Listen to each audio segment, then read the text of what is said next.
Chapter 34, Obsession.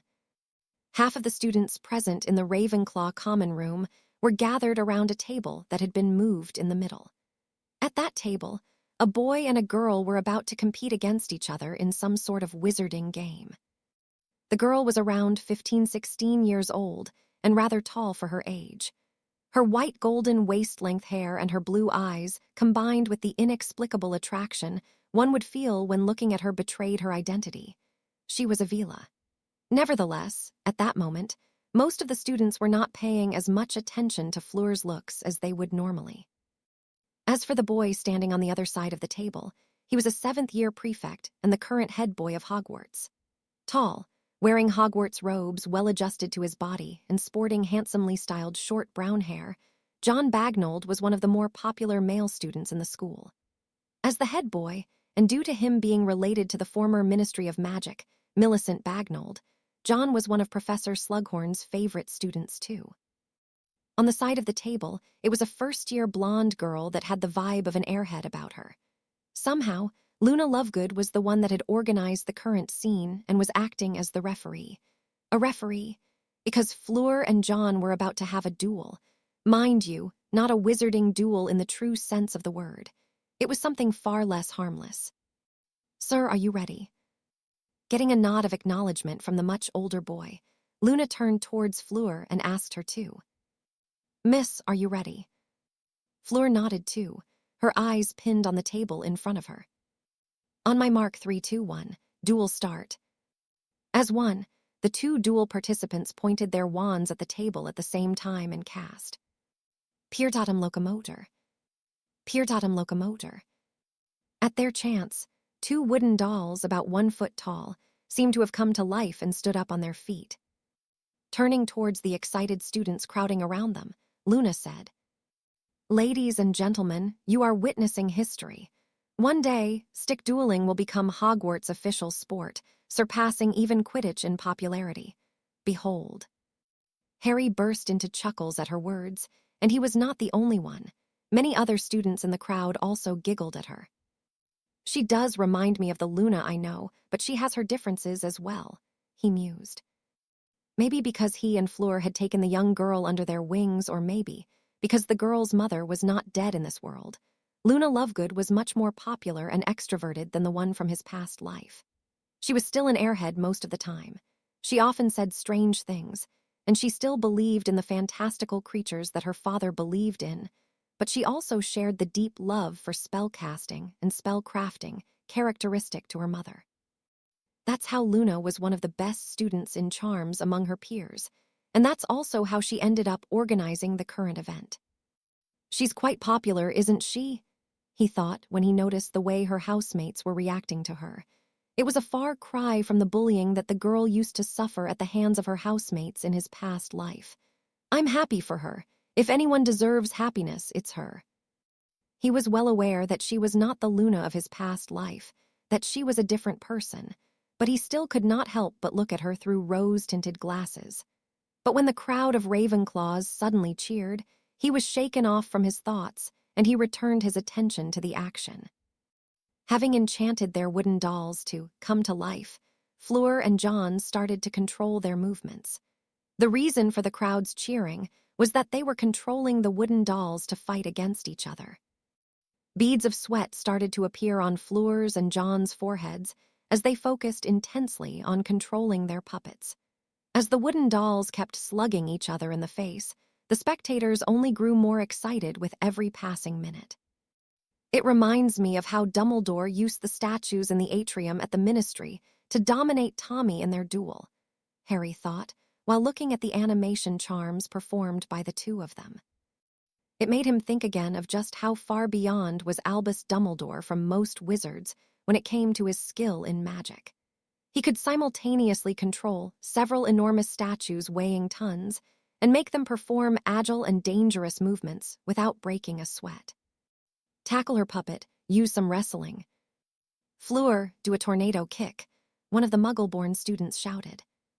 "No, use some wrestling too, throw his puppet off the table," someone retorted. The rules of the stick dueling were simple.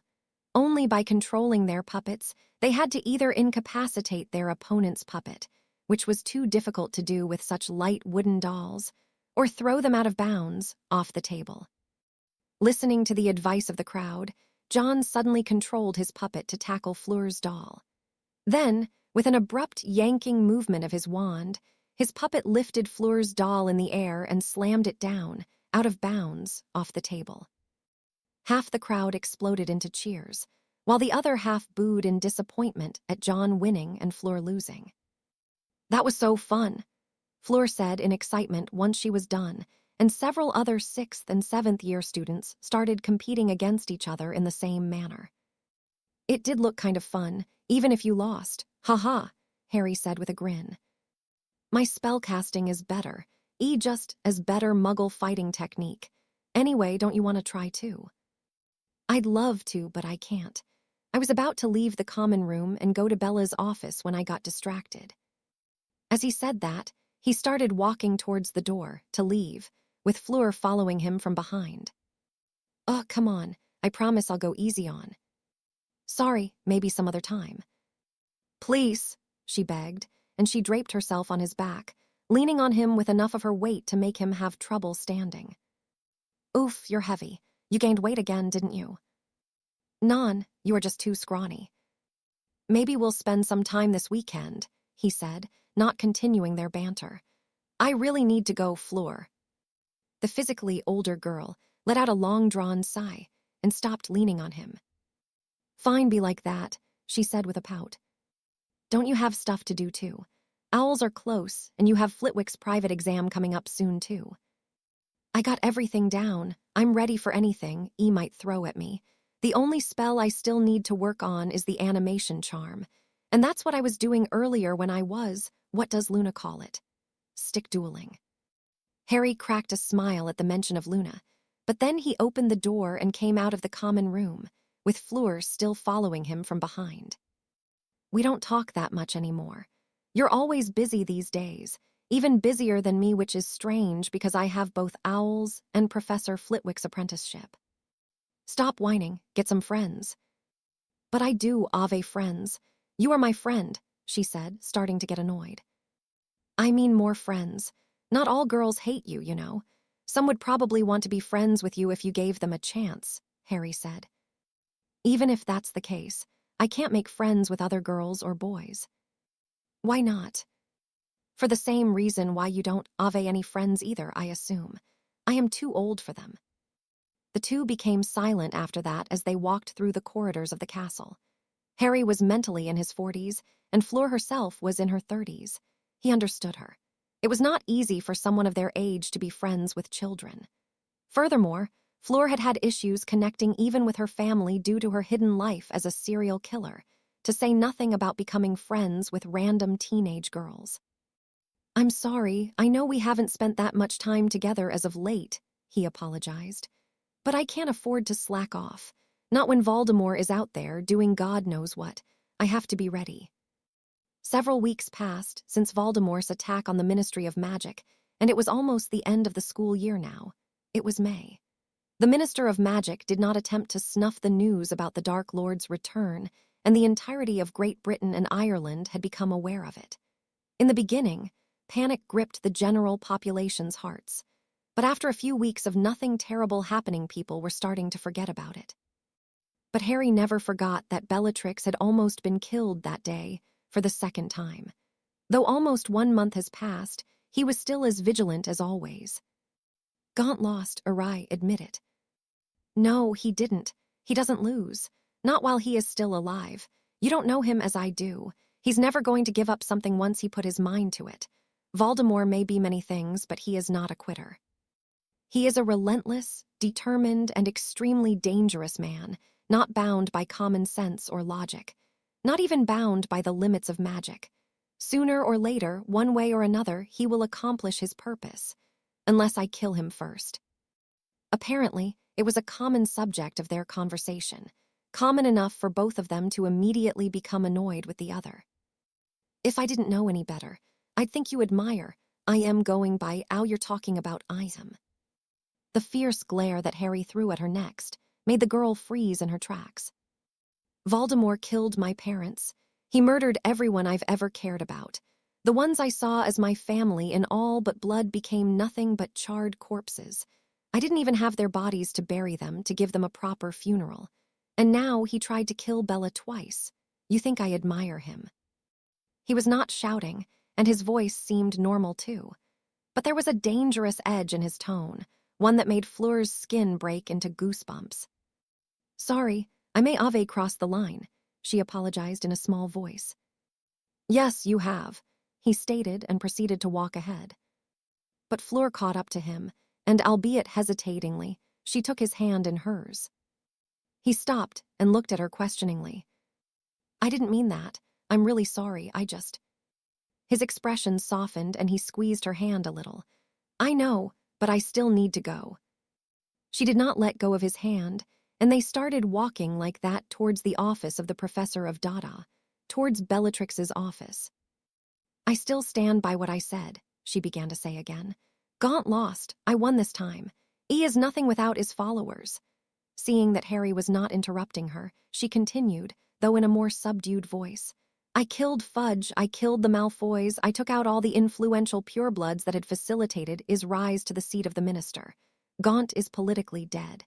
He has no supporters anymore." Harry shook his head. "You don't understand," he said, and just left it at that because they had had this conversation many times before, and they have never reached a consensus. The Voldemort from Fleur's future, Thomas Gaunt, was not as cruel as Harry knew him to be, maybe because Fleur had not seen firsthand the terror of one of the most dangerous Dark Lords in modern history. Voldemort from Fleur's memories was a politician, not a terrorist like the one from Harry's past life. But now it's impossible for him to rule through legitimate means because all his inner circle followers were killed off. Recruiting other influential purebloods won't be easy at all either due to Bella's magic ancestry research. Besides, purebloods themselves don't even have the same pull as before. Their power has started waning. So even if he gets a few frustrated purebloods at his side, he won't accomplish much politically. Thus, with his path to becoming the minister cut off, what will he do next? He will take what he wants by force. I am sure of it. Fleur sighed when they finally arrived at the office. "Think about what I told you. Uri, I'm worried about you. You've given up on Quidditch, you've stopped attending Professor Black's and Professor Slughorn's clubs, we barely see each other anymore outside of lunch breaks, and you spend every bit of your free time on your totems or whatever it is that you are doing it. You are obsessed with Gaunt and don't you even dare to deny it." Harry did not contradict her. Instead, he took her by surprise when he wrapped his arms around her waist and embraced her. It was a short hug, but it was enough to bring a smile to her face because he rarely initiated such gestures. "I understand your concerns," he said after breaking their short hug. "But don't worry, I'm almost done. I've finished carving my last totem a few days ago. Now I'm just waiting for its acknowledgement. I promise to spend more time with you starting with the next week, okay?" "You're missing the point," Fleur said and sighed. "Oh well, guess I should take what I can get. Anyway, I won't hold you any longer. See you later in the evening." "I think I might get back late tonight." "All right then, see you tomorrow. Take care of yourself, Uri, promise me." "I will, see ya." When Fleur turned around to leave, Harry suddenly said, "Hey, about what we've talked a while ago. About letting Bella know about you. Have you given it some thought?" "I don't think it's a good idea," she trailed off. Seeing the bummed-out look on his face, she added, "The future I know has already changed. My knowledge of the future doesn't mean much anymore. I created too many ripples, changed too many things for the good. Most of the main actors of Gaunt's regime are gone. Telling Professor Black about myself wouldn't help with anything. It'll do nothing except for exposing to a second person the dangerous truth about who I am, about what I've done." "I trust Bella with my life," he said categorically. "It's not a matter of trust. Think about it. I killed her younger sisters, husband and son less than 2 years ago. You think we're going to become best friends after something like that? Bella never cared about Draco and Lucius, and she's quite happy that they are gone since she got her sister back," Harry wanted to say, but kept his thoughts to himself instead. He understood that Fleur was not comfortable with letting anyone else besides him find out the truth about her. Can't say I blame her, though. After telling each other goodbye again, he fished out a special key from his pocket and unlocked the door to Bellatrix's office. Waving one last time to Fleur, he closed the door after him. Making sure that Bella's warding spell was working properly and that the door had automatically locked itself back, he went to the fireplace and grabbed a handful of Fleur powder. Green flames appeared out of nowhere, and he stepped into the fire before calling out the name of his destination. The Blackthorn. While Harry was at the Blackthorn trying to connect with the spirit of his last totem, Equensu, the god of tricks, Bellatrix was in the Transfiguration office together with Professor Dumbledore and another person. The third person was a blonde-haired woman in her mid-30s wearing dark clothes and a veiled black hat. She was Bellatrix's younger sister, Narcissa Malfoy. Although a year and a half had passed since her husband and son's untimely deaths, the Malfoy widow appeared to have still not gotten over it. She was a far cry from the glamorous woman she used to be, nowadays wearing mostly plain dark clothes and a hat with a veil that obscured the upper half of her face. Furthermore, the fact that the Dark Lord was back and the knowledge that he was out there to get her had made her become a recluse, seldom leaving the safety of her house. At least, thanks to Bellatrix's expertise in warding spells, the Malfoy Manor had become one of the safest places in Great Britain. She had even cast a Fidelius charm on it and made Andromeda Tonks the secret keeper. Narcissa Malfoy had never been as well protected before. Nevertheless, there she was now, outside the safety of her home, at Hogwarts, in the middle of an important conversation with her older sister and Dumbledore. "For how long has this been in your possession?" Dumbledore asked while looking at the leather-bound simple diary on his desk. "The Dark Lord gave it to Lucius roughly 15 years ago, not long before he vanished after failing to kill the Longbottom boy. We were told to protect it at the expense of our lives," Narcissa said, and then she made a pause to compose herself. Even after all this time, it was not easy for her to talk about her husband. "I suspect this isn't the only Horcrux he's made," Bellatrix said, "but I have no way of proving that or finding others. It's just a theory," she added, anticipating Dumbledore's question. "But I need to warn you about something, the Longbottom boy." Whatever was that Dumbledore had expected her to say, it was not that.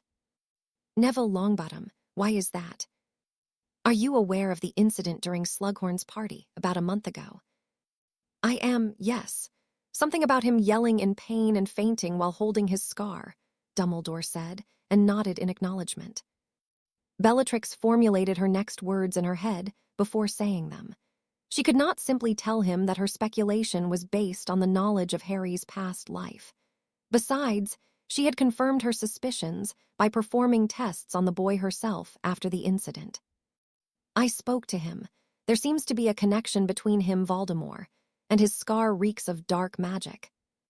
Dumbledore became pale in the face at her words. "By Merlin," he said, understanding what she was alluding to.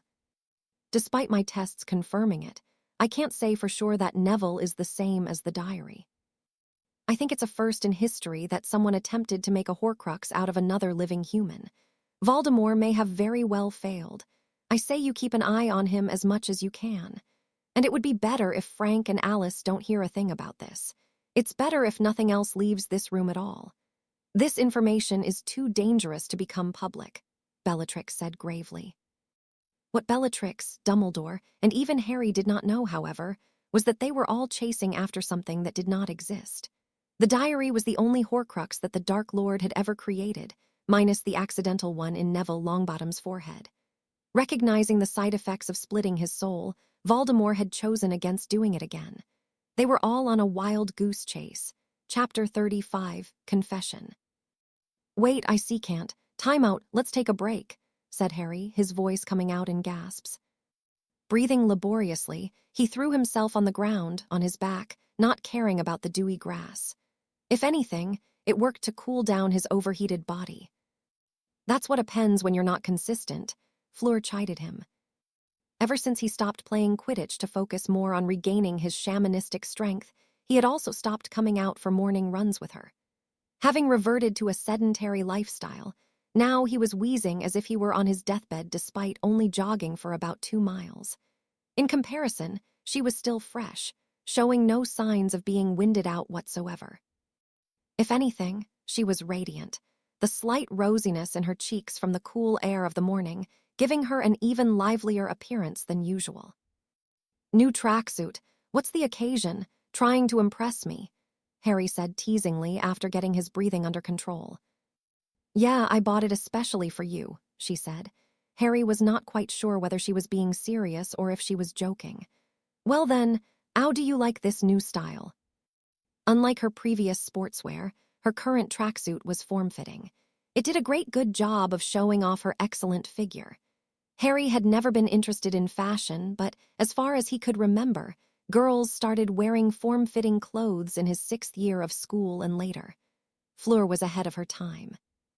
"Is this the new trend in France?" he asked, his eyes involuntarily lingering on her long legs for a second longer than it was proper. He quickly shifted his eyes upwards, but as he followed the sinuous line of her wide hips and thin waist, he felt his face becoming warm.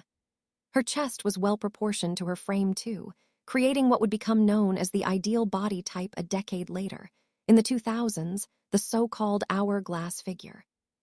For the current beauty standards, however, she was a little too athletic and her thighs a bit too thick.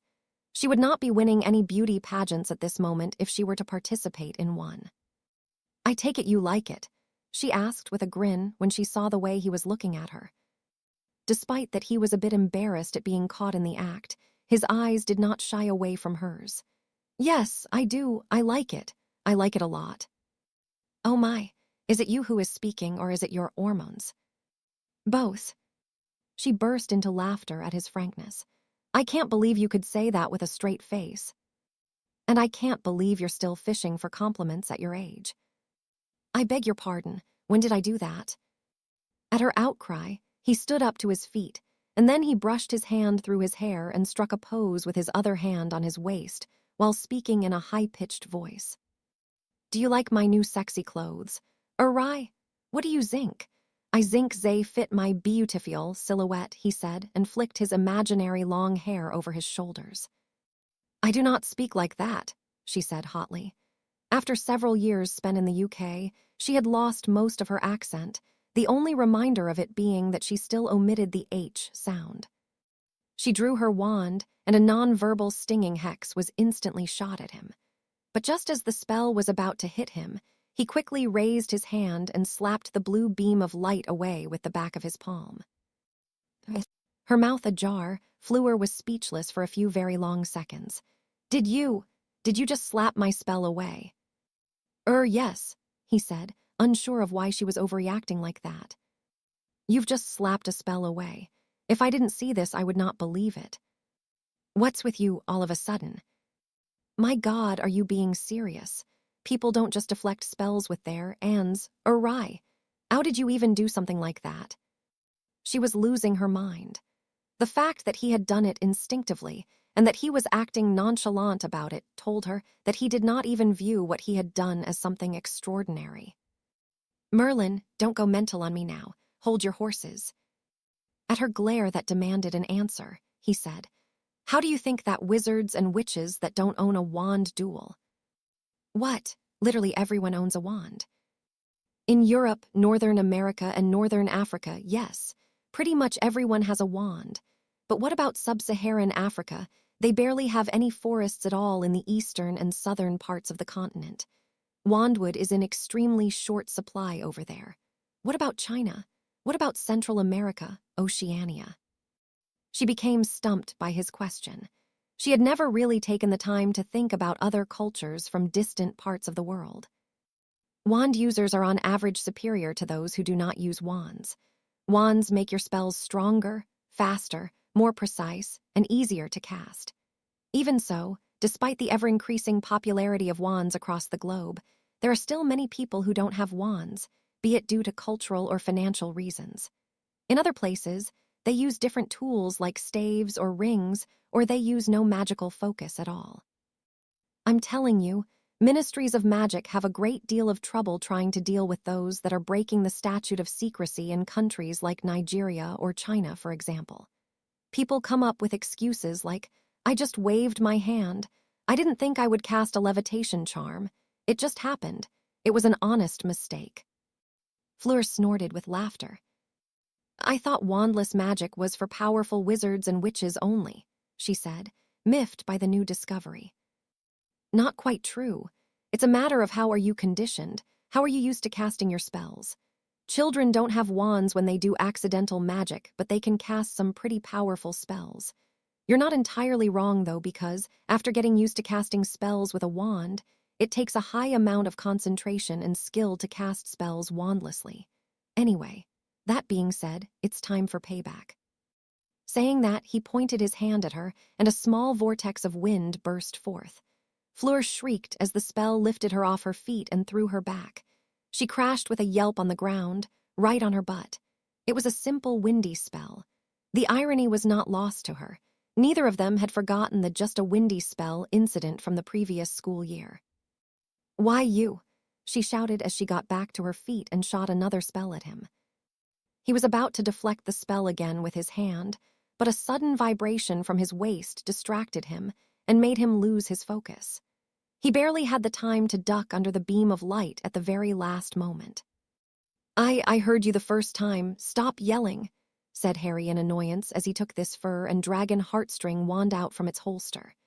Every time he cast any combat spells, be it when practicing by himself or when he was tutoring Fleur, the feisty wand would act up, demanding his attention.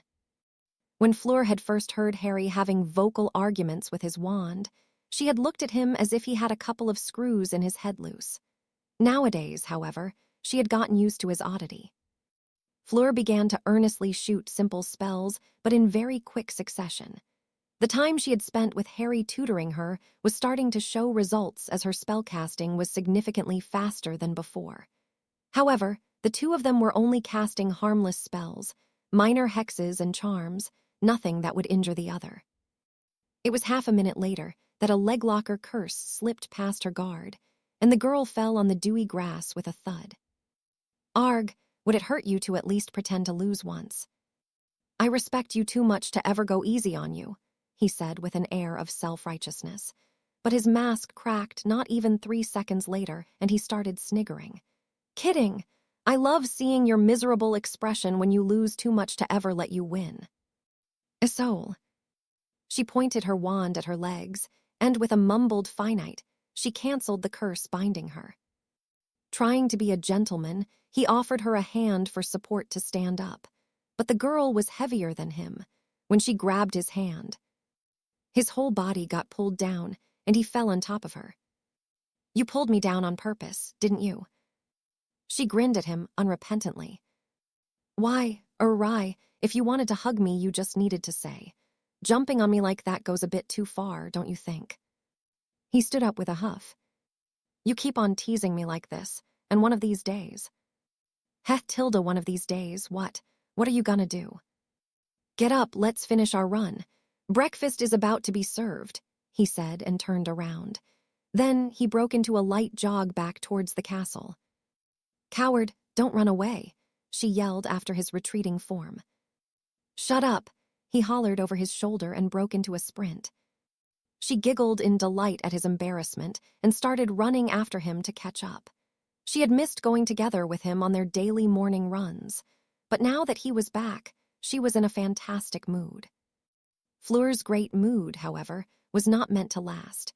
Her happiness was dimmed only half an hour later, while she and Harry were having breakfast in the Great Hall. When the mail arrived, Hedwig also delivered her master the new edition of the Daily Prophet. "Wanted, Fenrir Greyback, dead or alive." Harry's eyebrows shot into his hairline as he read the article. "This makes 0 sense," he said. She leaned in closer and started reading the paper too over his shoulder. "If they know his location, why make it public? Why not send the Aurors after him directly?" he also said.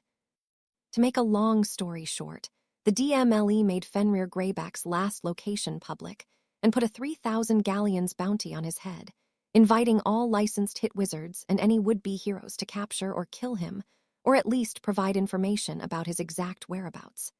The average salary of a regular ministry worker in the British wizarding world was about 300 galleons a month. The bounty on Greyback's head was not a small sum. They don't know his precise location, only that he has been spotted in Birmingham. This is a great chance. Are you after him too? He asked quietly, and then he discreetly cast a muffliato around them. Yes, E and Lupin were the leaders of the werewolf pack that massacred the students when Gaunt attacked Hogwarts, she said. Fenrir Greyback is, in fact, the last name to be crossed from my list. You've been keeping a list. But of course, I've been preparing to act ever since I came back 6 years ago. That's why everything had gone so smoothly for me until now. Right, you call bleeding all over the floor and nearly dying smoothly, he asked, reminding her of the incident that had led to the two of them becoming friends. She continued to speak, as if she had not heard his remark. All the inner circle Death Eaters that I know of are dead now. The key people who facilitated Gaunt's rise to power are gone too.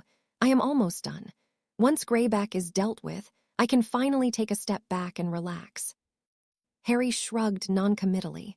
He was of a different opinion. He did not believe that things were over, not as long as Voldemort was still alive. But he did not want to start an argument at breakfast. The two of them had had that conversation too many times before. Still, he wanted to voice out something else that was on his mind. I have a bad feeling about this. What do you mean? Something just doesn't feel right because I talked to Bella about what happened at the Ministry when she got attacked. Voldemort did not have any time to search for DMLE's cells and free Greyback. Also, if Voldemort freed him, what would Greyback do in Birmingham of all places? Shouldn't he, I don't know, wander the continent to form a pack? It is northern and southeastern Europe that have a large number of werewolves, not a Muggle city in the UK. After making a small pause, he added, lastly, why would the Ministry make this information public when they could investigate the situation alone and save the glory of capturing Greyback for themselves? I've been a hit wizard in my past life for almost 15 years, so I know what I'm talking about when I say that the Ministry of Magic doesn't like hit wizards. Not one bit. They see them as a necessary evil. The Aurors especially didn't like us. To think that the head of DMLE would willingly disclose such a juicy bit of information to hit wizards, all for the sake of capturing Greyback. Since when did Scrimgeour become a saint? When he put things that way, Fleur, too, started looking at the situation with more suspicion. But there is one major flaw in your thought process, she said. You're assuming that everything is like in your past life. Harry became silent at that. He knew he often made that mistake, so he did not retort. Rufus Scrimgeour could be completely different from the one you used to know.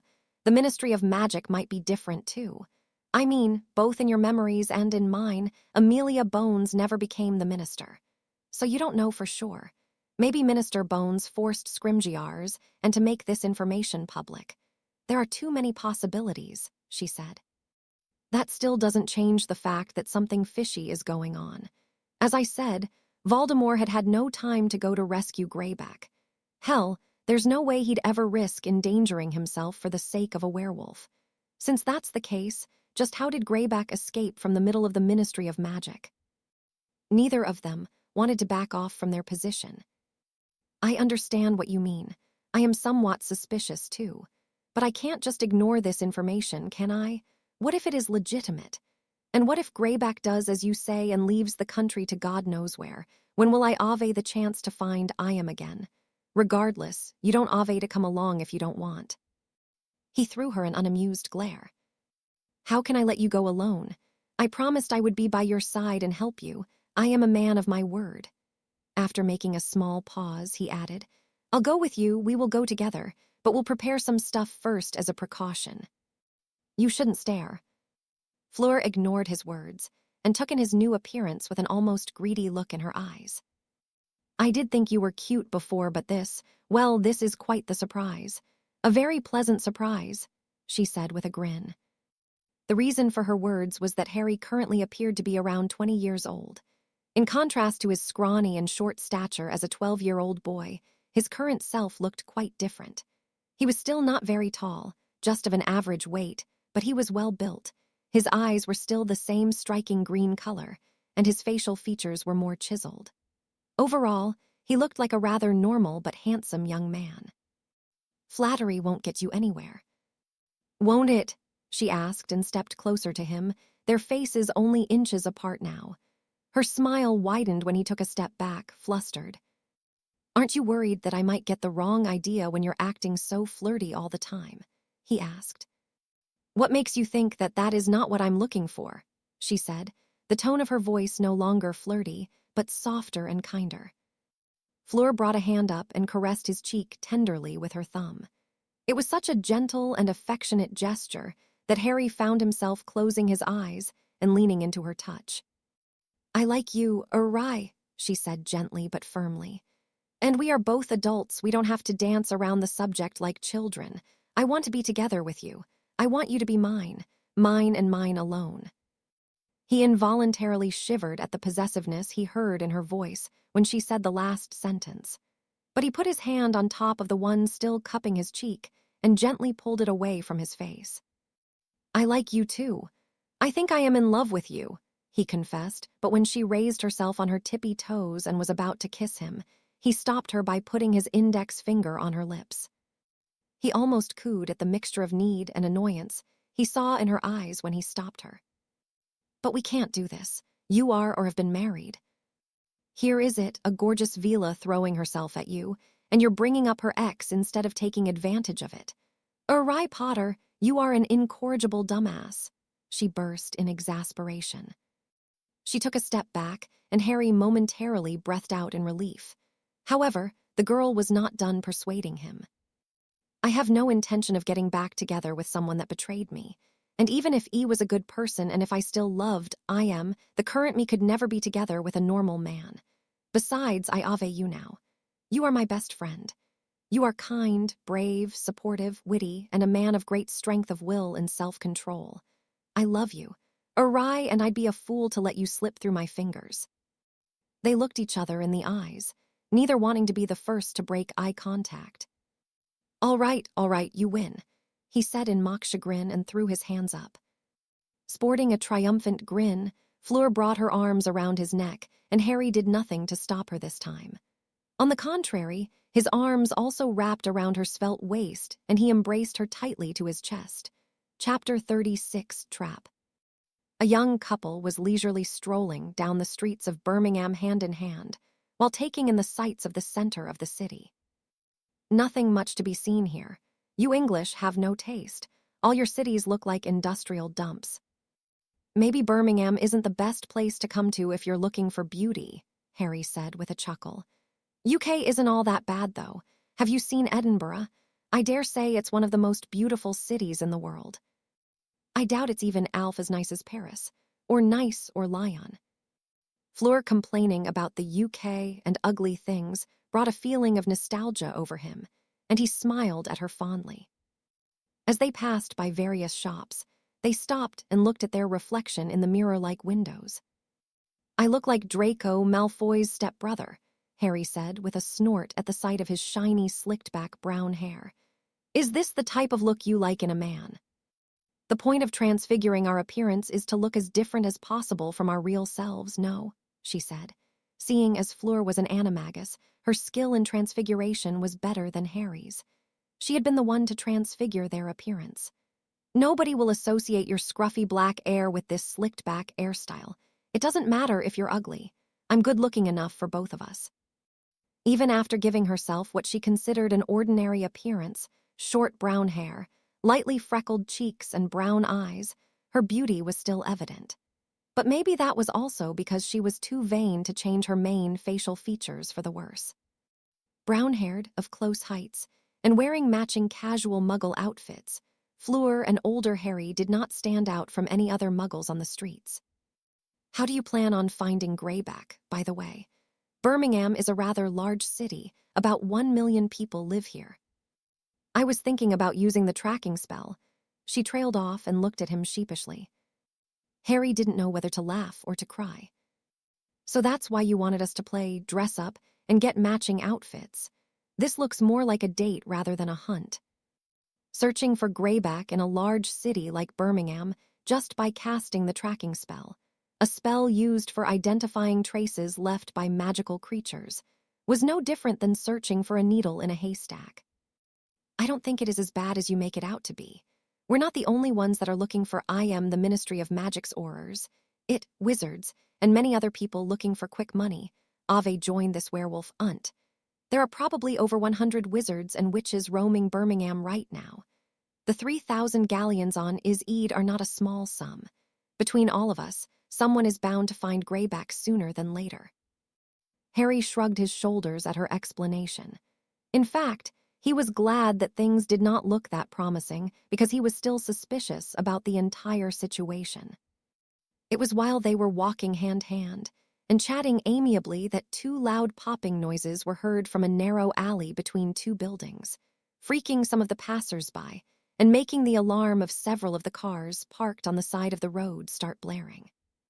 "Horrors at 9 o'clock, Harry said in warning, after seeing the trench coats worn by the law enforcement wizards with the corner of his eyes. "Do not look at them," he said in a loud whisper, stopping Fleur just as she was about to turn her head. "Keep walking, pretend you haven't noticed them." He felt Fleur's palm, starting to sweat in his handhold. "Relax, we're just an ordinary young muggle couple out on a stroll. They don't know who they're supposed to be looking for." His calm demeanor served to mollify a little her growing anxiety. "How did they find us?" "The Ministry is somehow tracking apparition around Birmingham," he said with a small frown. "Apparition can't be tracked. Only Portkey and Fleur travel." "Yes, normally they're only tracing Portkeys and Fleur travel," Harry replied, and he gradually started walking faster. "Apparition cannot be tracked unless... Bollocks. Fleur, does your wand still have the trace on it?" The only way Harry could think of that apparition could be tracked was via a miner's wand, since all wands owned by miners had the trace on them. "No, I dispelled it from my wand a long time ago, before I started my activities." By now, they were almost run walking. "Then how the hell did they find us?" He muttered to himself and dragged Fleur away from the main road, into a side alley. He had dispelled the trace from his feisty wand the very day that he had bought it too. He could not think of any other way the Ministry could have detected them. "Hey, you two, stop," they heard a shout coming from behind. While still holding hands, space twisted around Harry and Fleur as they tried to disapparate. However, they were pushed back and they fell to the ground with a thud. It was due to an anti-disapparition jinx. "No use in running," one of the Aurors said, finally catching up to them. They stood up on their feet quickly and looked at the two Aurors warily. "Why are you chasing us?" he asked. "Back off or we'll call the police." "Police? What is that?" one of the Aurors said, completely oblivious. "He means the Muggle Aurors," the other Auror explained. He was a bald and well-built middle-aged black man. "But I'd rather you drop the farce. We know you are wizards." Seeing that there was no way of playing it off and getting away without conflict, Harry stopped trying to convince them that he was a Muggle and drew out his wand. "Why are you chasing me?" he asked again, but this time his voice was cold, no longer pretending to be scared. "We're not chasing you in particular," the dark-skinned Auror explained in a calm voice. "We are doing a check on all the wizards and witches coming in and out of Birmingham. With Fenrir Greyback on the loose, we can't afford to take any chances. So please don't put up a fight and allow us to take you to the Ministry. Shouldn't take more than half an hour to clear you up if you prove to be clean." Harry did not reply right away. He turned to look at Fleur and touched her jacket with his hand. "Portis." The girl's jacket glowed briefly with a blue light. "No," she shouted, realizing what he wanted to do. For the second time that day, space seemed to distort around Fleur, but she fell on the ground again, failing to disappear via Portkey. "Haha, we have taken into account the possibility of someone using unauthorized Portkeys too, and the Unspeakables were kind enough to fit us with all the tools to prevent that," the other Auror said with a laugh, and showed them a small warding stone. It was pitch black and inscribed with golden, glowing ancient runes. "I do have to say that Miss Black truly is the best at what she does." Harry groaned in frustration. He was not afraid of two Aurors, even if the dark-skinned one was none other than Kingsley Shacklebolt, one of the best wands of the Ministry. The fact that it appeared as if one of Bellatrix's inventions was the very thing that was giving him a hard time now only served to further annoy him. He cast a non-verbal Accio. but there was no reaction from the warding stone in the Auror's hand. Leave it to Bella to do a goddamn thorough job. Damn it. While that was something worth praising normally, at that moment, he was annoyed with how Bellatrix had also spelled the warding stone against summoning charms to prevent the situation where Auror's warding stone ended up in the hand of the criminals they were trying to apprehend. Oh, fuck it, he grumbled, and before the Auror had the time to react, a red bolt of light caught him straight in the chest. Attacking a ministry official was a serious offense, and he had tried to avoid that because if he were to be caught, even a few months in Azkaban would not be off the table. However, that was the case only if they caught him. The overpowered disarming spell blasted the Auror backwards, and the warding stone flew out of his hand. Depulso! Kinglesey shouted, but a completely unexpected flipping jinx caught him in the chest, right before he cast his spell. The Auror's banishing charm flew way off the mark, and he was hurled backwards for several dozen feet through the air before falling to the ground in a heap. In the next second, Harry and Fleur vanished into thin air, whisked away by their portkey. Harry and Fleur landed on the ground with a painful thud, having the wind knocked out of them. Portkey travel was already horrible as it was, and the hasty portkey that he had created had not given them the smoothest ride possible either. Not at all. The fact that the portkey failed to activate on the first try had caused it some damage. "I think I'm going to throw up," Fleur said, and not a moment later, retching sounds came from her side as Harry also bent down from the waist and threw up uncontrollably. The fact that she had already been lightheaded and nauseous herself, coupled with hearing, and seeing him throw up made her lose it too. She felt her bile rising to her throat, and then she began throwing up too. And once she got started, it was even worse than Harry's symptoms. We have to go. Unauthorized portkeys are easy to track. They'll be here at any moment," Harry said urgently while wiping his mouth with the sleeve of his hoodie. He leaned against a tree and tried to catch his breath. Disapparating in his condition would undoubtedly lead to splinching. He had to recollect himself as soon as possible. But only a few seconds after he finished his words, he heard the sound made several people apparating nearby. Due to the fact that they were in a forest, the Forest of Dean had been the first location that had come to his mind when he had created the portkey. The crack sounds made by apparition rang even louder than usual. He quickly threw himself to the ground, and Fleur followed his example too, hiding behind some bushes. "Transform into your animagus form and run." Anticipating her protests, he said forcefully, "I know you don't want to leave me behind, but if you want to help, you need to run away. You can't help me with anything by staying. Not when you're like that." Luckily, seeing as it was almost summer, the vegetation of the forest was rather dense, the bushes helping with hiding them for the moment. However, Harry knew it was only temporary. As if to prove his thoughts right, he heard a voice. "Hominem Revelio." Looking at her, he urged her one last time. "Now run." Fleur was a realist. Leaving aside her feelings and her unwillingness, she understood her current self could not help with anything. She would only be in the way. Her body quickly shrank and she transformed into a snowy owl. Then, her wings flapped furiously as she took flight.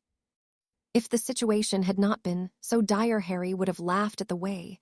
The animagus owl drunkenly slammed into the branch of a tree and almost fell down, only righting itself in the air by pure luck. But when a stunning charm suddenly flew over his head, missing him by a few inches, Harry understood he was no longer safe. He had been found. Throwing one last look at the owl that had managed to escape and was by now flying above the forest, he let out a sigh of relief.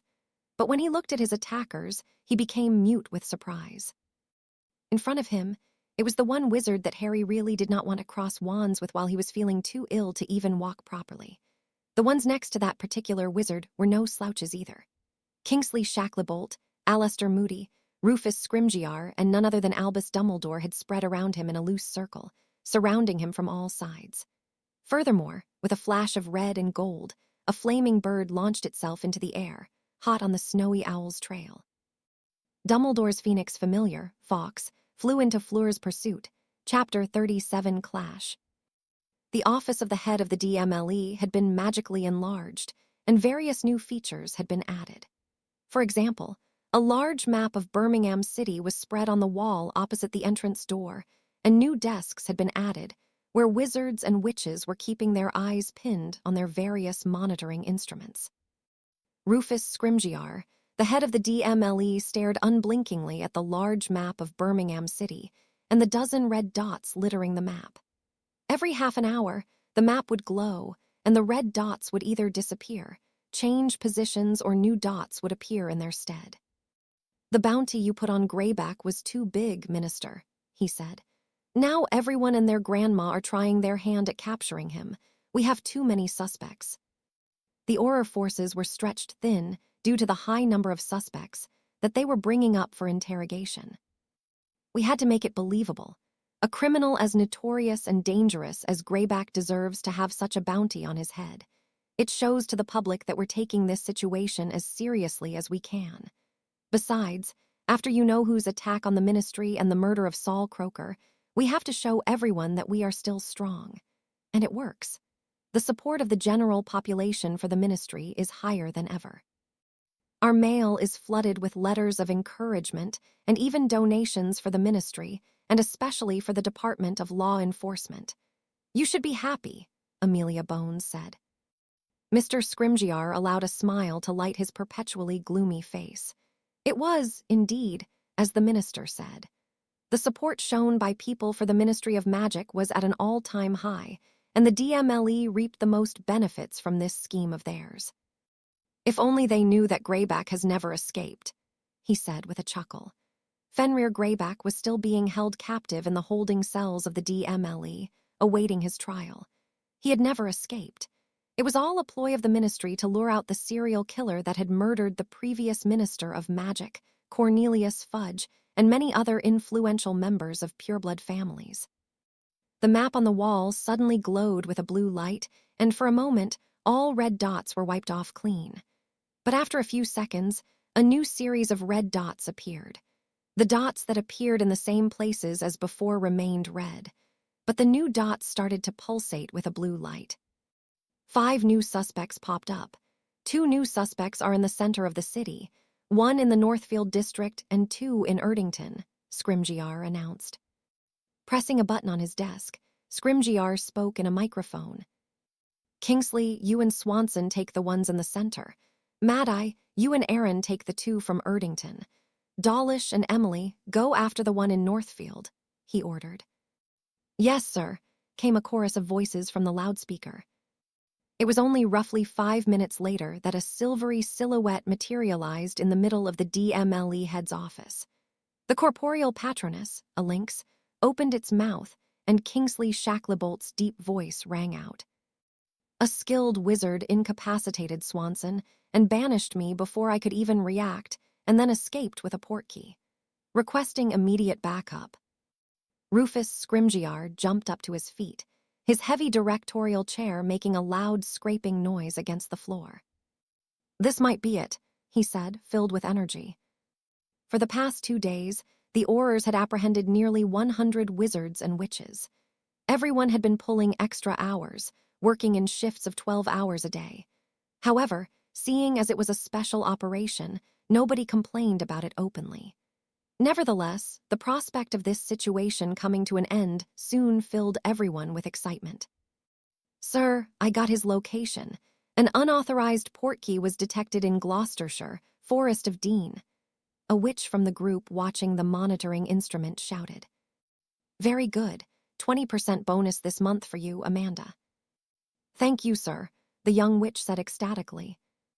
But then, Scrimgeour drew out his wand and chanted, "Expecto Patronum."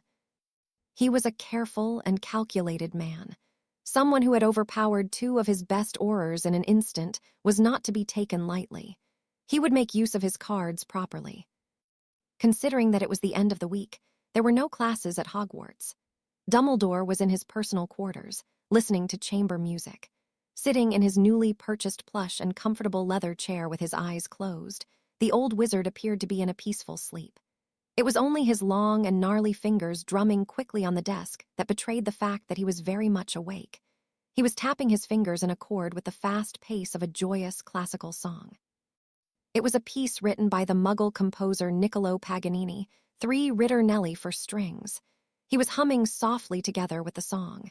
He had listened to it so many times that he could remember every single violin note. 1.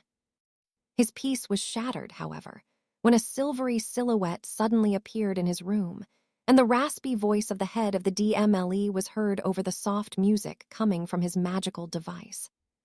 "We have found a promising suspect. He made quick work of Kingsley and Swanson before escaping. We may require your assistance. As per the agreement, please come to the ministry." Dumbledore let out a drawn-out sigh, but he did not dally. He quite enjoyed the close relationship that he had forged between the Order of the Phoenix and the Ministry of Magic. It was time for him to keep his end of the bargain and do his part. Back to Harry's POV. When he turned to look at his attackers, he became mute with surprise. In front of him, it was the one wizard that Harry really did not want to cross wands with while he was feeling too ill to even walk properly. The ones next to that particular wizard were no slouches either. Kingsley Shacklebolt, Alastor Moody, Rufus Scrimgeour, and none other than Albus Dumbledore had spread around him in a loose circle, surrounding him from all sides. Furthermore, with a flash of red and gold, a flaming bird launched itself in the air, hot on the snowy owl's trail. Dumbledore's phoenix familiar, Fawkes, flew into Fleur's pursuit. "You are surrounded. For your own good, do not," Rufus Scrimgeour began to say before a powerful shout cut him off. "Shields," Dumbledore suddenly thundered. As experienced wizards and competent duelists, Kingsley and Scrimgeour instantly cast the most powerful shielding charm they knew. It was extremely rare to hear Dumbledore raise his voice. The old wizard's shout had set them on edge, and they unconsciously cast the strongest protective spell they were capable of. No sooner than Dumbledore yelled, Harry drew his wand from his waist as if he was drawing a sword. 3 blue and gold-tinted translucent shields appeared on Dumbledore and 2 aurors. But at the last moment, instead of aiming his spell at them, Harry swung his wand to his right side and shouted, "Dao, 2. On an area over 50 feet wide, a diagonal slash chopped through several dozen trees, mowing them down like cutting grass. Barely a second later, a mournful cry rang out in the distance, and Dumbledore's facial expression changed. "Vox." High up in the air, an invisible blade had caught the fiery bird dead on, cleaving it in half. The phoenix did not even know what hit it before getting killed. The 2 halves of the phoenix's corpse burst into flames, and its ashes fell on the leaves of the trees below. The fiery bird would be reborn from its ashes as it was immortal. However, it was counted out for this encounter. Specifically, it would be impossible for it to catch the owl animagus anymore. Nevertheless, Harry did not have time to act pleased with himself. Not a second after he had cast that overpowered severing charm, a bolt of red light exploded into his torso. He was hurled back through the air as if he had been rammed into by a hippogriff. While Dumbledore, Kingsley, and Scrimgeour had cast the most powerful shielding charms they knew, Alastor Moody seized the chance to shoot the quickest offensive spell he knew, the Reductor Curse. Mad-Eye Moody was the type of fighter to give an arm to take a leg. He was willing to sacrifice himself if he could take down his enemy with him. It was that reckless fighting style that had made Alastor Moody feared and even respected by his enemies in the previous war. But it was also this crazy attitude that made him look like the patched-up coat of a homeless man, with scars littering his entire body, and missing an eye and a leg too. Nevertheless, his gambles usually paid off, and it was the case in the present as well. The Reductor Curse blasted the brown-haired young man in front of them like a cannon. Harry's sight almost went out as air left his lungs, felt a bunch of his ribs shatter. But that was far from being the first time he had been severely injured in a fight. Tapping his left ribs with his right hand, a nonverbal spell momentarily numbed the feeling in his torso. From the moment that Harry cast the severing charm that obliterated a portion of the forest and killed the phoenix to the moment where he was blasted away by Moody's Reductor Curse, only 2 seconds passed. Everything happened in the blink of an eye.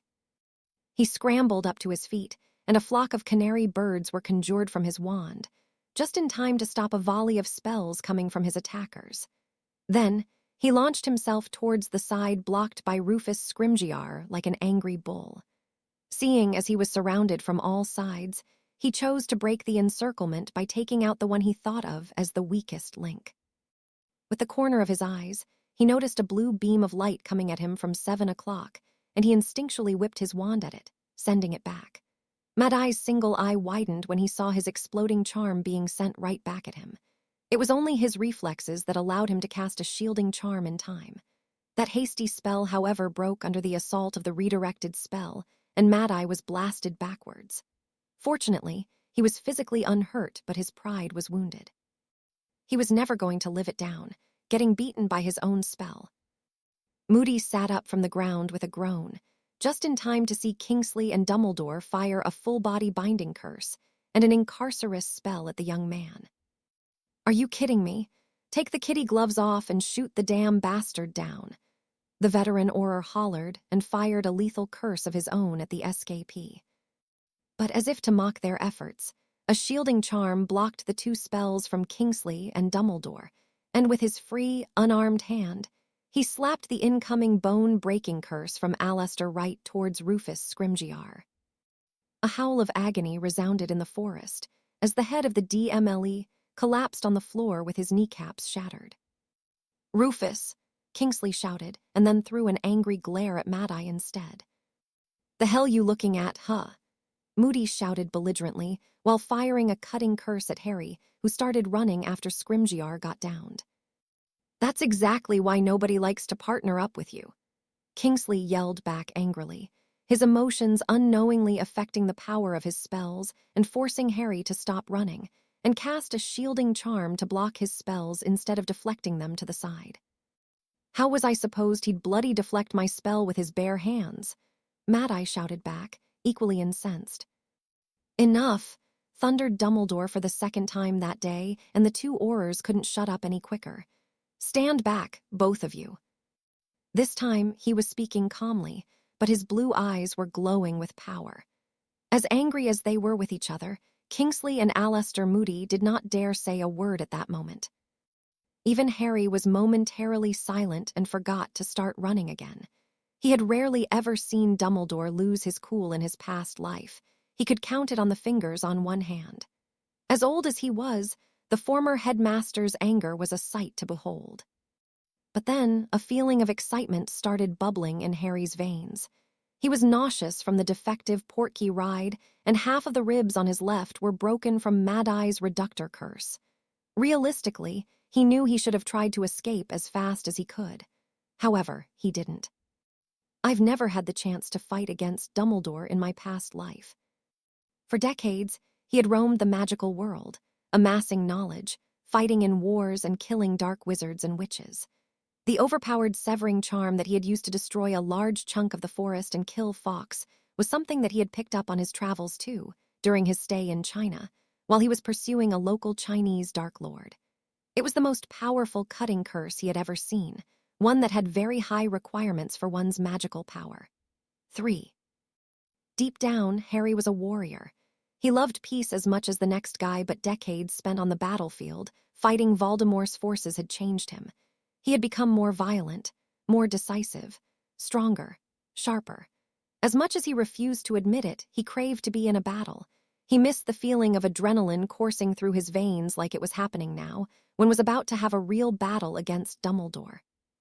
After 2 years of living peaceful in this new world, it was the first time he got into a fight with a worthy opponent. He had never considered those 10 Death Eater that tried to kill him and Bella in Diagon Alley a challenge. The slumbering beast inside of him that yearned for battle was awoken.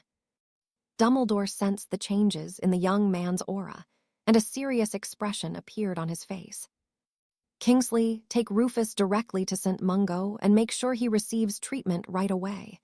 Aleister, you stay with me, but do not interfere.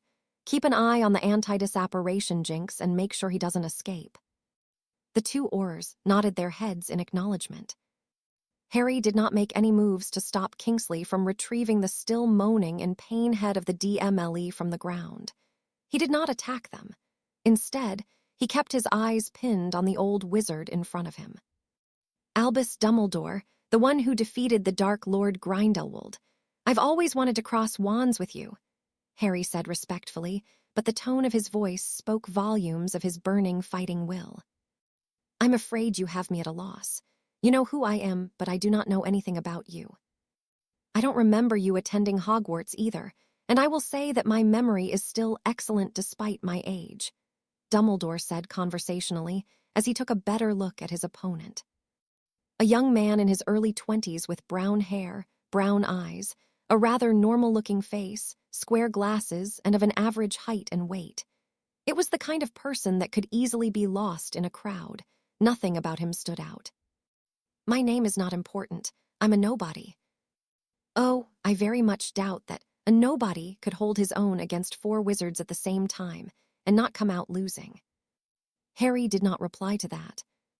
As if it was an unspoken agreement, the two of them raised their wands at the same time. 2 beams of bright red light slammed against each other and exploded, sending a burst of air that momentarily obscured everyone's sight as it lifted all the leaves on the ground in the air. The 2 wizards started firing a flurry of spells that left Mad-Eye on the sidelines speechless. But strangely enough, neither was firing spells that would permanently debilitate the other. Nevertheless, none of the spells they were casting could find their marks. Much to his surprise, Dumbledore realized that the young man was more than keeping up with him. Deflecting, blocking, and casting spells with a speed and practiced ease and grace that rivaled that of his. No, he's faster. A gouging charm so powerful was shot from the young man's wand that it broke through Dumbledore's shield as if it was not even there. The gouging charm had become Harry's speciality. It was how he had defeated Voldemort during the Second War in his past life. 4. It was only luck on the old wizard's part that the spell missed his neck by a few inches, only cutting a few strands of his long white hair in the process. His back broke into cold sweat. Due to his old age, he was not as quick and agile as he had been in his youth. It appeared as if the young man got the better of their exchanges. Nonetheless, old age had its perks too, such as his experience and his knowledge of less known and obscure spells that most people have never even heard of. A fire whip came out from the Elder Wand in Dumbledore's hand and incinerated everything in its path. Waving his wand around himself, Harry conjured a sphere of water to protect himself. The whip of fire that Dumbledore had cast was not a mere incendio spell shaped like a whip. It was a spell that could burn through shielding charms. If Harry had cast a shielding charm to stop it, he would have met his maker. But the conjured sphere of water snuffed out the fire whip when it came in contact with it. While Harry thought he was safe after thwarting his attack, Dumbledore raised both his wand and his left hand. Harry felt his control over the sphere of water around him drop. The old wizard had somehow managed to get a grip on his spell. He was going to make him drown by his own spell. A grunt of exertion came from young wizard, as he also raised both his wand and his right hand in the air, and engaged in what could be dubbed as a tug-of-war between his and Dumbledore's magic. Powerful, was Harry's honest thought after coming in contact with Dumbledore's magic for the first time and sensing his strength. The fact that the old wizard was wielding the Elder Wand worked in his favor as well.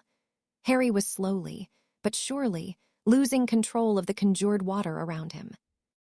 It looked like while Harry had better reflexes and speed, Dumbledore was more magically powerful than him. I'm still a child physically. It makes sense he's more powerful magically. But he was far from giving up. He let his right hand down and used only his wand to wrestle against Dumbledore's magic, which led to the old wizard gaining ground at a much faster pace than before. When he felt himself gaining the absolute upper hand, Dumbledore thought that the young man had finally reached the end of his strength. It was understandable. Aside from Grindelwald and Voldemort, he had never met any other wizards that could match him magically. The fact that the young man was holding his own for that long was already surprising. It was while he was thinking about the superiority of his magical power that a bolt of red light shot through the curtain of water, and Dumbledore only had the time to widen his eyes before the spell slammed right into his chest. A disarming charm. The old man was launched backwards by the spell and the Elder Wand was ripped out from his grasp and flew into the air, right into Harry's outstretched hand. Harry could not help it.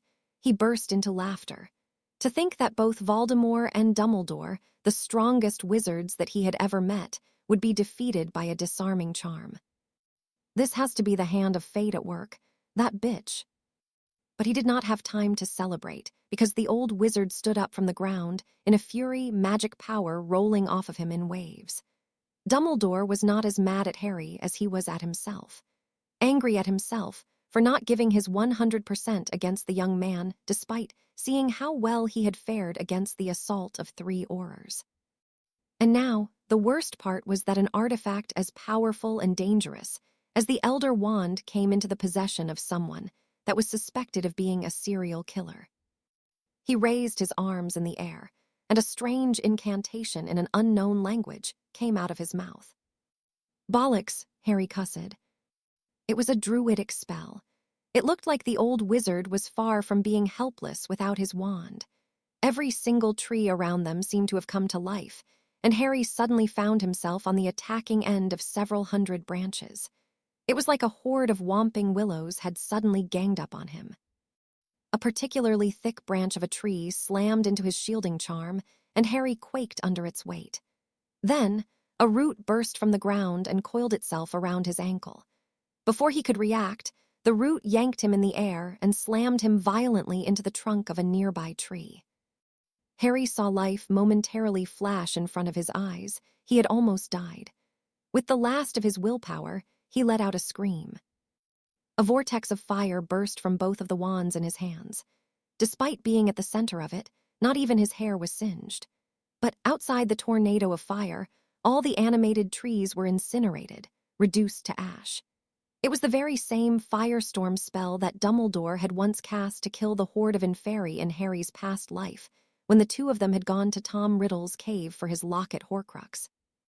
The old wizard managed to cast a wandless shielding charm in time, but the firestorm spell cast by 2 wands at once blasted through it as if it was made of paper. The old wizard's clothes and long beard were set ablaze, and it was only Alastor Moody's timely intervention that saved his life. "Bloody hell," Alastor Moody uttered weakly, not quite able to find his voice. It was more than a decade since he had last witnessed a duel of such magnitude. And even back then, such duels took place only during the rare encounters between Dumbledore and the Dark Lord. A young twerp, barely in his 20s, putting up such a fight against someone like Dumbledore was unthinkable.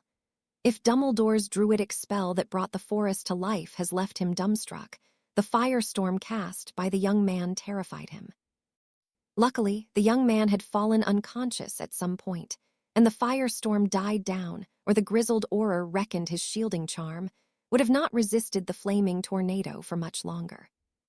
With his wand tightly gripped in his hand, he wobbled his way towards the unconscious young man, intent on disarming and capturing him.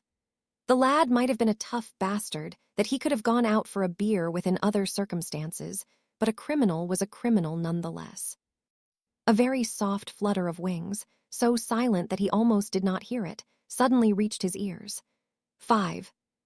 Constant vigilance being his motto, the Auror turned to look back, only to be met with a pair of knees in the face as a flying snowy owl unexpectedly transformed into a girl and slammed into him. There was nothing that could have prepared him for that. Mad-Eye Moody was knocked out cold, only his magical eye continuing to spin around restlessly. The girl took her wand out, and she shot 2 stunning charms at both Dumbledore and Alastor Moody to make sure they were out. Then, she broke into a run towards the place where Harry lay unconscious. "Uri!" she cried out, her voice choked by panic at the state of him. He was unconscious in the middle of a devastated by destruction landscape. She had seen the firestorm from afar too. It's what had prompted her to ignore Harry's plea for her to run away and made her return. Furthermore, blood was flowing from the back of his head and pooling around him from where the root had slammed him into a tree, and one of his elbows was bent at an unnatural angle too. "Please be okay. Please be okay. Uri, please don't die on me. Please," she cried as she cradled his head in her arms. In her panic and desperation, she stopped thinking straight. Her face morphed into something that looked like a bird's beak, and two long and scaly wings burst from her shoulder blades, ripping apart the back of her jacket and shirt. Her wings stirred powerful winds, rising clouds of ash in the air as they flapped. Empowered by her transformation, she did not feel any strain from carrying a full-grown man. Taking him in her arms with a gentleness unexpected from a creature that looked as vicious as she did at that moment, a cruel human-bird hybrid, she took great care in not harming him with her sharp talons. Once she made sure her hold on his body was secured, her wings flapped powerfully and launched her into the air. The Vila girl broke into a flight that surpassed the speed of her animagus form. Chapter 38 Prophecy. Please be okay. Please be okay, Arai. Please don't die on me, please. She repeated those words in her mind like a mantra. Even in her semi-berserk state, she could feel his blood flowing from the back of his head onto her arm. Her powerful wings stirred winds as she flew above the forest, gaining more speed with every passing second. Soon, the forest ended and gave way to plains. It was a rather beautiful sight to get a bird's view of the English countryside, but Fleur was not in the state of mind to enjoy such things. Flying in a straight line towards London, the only thing in her mind was to get to St. Mungo as soon as possible. What am I to tell the healers? She stressed over in her mind. The healers would naturally ask questions about how he got injured to such an extent. From then on, it was only a matter of time before the Aurors discovered them. Worse still, the healers would undoubtedly discover that he was under the effect of an aging potion, and his transfigured features would be reverted to his original appearance as well. It's my fault. I dragged him into this. He warned me that something was wrong, but I insisted we go. I put him in danger. Tears started flowing from her eyes again, but the speed at which she was flying dried them off instantly. I was this close to achieving my goal. Ever since Harry had come into her life, Fleur had started to live again. She had mended her relationship with her family, Harry had become her best friend, and even her lover too as of last night. Life seemed to have taken a brighter turn for her. Greyback had been the last on her list. After all the killing, after everything that she had sacrificed, she was going to taste the fruit of her labor. A life without Voldemort's regime of terror, a life where her family was alive, one where she would be together with the man she loved. Happily ever after. But the reality was often different from dreams. There was no light. There was no sound. He could not feel any wind, and he could not sense the temperature of the air either. He could not even see his hand in front of his eyes. There was only darkness. He closed his eyes and sat down on the floor, lying on his back with his arms and legs spread eagle. I died. He was not unfamiliar with the place he was currently in. He had been there once before in his past life. Or, better said, between his past and second lives, after stepping into the veil of death. At least Fleur managed to escape. She is safe, was the first thing that came to his mind next. Then, the third thought that popped up was, I wish I could have seen Bella one more time. He did not know for how long he had sat there unmoving. Time did not exist in that place, but as he sat on the ground, his mind wandered to the past. Memories of Bellatrix and their very first piano lessons started playing at the front of his mind. He smiled at the mental image of her putting her hand on top of his and guiding him through the solfege while singing the notes aloud. The scene of him and Fleur pelting each other with snow and her chasing after him, with a vengeance after coming on the losing end of their snow fight, also began to play in his mind. He found himself smiling at the airheaded Luna, who told them that if they wanted to wrestle they needed to be naked, like her parents. As he traveled down the memory lane, he also recalled the few but not any less important moments spent with his extended family, Sirius and the Tonks. Lastly, his mind went to the previous night, to the moment of love and passion that he had shared together with Fleur when they became one. I'll never get to see them again. As realization dawned on him, the smile was wiped off his face. Sorrow and regret was the only thing he could feel at that moment. When he had stepped into the veil in his past life, he had had nothing else left. He had been a tired, weary, and crippled middle-aged man, someone who had wasted his life away on the battlefield. Everyone that he had ever cared about had been killed. His only regret back then had been that he had not learned about the Horcrux in his scar earlier. He would have killed himself from the get-go and prevented the deaths of Hermione and the rest of the Weasleys. But this time around was different. Physically, he was not even 13. Moreover, he had found a family in Bellatrix, Sirius, and the Tonks, and a lover and a new best friend in Fleur. In addition, his cute snowy owl was alive too, and he had also found a new adorable familiar in the form of the sassy green anaconda. Even as tears were falling from his eyes, he could not suppress a snort of laughter at the memory of Asmodeus throwing tantrums whenever he called him Big Head. But his amusement did not last. Grief took its place again. He would never see them again.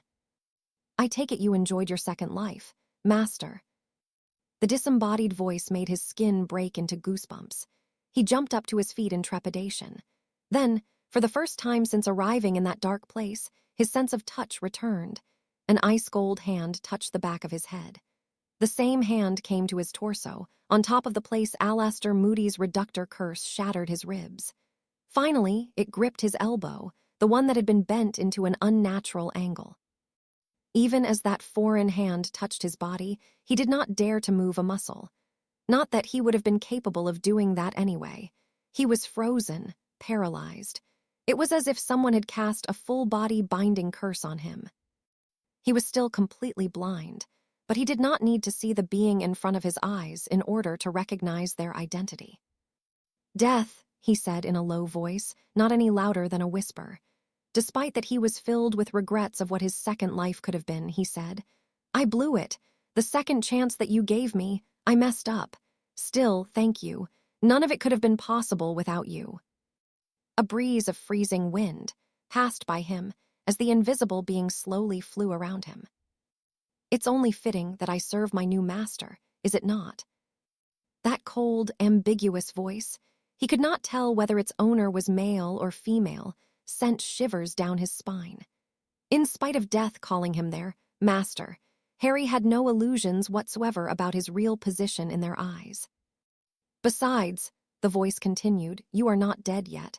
Your time has yet to come." "Then why am I here?" "I just wanted to see you, my master," the voice suddenly whispered in his ear, and he broke into a cold sweat. "It's been almost 2 years since we have last seen each other. I wanted to meet you again. And what better moment to do it than after you acquired another one of my hallows, my wand?" I am not your master," Harry said hesitatingly. "How could someone like me lord over you?" The disembodied voice cackled maniacally, its laughter sounding like that of nails scraping a chalkboard. "And that's exactly why you are worthy for me to serve you. You know who you really are, unlike the Peverills. And you know who I am. You know that you are just a mortal that I could squish like a bug." 6 dark lords and many other dark wizards and witches had met their end at his hands. Towards the end of his past life, he had even become a one-man army, someone so powerful that multiple wizarding countries trembled at the thought of him crossing their border. However, all his power and all of his accomplishments meant nothing when standing in front of an entity like death. Thinking that a primordial entity like death would let themselves be ordered around by a mere mortal was just a bad joke in his mind. "I can't be your master. I shouldn't, I won't." It was the second time that he had turned down Death's offer of becoming their master. The first time had been after stepping into the veil together with the Deathly Hallows. "You may say that now, but you can't outrun your destiny, Harry Potter," Death said, their cold voice reverberating deeply into his soul. Harry did not say anything in reply. He knew better than to start an argument with an all-powerful being that could erase his existence with a thought. "What are you going to do with me now?" he asked eventually. "I told you, it is not your time yet. Your wounds were not mortal. Besides, I took the liberty of healing them for you. After all, you are my master. How can I let you suffer?" "Why go that far just for me? I'm just a man. I'm just Harry." For the second time, Death's raspy laughter echoed in the air and made Harry involuntarily break into a cold sweat again. "You could call it an investment. I have invested quite a bit in you, Harry Potter. I gave you a second chance at life. I even pulled someone from the future and gave them a second chance at life, just for your sake. You're the one who brought Fleur back in time. he cried out in shock. Who else? Time travel on that scale is not something a mortal can do. Why? He could not help asking again. Harry could not wrap his mind around the fact that death would go that far just for his sake. He could not understand their thoughts. He knew that he was outstanding among other wizards, but death was an all-powerful entity. Why would it want to become the servant of a human? What could a human do that death themselves could not? You wouldn't have gotten involved with Tom Riddle otherwise. You wouldn't have gotten into a conflict with Albus Dumbledore, and that would have meant that you wouldn't have gotten the chance to get my Hallows again either. It was then that Harry realized that everything that happened was according to Death's plans. It looked like he was nothing more than a pawn dancing in the palm on their hand. It was not a reward for returning the Deathly Hallows that had granted Harry a second chance at life, as he had initially thought. It was no mere coincidence that Fleur traveled back in time either. Did Fleur falling in love with me happen because of you? Are you the one who made me fall in love with her too? Were we just puppets hanging from the strings in your hands? That was all you. Two souls from different timelines, two people who have experienced death and pain like few others. Two people that were given a chance to live again. Growing to love each other was just a matter of time. Death slowly flew around Harry in a circle, their passing leaving a cold wind in their wake. I won't force you to become my master, Harry Potter. I cannot do that. Your destiny is to become my champion, but ultimately, it still depends on you willingly accepting to become mine. Two ice-cold hands cupped his face, and Harry lost his breath in terror when he got a glimpse of Death's dark eyes seemingly even blacker than the pitch-black darkness in that space. We won't be seeing each other for some time, but you will be presented with a choice in the future, a matter of life and death. You will be at a crossroads, Harry Potter. Should you choose to call my name at that time, I will answer you, and you will become my champion, my emissary. But if you do not, I will no longer try to tempt you. You will be set free. Free to pass on to the afterlife when your time comes. Harry could not see anything but the pair of black eyes, but at that moment, he got the feeling that Death was smiling when they spoke. However, I can see it. I know that you will call for me. You will become my master, for I am inevitable. I am Death. When he came to himself and woke up, he was met with a pair of vibrant blue eyes that he would recognize out of 1,000. They were Fleur's eyes. She was sitting on the bed, her back resting against the headboard, Harry's head in her lap. He looked around briefly, taking in his surroundings. It looked like they were in a Muggle hotel room. Then he returned his eyes to her. For a while, they did not speak, merely content with just looking at each other. But when he saw tears starting to fall down her cheeks, he sat up from her lap and embraced her. Hey, don't cry. I'm fine. Everything is fine, he said soothingly. He wanted to engulf her in his arms, but it looked like he had returned to his original appearance as a 12-year-old boy during the time he had been unconscious.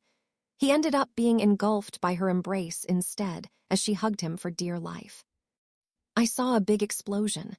There was a tornado of fire. I thought something happened to you and I came back, and you were bleeding. Your arm was broken and you wouldn't wake up and... It's okay, Fleur. I'm here, I'm fine. Everything is all right, he said again in a gentle voice. I thought you would die. By now, she was crying out loud with her head, buried in the crook of his neck. I'm sorry, Uri, because I was stubborn, you. SHHH. He shushed her and caressed the back of her head softly. The girl's body rocked from her sobs for a long time. Eventually, she cried herself to sleep, the emotionally draining events that day having caught up with her. Harry's gentle caresses only sped up the process, but even in her sleep, she would not let go of him, her hands clutching on the fabric of his now oversized shirt. He would have loved nothing more than to fall asleep together with Fleur, but there were too many things on his mind at that moment. His meeting with Death was fresh in his mind. It filled him with trepidation still, filled him with anxiety regarding the future. The Master of Death, what a bad joke. He did not believe it for a second. To him, it sounded more like he would become Death's servant, their slave if he accepted the deal. He wanted to pass on when his time came and be reunited with his loved ones, or, as Dumbledore would put it, to start his next great adventure. He did not want to be eternally bound to Death's whims. Hearing the soft snores coming from the sleeping girl in his arms, his expression softened. He was still not 100% sure about whether death had been truthful or not, but he knew that his feelings for her were as real as they could be. He was not blinded by infatuation. He had not lost his mind to her Veela charm and perfect beauty. Mentally, he was in his 40s. Although her beauty was, indeed, a factor in his attraction for her, he was not as shallow as to ignore her personality. He would not have started to love her had it been just physical attraction.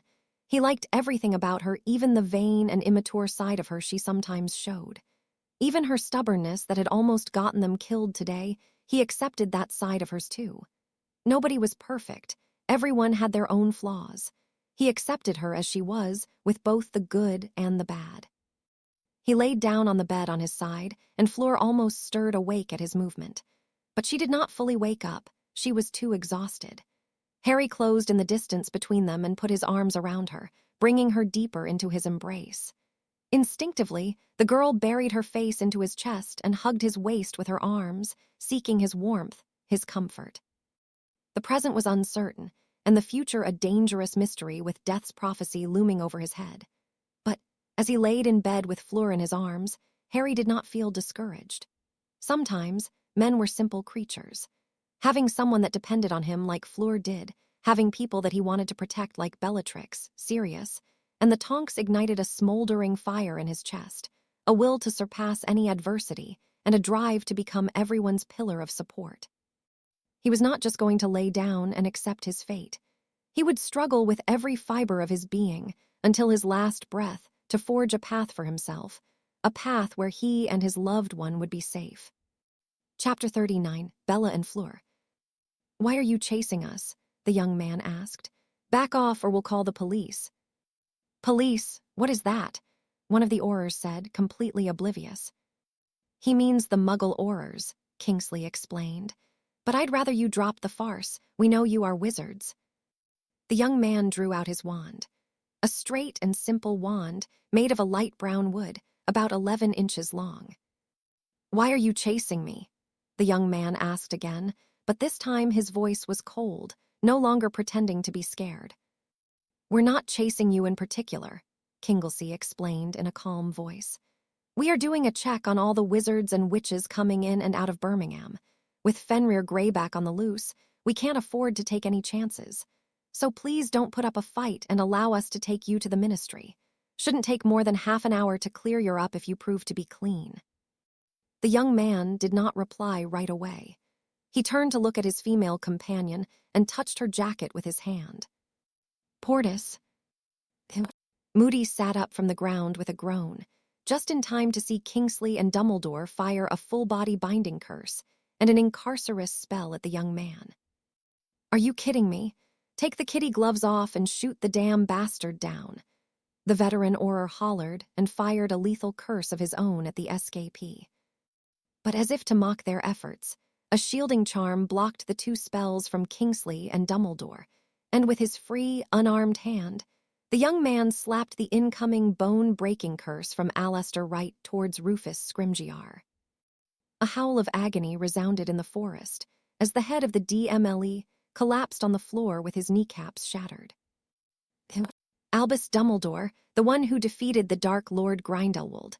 I've always wanted to cross wands with you," the young man said respectfully, but the tone of his voice spoke volumes of his burning fighting will.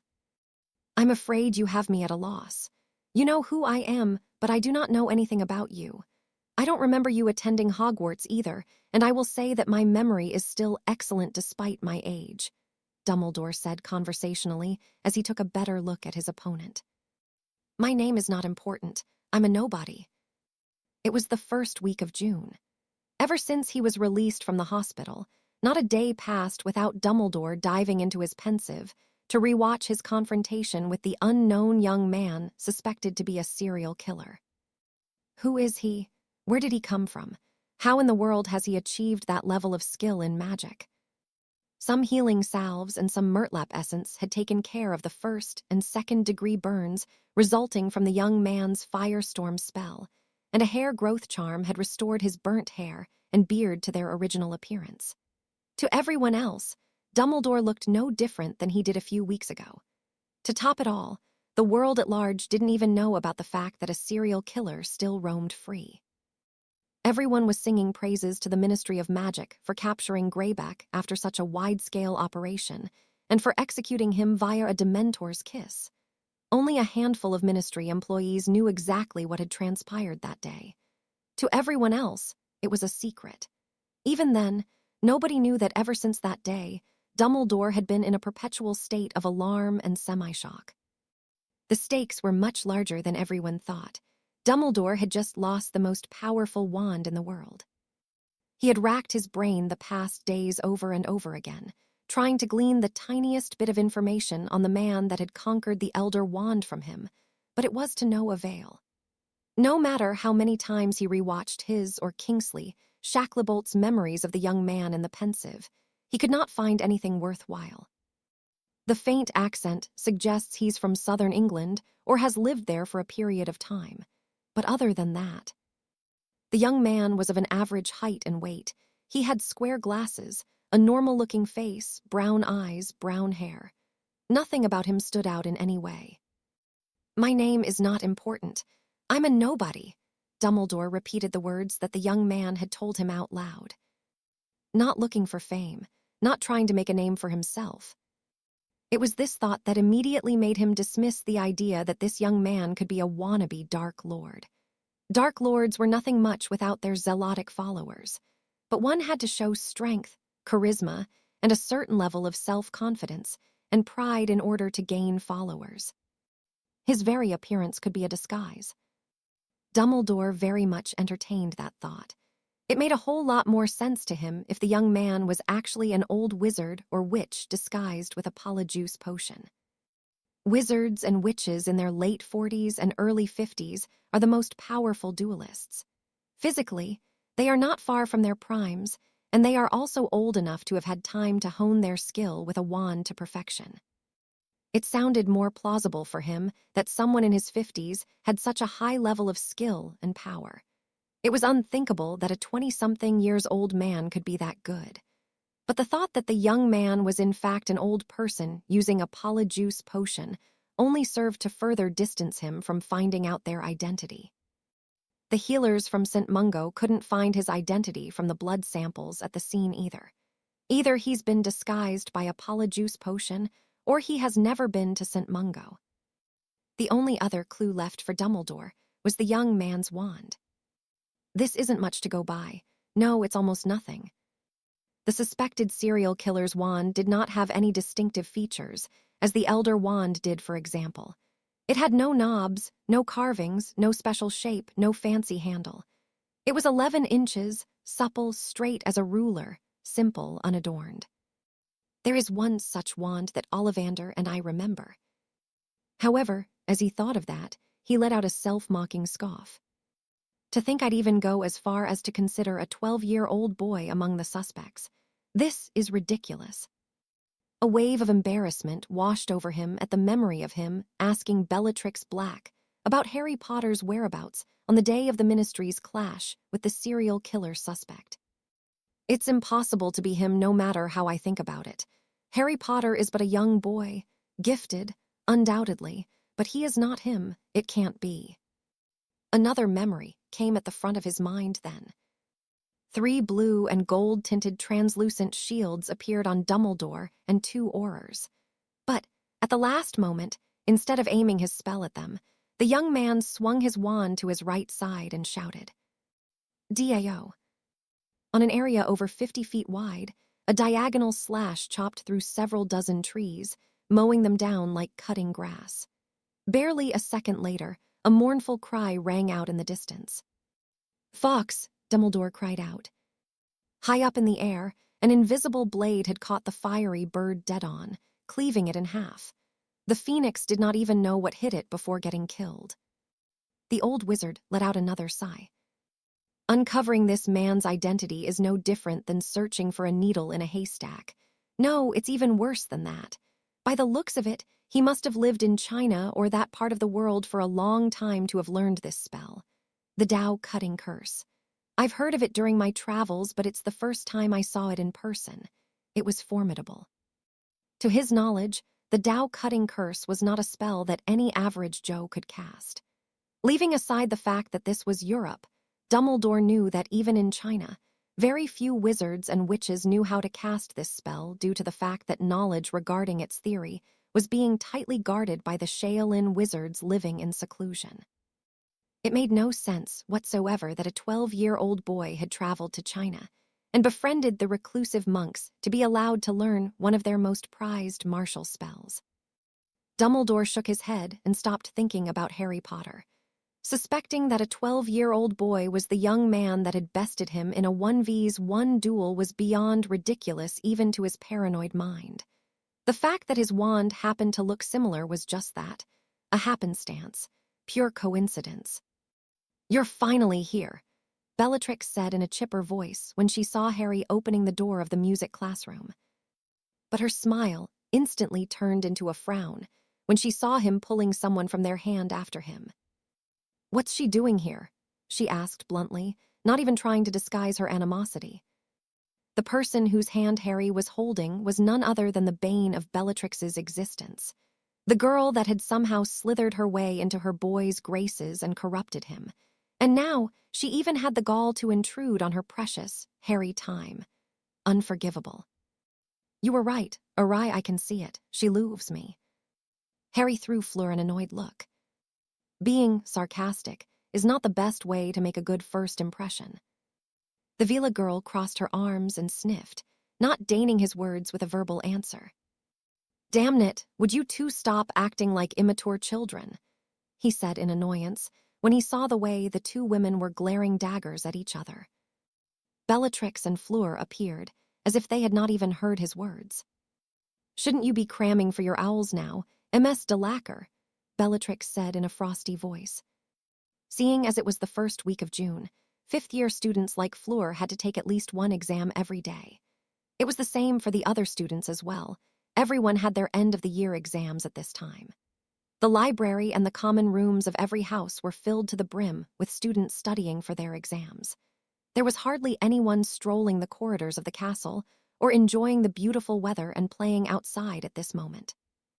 "Shouldn't you be resting now, Professor Black? I believe this period of exams is just as busy for professors as it is for students. The difference is that we are young and we can handle it."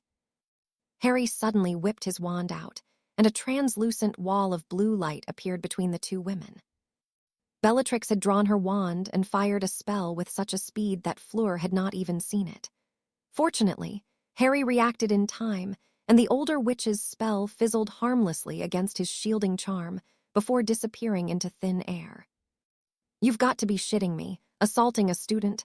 Are you for real?" Harry said incredulously. Bellatrix had the decency to at least look somewhat sheepish. Fleur was no less startled. Harry talked to her about Bellatrix nearly every day, hence where her jealousy for her started from.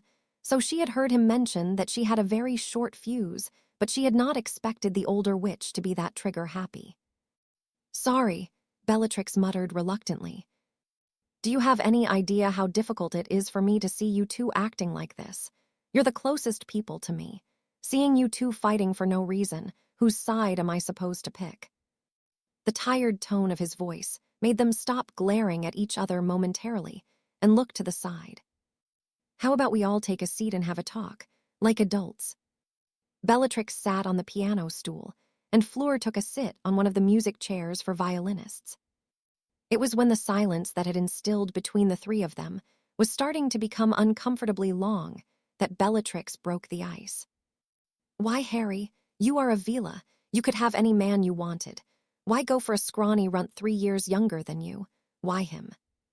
Fleur was momentarily taken aback at Bellatrix unexpectedly speaking to her in French.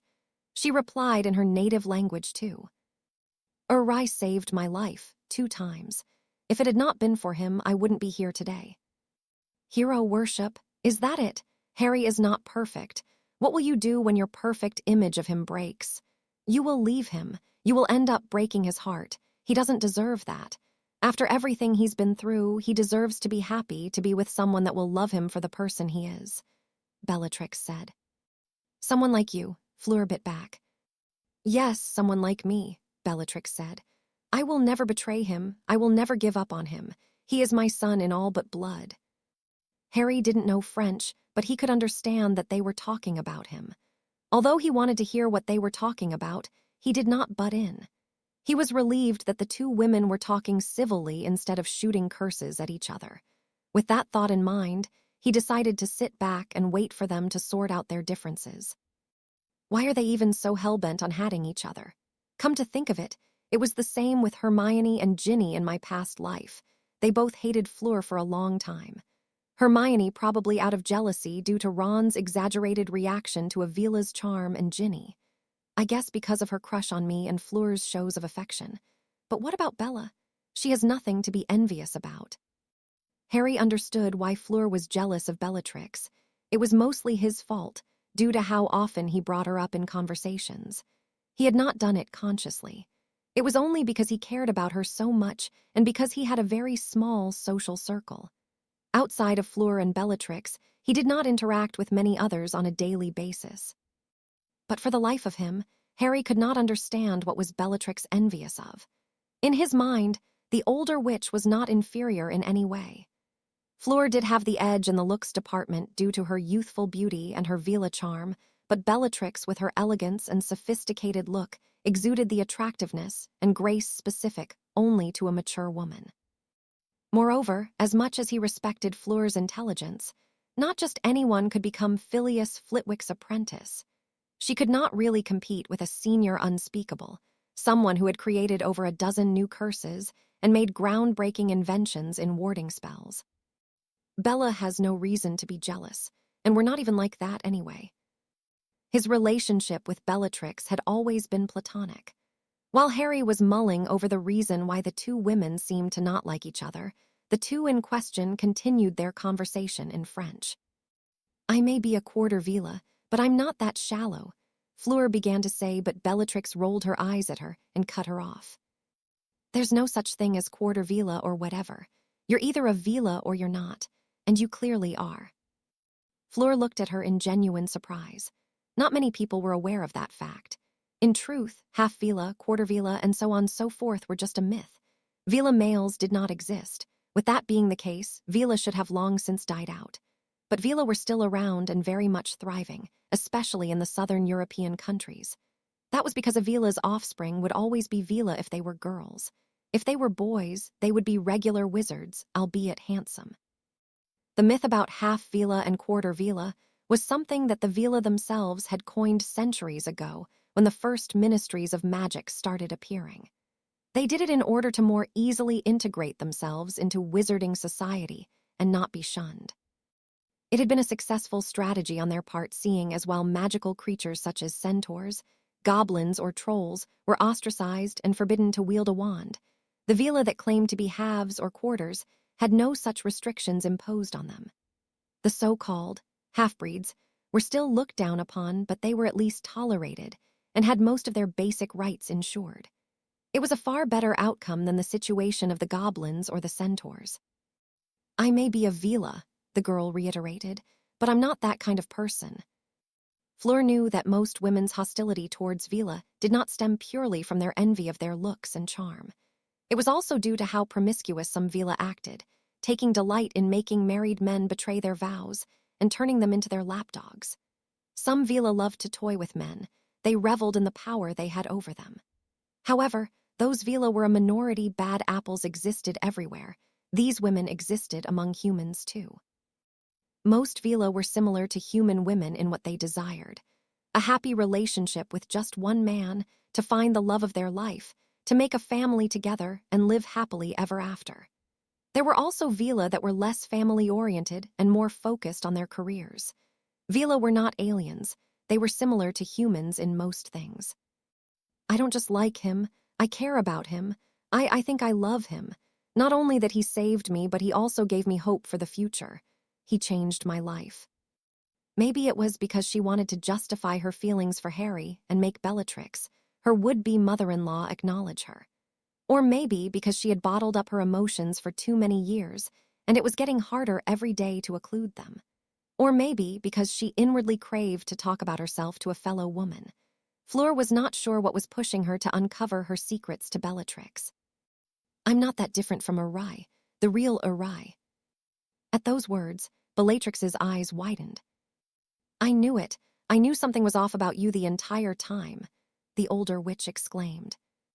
Now it finally made sense for her, how someone as old and jaded as Harry could have fallen in love with a seemingly clueless blonde teenage girl. You believe me, just like that? Fleur asked, having expected a lot more skepticism from her. When Harry trusts you enough to tell you his secret, how could I doubt you? Bellatrix said, and looked at Harry for confirmation. But he tilted his head at her in confusion. Seeing as they were talking in French, he had not understood a thing. Adorable. It was in this kind of moments that Bella usually forgot that Harry was in fact a middle-aged man stuck in the body of a child. That cute look of confusion on his face and his vivid green eyes made him look so adorable that she wanted nothing more than to cuddle him to death. After a while of them remaining silent, Harry finally spoke up. So you're friends now? Don't push it, the two of them retorted. He raised his hands in surrender and chuckled a bit. All right. As long you're not cursing each other, I'll consider this a win in my books. Bellatrix crossed her arms and looked at him with narrowed eyes. I understand why you'd want to introduce her to me and get us to know each other, but could it not wait? This was supposed to be our time. Harry sighed in exasperation. Our piano lessons aren't going anywhere. Sheesh, calm down. By the looks of how her jaw muscles bulged, him telling her to calm down had the opposite effect. You almost got me killed a few weeks ago, Harry continued. What? Bellatrix asked, momentarily not understanding what he was talking about. Sorry, Fleur muttered in a low voice. Not you, Harry began. I mean you too, but now I'm talking about Bella. You're not making any sense. Spill it out already. Bellatrix blew her top, quickly getting annoyed at being left out of the loop.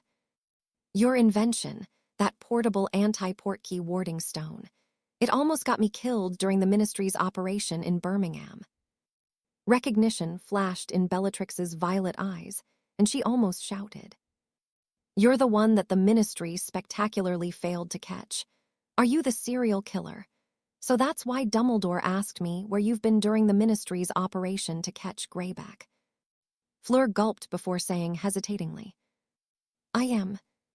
It had taken a huge amount of courage on her part to reveal her darkest secret to someone that she did not truly know or trust. One could even go as far as to say it was foolish.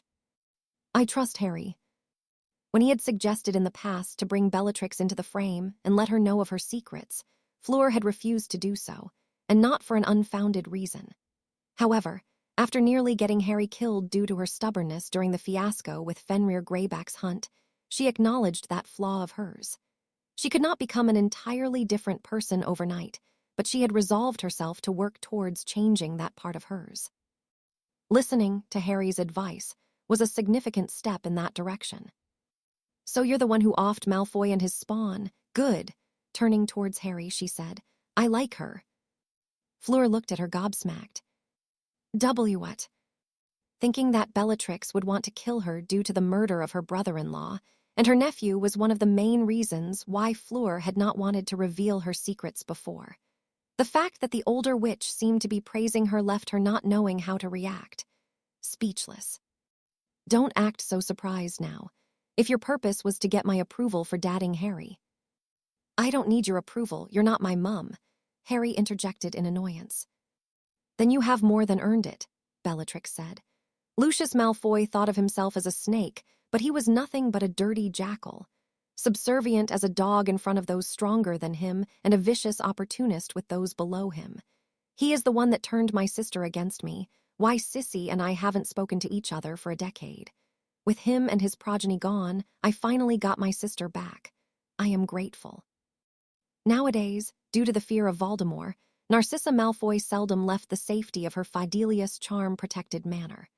Because of that, Bellatrix, Sirius, and Andromeda were the only ones she interacted with Sirius being a drunkard and a half and Andromeda being mostly busy with her own family. Bellatrix and Narcissa had become closer than ever before. She had become her widowed sister's pillar of support and her closest confidant. Later that evening, after kissing Harry goodnight and going back to her room in the Ravenclaw dorms, Fleur's mind involuntarily went back to the intense meeting between her and Bellatrix earlier during the day. Her final thought before falling asleep was, "Thanking me for killing her brother-in-law and her nephew. That woman is not normal in the head." Chapter 40 Letters. "Ouch, you little bitch," he cussed as a shock of electricity zapped his hand. "What's wrong with you? Why do you keep doing this?" The one he was yelling at was not a person, but an inanimate object. Harry Potter was once again having an argument with his wand. From the side, Bellatrix giggled at the sight of him. She was still marveling at the wand's show of intelligence. Unfortunately, wand-making and wand lore were not her areas of expertise. She would have had a field day studying the Elder Wand and the seemingly sentient fur wand had she been a wand-maker like Ollivander. As it was, she could not help him with anything. "Look, I told you it's not like that." After 2 years spent with the feisty wand, Harry had somehow started to understand to a certain extent the feelings, emotions it was projecting. "You have no reason to be jealous, you know. If anything, you should be happy you just got a sister." The wand buzzed noisily on the table, quite vocal about its disagreement. Harry rubbed his forehead while exhaling loudly through his nose. In the end, he could do nothing but wandlessly levitate his wand and put it back into its holster at his waist. "She's still mad at you?" Bellatrix asked, her voice dripping with amusement. He chuckled helplessly and said, "I've never thought there would come a day when my wand would accuse me of cheating. How is it so smart anyway? It makes no sense. Wands aren't supposed to be sentient." They laughed together at the idea of Harry cheating on his wand. When he grabbed the Elder Wand from the other holster at his waist, the fur and dragon heartstring wand vibrated annoyingly against the skin of his hips. The wand was clearly having none of it. Death's stick or not, the fact that Harry was okay with the idea of having a second wand appeared to be the ultimate form of betrayal. He paced back and forth across the living room, distracting Bellatrix, who was reading a book on the sofa while sipping on a cup of coffee. "You're being bothersome. Go play outside or something. It's not raining today. Go out and fly on your broom. Have some fun." "I just don't know what to do, okay? It's not like I can use the Elder Wand openly. It would be like advertising that I'm the one who they suspect as their serial killer. But I don't want to get another wand either. As annoying as she is sometimes, she's grown on me." Bella sniffed in amusement at his dilemma. To Harry, however, it was not that funny. He had grown attached to his fur and dragon heartstring wand over the past 2 years. Temperamental as it was, the connection he felt with his wand was nothing like he had ever experienced with other wands. It was not just a tool like the Elder Wand or like the wands from his previous life. His connection with the fur wand was more intimate, almost like having a friend by his side at all times. "You should give it a name. It might increase your intimacy with her and make her feel more special," Bellatrix said with a grin. "I should give it a what now?" he asked with a snort of laughter. "A name. She might like it, who knows," she said with a shrug. Yeah, I should call her Wanda," he said sarcastically, but an unexpected stinging hex to his thigh made him let out a yelp of pain. The fur and dragon heartstring wand was not amused.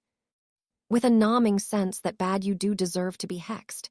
No wonder Asmodeus is always annoyed with you, calling him Big Head. I'm rather surprised your owl got a decent name," she said with a snigger. "Har har," he mocked her laughter. "I'm sorry, I should have probably named him Big Turd like I wanted at first. Where is he, by the way? I rarely see him around these days." "He went for a swim in the river." Anaconda snakes loved swimming, and Big Head was no different in that regard. With Water of Leith passing through the Dean Village district of Edinburgh, where the Blackthorn was located, and with his ability to shrink his size thanks to being Harry's familiar, Big Head often sneaked out and went for a swim. Now that it was the beginning of July, temperatures had increased even in Scotland. It was still not warm enough for a green anaconda to swim leisurely for a long time, but it was not cold enough to harm it either. Harry shook his head at the snake's antics. Extending his hand, a wandless summoning charm made a book come flying to him from his bedroom. Then, he took a seat next to Bellatrix. On the sofa. 1. What are you reading? The Hobbit by Tolkien, Harry said. Is it interesting? She asked, not recognizing the name of the author. You mean you've never read it? You're missing out on such a great read. What's it about? It tells the story of a hobbit joining a band of dwarves and a wizard in their quest to reclaim their lost kingdom. Hobbits are similar to dwarves in stature, but less muscular and more interested in farming, cooking, and having an easygoing life. The way Tolkien describes the Shire, their community, makes me wish I could live there. It's like a dream world. 2. Boring, she said. You take that back. If that is boring, then show me what you're reading now, he said, and snatched the book from her hands, almost making her spill her cup of coffee in the process. Humph! A treatise on Gamp's laws of elemental transfiguration. That's what you call interesting. This is probably even better at curing insomnia than a sleeping draft.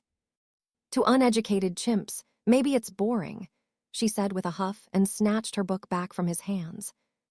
Harry chuckled at her cranky reply, but did not poke fun at her any longer.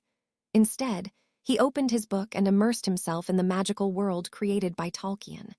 Many of the creatures and beings in Middle-earth existed in real life as well, but that world was more fantastical. There was no statue of secrecy. There were hobbits. There were elves, not house elves. And there were orcs too, and demons too. I wouldn't be surprised if Tolkien had been a wizard or a squib, he thought absent-mindedly. 2 hours later, around 4 o'clock in the afternoon, a snowy white owl landed on the window sill and bonked with her beak on the glass. Unaware of it himself, Harry let out a smile so innocent that it brightened his face. Leaving the book down without even putting a bookmark first, he made a beeline towards the window. Hedwig, you're back so quickly, he said, and took the beautiful bird of prey into a bear hug. The snowy owl barked happily and affectionately nipped at his fingers as he was petting her on the head. Is this a letter from Fleur? Hedwig hooted in acknowledgement and lifted her leg for him to untie the rolled piece of parchment. Carrying the snowy white owl on his shoulder, he returned to the sofa and sat down. When he unfurled the piece of parchment, Bellatrix also scooted closer to him and tried to read over his shoulder. What are you doing? He said and threw her a dirty look. Awa, is little baby Potter embarrassed? Shoo, shoo. Go back to your boring magical theory books, he said, not letting her teasing get to him. Ah, to be a teenager and in love with someone. I'm so jealous, she said, half serious, half jokingly. I'm sure there are some men who'd give an arm and a leg for the chance to date you, he said, not buying her victim act. I'm getting old, she said with a wry smile, and my standards for men are also quite unrealistic. At least you admit it, he said with a laugh. Well, isn't it normal to desire the best? Alas, there's also that thing. You know, the fact that I can't have children. Even if I found a decent man, nobody would stick around after hearing that. It's quite the deal-breaker for most wizards. As for purely physical relationships with someone, well, I am not that kind of easy woman. Saying that, Bellatrix's smile waned a bit. You could also try getting to know a Muggle-born. Or, who knows, maybe even a Muggle, Harry suggested with a shrug of his shoulder. She literally rolled her eyes. Muggle-borns, I don't mind. But Muggles? Thanks, but no thanks. Maybe Muggle-borns have no issues with marrying Muggles since they grew up in that world. We're too different. She stood up from the sofa and stretched to remove the stiffness in her back. Anyways, no more talk about my dadding life till I'm going to play the piano for a while, she said in a chipper voice and ruffled his already messy hair once, prompting him to slap her hand away before leaving. He looked down at the piece of parchment in his hands, not really registering the words written on it, his mind still at Bellatrix's words. Eventually, he let out a sigh. There was nothing he could do about it. The damage dealt by dark magic could seldom be fully healed. That's how his scar had never been healed in his past life, and how George Weasley had lost his ear and could never grow it back. A curse that could render someone infertile was something that sounded obscure even to him, who was no stranger to dark magic after having battled against it for decades. And if Bellatrix herself had not found a cure, it was likely that no one else would. she was one of the most well-versed persons in the dark arts that he had ever met. At the moment, he was going to give Bellatrix some space and let her pour out her emotions by playing the piano. That's how she dealt with her depression. It was how she had kept herself afloat despite her loneliness and lack of affection throughout the years. But he resolved himself to let Bella know more often how much he cared about her. That was especially because she had already started her work as an unspeakable again. She would not be returning to teach at Hogwarts the next year, so they would not be spending as much time together as before. It was the summer holiday. In his childhood, unlike most boys his age, Harry used to hate holidays more than any other time of the year. Summer holidays, in particular, were the worst for him because he could not stay at Hogwarts like during Christmas or Easter. When summer came, he had to return to the Dursleys. In this life, however, Harry absolutely loved holidays. The novelty of reliving his childhood at Hogwarts passed after the first few weeks in the previous year, and the nostalgia glasses no longer had any effect in alleviating the excruciating boredom he felt during the classes. Done with his second year of school, Harry was joyous at the thought of getting away from his noisy and nosy classmates. He felt bliss at the fact that in the following months, he would finally get some peace and quiet, with only Bellatrix and Hedwig for company. "I guess Big Head, too. He ain't half bad," he mused while looking at the small, 3-foot-long snake sleeping coiled up like a turd on his desk, right next to his papers. Although the summer holiday had just started, Harry Potter was in the middle of doing his history of magic assignment. Mentally, he was not a child, so he had no intention of procrastinating his homework for the last week of the holiday. Moreover, unlike the first time around, there were no Dursleys to lock up his belongings and forbid him from studying. He decided to finish everything as soon as possible and spend the rest of the holiday without thinking about it. Witch burning in the 14th century was completely pointless discuss. Nearly 3 decades had passed since Harry had been in his 3rd year at Hogwarts, but he could swear that this history of magic assignment was identical to the one from his past life. That's because the amusing story of Wendelin the Weird was rather hard to forget. The witch in question had let herself get caught and burnt at the stake by muggles no less than 47 times, even going as far as brewing a difficult potion like the Polyjuice potion, just to disguise herself as someone else in order to get captured without the muggles suspecting a thing. But I doubt wizards and witches would have it as easy these days. If muggles were to start another witch hunt in this day and age, most people would be hard-pressed to survive.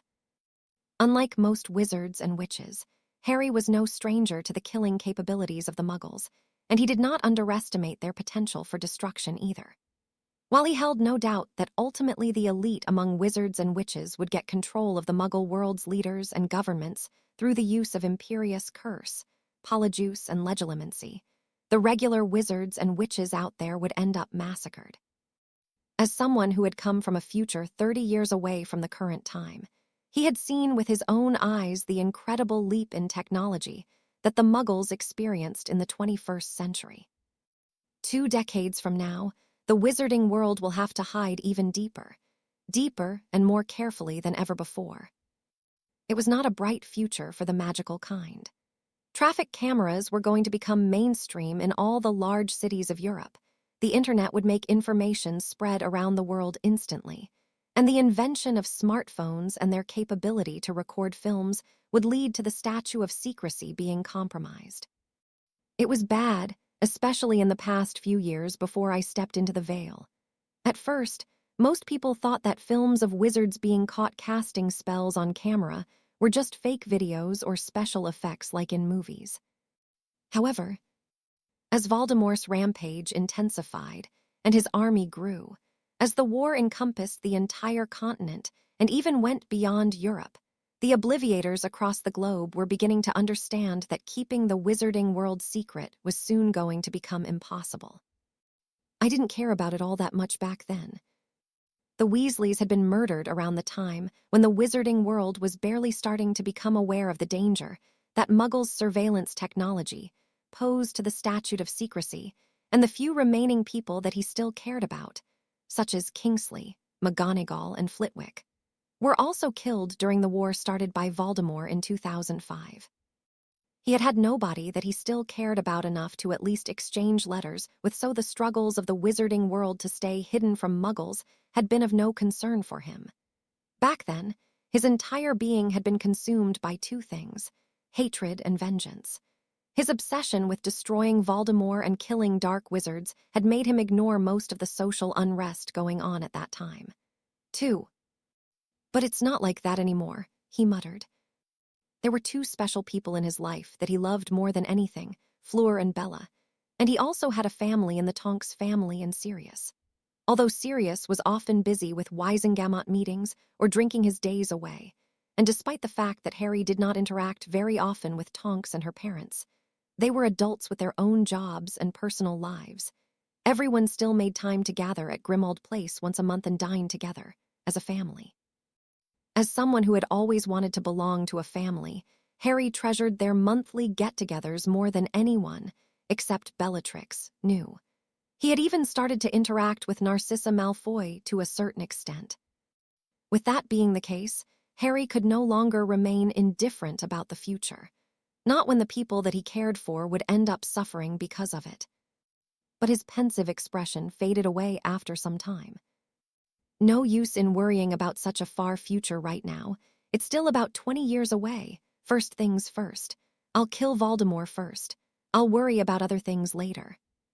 Pushing that thought into a remote corner of his mind, he turned his attention back to the essay that he was supposed to write. Completing the assignment for the history of magic did not take him too long. About 45 minutes later, Harry put his quill down and cast a drying charm to dry the ink on the parchment. Finishing that, he took a different piece of parchment and unfurled it. Dear Harry, at the expense of you getting a big head, I'll start by saying that I miss you. That first sentence alone was enough to make him break into a smile. It's good to be back in France and finally see the sun. Merlin, how I hate that Scotland weather. Did you know we had less than 30 sunny days the entire last year? Only 23 days more exactly, I counted them. It is ridiculous. He actually sniffed with audible laughter. Fleur had always been rather vocal about her deep dislike of the Scottish weather during their morning runs on Hogwarts grounds and around the Black Lake. He could vividly imagine her pretty face, all scrunched up in a frown by exasperation. I also missed my family. I'm glad I took your advice and mended my relationship with them. My parents are dotting on me in a manner that makes me think I'm of the same age as Gabrielle, but I don't dislike it. He did not doubt her words. With how touchy-feely she acted with him sometimes, it was not difficult for Harry to realize that Fleur was starved for affection. But I do have to admit, my little sister is kind of suffocating sometimes. She wants my undivided attention 24/7. Still, it's great being back in France, home. I just wish you were here too. I want to show you the place where I grew up, our vast vineyards, the sea, the beach. Harry sighed wistfully at her words. He had never dated someone like that. He had never had that kind of idyllic romance in his past life. Just imagining the scene of going with Fleur on a simple walk, by the beach, at the sunset, holding her hand, filled him with peace and high expectations. Although it's still a few weeks away, I can't wait for you to come here. You are coming, right? I will be very displeased if you changed your mind. Mum and Dad have already started to make plans. And yes, before you ask, you can bring that crazy woman along with you too. I understand that it's a necessary evil. Oh, he was definitely going to keep his promise and visit Fleur in France. He missed her just as much as she missed him. In addition, it would also be good to keep Bellatrix away from burying herself in her work and make her relax. Last, but not least, the thought of seeing his gorgeous girlfriend in nothing but a swimsuit and with her long, silvery hair wet from swimming made him get hot under the collar. The fact that his teenage hormones were influencing his mind was not the sole reason for his less than pure thoughts, but he felt no shame whatsoever in regards to his burning desire for Fleur. She was his girlfriend, she was Avila, and he was in love with her. If he was not going to perv on his own girlfriend, who was he supposed to do it on? I should stock up on aging potions brewed for the age of 20 before the trip, Tilda, he thought with a mental chuckle. Shaking himself out of his R18 thoughts, Harry returned his attention to Fleur's letter. By the way, I have recently received the results of Professor Flitwick's apprenticeship exams. I have passed them all with flying colors. Now, I just have to wait for the owls. But as far as I know, they are still a week or two away. Speaking of my charms apprenticeship, I will need your help with a project. Brush up your knowledge in ancient runes. I will be making full use of it when you arrive. Well, enough about me. Tell me, what have you been up to? Are you still going on runs in the morning? Have you given any thought to picking Quidditch again next year? Give me a longer letter than the previous one. Your last letter is inexcusable, and you better reply to this letter on the same day you receive it. Remember, Hedwig is on my side. She will tell me everything. I also know that there are about 1,000 miles from Scotland to southern France, and that Hedwig takes about 2 days and a half. A maximum of 3 days if the weather is bad to cover that distance so. Bruh, Harry thought while reading that paragraph. He was a little unsettled at how obsessive her calculations made her sound. I just miss you so much, Harry. I need you. I miss our chats. I want you to embrace me. I want to kiss you. I want to make love to you, to fall asleep with my face buried in the crook of your neck and with your hands around my waist. I want to hear you tell me that you love me. Although it was just writing, he felt his chest jolt when reading those words. Do you miss me too? Do you think of me that often too? I hope I'm not the only one. Write to me as soon as possible. Love. Fleur. Although deeply amused and smiling at first, Harry was left with a pondering expression on his face by the time he finished reading the letter. It was the second letter he had received from her since the summer holiday started, and Fleur sounded even needier than in the first one. Almost desperate. But then he started smiling again. With the virus called love tainting his thought process, Harry did not dwell on that thought for long. Head over heels with her as he was, Fleur's slightly out-of-character clinginess did not raise any alarm bells in his mind. If anything, he found it endearing. Chapter 41. Awry! A cry rang out, and Harry only had 2 seconds to brace himself before a girl-shaped missile slammed into him. Much to his mortification, he found his feet leaving the ground as the girl took him in a bear hug and started to spin him around. Let me down. Fleur put me down, he said, his voice coming out in an urgent whisper. She did listen to him, but her arms remained tightly wrapped around his back. Despite the embarrassment he felt at being picked up and spun around like a Disney princess. So not manly, he thought. Harry embraced her back, just as tightly once she let him down. There was no greater joy than having one's feelings reciprocated. I missed you so much, she said. You should probably let go soon, whispered Harry into her ear. We're at the Ministry of Magic, and your father is also watching us like a hawk. Mr. Delacour was, indeed, watching them seemingly without even blinking.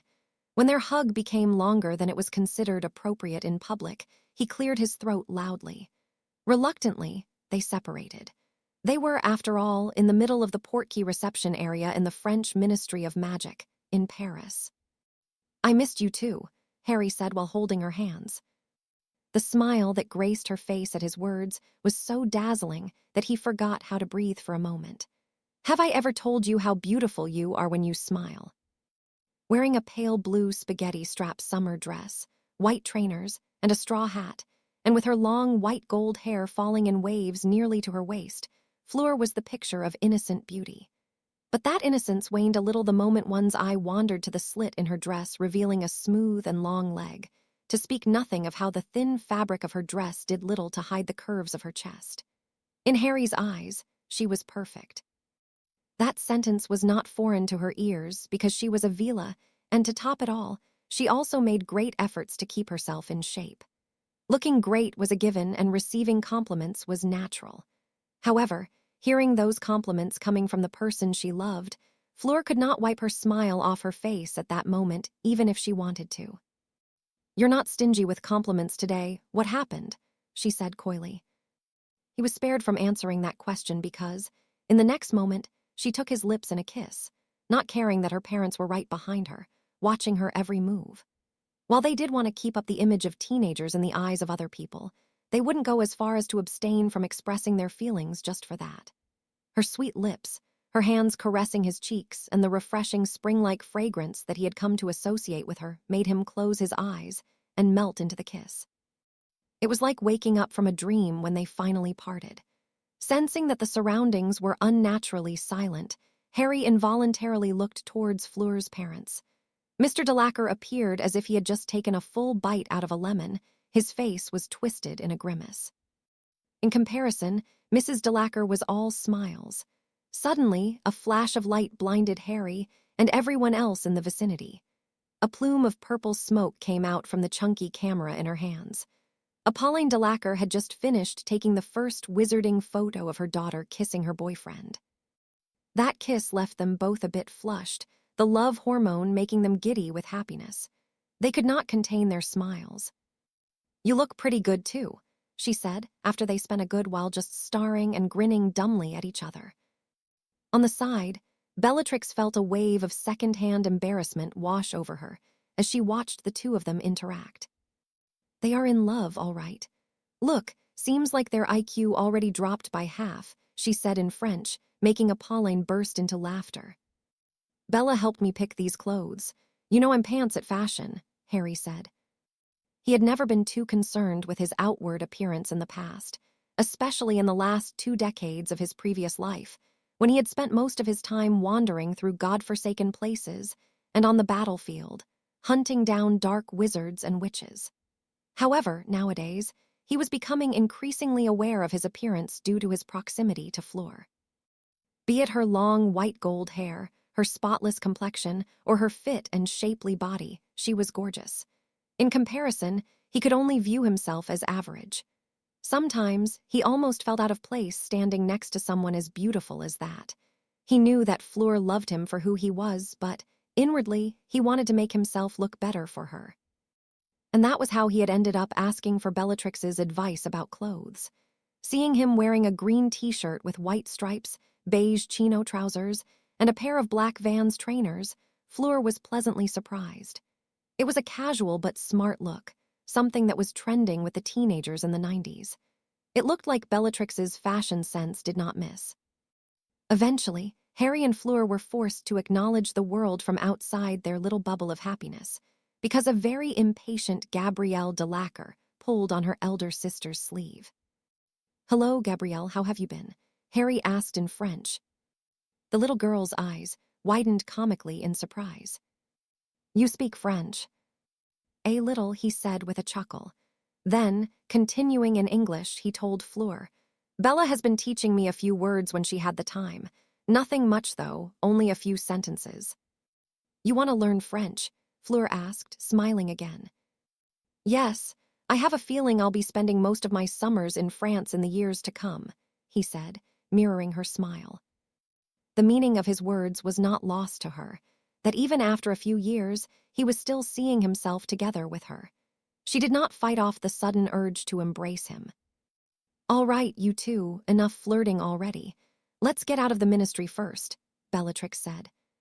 Fleur threw the older woman a smug look and raised an eyebrow as she held Harry's hand and started walking ahead. "Seriously, you two will never get along, will you?" he said with a tone of helplessness, having noticed their little nonverbal exchange. "I don't know what you're talking about, Tilda," Fleur said, and intertwined her fingers with his, lightly swinging their hands back and forth. "I can't wait to show you my favorite places in Paris. Today and tomorrow we'll be visiting the capital. The day after tomorrow, we're going to Provence, to my home." She was in such high spirits that even a grumpy middle-aged man like Harry was infected by her good mood, a smile seemingly having become etched into his face. "No fair, I want to hold your hand too," Gabrielle said and grabbed Fleur's other hand. With a boy that was a whole head shorter than her and a little girl that barely reached her waist, Fleur looked as if she had taken her younger siblings for a walk. Something that Harry did not fail to notice if the sudden redness in his cheeks was anything to go by. Sensing his discomfort, Fleur squeezed his hand a bit and smiled at him. Leaning closer to him, she whispered, "Don't worry about what others think. Only look at me, awry. I like you, what others think does not matter." As if they had arranged it beforehand, Another blinding light flashed, and a purple plume of smoke appeared as Mrs. Delacour snapped another photo, just in time to catch the moment when Fleur kissed Harry on the cheek. "Impressive reflexes," Bellatrix said in amazement. "I'm going to need those photos as well." Apolline giggled self-indulgently. "But of course, I've honed my skills as a photographer for more than a decade. We have an album of over 2,000 photos back at home, with most of them being photos of Fleur and Gabrielle," Mr. Delacour also said, chuckling at his wife's antics. "They may act annoyed now, but they will thank me when they grow older. Besides, they're so cute. I have the most beautiful daughters in the world. Harry will be a nice addition to our family, too. I can already see it," Mrs. Delacour said wistfully and suddenly snapped another photo, capturing the moment when Harry took Gabrielle on his back, giving her a piggyback. The twinkling laughter coming from the little girl was contagious. The three adults involuntarily found themselves smiling at the scene. Unlike the torrid temperatures during the day, nearly 30 Celsius degrees, July nights in Paris were quite cool and comfortable. Although the walls still radiated warmth from the heat they had absorbed during the day, the cool air of the night coming through the wide-opened windows invigorated him. Leaning with his elbows resting on the railing of the balcony, shirtless and wearing only a pair of gray sweatpants, a young man in his early 20s was silently admiring the gorgeous view of the Eiffel Tower shining brightly in the darkness of the night. Lost in his thoughts, he did not notice the arrival of a new person until she embraced him from behind. He smiled when she planted a soft kiss on the side of his neck and turned around to face her. "How was your first day in Paris?" she said while shuffling closer to him to soak in his body warmth. Wrapping his arms around her, he rested his chin on top of her head and gently caressed her long hair, still a bit wet from the shower. "Brilliant, but also exhausting. I can barely feel my feet. The heat was terrible, too." Always complaining about something, always grouchy," she said and pouted. He chuckled and kissed the crown of her head affectionately. "I'm an old man, Fleur. Cut me some slack." "Physically, you're just a teenager. You should have more she gasped when his teeth lightly sank into her ear. "You're incorrigible. Control yourself." Chapter 42, Summer with the Delacours. Like many other wizarding families in France, the Delacours' residence was not in a Muggle city or village. With France having a roughly similar population of magicals to the UK in terms of numbers, but with a territory more than 2 times larger, there was far more room for wizards and witches to extend themselves. Located in Provence, southern France, Fleur's home was surrounded by vineyards from all sides, except for the front due to it being very close to the coast, the seaside only half a mile away.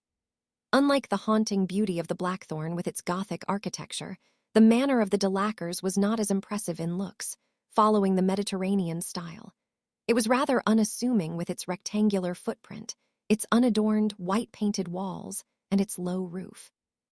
However, that simple-looking manor, coupled with the vast vineyards surrounding it and the glistening blue water of the Mediterranean Sea, created a picturesque scenery. Wearing a floral green dress, leather sandals, and a blue orchid flower in her long, silvery hair, and with her previously pale face now sporting a tan, Fleur looked just like a cute and lively village girl. Unlike Fleur, who had tanned beautifully, Harry's face, neck, and arms were a deep red. Looking at the crab-like color of his face and the skin peeling off his nose, she giggled and pinched it lightly. "Stop it, it hurts enough as it is," he complained. "And that's solely your fault. I told you yesterday to put on some sun cream, didn't I? Men don't use that shit, you said. Well, now suffer like a man, haha. Ah."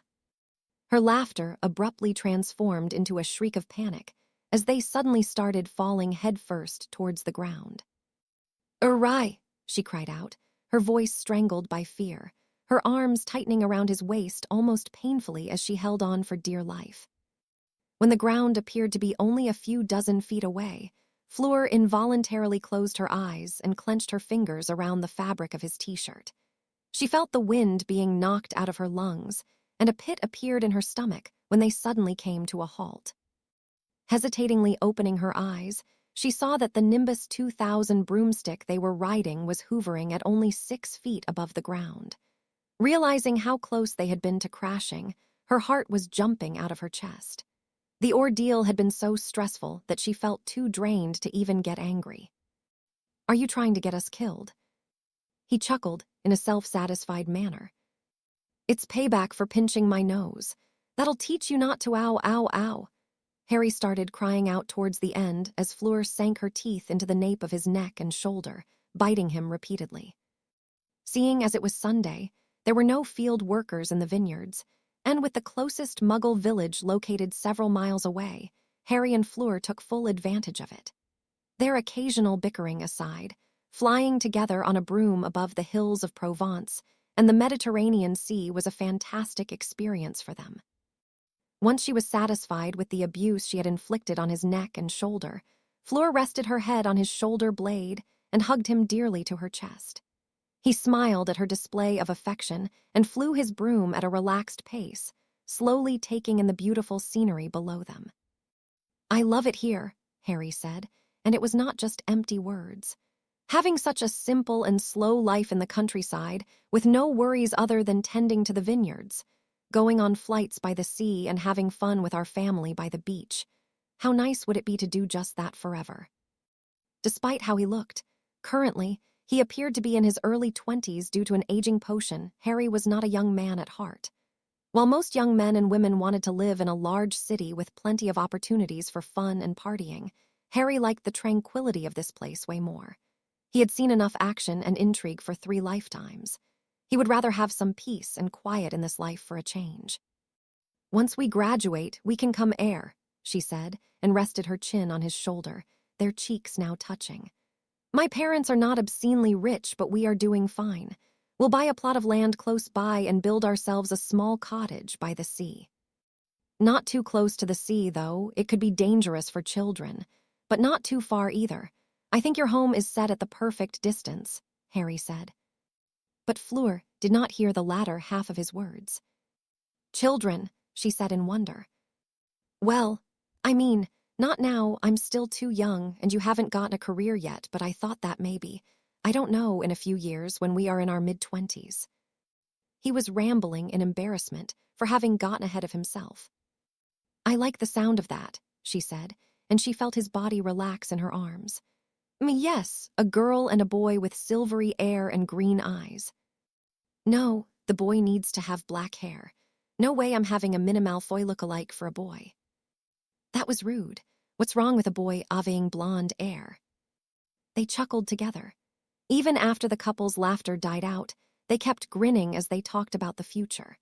It was still several years too early for them to talk about marriage and children due to their young bodies, but it did not hurt to fantasize about it and learn more about what dreams and hopes each of them held for the future.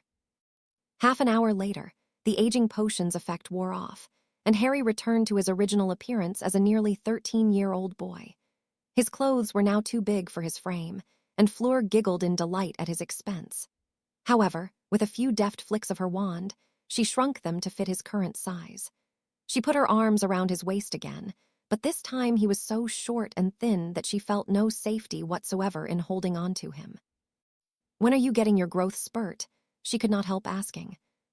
"I'm sorry for being a midget," he said snarkily. At this point, it had become a running joke between them for Fleur to poke fun at his height, and for him to get annoyed. "Do you have more of that aging potion on you?" she pressed on. "You're really shameless today, aren't you?" "Aw, come on, don't be like that," she cooed and threw her arms around him. "I just like that wide and reliable back of your older self. And that chest, I love laying my eat on it. I never sleep as well when I'm alone. But I guess you being this small and cute as its perks too. I can cuddle with you like a teddy bear," she added at the end and ruffled his already messy hair. Living with the Delacres turned out to be one of the most relaxing and fulfilling experiences for Harry and Bellatrix. Unless someone badmouthed his wine, Mr. Delacre was a relatively laid-back and warm person. As a wine connoisseur and a producer of Muggle and magical wines, Mr. Delacre took great pride in his work. As for Mrs. Delacre, the best word to describe her was vivacious. Despite being a woman in her mid to late 40s, She was full of energy, and sometimes she talked so fast that Bellatrix, who was fluent in French, had trouble understanding her. Nevertheless, the two ladies had hit off well, with Bellatrix even taking up a Pauline's hobby. Nowadays, the two of them could often be seen with a photo camera hanging from their necks, randomly snapping photos at their children or their surroundings. The Delacquers' home gave out such a warm and welcoming vibe that Harry had genuinely started to love it after only a few days. The fact that he was together with Fleur was like the cherry on the cake.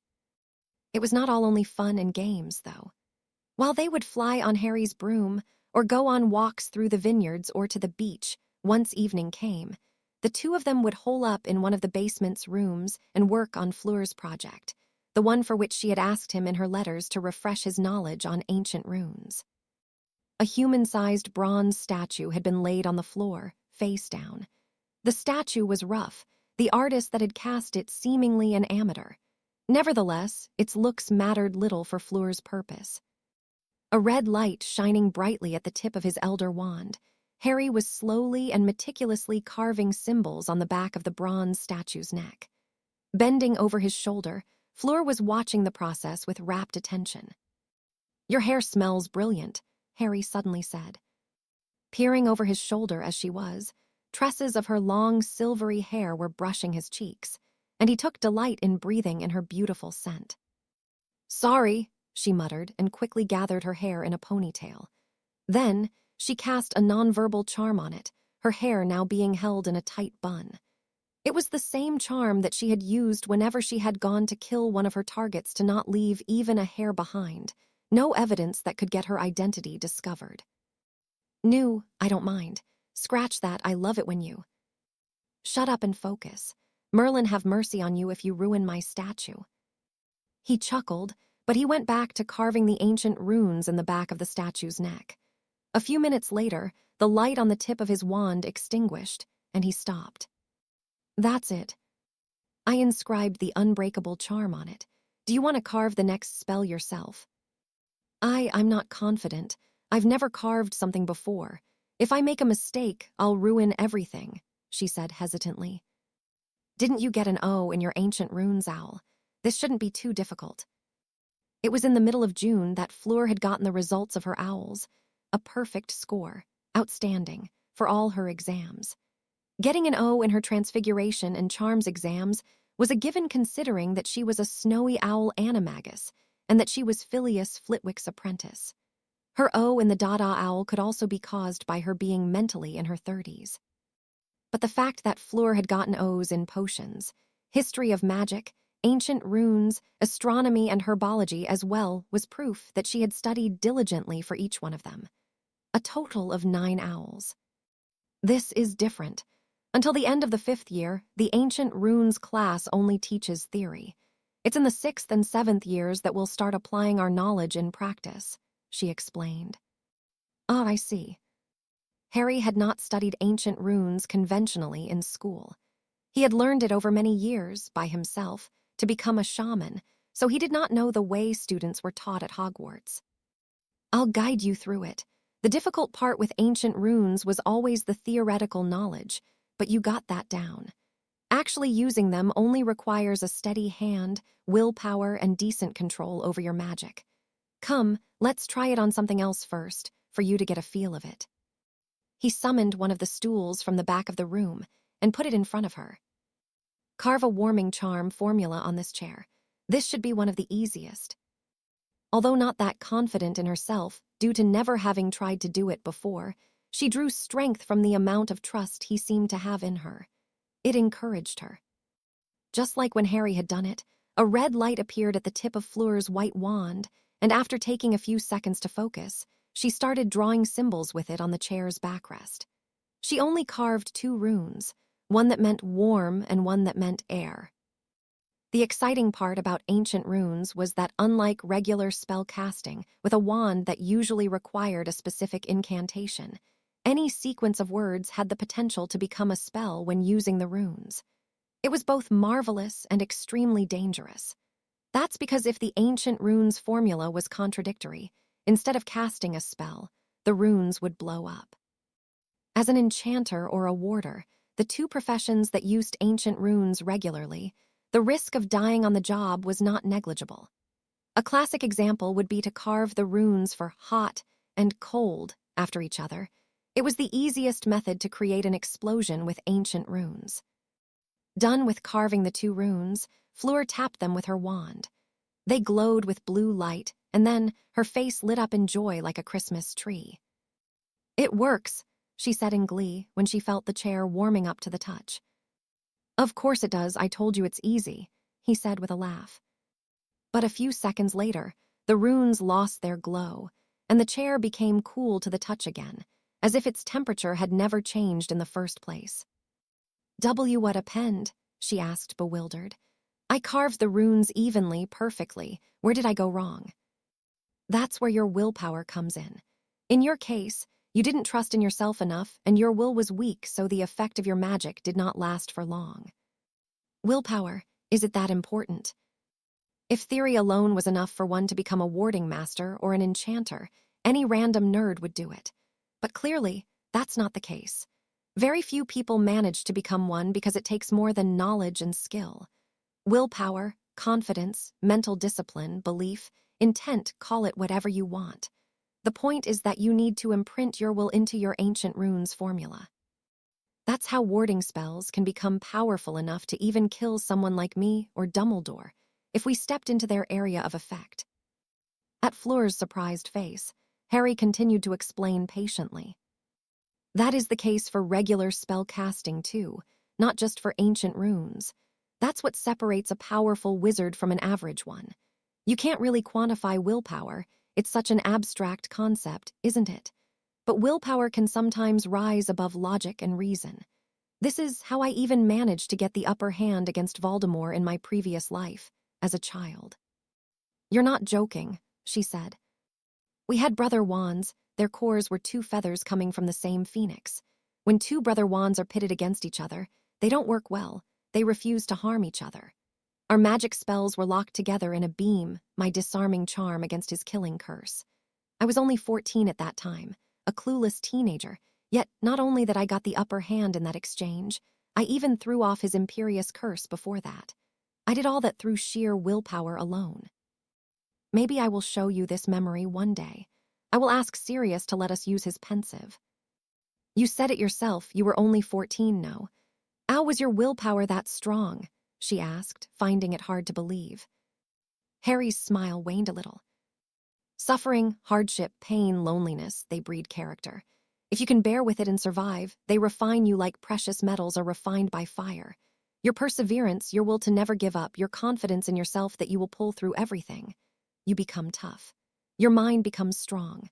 I did not have an easy life growing up. It was terrible.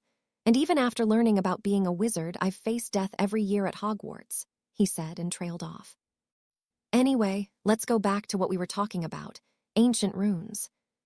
Fleur looked like she wanted to ask more about his childhood, but she felt that Harry did not want to talk about it. "Infuse your magic into the runic formula again." "Don't we need to carve another formula?" she asked. "No way, silly," he scolded her jokingly. "Imagine you were trying to enchant a magical material like, say, a goblin silver armor set. What would you do? Carve another set of runes on it? It would ruin the material. So no, the carving itself is perfect. You just need to infuse your magic into the runes again." Fleur was about to tap her with the tip of her wand again, but Harry stopped her. "Wait, before you're doing it this time, take a moment to think about yourself. Who are you?" "What do you mean?" she said, not sure what he was getting to. "Just humor me." "I'm Fleur, Fleur de Lacquer." "Tell me, Fleur, what is the thing you are the proudest of? Your most important accomplishment?" The girl scrunched up her eyebrows in thought. "Making you fall in love with me." Harry burst into laughter, and she started giggling at her own joke too. "No, seriously." "I was being serious." He shook his head at her antics. "Then, let me tell you what I know about you. You're Fleur de Lacquer, someone who got 9 owls, all O's. You're also Phileas Flitwick's apprentice, on your way to become a charms mistress yourself. But you are also Fleur de Lacquer, the relentless serial killer, someone who had rooted the entire inner circle of followers of one of the most terrible wizards in the past few centuries. Wizards and witches that had twice more experience and skill in magic still fell prey to your plans, to your assassination. Fleur de Lacre, a decisive woman with a strong mind, someone who persevered in her actions and single-handedly changed the course of the future. You are a woman that I genuinely respect and admire. You should never think less of yourself. You are a brilliant witch, Fleur, and you have the potential to become even more exceptional. Trust me, I believe in you. Do not doubt your skill. Do not doubt your knowledge. Do not doubt your strength. Trust in yourself. As he talked, Fleur found herself involuntarily looking away in embarrassment. Harry was not one to express his thoughts about her in such a manner. It was the first time she had ever heard someone say these kinds of words about herself. She felt heat rising to her face, and her heart began beating faster. The fact that she felt no deceit in his words, that Harry was genuine, made her not know whether to feel giddy with happiness or embarrassed at being praised face-to-face so blatantly. However, one thing was sure. Something warm was burning in her stomach. At that moment, a feeling as if she could take on the whole world filled her heart. Her confidence and fighting spirit were at an all-time high. Fleur's hand quivered with excitement when she touched the runes with her wand again. The ancient runes started glowing with blue light, and much to her joy and amazement, they were still glowing the next morning, too. The warming charm, still as potent as at the start. The following morning, barely minutes after everyone had their breakfast together, Harry and Fleur excused themselves and stood up to leave. "Where are you going? You two are sneaking out again, aren't you? I want to go too," Gabrielle whined. "We're going to the beach for a swim. You know you're too young to swim without supervising, and I don't want to babysit you the entire day." Like any young child, Gabrielle wanted to be included in everything they did. She wanted to play with them, too. She was tired of being left out. Seeing her youngest starting to tear up, Mrs. de Lacre said in disapproval, "That was uncalled for, Fleur. You didn't need to be mean." "But, Mum, I can't even go to the toilet these days without her following me around." "That is so not true," Gabrielle yelled. Seeing the three female de Lacre arguing rapidly in French, Harry asked after a while, "What's going on? Why are you fighting?" It was Bellatrix that answered him. "Fleur wants to be alone with you at the beach, probably for you two to have sex, and young Gabby insists on." "Miss Black, Bellatrix, Professor," Jean, Apolline, and Fleur yelled, scandalized at the same time. A very, very awkward silence was instilled. The only saving grace was that Gabrielle's English was not good enough to really understand what had evoked such a reaction from the rest of her family. "I actually wanted to go diving with a Rye. There are some great underwater places close by," Fleur muttered, but there was a hint of pink in her tanned cheeks, making everyone present suspect that while that may have been her official purpose, Bellatrix's guess was most likely not too far off the mark either. "How about we make this a family activity?" Mr. de Lacre said. "I think it would be nice to go diving together. What do you say?" Although inwardly put off at the fact that she would not be alone with Harry, Fleur did not let it show on her face. On the other hand, Gabrielle became jubilant once her mother told her what they were going to do in French. "Why so moody? It's not like Gabby will steal your boyfriend, is it?" Apolline asked Fleur, who was watching Harry riding with Gabrielle on his nimbus, two leather belts tying her securely from her midsection to Harry, making it impossible for her to slip off and fall. Feeling the gaze of her sister, Gabrielle turned her head and stuck her tongue out at her. However, her merry giggles ended up making Fleur break into a smile, too, instead of getting annoyed. As irritating and nosy Gabrielle could sometimes be, she was so cute that Fleur could not stay mad at her for long. While Harry and Gabrielle were flying on his broom, Bellatrix and the de Lacres sat cross-legged together atop a large and luxurious Persian carpet. "Aren't flying carpets banned by the French Ministry of Magic too?" Bellatrix said in curiosity. "What the ministry doesn't know won't hurt it," Mr. de Lacre said with a shrug of his shoulders, making his wife smile at his words. She loved that nonchalant attitude of his. "Of course, I won't go parading in Paris on my flying carpet. But here, in the countryside with no muggles around, there's no harm in using it. Brooms are faster and more agile, but they don't come close to the comfort of a flying carpet. Besides, you can even fly together with your family too. For a family man, a flying carpet is superior to a broom from all points of view. Seeing as the beach was about half a mile away and Gabrielle was too young to side-apparate, they decided to fly over there. That said, even despite traveling at a leisurely speed, their trip barely lasted a few minutes. Once they arrived at the beach, Apolline opened the lid of her straw basket bag and started taking out many things, one after another. A huge umbrella, blankets, towels, sun cream, etc. That unassuming bag had a space expansion charm cast on it. A few minutes later, everyone cast a bubblehead charm on themselves, with Fleur being the one to cast it on her little sister too. The Delacour couple was no longer surprised at someone as young as Harry casting another advanced spell effortlessly. After seeing what he and Fleur were working on in the basement, they realized that he was far from average and that Bellatrix's high praise for him was not unwarranted. Gabrielle started fidgeting nervously as they stepped into the sea, and the water level came to her neck. But when her elder sister and Harry took one of her hands each, relief was shown on her face. "Don't worry, we are here with you. Don't let go of our hands, okay?" Fleur said gently and squeezed her hand a little. "Yes," Gabrielle nodded obediently and tightened her hold on Harry's and Fleur's hands. Gabrielle was very young, only 7 years old. It was going to be her first time diving. The little girl was equally excited and apprehensive. As they started walking further away from the shore, she could no longer feel the ground beneath her feet. If not for Harry and Fleur holding her, she would have panicked. Even then, she kept her eyes closed in apprehension. "Open your eyes, Gabrielle," she vaguely heard her sister saying. But when she did as she told, the salt water made her sensitive eyes hurt, and she quickly closed them back. Only a few moments later, she broke into sobbing. Harry laughed at the scene helplessly. The little girl had been so adamant about following them to the beach, not knowing what diving actually entailed. Her first contact with diving in the sea had hit her in the head like a bag of bricks. "Let's go back to the shore for a moment. I have an idea," Fleur said. "Okay," he replied, and the other adults also stopped advancing deeper into the sea, keeping themselves floating on the surface.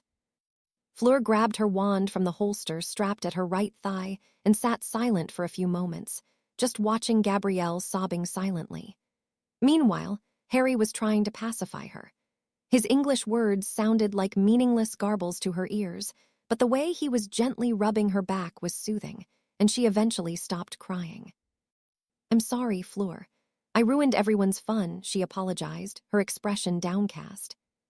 Fleur knelt in front of her sister and hugged her dearly. Sometimes she might get annoyed with Gabrielle, but she loved her more than words could tell. One of the biggest regrets about her past future was how her sister had died. Seeing her truly sad, not her usual temper tantrums, was breaking her heart. "Don't worry, I will take care of it. I'm going to become a charms mistress, don't you know that? What kind of charms mistress would I be if I couldn't make a spell to protect you from the water completely?" Gabrielle perked up her words. "You can really do that?" she asked in wonder. "Of course I can," Fleur said and squeezed her cheeks in her hands, making the little girl giggle. "All right, are you ready? I'm going to cast the spell." Getting a fierce nod of acknowledgement from her, Fleur performed an omega-shaped wand movement in front of Gabrielle's face. It was the standard wand movement required by the bubblehead charm. However, unlike the standard effect of the charm that created a bubble only around the nose and the mouth of the target, the charm that Fleur cast on her little sister this time expanded to cover her entire head, quite similar to an astronaut's helmet. "That's amazing," Harry said, surprised at the way she modified that spell on the spot. That was no small feat. "Confidence, willpower, intent. What you told me last night made me understand magic to a much deeper level than before. I couldn't even sleep last night. I had to take a pepper-up potion from Mum's secret stash this morning. It's like a new world was opened in front of my eyes, a world filled with endless possibilities." Even so, Fleur was also brimming with excitement at what she had just accomplished. When they returned to the sea, it was not only Fleur's parents that were amazed at the new spell, but even Bellatrix was impressed. Fleur ended up casting her improved version of the bubblehead charms on everyone else at their request. This new charm is much better at protecting their eyes from salt water and allowing them to breathe. Soon enough, everyone submerged, and a beautiful world spread below them. The crystal-clear water of the Mediterranean Sea did not obstruct the sun's rays, allowing them to illuminate the seabed perfectly.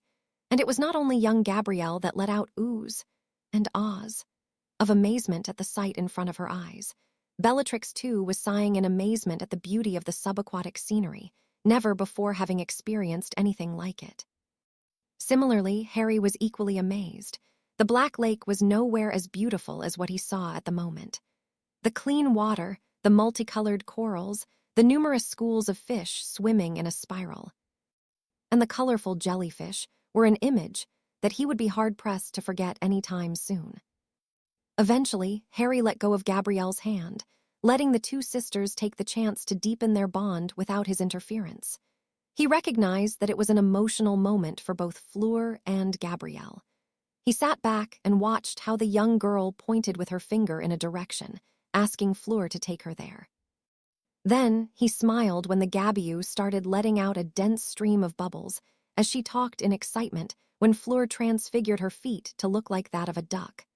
As someone who had become an animagus, partial human transfiguration was not difficult for Fleur. Mr. and Mrs. Delacour also smiled joyfully at the sight of their daughters getting along so nicely.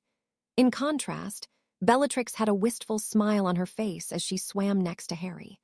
Her time with the Delacours was brilliant, but when night came and she went to her bed, alone with her thoughts, it all served as a bitter reminder that her own aunt had cursed her to never be able to have such a thing.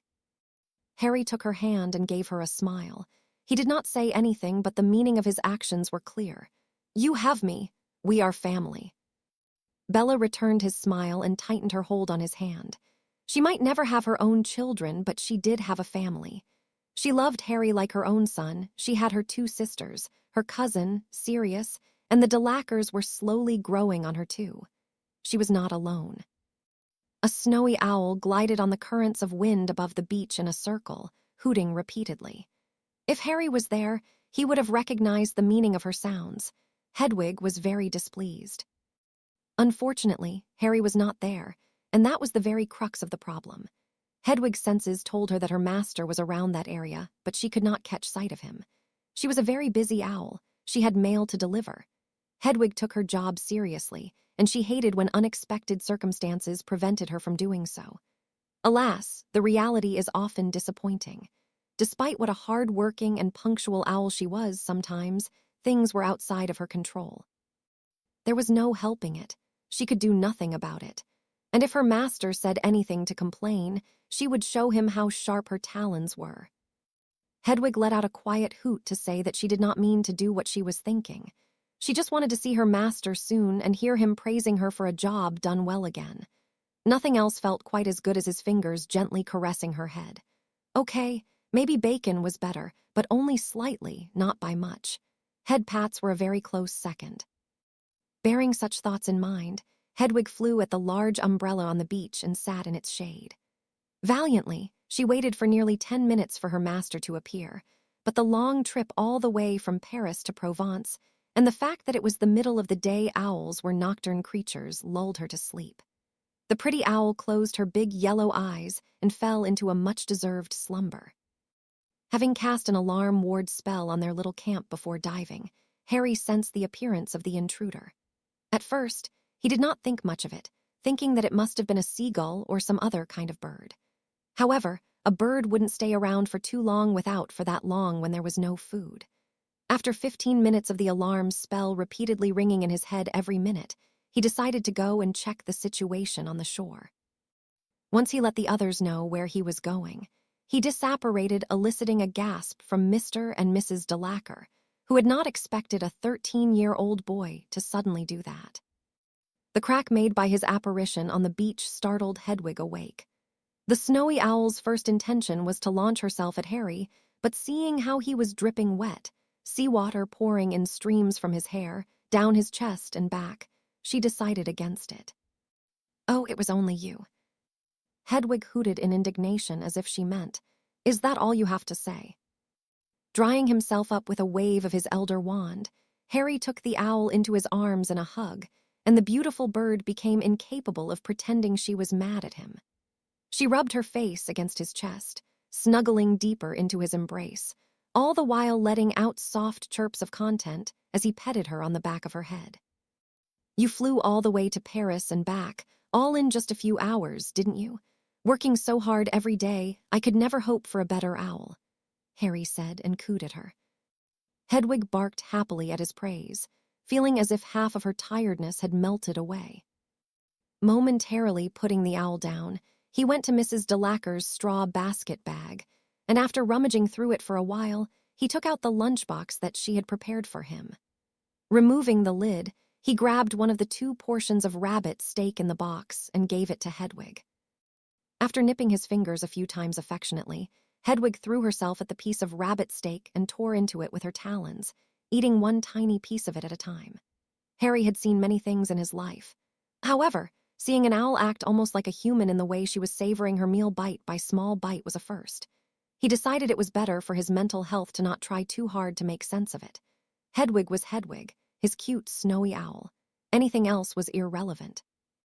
Gently untying the rolled paper from her leg, Harry unfurled it and saw that it was the newest edition of the Le Sorcier, the leading newspaper in Wizarding France, similar to how the Daily Prophet was in the UK.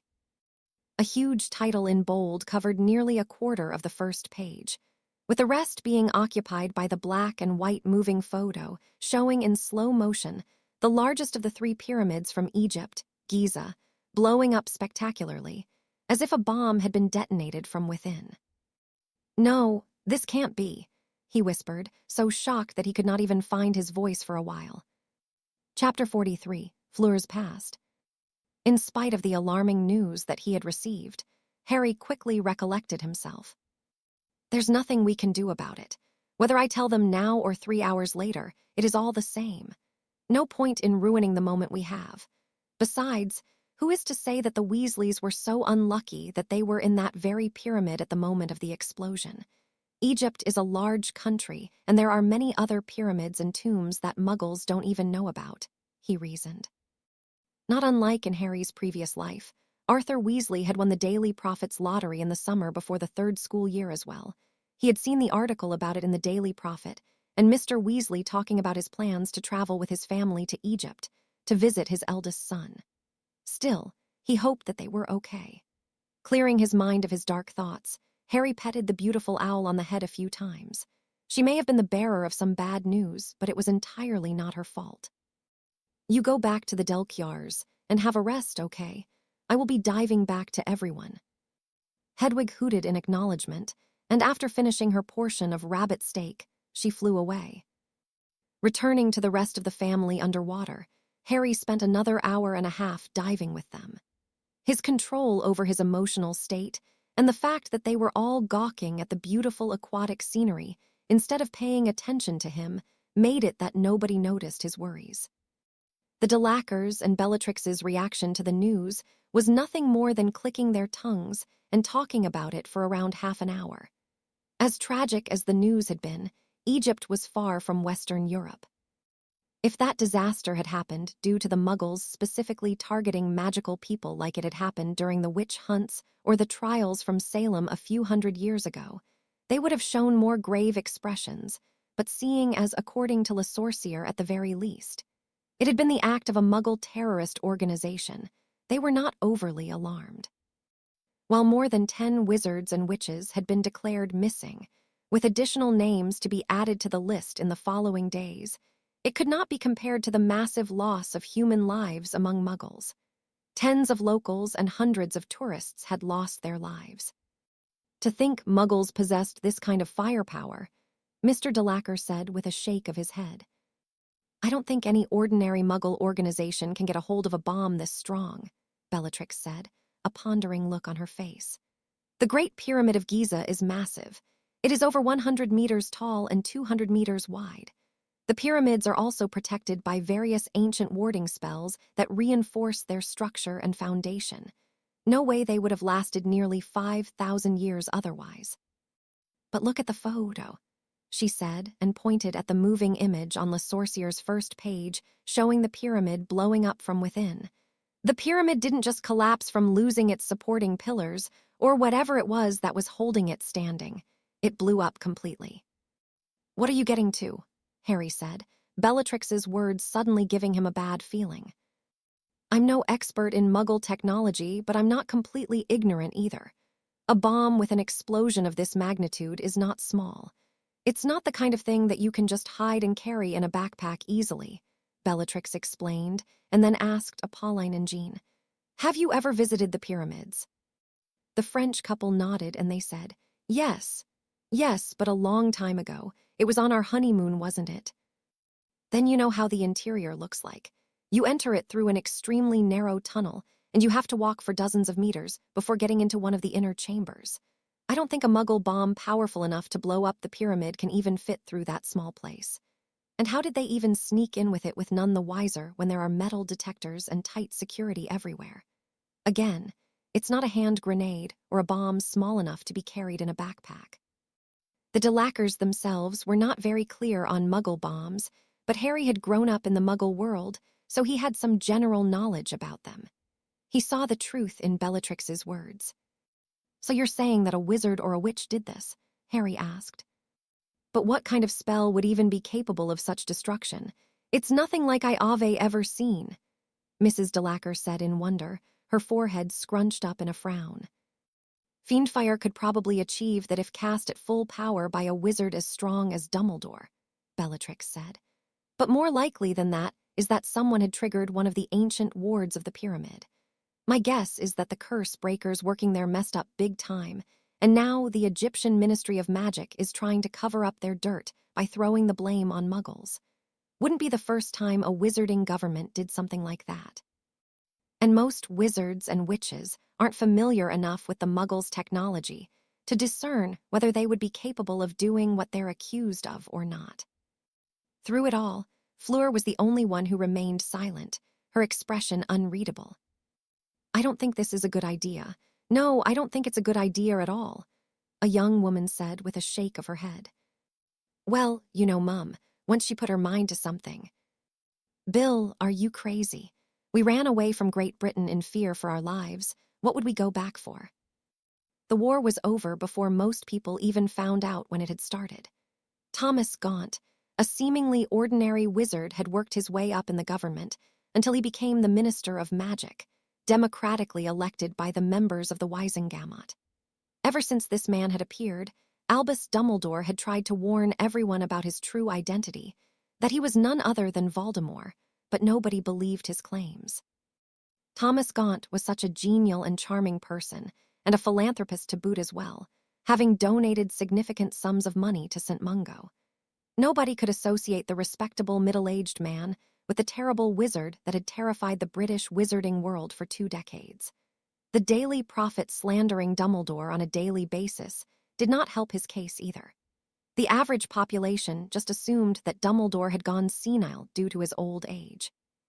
In 1998, however, Thomas Gaunt revealed his true colors when he attacked Hogwarts. Dozens of students were massacred by his army of werewolves, and the Order of Phoenix's members were killed or arrested as well by the Aurors. Albus Dumbledore himself had lost his life too at the hands of Thomas Gaunt in a legendary duel. From that moment on, Voldemort's regime of terror began, but it was too late for anyone to stop him. He had become the Minister of Magic through legal means. The larger part of the Wizengamot was on his side as well, and even the attack on Hogwarts had been under the guise of stopping Dumbledore's attempt at a coup d'etat. Fleur and Bill had been just 2 of the many witches and wizards that had left the country after the defeat at the Battle of Hogwarts. But the rest of the still surviving members of the Weasley family did not want to leave their burrow behind. "Why doesn't she come heir in France? Why is she so stubborn about us, avaying our wedding in the UK?" "Mum doesn't like France," Bill said, his voice meek. "Well, news flash, her son's fiancé is French," Fleur shouted, irritated. "Why does your family hate me that much, Bill?" she ended up saying, almost crying now. The young man took her in his arms and hugged her. "I'm sorry, Fleur. Just give it a bit of time. I'm sure they'll warm up to you eventually," he said and rubbed her back soothingly. In truth, Bill himself was not happy with how his family had treated Fleur until then. There was no problem with the male side of the family, but his mother and his sister, Ginny, had made it their mission to make her life miserable. He was not blind to how Ginny called Fleur phlegm, or how his mother found fault in everything that Fleur did, from her cooking to the way she dressed, and even how she styled her hair. However, he had hoped that they would tone it down after a few months. He could not break contact with them just for the sake of Fleur either. He loved his family. In spite of her feelings regarding Great Britain and her future mother and sister-in-law, Fleur had caved in at Bill's pleas eventually and accepted to go back to the UK for their wedding. She was in love with him, or she would have not put up with Molly and Ginny's terrible behavior for so long otherwise. 2 days later, Fleur, Bill, Mr. and Mrs. Delacour, and young Gabrielle arrived at the burrow via apparition. The adults were also holding flying broomsticks in their hands, betraying the fact that they had not used an international portkey to get to the UK. With the Ministry of Magic under the control of Voldemort, it would have been a folly for them to do that. Instead, they had flown over the English Channel with their broomsticks and then apparated to the burrow when they got close enough. Dead tired and soaked from the rain, the Delacour family was not happy, and that's putting it lightly. The fact that the Weasleys had not even come outside to greet them after they made such a difficult journey did not lighten their mood either. Bill smiled apologetically and went ahead to open the doors. "Strange, it looks like nobody is home. That's rare," he said when he saw that all lights were turned off. "Well, come in," he said over his shoulder. "I'll go turn on the gas lamps." The Delacours followed him inside. At that moment, they were too tired to even get into an argument. All they wanted was to bathe themselves and sleep in a warm and comfortable bed. Though, in the back of their minds, they were wondering if a comfortable sleep was possible in such a cramped place. They would most likely have to share beds with someone, there not being enough space for both families. After getting inside, however, the entrance door abruptly shut itself closed after them. All lights were instantly turned on, and the Delacours squinted their eyes at the unexpected light, momentarily blinding them. A cacophony of voices was heard, and Fleur suddenly found herself falling on the floor, her body as stiff as a statue, a body-binding charm having paralyzed her. She was not the only one. Her mother, her father, and her little sister also collapsed on the floor immobilized. She could not make sense of the situation. She wanted to ask what the hell was going on. How in the world had the Aurors bypassed the warding spells of the burrow, or how did they even know that they were coming that evening? However, her entire body was paralyzed, she could not move. But her questions were answered when she heard Bill's voice. "I did what you asked. My parents, Ginny, where are they? You promised me that they will." Avada Kedavra. A flash of green light illuminated the room, and a thud was heard as Bill Weasley collapsed on the floor lifelessly. "What a moron," one of the wizards in the room said, and laughed in disdain. Did he really believe that the Dark Lord would let his family live after they crossed him? Back to the present. It was late, past midnight. Maybe because of the physical effort made during their diving that day, Fleur had fallen asleep before 10 o'clock, her head resting on her arms, while she was sitting at a desk in the basement. Now I know how Hermione must have felt when she helped us study for exams in the past, Harry thought in amusement while looking at the sleeping girl. He conjured a sleeping bag and a pillow for her and levitated her inside, with Fleur not waking up in the process. Currently, Harry was working on inscribing a complicated ancient runes formation on the bronze statue. It was complicated because the formula had to fulfill several operations, such as recognizing the owner's magic, locking onto it, identifying foreign magical signatures, and repelling them too. What he was doing was not that much different from Muggle programmers' work when they created programs. What made it more difficult for him was that there was no room for mistakes. Working with ancient runes was highly dangerous and often unforgiving. Nonetheless, it was not as if he had not done some tests on paper first before starting to work on the statue itself. He was pretty confident it would turn out well. It has to. If Fleur wants to control this statue as a weapon, It would be laughable if her enemy could just wrestle control over it from her. So it needs to reject all foreign magic signatures. While he was inscribing the runes on the back of the statue, a soft sobbing sound broke the silence in the underground room. Harry lifted his eyes from the statue, and the red glow on the tip of his wand faded away. Is she having a nightmare? It was a rhetorical question. It became obvious when she started crying in her sleep. Quiet sobs and softly spoken words in French that Harry could not understand, but it broke his heart to see her like that. "Hey, wake up, Fleur, wake up," he said and shook her gently. But she was not waking up. It was as if she was trapped in that nightmare, unable to break out. Her body suddenly became stiff, as if she had been hit by a body-binding curse, and her cries started to become louder. "Fleur, wake up," he said louder and shook her harder, but it was to no avail. Left with no other choice, he grabbed his wand and pointed it at her. "Enervate." The girl's eyes opened with a start, and she sat up with a gasp, a look of terror on her face. But when she felt someone gently wrapping her into their arms, tension slowly disappeared from her body, and she returned the hug. Harry did not bug her with questions about her nightmare.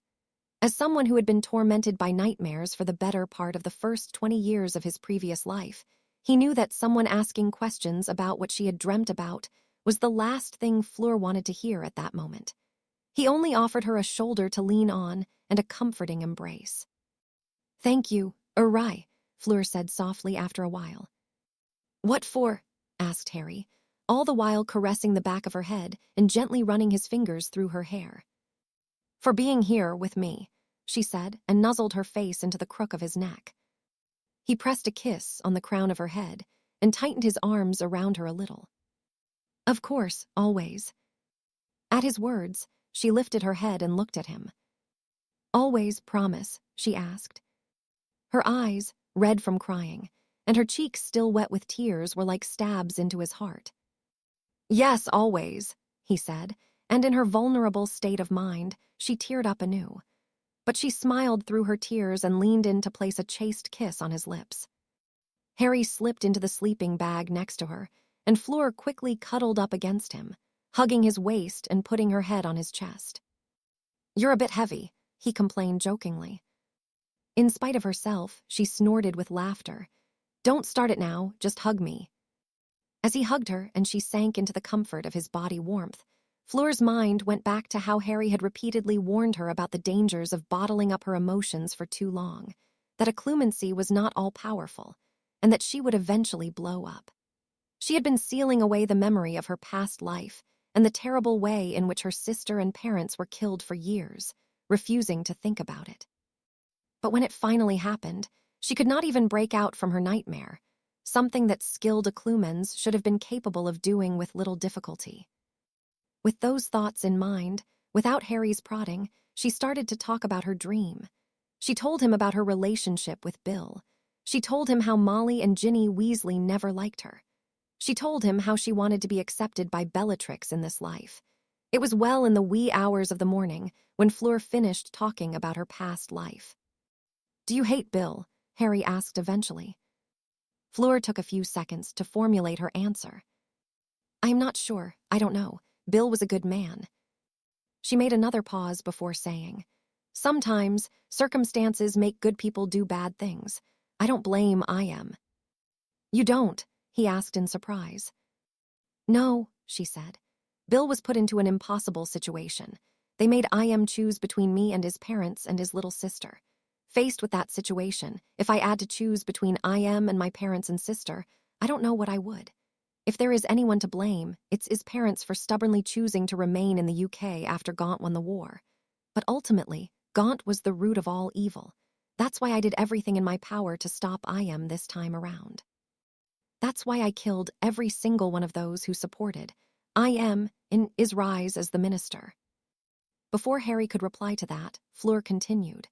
"But just because I don't hate I.M., it doesn't mean I want to be together with I.M. no matter the reason. E betrayed me. I watched my parents and my sister get executed by hanging, Uri the most humiliating death for a wizard, and I was sentenced to a Dementor's kiss. I could never be together with him again, not after something like that." Chills traveled down Harry's spine at her words. A Dementor's kiss, he cried out. I thought all souls are lost forever once a Dementor devours them. I don't know what happened to me after that. I only know I've never felt pain like that time. The next thing I know, I woke up nearly 10 years in the past. Harry knew what happened. Death had made it clear for him how Fleur had traveled back in time. But he chose not to bring it up at that moment because Fleur was not in the best mental condition. But why did Voldemort even target you at all? He asked. Bill and I didn't give up resisting even after going to France. Instead, with the help of my father, we started to look for support among the French and spread awareness about the real situation in Great Britain, because the world at large did not even know that Thomas Gaunt was in fact the Dark Lord. And it was working. My family would not have been targeted otherwise. The two of them sank into a comfortable silence for a while. You will never leave me, or will you? You promised. Yes, I won't. You are mine, yes, she insisted. He replied with a smile. Yes, I am.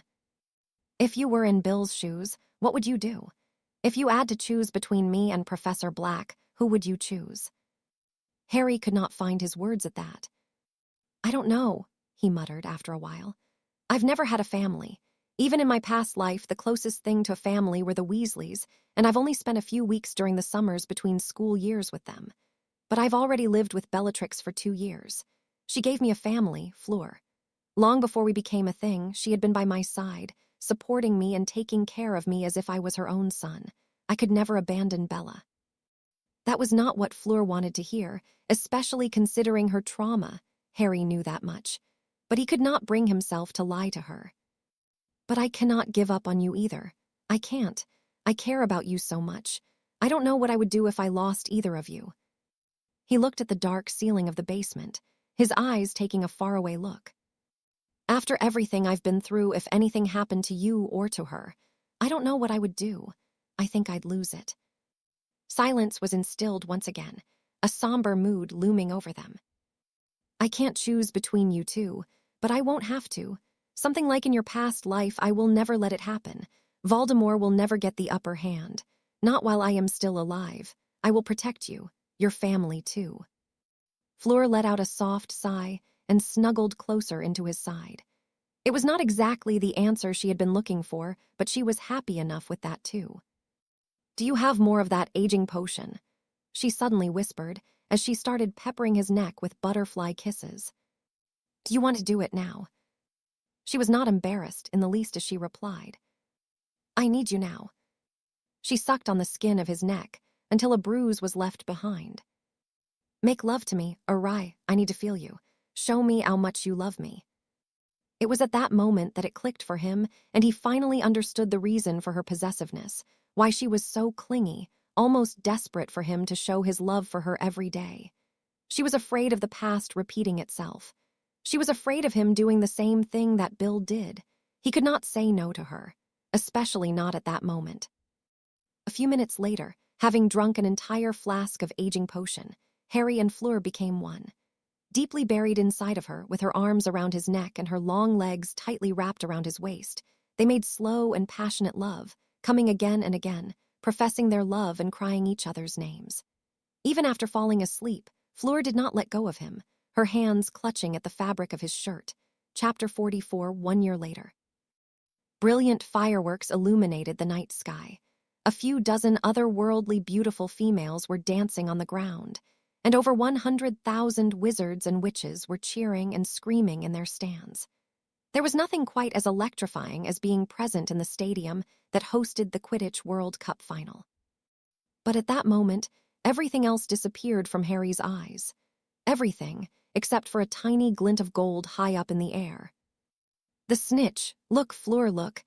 He cried out and pulled on her arm enthusiastically. Where? She asked, and used her omnioculars to look in the direction where he was pointing. Right above the middle goal post of the Irish team. Arg, what is Crumb doing? He shouted in frustration. Even when told where to look, Fleur couldn't spot the tiny and elusive snitch. I can't see it, she said. Me neither, someone else said from behind them. It was a rather good-looking woman with long green hair and her face painted in the colors of the Irish flag. On top of that, she was also wearing a muffler with the Irish Quidditch team logo on it and a forest green coat with the names of the chasers of the Irish team painted on it. The girl in question was none other than Nymphadora Tonks. She was a rabid Quidditch fan, and next to her, a sober-looking Sirius Black was also screaming himself hoarse, with joy every time the Irish chasers scored a goal, greatly contrasting with his public image as the respectable head of the Black family. This was the final of the 422nd Quidditch World Cup. It was 1994. Just like in Fleur's and Harry's memories, Ireland and Bulgaria were now fighting for the ultimate prize. Suddenly, a yell was heard from Harry's left. "It's Krum, he's spotted the snitch." He looked at the owner of that voice as if it was the first time he was noticing them. A chubby boy, around 14 years old, was leaning on the railing in front of his seat and yelling at the top of his lungs in excitement. The group of red-haired children around him was just as loud and rambunctious. Neville Longbottom, Hermione Granger, Ron, Ginny, Fred, and George Weasley were all cheering like a bunch of lunatics at the sight of Victor Krum letting himself into a free fall, diving towards the ground head first. Even the ever-serious Percy was acting wildly. Much to both Harry and Fleur's relief, the Weasley family had not been among the wizards and witches that had been murdered in the alleged Muggle bombing of the Great Pyramid of Giza. But Harry did not stare at them for long and turned his eyes back to the action. The match was surprisingly similar to the one in his memories, down to the fact that the Irish seeker fell for Krum's feint and crashed into the ground painfully. Granted, Harry could not remember all the details seeing as the match had happened nearly 30 years ago in his memories, but he did recall some of the more important moments. After all, it was the first professional Quidditch match that he had watched. It held a special place in his heart. It's been almost 30 years since then. Damn, I'm so old. He thought absent-mindedly as he watched the healers check up on the Irish seeker on the ground to see if he was all right. The sight of Hermione and the Weasleys gathered around Neville made him nostalgic. It made him remember his own past from before Voldemort came back to life, when he was still innocent, not having witnessed Cedric Diggory's death yet, not having watched Sirius die, not having stained his hands with the blood of dozens of dark wizards and witches in the war. Nevertheless, as he turned to look at the people surrounding him in this life, Harry did not feel envious of the young boy, Neville, who looked like he had taken his place in this world. "What is it?" Fleur took off her omnioculars and looked at him, having sensed his gaze on her. "Nothing," he said with a smile and shook his head. He was in love with a girl that seemed to love him just as much. They had been together for almost 2 years already. In addition, his extended family was around him too. Sirius Black and Tonks were sitting behind him, Fleur at his right and little Gabrielle at his left. Meanwhile, Jean and Apolline de Lacquer were together with Andromeda and Ted Tonks. As for Bellatrix, she was paying little attention to the game itself, being more interested in her conversation with the Longbottom couple and the Minister of Magic, Amelia Bones. It felt strange to Harry to see a shut-in researcher like her getting along so well with other people. "Well, she's the head of the Department of Mysteries nowadays. I guess she can't afford to just bury her head in her lab like before. She needs to take care of her relationship with the other important figures at the ministry, because the funding of her department depends on it," he thought in amusement. After Saul Croker's death at the hands of Voldemort, the position of the head of the Department of Mysteries had remained vacant for a few months. But once Harry's second year of school ended, much to all the students at Hogwarts' regret, Bellatrix stopped teaching defense against dark arts and returned to the ministry. Although she was not the only senior unspeakable in the department. Bellatrix Black's achievements over the years and her revolutionary research on magic ancestry made it that none of her coworkers even dared to dispute her claim at the leading position of the department. Even so, Harry was still a bit taken aback by how not only the Minister of Magic, Amelia Bones, but the famous Longbottom couple too seemed very close to her, closer than he had expected. She did save their lives, and the life of Neville too. And Amelia Bones' career soared after Bella's magic ancestry research. Thanks to his occasional chats with Sirius, Harry knew roughly the current situation in the Wisengamot. Due to how many purebloods were murdered by the so-called serial killer, and the 10 Death Eaters that ended up dying after trying to assassinate Harry and Bella in Diagon Alley, some pureblood families went completely extinct, while others did not have any members of age that could take their seats and vote. Moreover, after 2 years from its release, the magic ancestry research had become mainstream. Nowadays, half-bloods and even muggle-borns were starting to slowly, but steadily get a foothold within the ministry. That's because wizarding society was finally starting to accept the fact that the degree of one's blood purity did not equal magic ability or skill. For example, the current head of the Department of Magical Sports and Games was a muggle-born witch after the previous man to hold the office, Ludo Bagman, had been fired over a few cases of corruption, using ministry funds for personal matters, specifically for gambling. It was a first in the history of the Ministry of Magic of the UK and Ireland for a muggle-born to hold such an important position. Harry's train of thought stopped when the Bulgarian seeker, Victor Krum, seemed to have finally spotted the snitch and launched himself at it. If someone looked at you right now, they'd think you're some impoverished money grubber instead of a millionaire. Wipe that silly grin off your face. Sirius, you're making me feel embarrassed for yourself. Those cutting remarks came from none other than Andromeda Tonks, who felt ashamed at that moment of being associated with Sirius Black. But the man in question laughed boisterously, not minding her words in the least. No money is sweeter than those earned out of nothing. My only regret is that I didn't bet more. However, while Sirius was on cloud 9, sounds of teeth gnashing came from the one standing in front of him. You got your gold, what are you still standing here for? Leave, wizard, yelled a goblin, his hand tightly gripped on the handle of his large axe. For the avaricious goblins, losing that much gold in one go was worse than losing a family member. It had to be said that Sirius Black had, indeed, made a killing this time around. Making use of Fleur's knowledge of the future, Harry convinced Sirius to gamble. In spite of how he appeared to be in the eyes of strangers, he was the head of an illustrious and very old family, much to even Harry's surprise. It took him no effort at all to convince him. Afraid that the goblins would act scummy and not give him his earnings since he and Fleur were underage, they had given Sirius money out of his vault to place a bet instead of them, without Bellatrix's and Fleur's parents' knowledge, of course. Later that evening, the party in the camp of wizards was in full bloom. Unlike in Harry's past life, there were no Death Eaters to ruthlessly attack people left and right and induce mass hysteria by casting the dark mark in the sky. Instead, everything was peaceful. As Arthur Weasley had once told Harry in his previous life, wizards cannot help but show off in front of each other when they meet.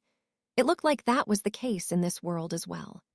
Wizards and witches from all over the world showed off all kinds of impressive and extravagant-looking tents and magical companions such as fairies, unicorns, and even a few phoenixes could be seen darting around. While not all of the 100,000 wizards and witches that had come for the game remained, around half of them chose to stay and celebrate or just get drunk and forget about their frustrations at their favorite team losing.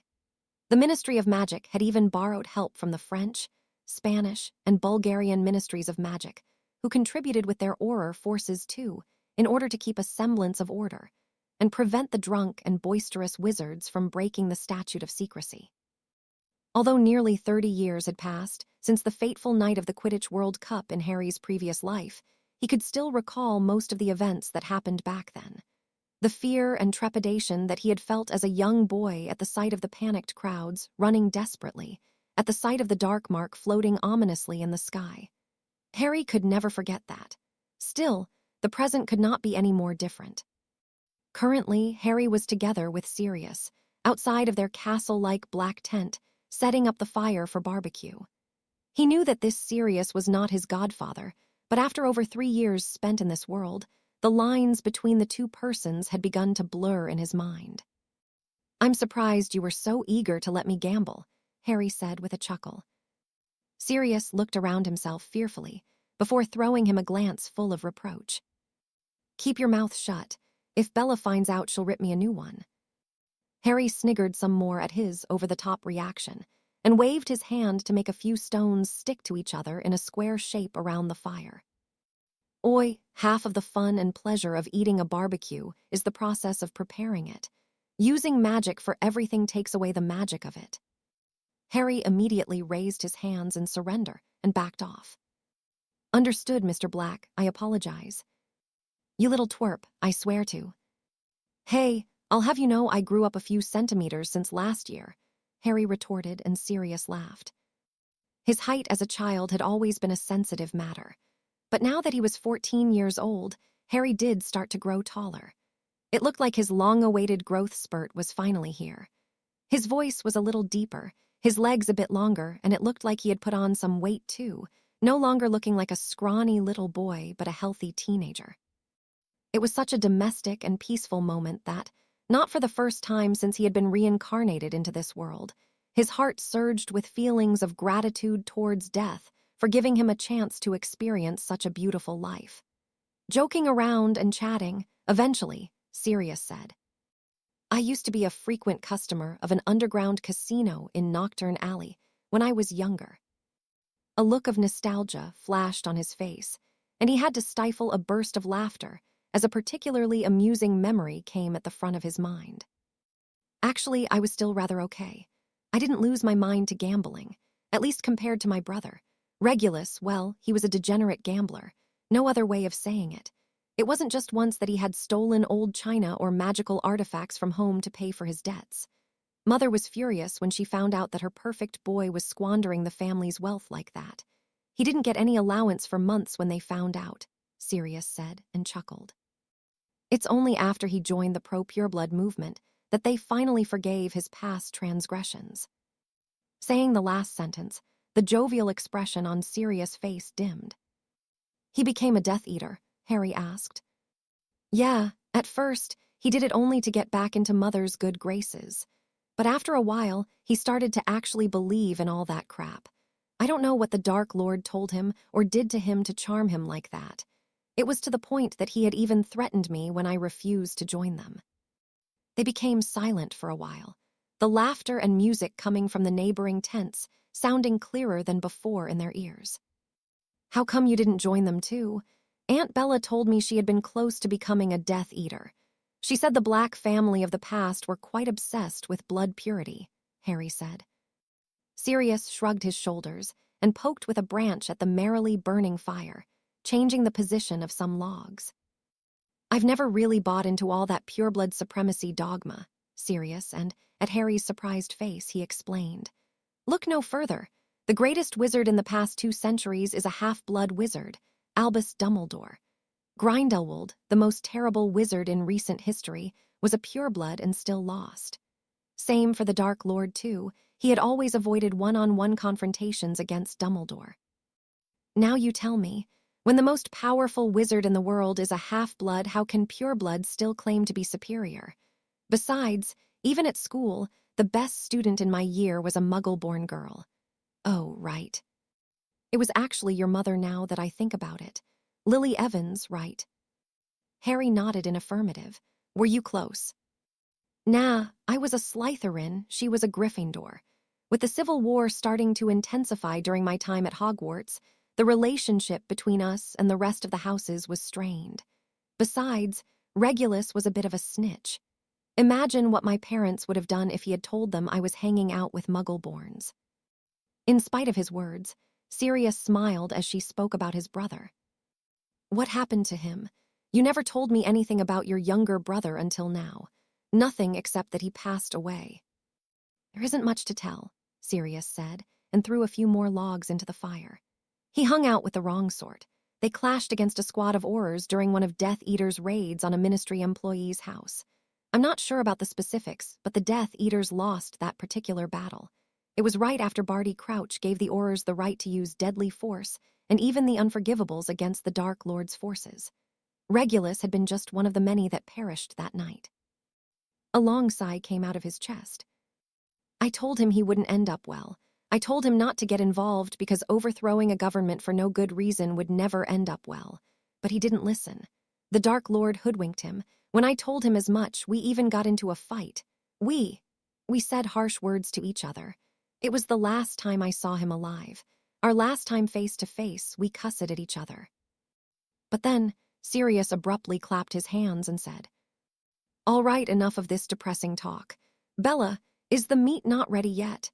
He yelled, and he received another yell as an answer from inside the tent. 5 more minutes. It wasn't the voice of Bella that answered him. It was the cute voice of a young girl. Harry and Sirius involuntarily broke into a smile when they heard Gabrielle's yell. Mr. Delacour and Mr. Tonks had gone into the nearby forest to gather some wood. Sirius and Harry were setting up the fire. The 2 Delacour girls and their mother were preparing the side dishes, while the 2 Black sisters were tasked with preparing the meat. Where is Tonks, by the way? She disappeared right after the match.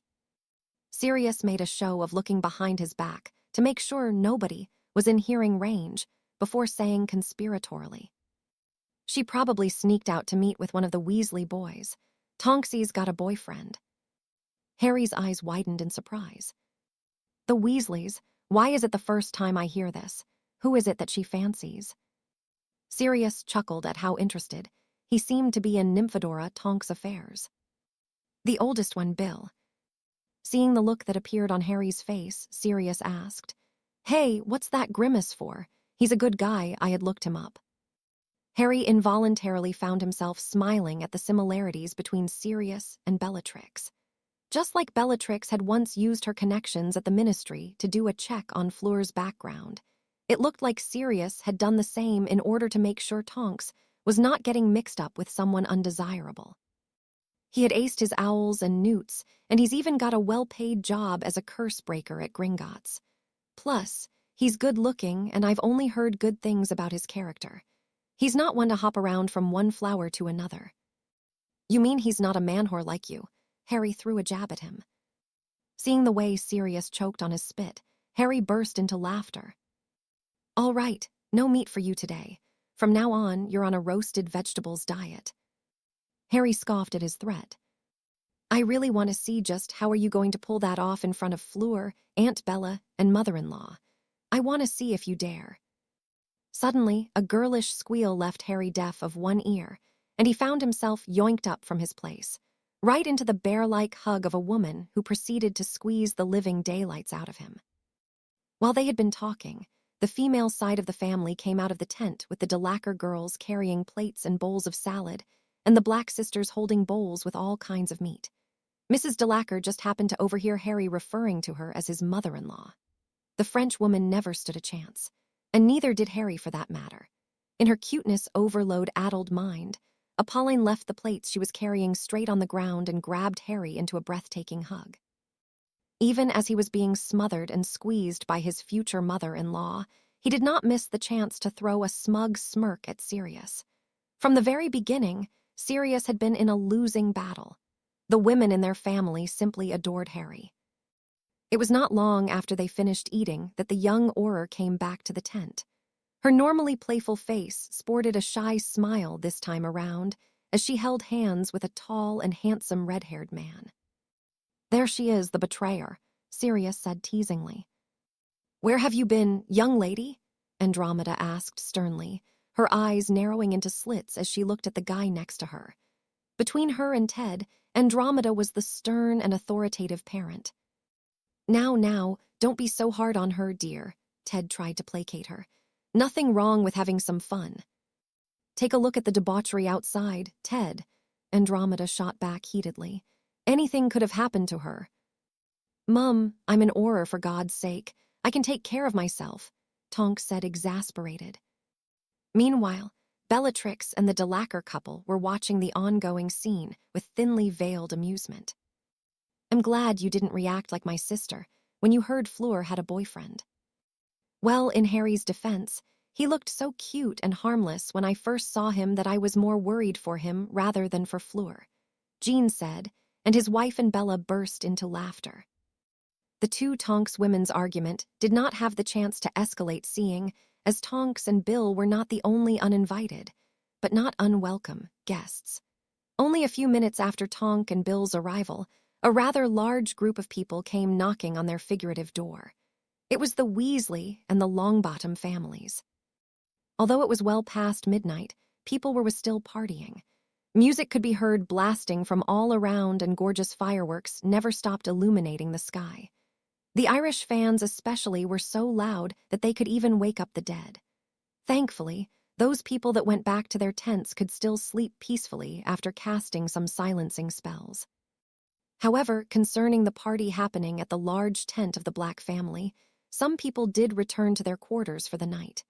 For example, the entire Delacour family had gone to sleep, even Fleur. The girl had made a habit out of keeping a healthy lifestyle. That included not just going on runs every morning, but eating healthy and having an optimized sleeping pattern as well. Ted Tonks had left the party as well, and Andromeda would have followed him too if it were not for the fact that she wanted to keep an eye on her daughter. It had to be said that Tonks' rebellious attitude was only to be expected with a parent as strict as her. Speaking of Tonks, she and her newly revealed boyfriend could not keep their hands off each other, and they seemed intent on swallowing each other's faces. Harry suspected that the young Auror was doing that openly on purpose, to spite her mother. Meanwhile, Bellatrix was nursing a glass of gin together with Alice Longbottom, the two women appearing to be more than a bit tipsy if the way they were giggling at each other for no reason was anything to go by. Sirius Black had long since passed out, sleeping on the table, right in the middle of the party. Despite that he was a heavy drinker and he could hold his liquor well, Sirius had seemed intent on getting himself piss-drunk as fast as possible, mixing up all kinds of drinks. Arthur and Molly had retreated for the night as well, taking along their children. Ron, Ginny, Percy, and Hermione followed them too. As for the Weasley twins, they had disappeared off to somewhere even before that. That being said, Frank Longbottom was the only person among the adults who remained sober, keeping an eye on everyone even as he stood next to his drunk wife. Suddenly, a pudgy-looking boy came and sat next to Harry. "Here, have some butterbeer," Neville said, and offered him one of the 2 bottles in his hands. "Thanks, but I don't drink. I'm okay with my tea," Harry said and raised his cup to his lips, taking another sip. "More for me then," Neville said with a shrug and took a big chug from his bottle. When half a minute passed without Harry attempting to make any small talk at all, Neville started to shift in his seat uncomfortably. "Quite the party tonight, huh?" "Indeed," Harry agreed. "It was fun." As silence was instilled once again between them, Neville scratched at his head furiously, betraying the exasperation he felt with himself. "We don't really talk that much at school," Neville began to say. "I mean, look at Mum and Miss." Harry raised an eyebrow at the way he was addressing Bellatrix. They look like they're best friends. "You're in Gryffindor, I'm in Ravenclaw. We don't share that many classes. Besides, you're always surrounded by an army of redheads. If anyone wants to talk to you, they've got to go past them first." "Oh, come on, they're not that bad," Neville said. "I think the Weasleys are great." "Not saying they aren't. Only that most people would be intimidated from interacting with you. Besides, you're Neville Longbottom. You know, a celebrity." Neville rolled his eyes at that. "You fought against 10 Death Eaters and lived to tell the tale. You're a Parselmouth, a freaking genius. You got a hot older Vila girl as your girlfriend. And you're the descendant of Salazar Slytherin as well. And I am the famous one." Harry laughed at that. "Touché. How was it, by the way, fighting for your life against those Death Eaters 2 years ago?" Harry looked at Neville searchingly. When he spoke, instead of saying the truth, that those Death Eaters had been less dangerous to him than a stray dog for a muggle, he spoke about how he felt when he was in his 5th year of school, during his first real battle against the Death Eaters in his previous life. "I remember Aunt Bella tried to side-apparate me, but an anti-disapparition jinx made her stumble and fall on the ground. The next thing I know, a loud yell came from behind Avada Kedavra, and I saw a green beam of light flying right at her." Neville was listening to him with rapt attention, his eyes wide and his mouth half-opened in wonder. "I couldn't think much at that moment. I didn't have the time for any thoughts. I think it was all instinct. I cast an Avi's charm and saved her." "Wicked." Harry found himself smiling. The fight didn't take much longer after that. With adrenaline coursing through my veins, I threw every offensive spell at them that I knew of. My spells didn't do much, to be honest, Harry lied, but it created some openings that Aunt Bella capitalized on. You should pray to never see her angry. The way she killed those Death Eaters all by herself, Hugh, like out of a movie, I swear. The genuine expression of amazement on young Neville's face made Harry involuntarily chuckle. To tell you the truth, I asked Miss Bella to train me last year, but she refused, Neville said.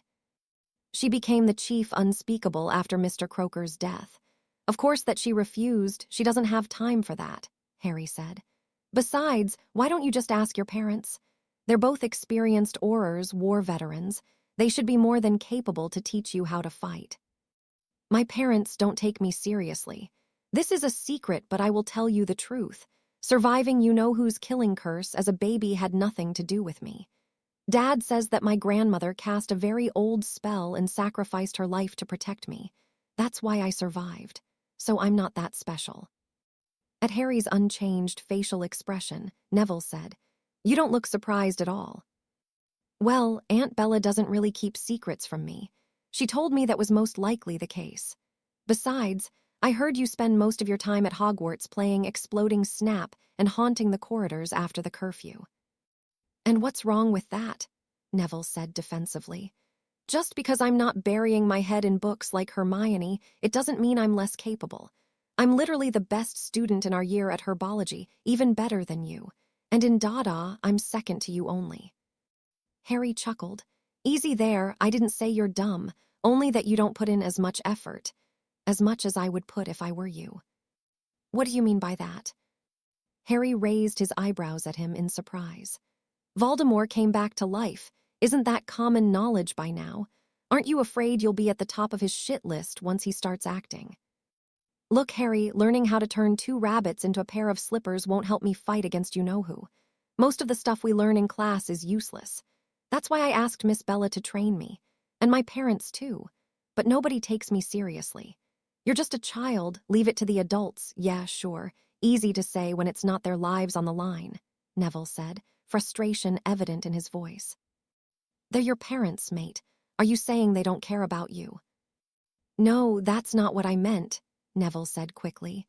I just want to prepare myself for the worst case possible. I want to become stronger. I want to be able to protect my friends and my parents when the day comes. The two became silent after that, only the sound of joyous violins and trumpets still being heard from around them. Will you help me, Harry?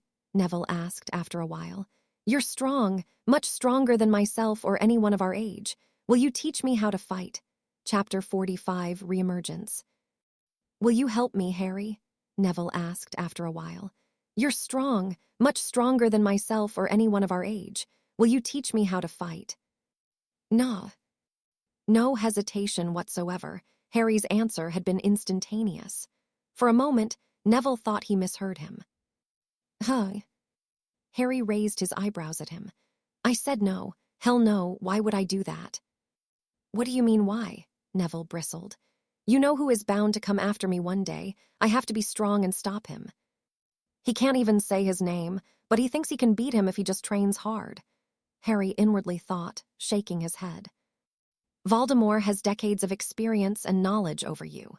Rumor goes that he had also been a rarely seen prodigy in school. You think that training for 2-3 years is going to bridge that gap between the two of you? Or do you think you are more intelligent and more hardworking than he was? Harry said. Then what would you have me do? I have to start from somewhere, don't I? Neville said in frustration. Yes, you're right. You have to start from somewhere. How about starting from learning what they teach us in class? At those words, Neville clicked his tongue in annoyance. Listen, mate. Boy who lived or not, I honestly don't really care about you, Harry said, not mincing his words. He was losing his patience, and he didn't like Neville's attitude either. Look at things from my perspective.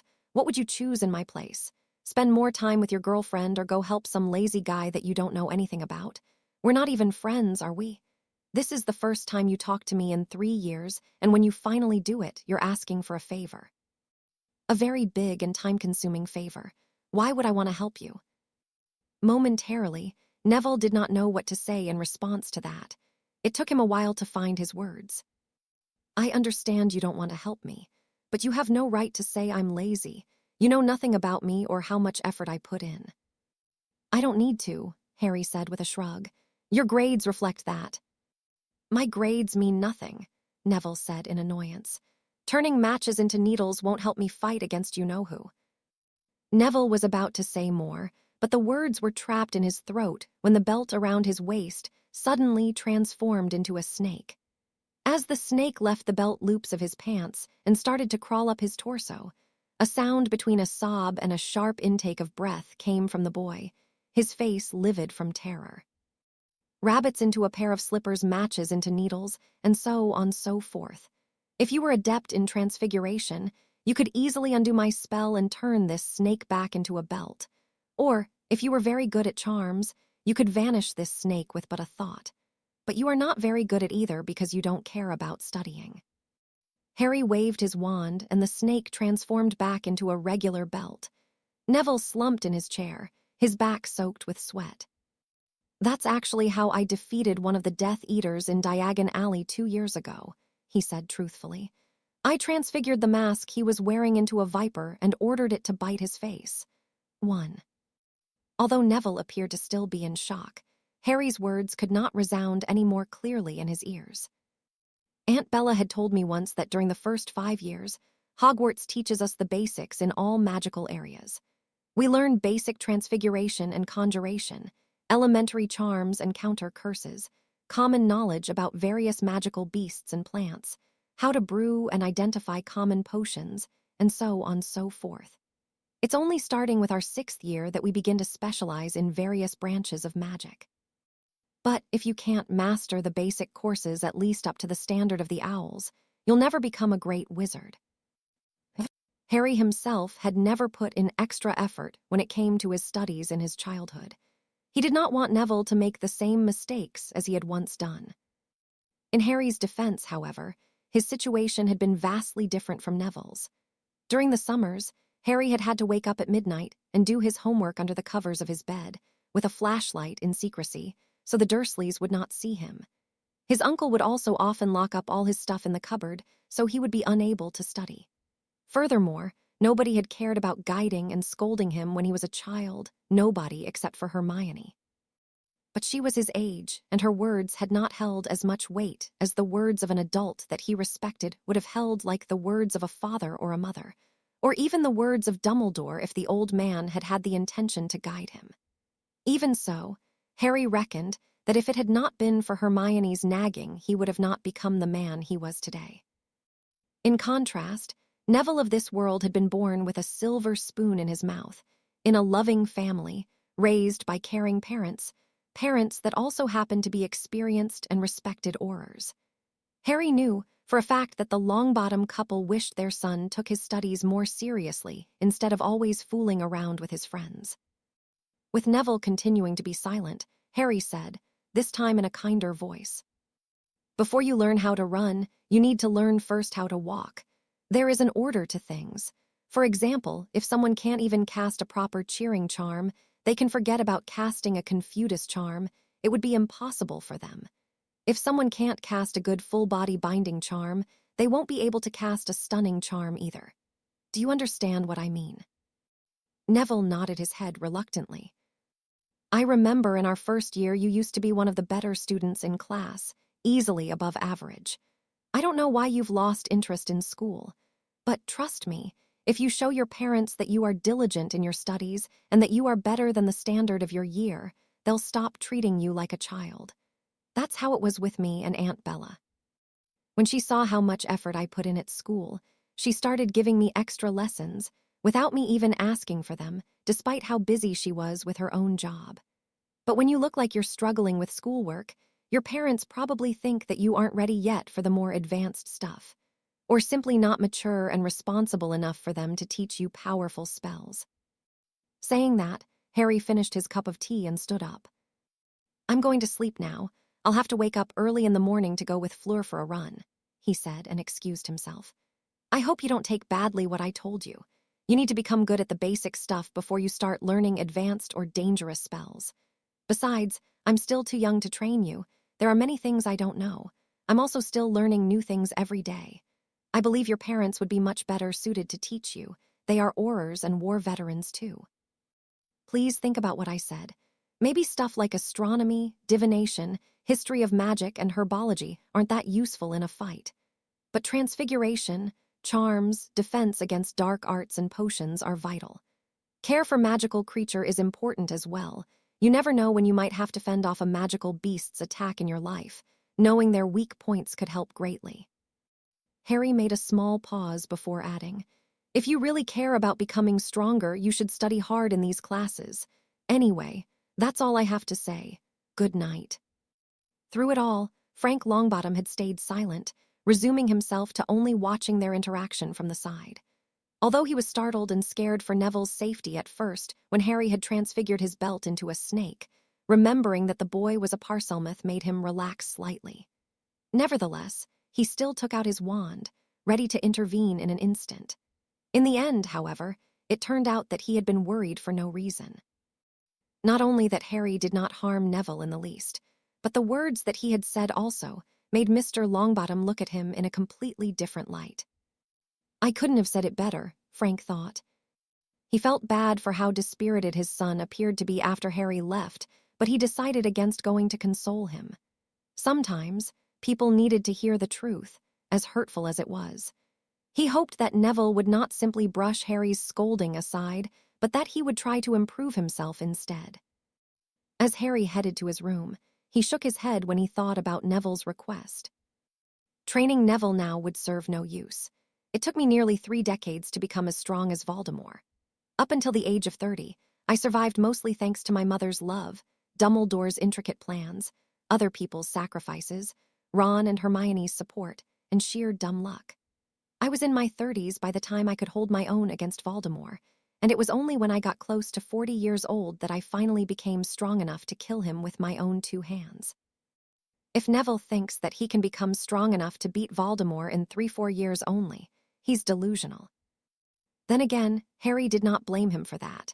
Neville was just a regular 14-year-old boy. He had never even seen Voldemort, unlike Harry who had clashed with him as a child multiple times in his previous life. Neville had no way of knowing the depths of Voldemort's power, the profundity of his skill and knowledge in magic. That was not a level that one could reach in a few years. It took Harry many years of constant battle and fights with his life on the line for him to finally become that strong. Besides, since I decided to stand by Fleur's side and protect my family, Neville would never get a shot at Voldemort. The moment Voldemort comes out in the open, I will end him. Neville will be blessed to remain an innocent boy and enjoy his childhood in peace, like a normal person. It was Thursday, the 1st of September, 1994. The 9 3/4 platform at King's Cross was as packed with strangely dressed people as it had always been around this time of the year. People of all ages could be seen hugging each other, saying their goodbyes, or even kissing passionately, as was the case for a pink-haired young woman and a red-haired man. They were attracting quite a few reproachful gazes from the people around them. "That's quite enough, Nymphadora," a woman who appeared to be in her mid to late 30s said sharply, and the young couple was forced to separate. "Control yourself. I didn't raise you to act like a slag." The young woman in question chose to ignore her mother's reprimands and hugged her boyfriend one more time. Andromeda could only let out a sorrowful sigh at the behavior of her daughter. In truth, she did not have anything against her daughter's choice of boyfriend. Bill Weasley was a handsome young man with a pleasant personality and a good job as well. But the way they were acting, as if to spite her, did push all her wrong buttons. In the end, she sighed one more time and turned her attention to the younger boy, standing to her left. "I hope you two have a bit more common sense than them. Don't follow their example, okay?" Andromeda said and ran her fingers through Harry's messy hair, trying to make it look a bit better. "Don't worry, Auntie. We know there's a time and a place for things like that," Harry said, not minding the way she was mothering him. "Hey, Andy, what are you doing?" A rather eerie voice came from the side. "Are you trying to steal my position? "Shoo, you have a daughter, go to her, Harry is mine," Bellatrix said, her hands on her hips and a frown on her face. "I beg your pardon. Harry is mine, not yours. You old ladies don't even think about stealing him away from me," Fleur said, and embraced Harry from behind possessively. Her words made Andromeda gape at her, but Bellatrix burst into a fit of giggles. Still giggling, she came closer to them and took both Fleur and Harry in her arms, hugging them dearly. "Promise you'll write to me every Wednesday," she said. "I promise," Harry said with a smile. "Better yet, how about you spend the weekends together with me at the Blackthorn?" Bellatrix suddenly said. Then she added, "And I mean both of you." Now it was Fleur's turn to be surprised. The meaning of Bella's words was not lost to her. Years had passed with Bellatrix still not allowing anyone except for Harry, Sirius, Andromeda, and Narcissa into the secret of her residence, the Blackthorn. However, it looked like now she was ready to let Fleur in too. There was no better proof that Bellatrix had finally fully accepted Fleur than that. In a move that left Bellatrix speechless, Fleur let go of Harry and wrapped her arms around the physical older woman. "Thank you," she said in a quiet voice, almost like a whisper. Fleur had not told anyone except for Harry the truth about how she died, the betrayal of her lover, or the behavior of her mother and sister-in-law towards her. Bellatrix had not expected the proud girl to show such affection for her, seemingly out of nowhere, because she had no way of knowing how much it meant for Fleur that Harry's family accepted her. As for Harry, he was watching the two women with a smile on his face, feeling inwardly amused at the thought that only a bit over a year ago the two women had almost come to blows. Now they were hugging as if they were sisters. Once she got over her surprise, Bellatrix returned Fleur's hug with a grin. Bringing her hand up to her face, she moved a few strands of Fleur's long hair behind her ear and whispered in a voice that only the French girl could hear. "I'll be waiting for you to come next weekend at the Blackthorn, Dean Village, Edinburgh. Take care of Harry for me until then, okay," Bella said, and then pecked her on the cheek. Fleur gave her a brilliant smile, forgetting about her charm and her happiness, and making over a dozen men twist their necks to look at her. "Fleur, dear, be mindful of your Vila charm. It is not polite what you are doing," Mr. Delacour said in French, admonishing her. "Sorry, Papa," Fleur said, and quickly got her emotions under control. Still, even her decent grasp over the art of occlumency could not wipe away the radiant expression on her face. Her father did not unnecessarily scold her any further. He knew that Fleur was her mother's daughter, every bit the passionate girl that Apolline was too. In the meantime, Gabrielle was talking to Harry, her eyes already swimming with tears at the thought that she would not be seeing him in the following months. "I'm going to miss you," Arai, she said, her voice shaking. "Awa, don't be like that. We'll spend Christmas together this year too," Harry said in French and cooed at her. Crouching to be on the same eye level, he gently wiped the tears that started to roll down her tender cheeks. Being in a relationship with a French girl, and due to how much time he had spent in France, Harry had done his best to learn French so he would more easily communicate with his lover's family. His efforts had not gone unnoticed, Jean and Apolline's appreciation of him increasing yet again. No different than them was Gabrielle as well.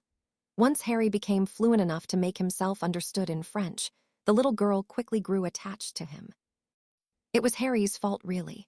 He was treating her almost as if young Gabby was his daughter, spoiling her rotten and doing all her whims.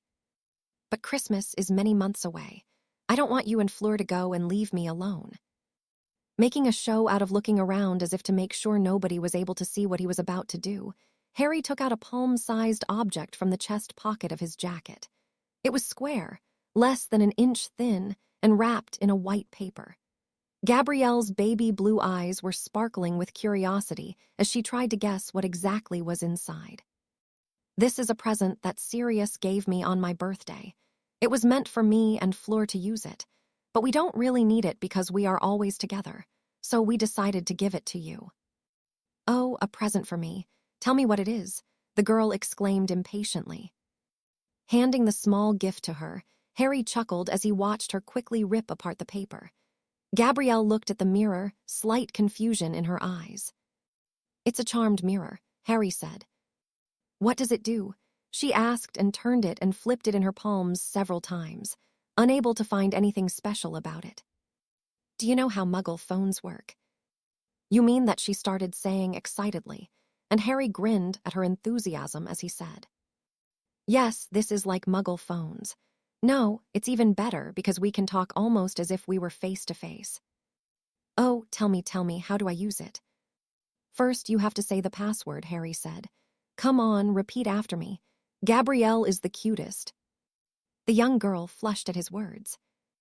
You're such a dork, that's so embarrassing. Harry revealed a hurt look. You too, Brutus. It's not enough that Fleur laughs at me, now you're doing it too. I guess you don't need the present anymore. The girl giggled at his overreaction, her tears long forgotten. Her laughter was so delightful that Harry could not keep his facade any longer and joined her too. Okay, I was kidding. The password is Hedwig. You will need to ask your mum to tap the mirror with a wand and then say the password, Hedwig. After that, the mirror on our side will make a sound that will let us know that you're calling us.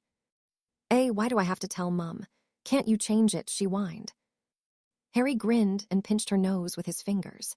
He could easily see through her thoughts. In fact, the original mirrors did not require one to tap with their wand and say a password. It was Fleur that had cast a modified version of the caterwauling charm and a protean charm on the two mirrors. It was so Gabrielle would not be able to prank them by calling them at inappropriate hours, like late at night or during class. Since Gabrielle was only 10 years old, she did not have a wand yet. Thus, she would need to ask her mother to activate the mirror if she wanted to call them. Hearing the Hogwarts Express whistling, Harry knew he did not have much time left. As much as he liked to play around with Gabrielle, he had a much bigger family now, and he had to give everyone a bit of his time.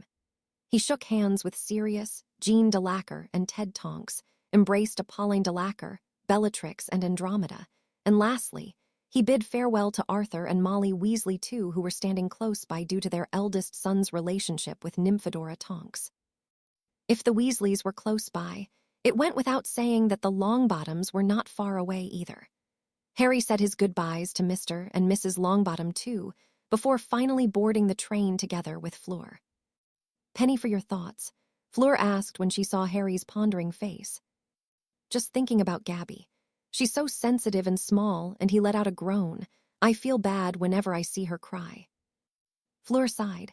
I swear you're spoiling her too much. I can't help it, she's so cute. If we have a daughter in the future, I hope she'll be just like her. Mentally, Harry was in his 40s. He was so much older than Gabrielle that he looked at her almost as if he was a father or an uncle. He doted on her as much, that was for sure. At this rate, I won't be surprised if next year Mammon and Papa will be forced to send her to Hogwarts, with you, instead of going to Beauxbatons. Harry laughed at her words, but after that he said, Come to think of it, this is your last year at Hogwarts. Fleur leaned against him and rested her head on his shoulder. Having gotten his growth spurt, Fleur could no longer tease him about being a scrawny little twerp. Now they were of similar heights, around 56, and Fleur could comfortably nestle herself against him. We'll just have to make the most of it, she said, and raised her head a bit to kiss his cheek. Silence was instilled in the compartment. They had taken one of the empty compartments towards the end of the train and charmed it so other people would stay away from it, but it was not awkward. Being friends and then lovers for over 2 years, their relationship was stronger than ever. Harry did not feel the need to act out and pretend he was super interesting to make her laugh, nor did Fleur try to say something just so there would not be silence. They were grown-ups, not teenagers. Sometimes, they loved just cuddling in silence, basking in the comfort of being held by the other. A few hours later found Fleur sitting with her head in Harry's lap and a book floating above her face, courtesy of a spell that she had cast on it. Furthermore, the book's pages were flipping automatically whenever she finished reading. It was a book named The Art of Enchanting. In the meantime, Harry was playing with her long and silky tresses of hair. I've never seen anyone with hair as beautiful as yours, he unknowingly said in English, the tone of his voice speaking volumes of his amazement. Generally, when they were alone, Harry and Fleur decided to speak in French. They planned on doing that for maybe 1 or 2 more years, until Harry became as fluent in French as a native. They were not sure what language to settle on using after that, but Harry had a suspicion that he would end up speaking in French for the rest of his life if their plans to build a home on the southern coast of France were to come to fruition. Not that he minded it. French was a pleasant-sounding language. I've seen other Vila women too, but your hair is still the most beautiful. It's gorgeous. It was far from the first he had complimented her hair, but Fleur's face was still lit up by a brilliant smile. You've let it grow so long. It's even longer than your waist now, reaching your butt. Silvery blonde, almost glowing and so soft to the touch, he said, and rubbed a few strands of her hair against his cheek. It also smells so nice. That spring-like, fresh scent of yours, Merlin, I'll never get tired of it. Harry reckoned if he were to smell the vapors coming from an Amarantia potion, this spring-like fragrance of Fleur would definitely be the most dominant smell he would feel. Fleur could no longer focus on her book. Harry was not stingy when it came to complimenting her appearance, but even so, it was not that often that he praised her like that, out of the blue. She was feeling somewhat shy but elated too. Come to think of it, it was this scent that gave out your identity as the killer of Snape, he said and laughed.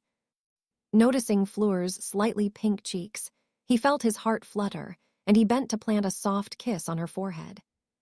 Soon after, the enchanting book was forgotten, and the two were making out, sharing slow but deep and passionate kisses, with Fleur straddling his lap, her arms around his neck and her hands in his messy hair.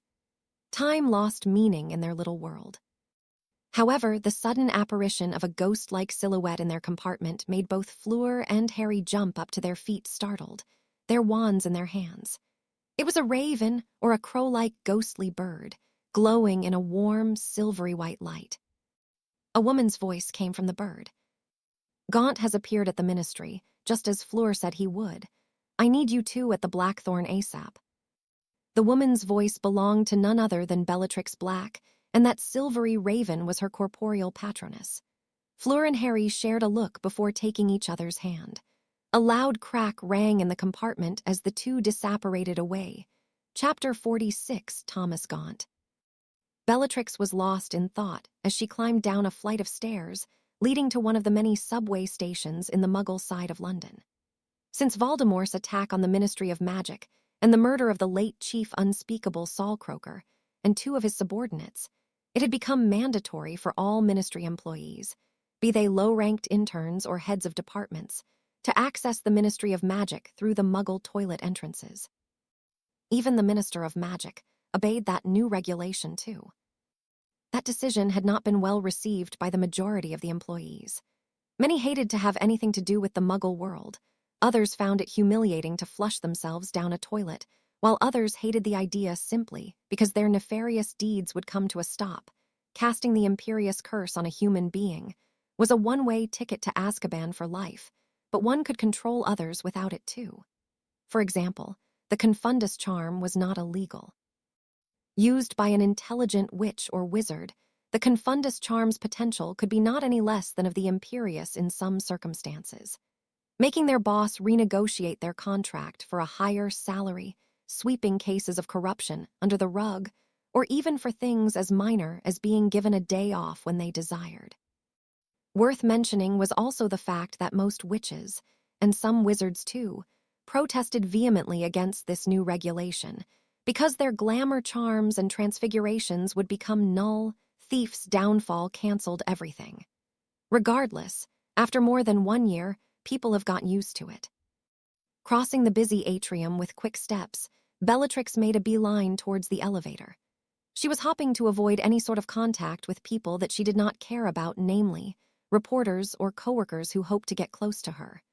Nowadays, as the head of the Department of Mysteries, she could no longer outright ignore people and bury her head in research, nor could pretend that she did not see them. To a certain extent, the funding of her department depended on her interpersonal skills too. But why would reporters hound Bellatrix even in the atrium of the Ministry of Magic? That's because her fame from nearly 2 years ago had yet to die down. Quite the opposite, she was more famous than ever. By now, there was virtually no responsible magical adult in Europe that had not heard of her magic ancestry research. What even Bellatrix herself found incredible was that no less than 8 countries in Europe had already passed laws through which any kind of discrimination against Muggle-borns and half-bloods was forbidden. Those countries were Spain, it was the first, France, Belgium, Netherlands, Denmark, Switzerland, Greece, and Sweden. Other countries such as Italy, Bulgaria, Norway, and even the UK and Ireland were in the process of adopting a similar stance too.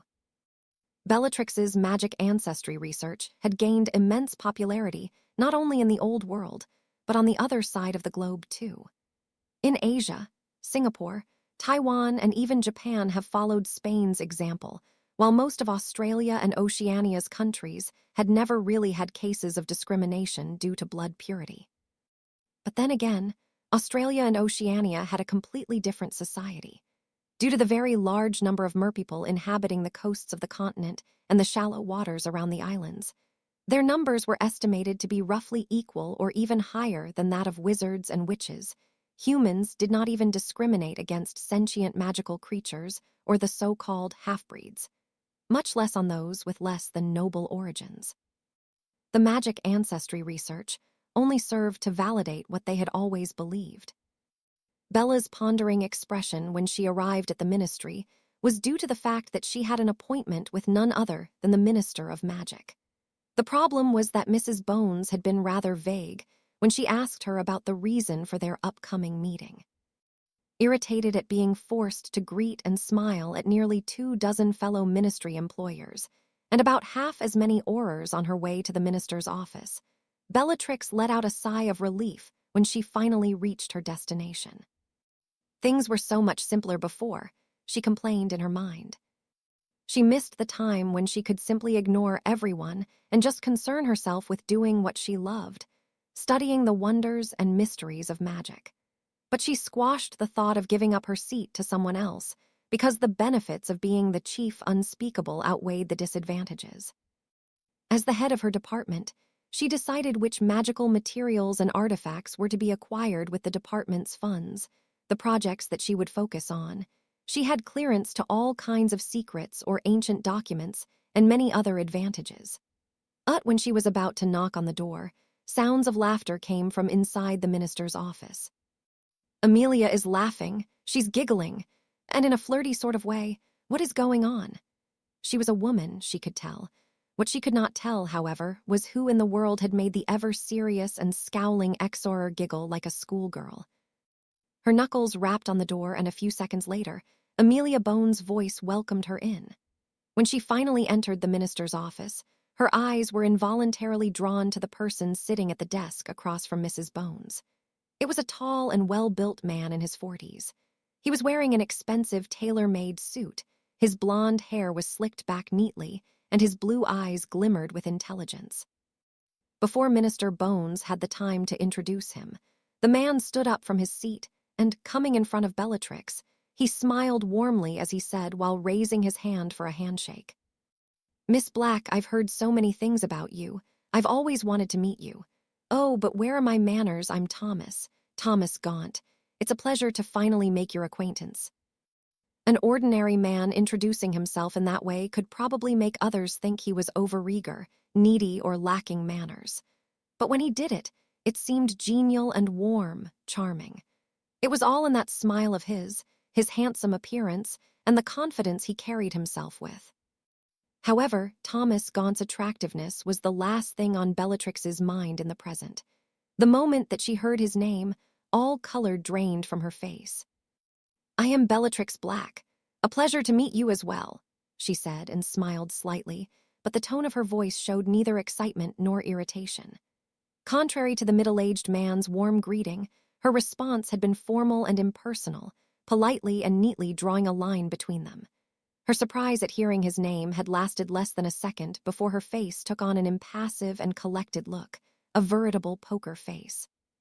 Turning towards Amelia Bones, Bellatrix said, "You wanted to see me, Minister." Having become rather close during the past year and a half, Mrs. Bones noticed the subtle shift in Bellatrix's expression and her rigid behavior. They were friends. Bellatrix called her by her title only in official situations. "Yes, please take a seat. I wanted to introduce you to Mr. Gaunt." Gaunt, I haven't heard of anyone wearing this name in decades, Bellatrix said. I'm a Muggle-born, Gaunt replied easily. Your research on magic ancestry had inspired me to look up my genealogy. That's how I found I was a descendant of the Gaunts. Changing my surname to Gaunt after that was only a matter of time and money. I see, Bellatrix said. I am not sure what is the purpose of this meeting, though. Anticipating what the black woman was about to say, Mrs. Bones cut in before Bella's sharp tongue caused everyone's mood to sour. Now, I know what you're thinking. This isn't the first, nor is it the last man that tried to introduce himself to you in this manner, in hopes of courting you. But I assure you, your celibacy is not being put at risk this time, she said jokingly. Bellatrix looked at Amelia Bones blankly for 3 very long seconds. Then, she opened the purse and took out a delicate and chic-looking black perfume bottle. Bending over the desk, she raised her hand and sprayed the minister right in the face. A shocked look appeared on Amelia Bones, now wet face, and Thomas, Gaunt next to her, was no less startled either if the disbelief on his face was anything to go by. Bellatrix, are you out of your goddamned mind? Amelia Bones yelled. I can't believe what you just did. Gaunt had yet to recover from his surprise when Bellatrix pointed her small perfume bottle at him too and sprayed. Her actions were even more vicious compared to what she had done to the minister. She sprayed Gaunt on the side of his face, soaking his cheek, temple, and his ear. Most of the liquid went into his ear. I'm sorry, Minister, it had to be done. We've been friends for over a year, but I've never heard you giggle and joke around like that. I had to make sure you weren't under the influence of some malicious spells or potions. And it looks like I was right. You're back to your normal behavior now. The minister's complexion alternated between red and violet. Everyone would have their mood ruined if they were all of a sudden sprayed in the face. If it had not been for Thomas Gaunt's presence there, Amelia would have probably taken her wand out. She was speechless at her audacity. But in the end, she took out a handkerchief and wiped her wet face, also taking the chance to cover her eyes and breathe in and out a few times to calm herself down and repress her urges to strangle the woman in front of her with her bare hands. Done with that, her mood now sour, the Amelia Bones went straight to business, not feeling like wanting to exchange small talk and pleasantries anymore. She and Bellatrix had become rather close friends, and she knew that the black woman was missing something up there in the head. But she had still never expected her to act like that. In the end, she chalked it up to Bella being a paranoid nutcase and swallowed her anger. Mr. Gaunt here has decided to take on his rightful place as the head of the Gaunt family. He had asked me to arrange a meeting with you since you are very difficult to get a hold of, Mrs. Bones said.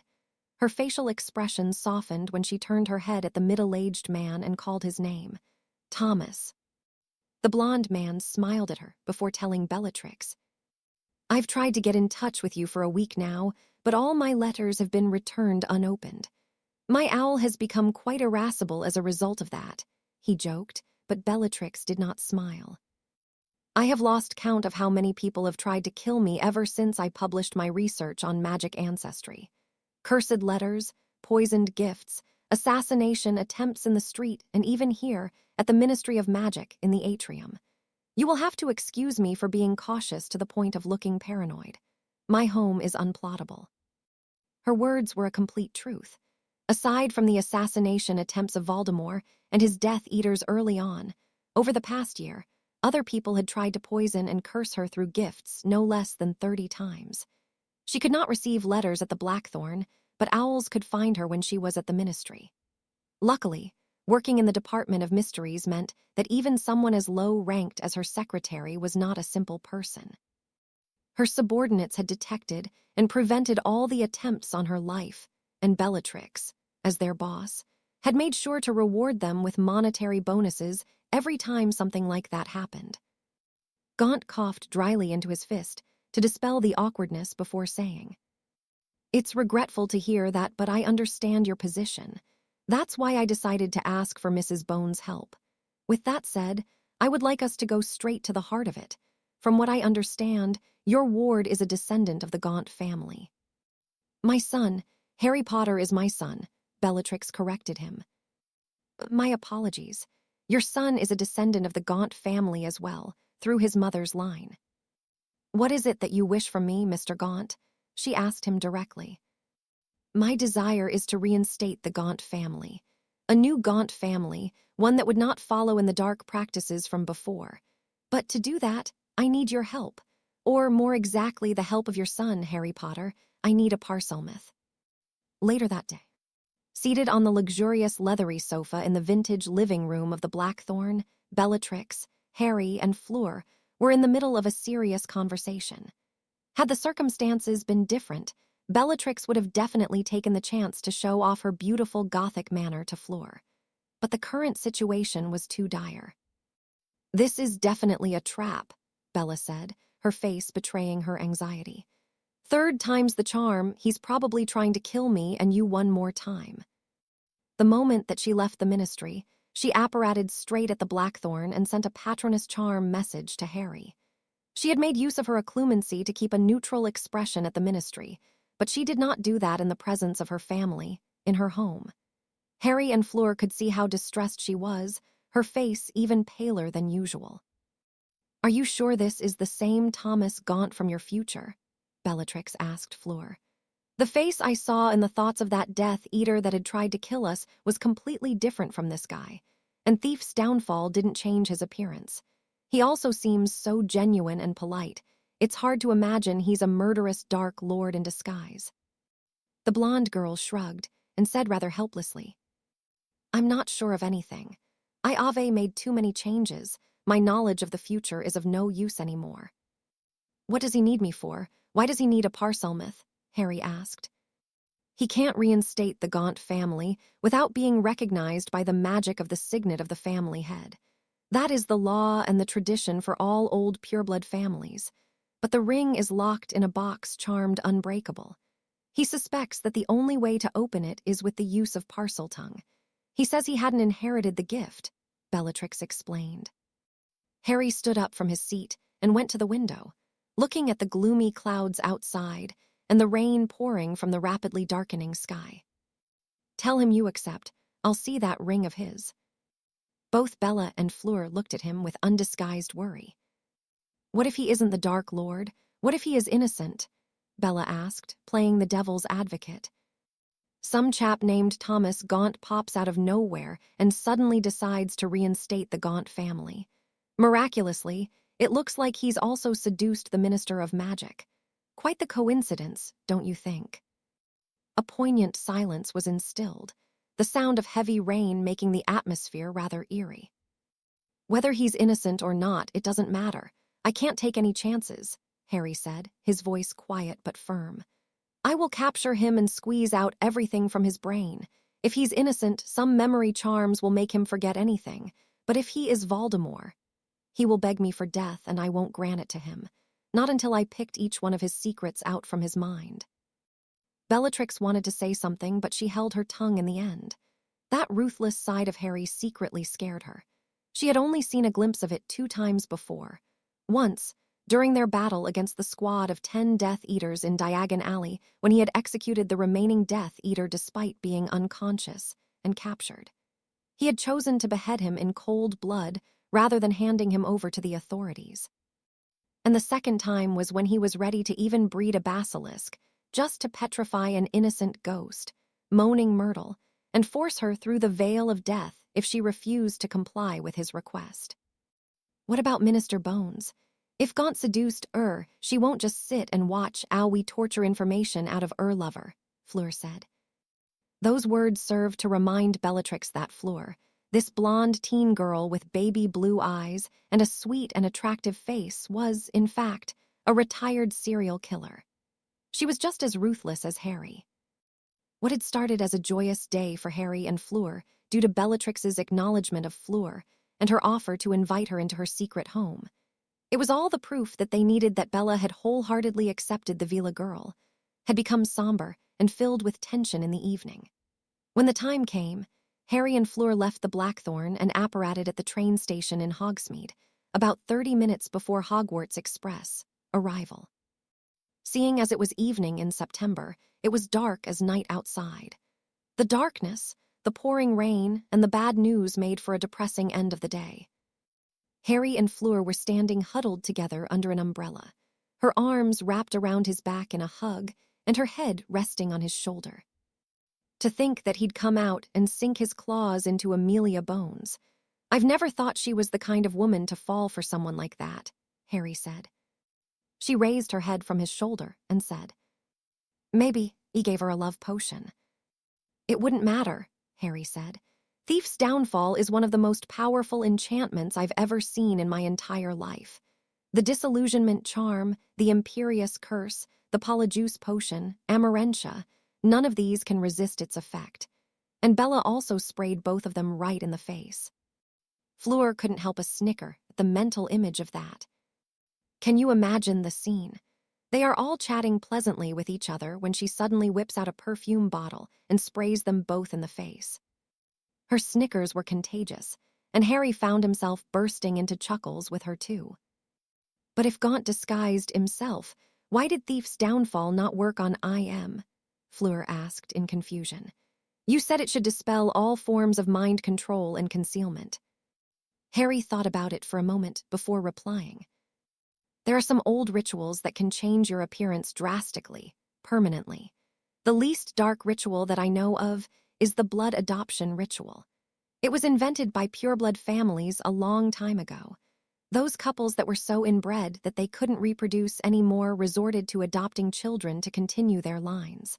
I think the Blacks did that too once or twice in the past. Oh wow, the more you know. He laughed at her reaction. I know of 2 other rituals. One that makes you become someone else by killing them and draining their blood in a magic circle, and another one that makes you take on animal traits. It's obscure and it's never been too popular, especially nowadays, and especially in Europe because of the discrimination against mixed species people. It's also outlawed in most countries because it breaks the statute of secrecy. What would Muggles think if they saw some guy with wings walking around or some woman with scales and a lizard tail? Going by that thought, aren't Madame Maxime and Hagrid breaking the statue simply by existing? Harry had to pause at that. He had never thought about it that way. I mean, it's not like super tall people don't exist among Muggles at all. They are very rare, but there are some of them comparable to Hagrid. Not as strong or as burly, that's for sure, but still just as tall. Damn, I just had a thought. What if we took Hagrid to a strongman competition? Harry said, suddenly becoming excited. What is that? She asked in curiosity at this reaction. She was far from clueless about the Muggle world as a whole, but she had not heard about strongman yet. There were even people among Muggles who had never heard of it, much less Fleur. Muggles lifting weights. Some men can even lift almost half a ton. Incredible for Muggle standards, but not as much for Hagrid. I can picture it in my head.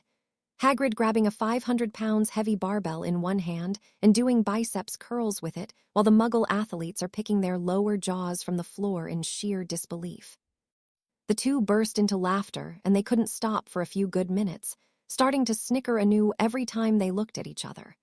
When they finally calmed down, Harry hugged her tight and pressed his lips on her forehead in a chaste but loving kiss.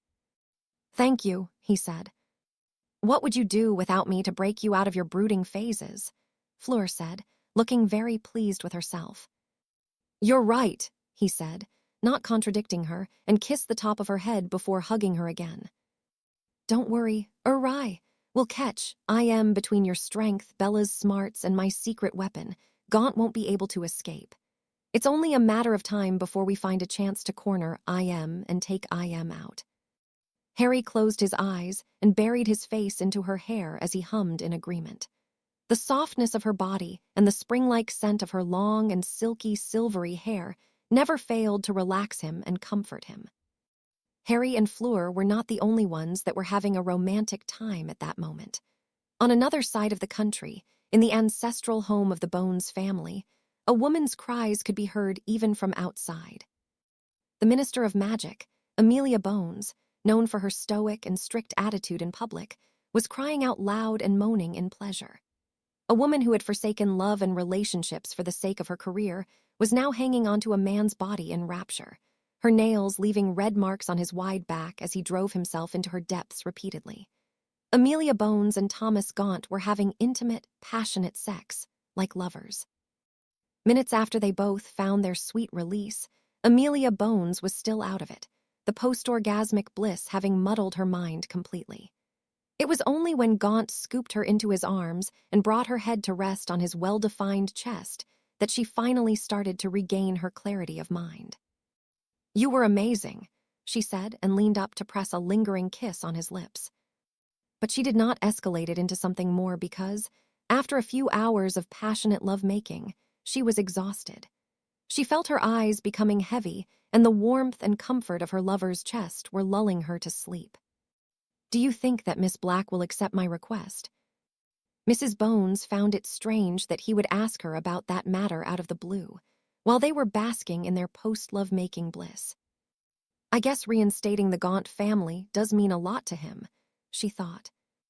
"I am not sure," she said she'll think about it, "but Bellatrix and I are friends. I will try my best to convince her on your behalf."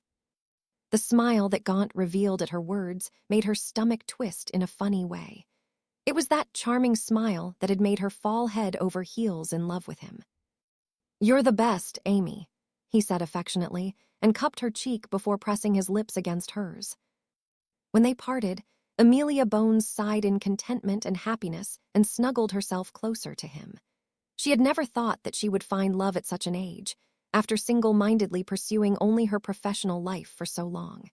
Yet there she was, putty in the arms of a blue-eyed and blonde man, her stomach fluttering with butterflies every time he smiled at her. As she closed her eyes and drifted to sleep, a few murmured words escaped from her lips. "I love you, Tom." Chapter 47 Attack. "Welcome, welcome," a man said jovially as he opened the doors of the Defense Against Dark Arts classroom and stepped to the side to let the students in.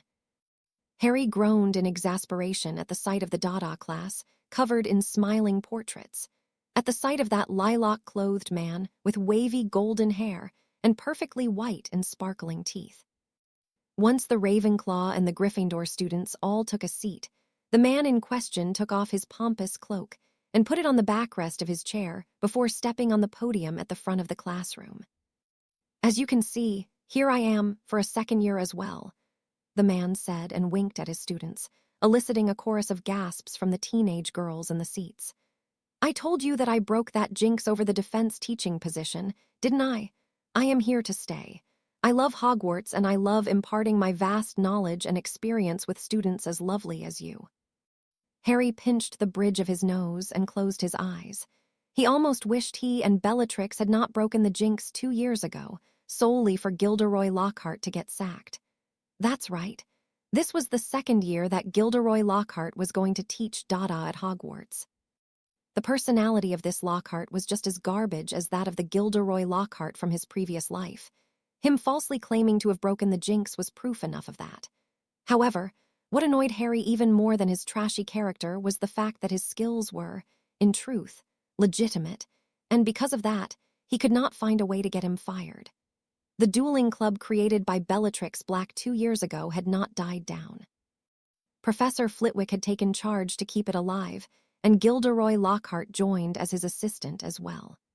Over the course of the previous year, Harry had had a first-row view of Gilderoy's actual skills, and he could attest that the man was a capable wizard.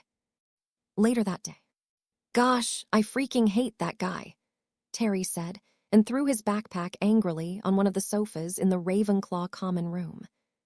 "Oh, come on, Lockhart isn't that bad," Padma spoke in her favorite teacher's defense.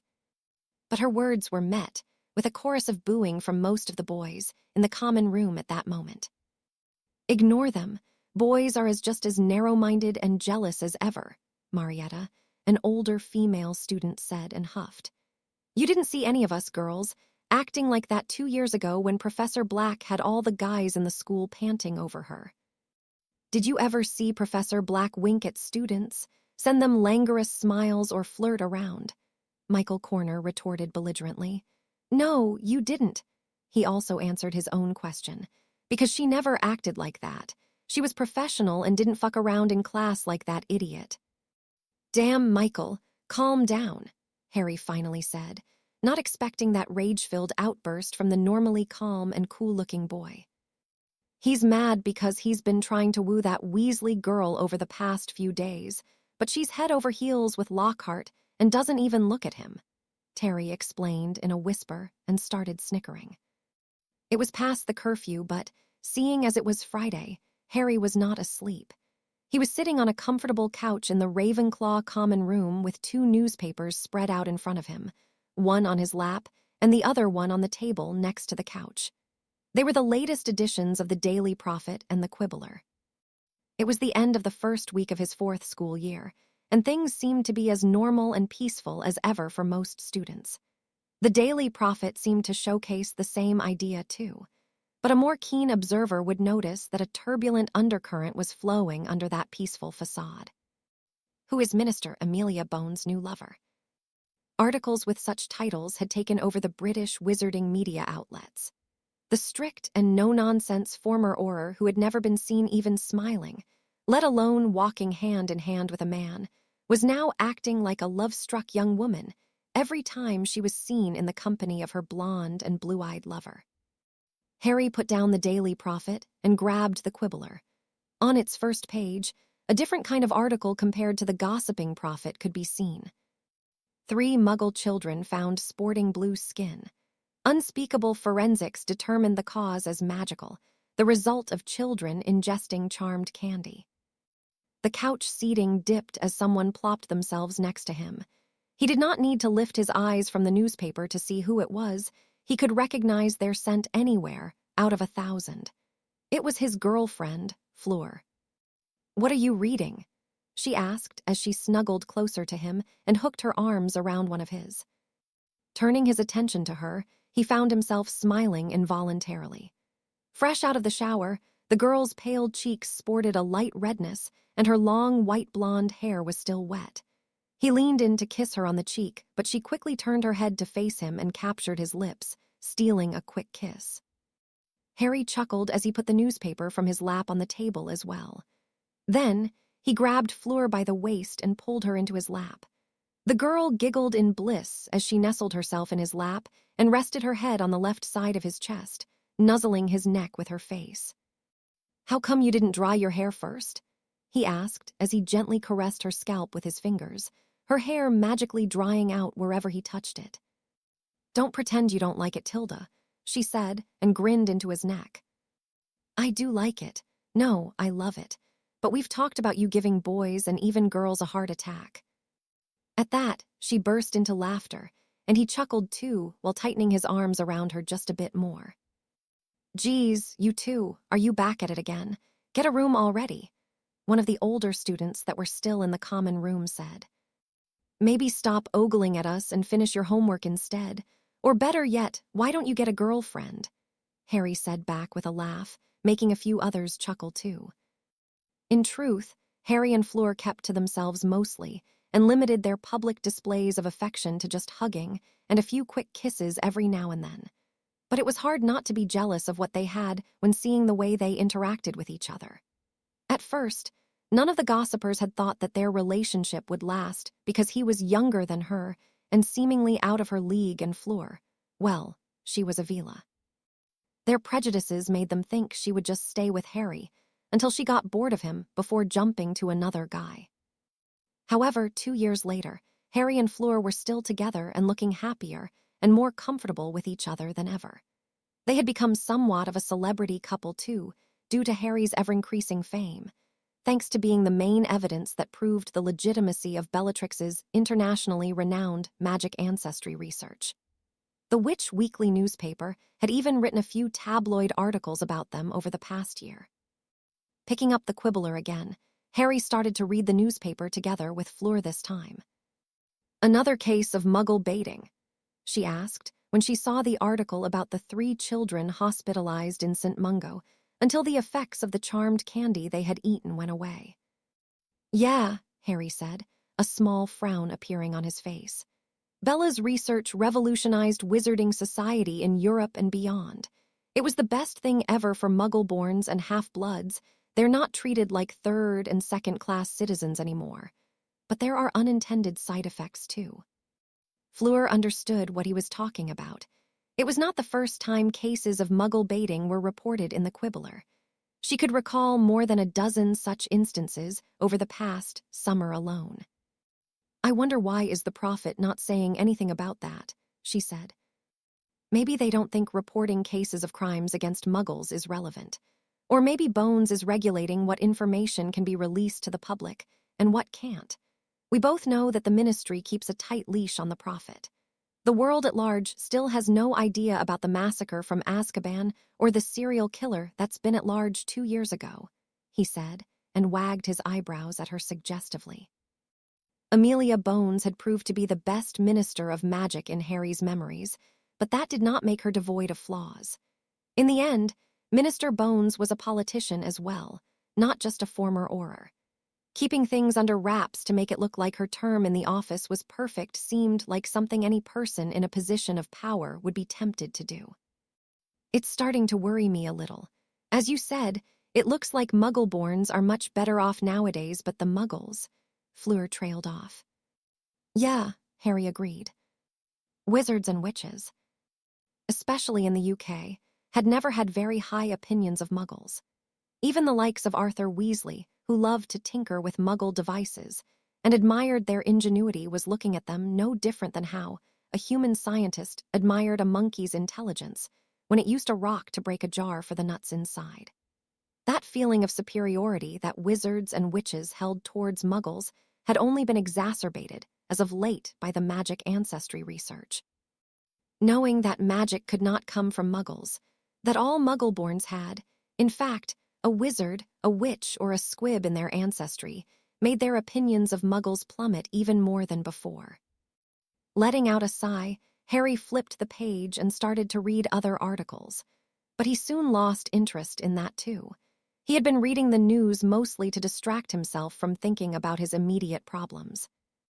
Seeing him putting the newspaper away and becoming quiet, Fleur said, "Thinking about gone again. Can't hide anything from you, can I?" he said with a smile. "It's just so frustrating. I know who he is. Dumbledore surely knows it too. But we can't do anything about it openly because the world at large knows him as Amelia Bones' lover. Who would have thought he'd hook up with the Minister of Magic herself?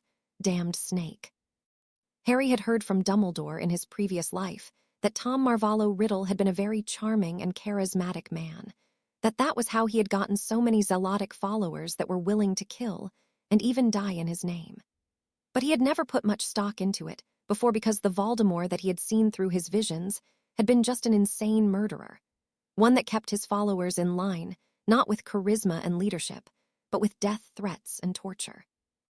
However, this time around, he was witnessing with his own eyes just what kind of charisma and intelligence Voldemort had been said to have. The next day, on Saturday, Dumbledore was nowhere to be seen at breakfast in the Great Hall. Although he had stepped down from his position as the headmaster 3 years ago, he was still one of the most important figures at Hogwarts. Everyone was bound to notice his absence. At that moment, the old wizard was in the middle of a conversation with Bellatrix Black in his Transfiguration office. "According to what you have gleaned from the Death Eaters that had tried to assassinate you a few years ago, this Thomas Gaunt looks nothing like Voldemort," Dumbledore said. "Yes, and Thief's downfall did not dispel his disguise," Bellatrix confirmed. "What makes you so sure that he and Voldemort are one and the same?" Dumbledore asked. "Make no mistake, I do not doubt his real identity. I am merely interested in hearing what had prompted you to believe that." Bellatrix's violet eyes peered into his searchingly, trying to understand what exactly was the intentions behind that question. She would never make the mistake of underestimating the old man's brilliance and cunning. "It's merely an educated guess on my part," Bellatrix said smoothly. There was no way she could tell him that it was thanks to Fleur's knowledge of the future due to traveling back in time. He hadn't even tried to be discreet about it by keeping his first name and then adopting the name of his mother, Gaunt. Also, what are the chances that some Thomas Gaunt suddenly popped out of nowhere and just happened to seduce the Minister of Magic? Dumbledore intertwined his fingers and brought his hands to his chin. His eyes closed in thought for a few moments. "This isn't going to hold. Sometimes love can make people blind and act foolishly. Besides, even if she was not in love with him, this won't be enough to convince Amelia, he said eventually. I know. I've tried to talk to her, but she won't listen. That's why I came to you, Bellatrix said. We don't have any solid proof that they are one and the same. First of all, he looks nothing like Voldemort. Secondly, Thomas is a common Muggle name. Thirdly, Gaunt is just a name that he had allegedly adopted once he found out about his ancestry. Our only choice is to force his hand. And how exactly are we going to do that when Amelia is attached to his hip these days? Dumbledore remained silent for a few very long seconds before saying, hesitation palpable in his voice. I'm afraid our only choice is to make use of his interest in Harry Potter. He had expected Bellatrix to protest vehemently against his idea due to how overprotective of him she had proven to be. But, to his surprise, she did not as much as blink at his suggestion. Days flew by. It was the third week of September, and Harry's restlessness had become obvious even to his housemates, zoning out, talking less, and spending increasingly less time in the common room with everyone else. Although more than 1 year had passed since Bellatrix stopped teaching at Hogwarts, Harry had not given up on playing the piano. One reason for that was that his gratitude to her and his desire to please her had never diminished. But on top of that, after 2 years of studying the piano, he had stopped seeing it as something that he was doing only to make her happy. He had slowly fallen in love with it. It had not happened overnight, and he had not realized his attachment to it for a long time. His love of playing the piano had slowly crept up into his heart, secretly ensnaring him. As the slow, elegant piano notes rang, the signs of stress visibly trickled away from his forehead. Nocturne No. 1 by Gabriel Fauré was a rather challenging piece for his level, and he sometimes messed up. But he was not disheartened, nor was he annoyed. Patiently, he would start from the beginning and do it again. Single-mindedly focusing on getting the tempo and the notes right was making him stop thinking about anything else. His worries about Voldemort, his anxiety related to Fleur and Bellatrix's safety, his frustration at Gaunt's ploys, none of that mattered at that moment. Many times when he was playing the piano at night, he would lose himself in the music. He did not notice the passing time. When the last note rang, Harry closed his eyes and let out a long breath. Unknowingly, he had been playing the piano for the better part of the last 2 hours. Wiping his sweaty fingers on the thighs of his pajama pants, he took out his fur and dragon heartstring wand and cast several delicate cleaning charms on the piano, removing any fingerprints, dust, and sweat from it. After I build my own home, I'm going to buy a piano too. A grand piano just like this, he said wistfully, and caressed the lustrous surface of the majestic musical instrument. He smiled at the mental image of him, playing the piano in the cozy living room of their future home. A 30-year-old Fleur was sitting in a chair next to him, her chin resting in her palms as she drank in the sight of her husband playing Robert Schumann's Carnaval for her, the joyous notes of the song and his happy grin making her return a brilliant smile as well. The scene in his imagination changed, and this time he was not playing the piano alone. Sitting on his lap was a very young girl with baby blue eyes, platinum hair, and an adorable face. She was like a miniature carbon copy of her mother. He was in the midst of teaching his 6-year-old daughter how to play the piano. Nevertheless, soon, he stopped daydreaming. None of that would be possible until he eliminated Voldemort for good. It's been 3 weeks, he muttered. He had waited 3 weeks for Bellatrix to find a way to convince Amelia Bones of the truth regarding her lover. However, it had been to no avail. Once he left the music classroom and closed the door, Harry's green eyes darkened. The wistful and sensitive man from before was nowhere to be seen anymore. It was as if he had locked that side of him away. It was as if he had left it behind in the music classroom.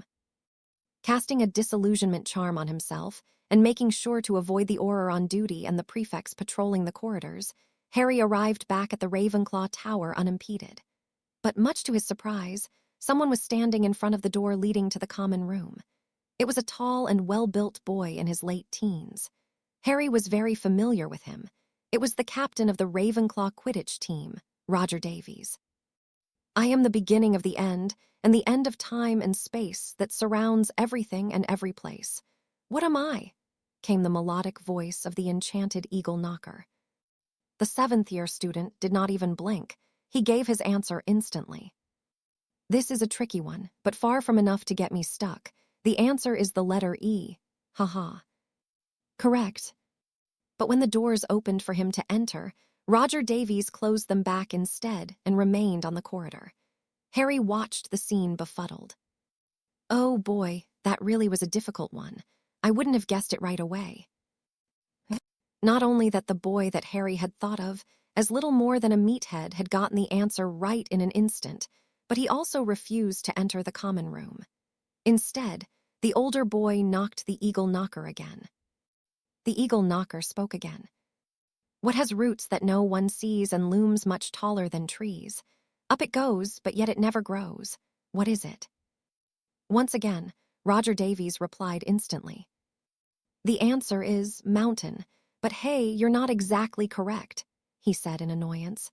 Some mountains do grow. It's not the first time you gave me stupid riddles. Someone needs to update the charms on this stupid knocker. Harry watched, rather fascinated, how Roger Davies answered another 5 more riddles before finally entering the common room. The heck was with that? He asked himself after answering a riddle of his own and climbing up to his dorm. What Harry did not know was that ever since Roger Davies had failed to answer the riddle in front of him 2 years ago, the older boy had resolved himself to never feel that kind of embarrassment again. Thus, he had made a habit out of answering at least 15 riddles a day. Nonetheless, he did not think about his former captain for too long. Once he arrived in his room, he went directly to his trunk and took out a flask from it. Then, casting another disillusionment charm on himself, he left the Ravenclaw Tower once more. A few minutes later, having successfully avoided the patrolling prefects and Aurors once more, Harry found himself in front of the Whomping Willow. Easily freezing the violent tree, he was just about to enter the secret passage leading to the Shrieking Shack when, with a barely audible flutter of wings, a rather large bird landed on one of the thick branches of the willow. When he saw the snow-white plumage of the bird of prey, he muttered under his breath. Fuck. Harry and Fleur rarely argued. Bickering and teasing each other happened often, but real arguments? Those were very rare. Actually, Harry couldn't recall Fleur ever being as angry with him as she was in the present, not since they had become a couple. I knew something was wrong when you didn't return by midnight, she began. What are you up to, awry? Her voice was shaking from how mad she was, but she was still somehow in control of herself enough to not start shouting. Harry let himself fall on the dusty and moldy sofa before letting out a loud groan. How did you even find me? He asked, trying to avoid answering her question. But she was not fooled by that weak attempt. I'll take a guess. It's a wild guess, but bear with me. There are 2 possibilities. One, she said, and raised a finger in the air. You were sneaking out to see someone. That's ridiculous, Harry burst in indignance. I know, she said in a matter-of-fact tone. I know you love me too much to think about someone else. Besides, no woman would ever come to meet someone in a place like this. They were currently in the Shrieking Shack. It sufficed to say that this was the dirtiest and most run-down place that Fleur had ever seen in her life, both of her lives. So that leads me to believe it's the second scenario. Were you, perhaps, trying to go after Gone alone? His silence was all the answer she needed. What did I study my ass off for? What did I train myself into the ground for? Him not saying anything angered her even more. All the time, sweat and effort that I put in, what did I do all that for? Answer me, awry, she yelled. I did it for you. She quickly wiped her glistening eyes with the sleeve of her top. I did it so I could stand by your side. I did it so I could help you, so you wouldn't ave to fight alone. So why? Why are you doing this? Why are you leaving me behind? All I want is to keep you safe, Harry said eventually. I don't need anyone's help to take Gaunt down. I don't need you to put yourself in danger for no reason. Her lower lip trembling, Fleur looked like she was barely holding back her tears. Suddenly, she took something from her pocket and threw in front of her. Harry only had 1 second to jump up from the sofa and cast a shielding charm before the thing that Fleur had thrown on the floor abruptly exploded in size, becoming as large as a grown-up male. It was a humanoid bronze statue. His shielding charm let out a deep sound and rippled as the bronze statue's punch clashed against it. 2 minutes. If I can't land even one hit or spell on you in 2 minutes, or if you incapacitate me before that, it's my loss, Fleur said, and pointed her ivory white wand at him. Recognizing her wand's movement in the split of a second, he instantly canceled his shielding charm and summoned a broken coffee table in front of him. That spell that she had cast was a shield-breaking spell. He wanted to stop the fight. In his eyes, it was pure nonsense. He had absolutely no intention of seriously trying to hurt her. But he also knew that, with how impulsive and hot-headed Fleur could be, his pleas to stop would only anger her more. Several thin cords were launched from his wand, but Fleur expertly deflected the spell to the side and retaliated with a stunning charm. Harry also deflected her spell with a flick of his wand, but then his instincts screamed at him to dodge. And it was just in the nick of time that he jumped to the side. 1 second later, and a metallic fist would have taken his head off. The bronze statue did not relent and pursued him with a vengeance. "Fuck!" Harry cursed as he found himself smashed through the rotten and decayed walls of the living room, straight out of the shack. A sphere-like shielding charm had protected him from harm, but the bronze statue's physical strength was so high that some of that impact had still traveled through the spell. "Fleur, stop this nonsense, seriously now." Her answer was to fire a reductor curse, but Harry batted it away like it was nothing and glared at her as she stepped out of the Shrieking Shack through the hole in the wall. But the bronze statue did not let him catch his breath as it once again lunged at him with the momentum of a crazy bull, and Harry was once more forced to cast his strongest shielding charm. It's like I'm fighting against a mini giant. He and Fleur had inscribed so many ancient runes formations on the bronze statue that Harry had no more than 3 spells in his arsenal that could stop it: the Fiendfire Curse, the Tao Curse, 1, and the Ballista Curse, 2. But those spells would completely destroy the bronze statue, something that he did not want to. He felt pained at the thought of destroying the fruit of their labor over the past year with his own hand. The more sensible solution would be for Harry to attack her directly. But the problem was that, under his and Bellatrix's tutelage, Fleur's already above-average skills with a wand had been polished. She had become a competent duelist. He could not go easy on her and expect to submit her in a short time without hurting her. He did not want to hurt Fleur, and he did not want to destroy the bronze statue either. His hands were tied. But even so, only by disapparating around and casting shielding charms, 2 minutes passed without Fleur or the bronze statue landing a hit on him. 2 minutes passed. "It's over, Fleur," he said, and thankfully she kept her word and stopped attacking. But his expression softened when he saw her starting to cry silently, her gaze pinned to the ground. He came to her, and albeit hesitantly, he put his arms around her. He let out a sigh of relief when she did not push him away. He said as he caressed the back of her head gently, "I underestimated you. You've become strong." "Dee, don't think you can fool me," she bit back through her sobs. "I know you're saying that only to console me." "No, I mean it. The bronze statue that we've created together is powerful, both as a means of attacking and as a shield.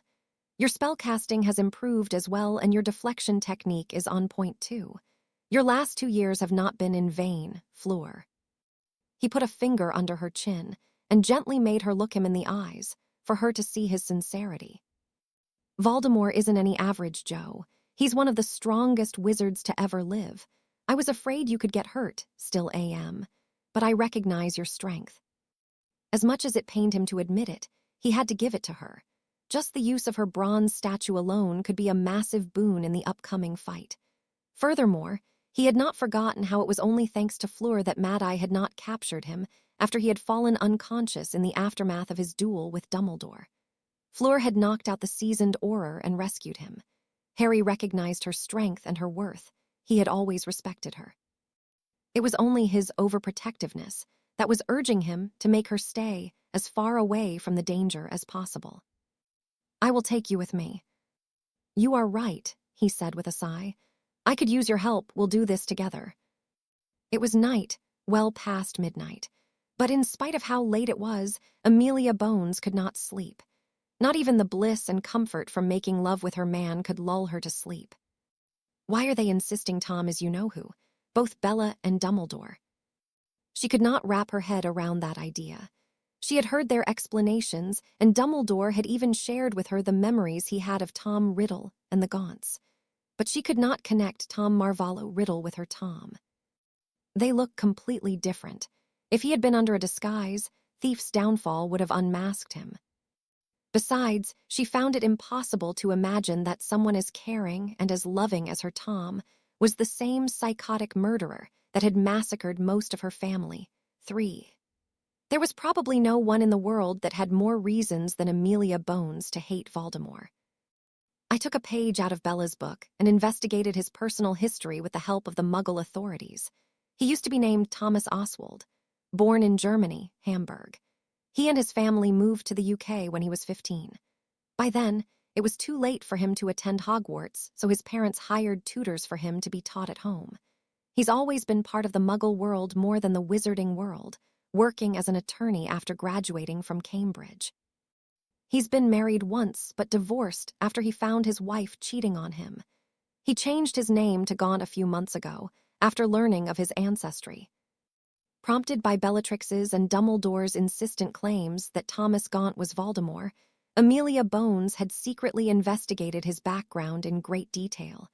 She had even met Gaunt's parents, without his knowledge. Thomas Oswald, Thomas Gaunt, was just a regular Muggle-born, an ordinary man, a kind and loving man that treated her and treasured her as if she was his queen. At that thought, she snuggled closer to him and pressed a soft kiss on his strong chest. Hugging his waist with one arm and intertwining one of her legs with his, Amelia closed her eyes. As if in response to her desire for more intimacy, the still sleeping Tom embraced her closer to his chest. Amelia felt her heart melt at his unconscious display of affection. How could this man be Voldemort? Impossible. Soon after, she fell asleep, her mind filled with thoughts of her lover. However, only a few minutes later, an incredible explosion rocked the Bones estate from its foundations. As a former Auror, Amelia was up to her feet in an instant. Gaunt was also startled awake and quickly stood up from the bed as well.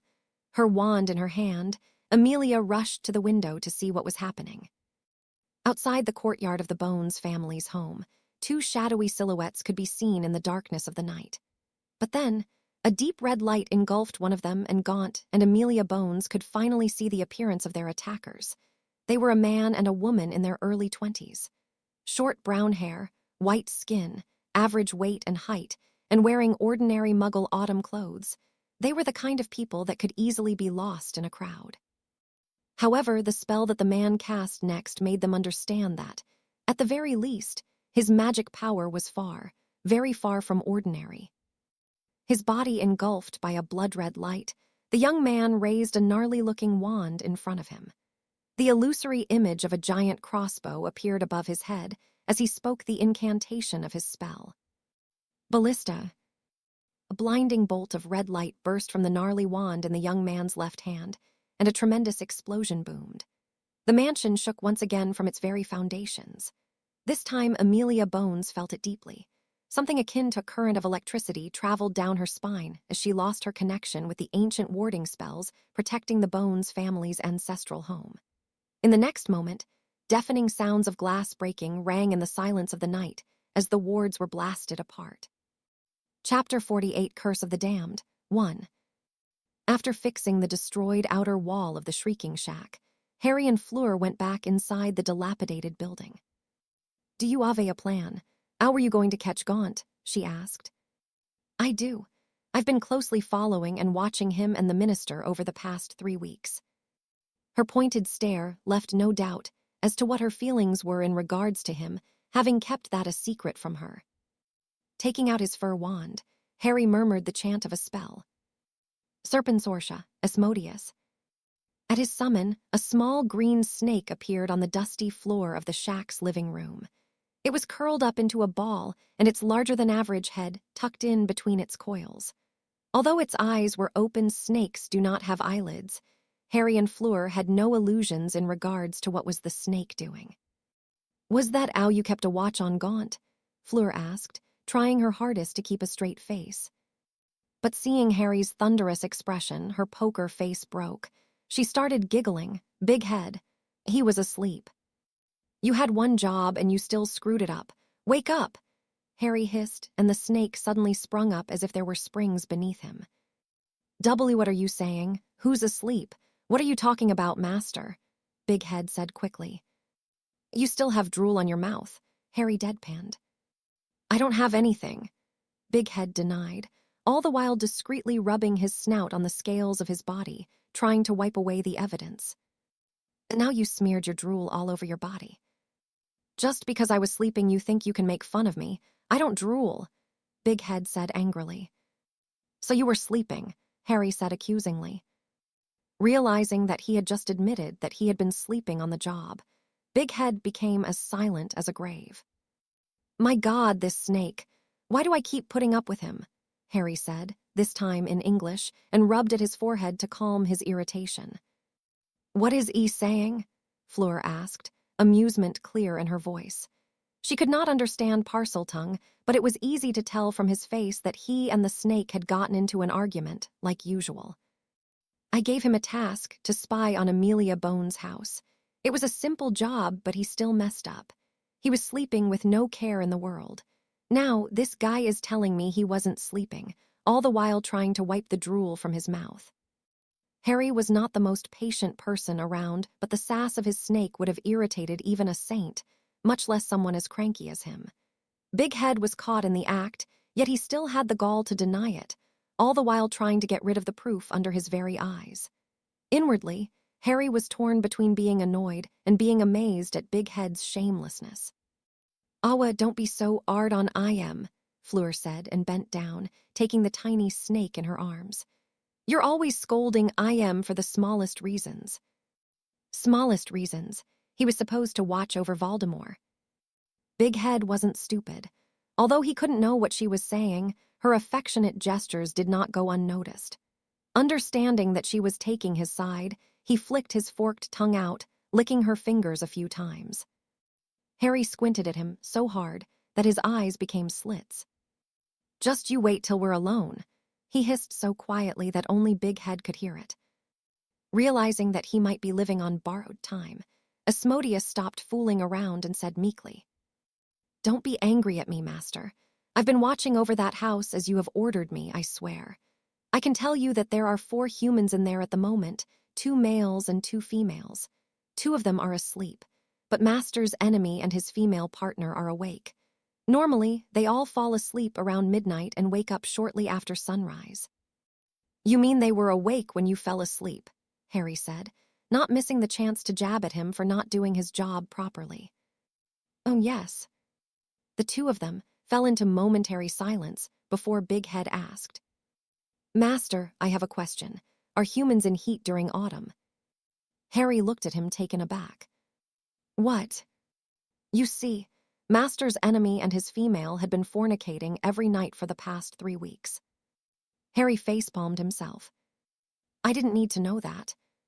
But Big Head wasn't done, this time sounding as if he was speaking to himself. "No, this isn't correct. Master and Mistress are mating every day, not just in autumn. Maybe humans' mating cycle lasts all year. Oh wow, humans are so nasty. Who knew?" The tiny anaconda swallowed his words when he saw Harry taking out his wand, a murderous look in his eyes.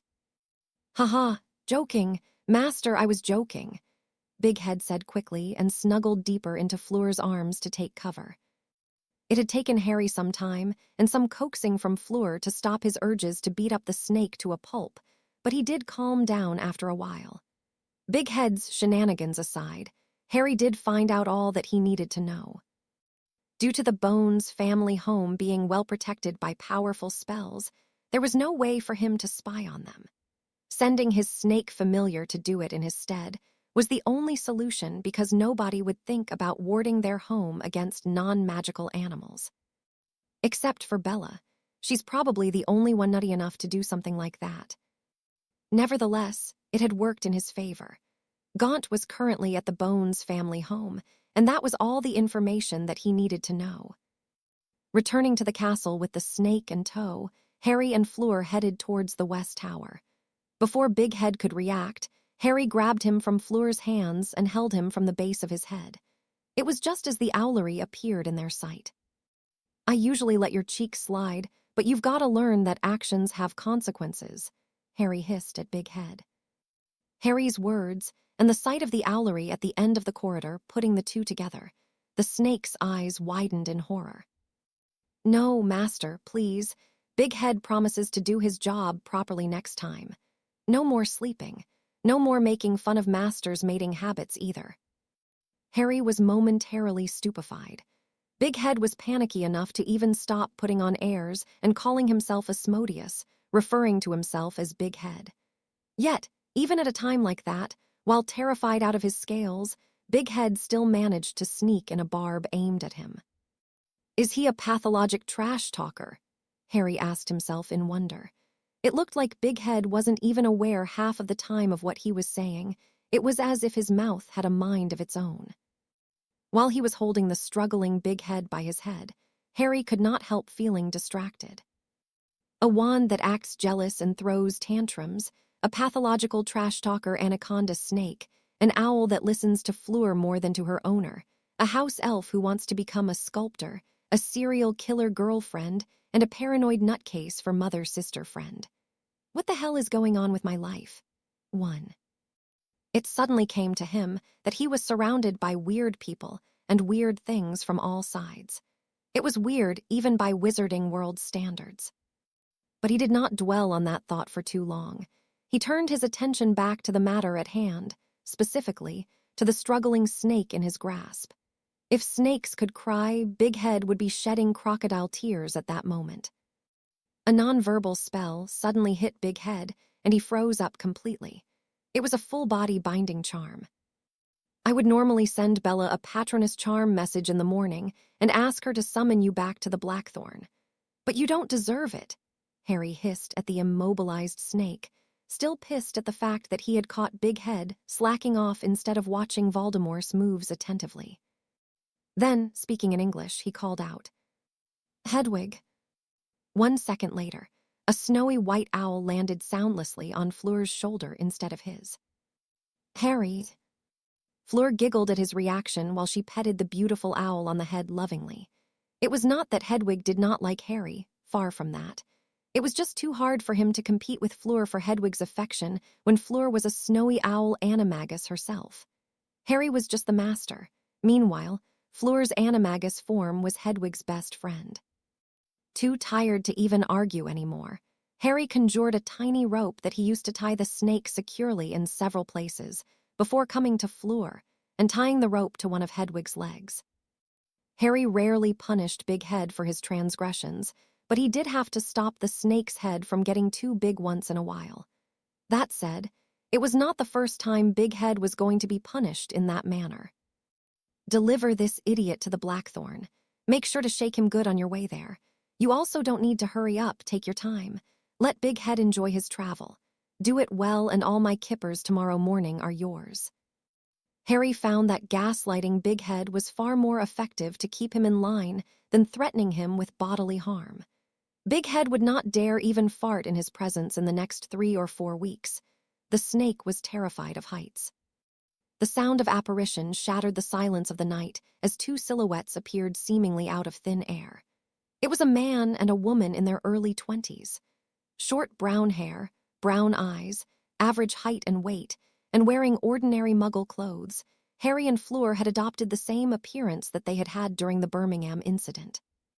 Only a few hundred feet ahead of them, a large mansion, larger than Bellatrix's Blackthorn, was shining brightly in the darkness due to all the artificial lights showcasing its Jacobean architecture.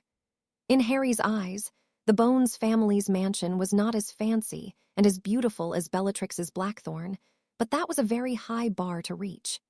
The Blackthorn was a gem of the Gothic architecture. Closing his eyes, Harry extended his senses, feeling the magic of the spells protecting the house and its courtyard. He could not tell exactly what kind of warding spells had been cast without interacting with the warding stones buried into the ground, but just from the feeling out process. He discovered that there were at least 6 different kinds of warding spells protecting the mansion. Amelia Bones has been the Minister of Magic for a while, and she's good friends with Bella too. I wouldn't be surprised if there's some sort of warding spell that will alert the Aurors once the wards are attacked, Harry said, after opening his eyes. But how are you going to break them? Fleur asked doubtfully. She knew that Harry was a skilled and powerful wizard, but breaking into a pureblood family's home of centuries was not something that could be done in a minute or two. Breaking the wards is the easy part, just leave that to me. The difficult part comes after that.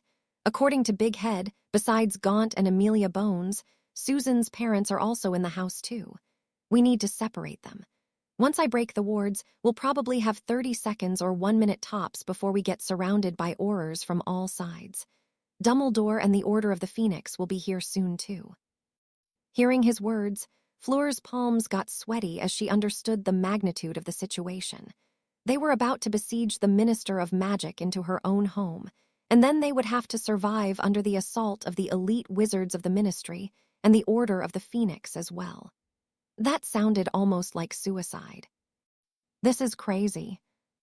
It's still not too late for you to go back, Harry said, noticing her trepidation. But she replied instantly. It's all the more reason for me to not leave you by yourself. You'll need all the help you can get. Okay. He did not say any other unnecessary words. Both he and Fleur were adults, decisive people who had gone through all kinds of tribulations in their lives. They weren't as fickle as to easily change their minds once they had set a goal.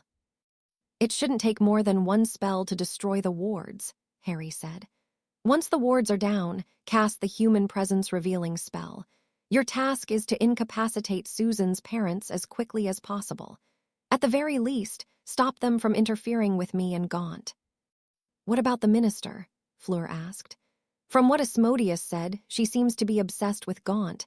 She won't just sit and watch you attack IM. As long as Gaunt doesn't try to use her as a hostage, she's irrelevant. With or without her, it won't matter.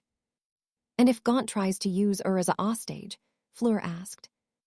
Harry was silent for a moment. I will try to save her, he said after a while. She is a good person, I don't want to harm her, but between saving her life and capturing Gaunt, my choice is clear. He took her hand and squeezed it a bit. Ready? He asked. Yes, she said and squeezed his hand back.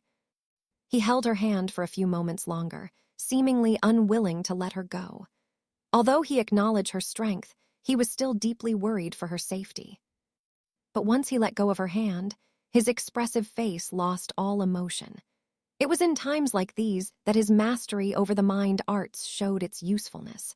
His worry for Fleur disappeared from his mind as all the disruptive feelings and thoughts were occluded away. Bringing his hand into the chest pocket of his jacket, Harry took out a stick no longer and thicker than his index finger. Allah, goddess of earth, grant me your blessing. As he chanted the activation incantation, the finger-sized stick started glowing with a yellow light, and then it grew in size until it was a bit over 3 feet tall and as thick as a man's arm. Countless symbols had been painted on it, covering it entirely. It was a totem, the totem of the African goddess of earth, Allah. Letting go of the totem, he watched as it started levitating and flew high up in the air, above the manor, well beyond the upper extremity of the warding spells protecting the mansion. Once the totem was in the right position, he chanted, Earthbind. Fleur watched in fascination as a curtain of dirty yellow light flowed down from the totem in the shape of a dome and encapsulated the entire courtyard of the Bones family's home. After the curtain of yellow light hit the ground, it became invisible to the eyes. When she turned her attention back to Harry, she noticed that he had taken yet another totem out, one painted in crimson red, also covered with countless ancient runes. Agun, god of war, grant me your strength, bloodlust. When he said the incantation, the ancient runes on the totem of war glowed, and Harry's body was engulfed by a red light. Fleur was not particularly adept at sensing magic, but when she looked at Harry, Her skin involuntarily broke into goosebumps. Magic power was rolling off from him in waves. It was to the point that it left her breathless. "I'm going to start now. Prepare yourself," Harry said. In spite of how fierce he looked at that moment, his voice was calm and composed. Taking out his fur and dragon heartstring wand, he cast his self-created spell. Ballista. When an incredible explosion rocked the mansion from its foundations, Amelia Bones jumped to her feet instantly. Gaunt was also startled awake and quickly stood up from the bed as well. With her wand in her hand, Amelia rushed to the window to see what was happening. Outside the courtyard of the Bones family's home, two shadowy silhouettes could barely be seen in the darkness of the night.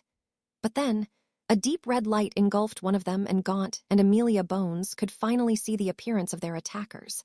They were a man and a woman in their early 20s. Short brown hair, white skin, average weight and height, and wearing ordinary Muggle autumn clothes. They were the kind of people that could easily be lost in a crowd. However, the spell that the man cast next made them understand that, at the very least, his magic power was far, very far from ordinary. His body engulfed by a blood-red light, the young man raised a gnarly-looking wand in front of him. The illusory image of a giant crossbow appeared above his head as he spoke the incantation of his spell. "Ballista." "Damn, I told you that you're not strong enough for it," Harry said in annoyance as he put his fur wand back into its holster. At the request of his feisty wand, he had used it instead of the Elder Wand to break the wards. However, his first spell had not been powerful enough. Even with the incredible boost in power from the Totem of War, the fur and dragon heartstring wand had not been able to overwhelm the warding spells protecting the Bones family's mansion. As his fingers wrapped around the handle of a gnarly wand, a shiver went down his spine, and a familiar coldness traveled through his veins. "Agun, God of War, grant me your strength once more, Bloodlust." For a second time that night, the Totem of War glowed, and his body was engulfed by a red light. Pointing the Elder Wand at the flickering wards of the Bones mansion in front of him, Harry cast his ward-breaking curse one more time. "Ballista." A blinding bolt of red light burst from the Elder Wand, and a tremendous explosion boomed. The mansion shook once again from its very foundations, and deafening sounds of glass breaking rang in the silence of the night as the warding spells were obliterated. "Now, go," Harry shouted towards Fleur before breaking into a run towards the mansion. Following the information obtained from Big Head, Fleur and Harry knew roughly the location of the two couples living in the Bones mansion in the present.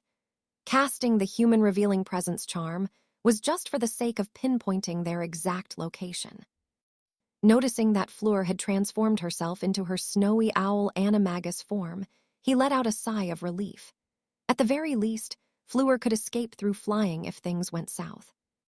With a mental cast of Homnum Revelio, Harry needed no more than 2 seconds to spot the man and the woman watching him from behind the closed window of their bedroom.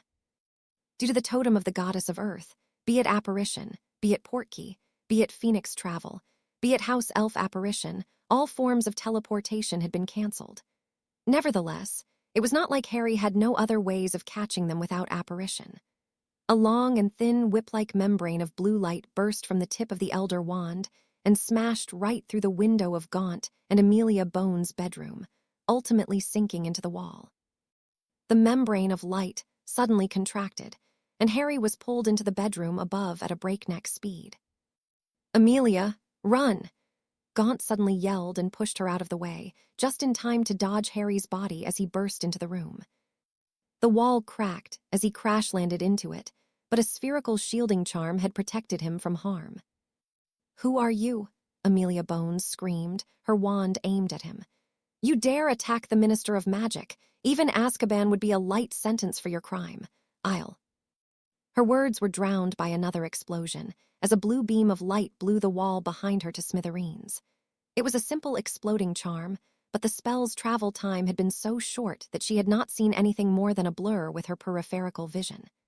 Instinctively, she turned to look at the devastation behind her, but that had been a grave mistake. The very moment she looked away, an overpowered flipping jinx blasted her out of the bedroom, into the courtyard. A scream and grunt of pain followed as Amelia Bones was sent flying from the second floor before she crashed into the ground below. Then, it was silence. She fell unconscious. From the moment he burst into the room with his grappling hook-like spell to the moment when he blasted the outer wall of the room and sent Amelia Bones flying. Less than 3 seconds passed. Gaunt's eyes were wide with surprise, and a serious expression appeared on his handsome face as he looked at their attacker. "Who are you?" Gaunt asked in a low voice. He was supremely confident in his power and skill, but he was not blind to how formidable the man in front of him was. But Harry did not deign his question with an answer. There was no time for chit-chatting, not when a squad of Aurors and Dumbledore himself might appear in less than a minute from now. In his mind, he was counting down the seconds. 21. A severing charm shot from the Elder Wand, but Gaunt batted it away. He was about to retaliate with a curse of his own, but he recognized his opponent's wand movement, and instead of returning fire, he hastily conjured a golden shield in front of him. When Harry's second spell hit the golden shield, a deafening boom rocked the mansion to the core, and all the windows of the house were blasted to pieces by the shockwave. 20. The strength of that spell had made Gaunt's back break into a cold sweat. Defodio. When he heard his opponent say the incantation of his spell out loud for the first time, Gaunt instinctively threw himself, in desperation, to the side. The gouging charm was a spell that Harry not only mastered, but had taken to an entirely new level. In his hands, that spell had become something else. It was the very spell that he had used to kill Voldemort in the second war of his past life, in 2009. Gaunt's heart drummed as if to jump out of his chest when he saw the spell's aftermath. His attacker's gouging charm had pierced through the entire mansion, any wall that it had clashed against appearing no different than wet paper. No regular shielding charm would have been able to stop that. 19. Harry continued to count in his mind as he cast a finite on the piece of furniture that Gaunt had animated to attack him. Gaunt suddenly let out a scream, and Harry found himself forced to say the incantation of his spell out loud in order to protect himself. Pratigo Maxima. An overpowered banishing charm made Harry's strongest shielding charm ripple violently. While his spell did hold out, that was not the case for their surroundings. The still-standing walls of the bedroom and even the floor and the ceiling were blasted apart. Even as an entire wing of the Bones mansion was demolished from Gaunt's banishing charm, as he was falling to the ground, Harry twisted his body in midair, and with a flick of his right hand, he cast a wandless shielding charm on Amelia Bones' unconscious body to protect her from the deadly debris pelting the courtyard like meteorites from the destroyed house. 18. Waving his wand in a wide arc, Gaunt let out yet another shout of exertion as all the debris from the half-destroyed mansion flew up in the air. Jabbing his wand at his enemy as if he was performing a stab, the debris was launched at him like a rain of meteorites. "Arresto momentum," Harry shouted, and the terrible amount of debris in the air froze as if time had stopped. 17. Then, as if they could read each other's thoughts, Gaunt and Harry screamed at the same time. DPULSO. DPULSO. 16. Skilled wizards normally did not need to say the incantation of their spells out loud. However, words had power. And power did their spells have. When the two banishing charms clashed, the debris caught in the middle was pulverized. Chunks of walls, pieces of furniture, broken concrete pillars and roof tiles, everything was reduced to fine sand. In the momentary lull that followed the devastation of their clash of spells, Gaunt suddenly pointed his wand above his head and screamed. Finite incantatum. 15. But in the next moment, his body twirled and Gaunt tumbled to the ground temporarily dazed. He had tried to break through the anti-disapparition jinx and apparate away. However, there was no anti-disapparition jinx in the first place. Gaunt's finite had been a complete waste of time. No, it was more than that. With his experience and viciousness, it was impossible for a war veteran like Harry to not capitalize on Gaunt's mistake. Dazed as he was, Gaunt was late to react. Several sharp spikes burst from the ground and Gaunt howled in agony as 8 of them pierced through his arms and legs. His biceps, his forearms, his thighs, and his calves were completely pierced through, with the bones of his limbs shattered as well. 14. The blinding pain made Gaunt's body seize, and his wand fell from his hand.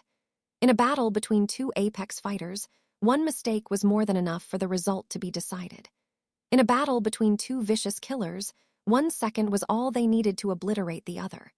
Now there was Gaunt, delirious from pain, impaled like a sacrifice on an altar of spears, blood flowing like a crimson river from his mutilated body. 13. Stepping closer to his dying opponent, Harry waved his wand over his wounds, putting him in suspended animation with a Stady's charm. 12. Harry's purpose had never been to kill Gaunt tonight. His purpose was to capture him. We've only found the diary so far. We don't know how many more Horcruxes he had made. We don't know what objects he had used to make them or where he had hidden them either. He was planning on picking his mind apart, piece by piece, until none of his secrets was left unveiled. He had never doubted the outcome of this fight. In his past life, in his last battle against Voldemort, Harry had fought alone against the Dark Lord and 24 of his followers at once. 2. He knew that he would defeat Voldemort, but he had not expected their duel to end that quickly.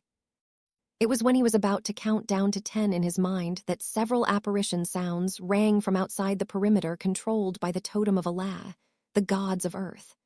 At first, it was just a handful of people, just a bunch of Aurors that had been present at the Ministry for night guard duty. However, as seconds passed, more and more cracks of apparition rang. From the moment when Harry had fired the first ballista at the Bones Mansion's wards until the first wave of Aurors apparated, only 20 seconds passed. 20 very long seconds in which a lightning-fast duel between 2 incredible wizards had taken place. With the element of surprise on his side, Harry's ambush had put Gaunt on the back foot from the start. What had sealed the deal, however, had been Gaunt's mistake in attempting to dispel a non-existent anti-disapparition jinx and trying to disapparate. That had been his downfall. Harry's feelings of elation at having quickly defeated Gaunt did not last because, in a matter of seconds, more than 10 Aurors created a loose circle around him, all of them no closer than 50 feet away from him, keeping a safe but still threatening distance. "Freeze! Put down your wand!" One of the Aurors shouted, and all of his colleagues also aimed their wands at Harry, a red light glowing at their tips. It was a telltale that they were about to fire a volley of stunning charms. Chapter 49, Curse of the Damned 2. Harry's feelings of elation at having quickly defeated Gaunt did not last because, in a matter of seconds, more than 10 Aurors created a loose circle around him, keeping a safe but still threatening distance. "Freeze! Put down your wand!" One of the Aurors shouted, and all of his colleagues also aimed their wands at Harry, a red light glowing at their tips. It was a telltale that they were about to fire a volley of stunning charms. Even as the Aurors closed in their encirclement, Harry could hear sounds of apparition ringing in the distance. More and more people were arriving at the Bones family mansion. Ever since Voldemort had attacked the Ministry of Magic in his attempt to assassinate Bellatrix Black, several countermeasures had been taken. The first, of course, was that all the employees of the Ministry of Magic were required to use the Muggle subway entrance in order to pass through the Thief's Downfall security system. But one of these countermeasures was also that it had become mandatory for all the high-ranking employees of the Ministry, especially for the Minister of Magic, to share the status of the warding spells of their homes with the Auror office.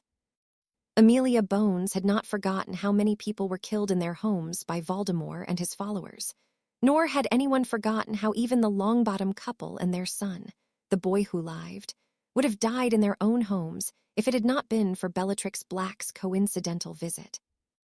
That said, thanks to a modified version of the caterwauling charm, the Aurors on duty had been alerted at the very moment when the wards of the Bones family home had been attacked. As the Aurors closed in on him, Harry noticed that around half of them looked like they had just gotten out of their beds, one of them even wearing a lilac sleeping cap. "This is your last warning. I'll count to 5. Let go of your wand, or Merlin help me if I don't blast you to pieces, an Auror shouted. His magical eye and his wooden leg made his identity unmistakable. He was none other than Alastor Moody. 1, Mad-Eye yelled. But right as he yelled the first number, a beam of bright orange light also burst from his wand. It was a blasting curse, Confrin. Even before Harry reacted, a shielding charm encapsulated him in a protective sphere of blue light. It was the fur and dragon heartstring wand, casting a spell out of its own volition to protect him. It was as if it was trying to make up for its earlier mistake. You old scumbag, what happened to counting from 1 to 5? Harry asked, almost amused, while patting the holster holding the fur wand as to show his appreciation. Mad-Eye clicked his tongue in annoyance, but refused to answer. Instead, he quickly took the chance to summon Amelia Bones' unconscious body to get her out of harm's way. Harry had no intention to stop them. Turning his attention to the rest of the Aurors, Mad-Eye told them in a serious voice, "Stall for time. Don't engage. He's too dangerous." "But sir, there are 10 of us. He's just one guy." "If you feel like throwing your life away, fuck off back to your home and hang yourself," Mad-Eye growled and glared at the younger Auror dangerously.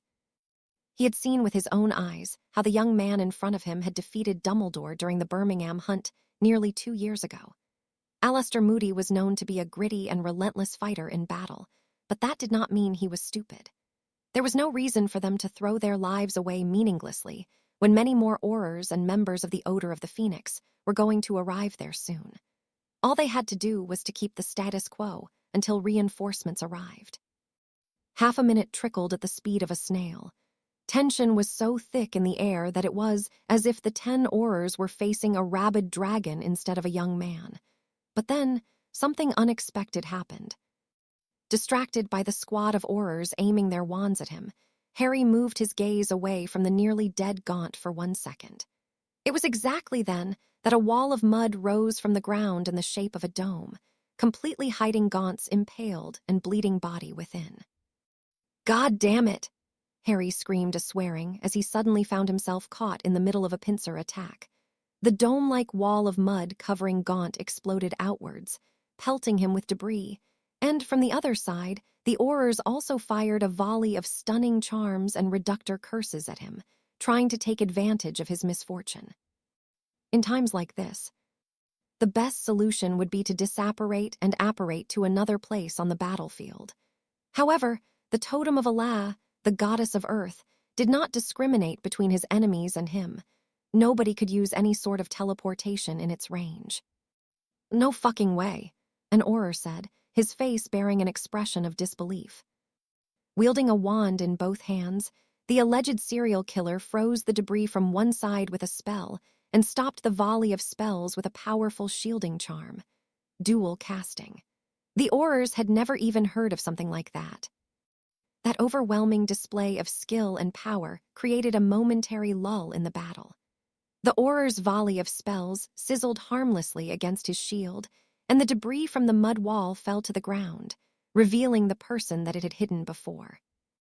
This time, it was not only the Aurors, but even Harry himself that was startled Gaunt, who had been on his deathbed only a few moments ago, with his arms and legs shattered and blood flowing out of his body like a river appeared to be completely unharmed.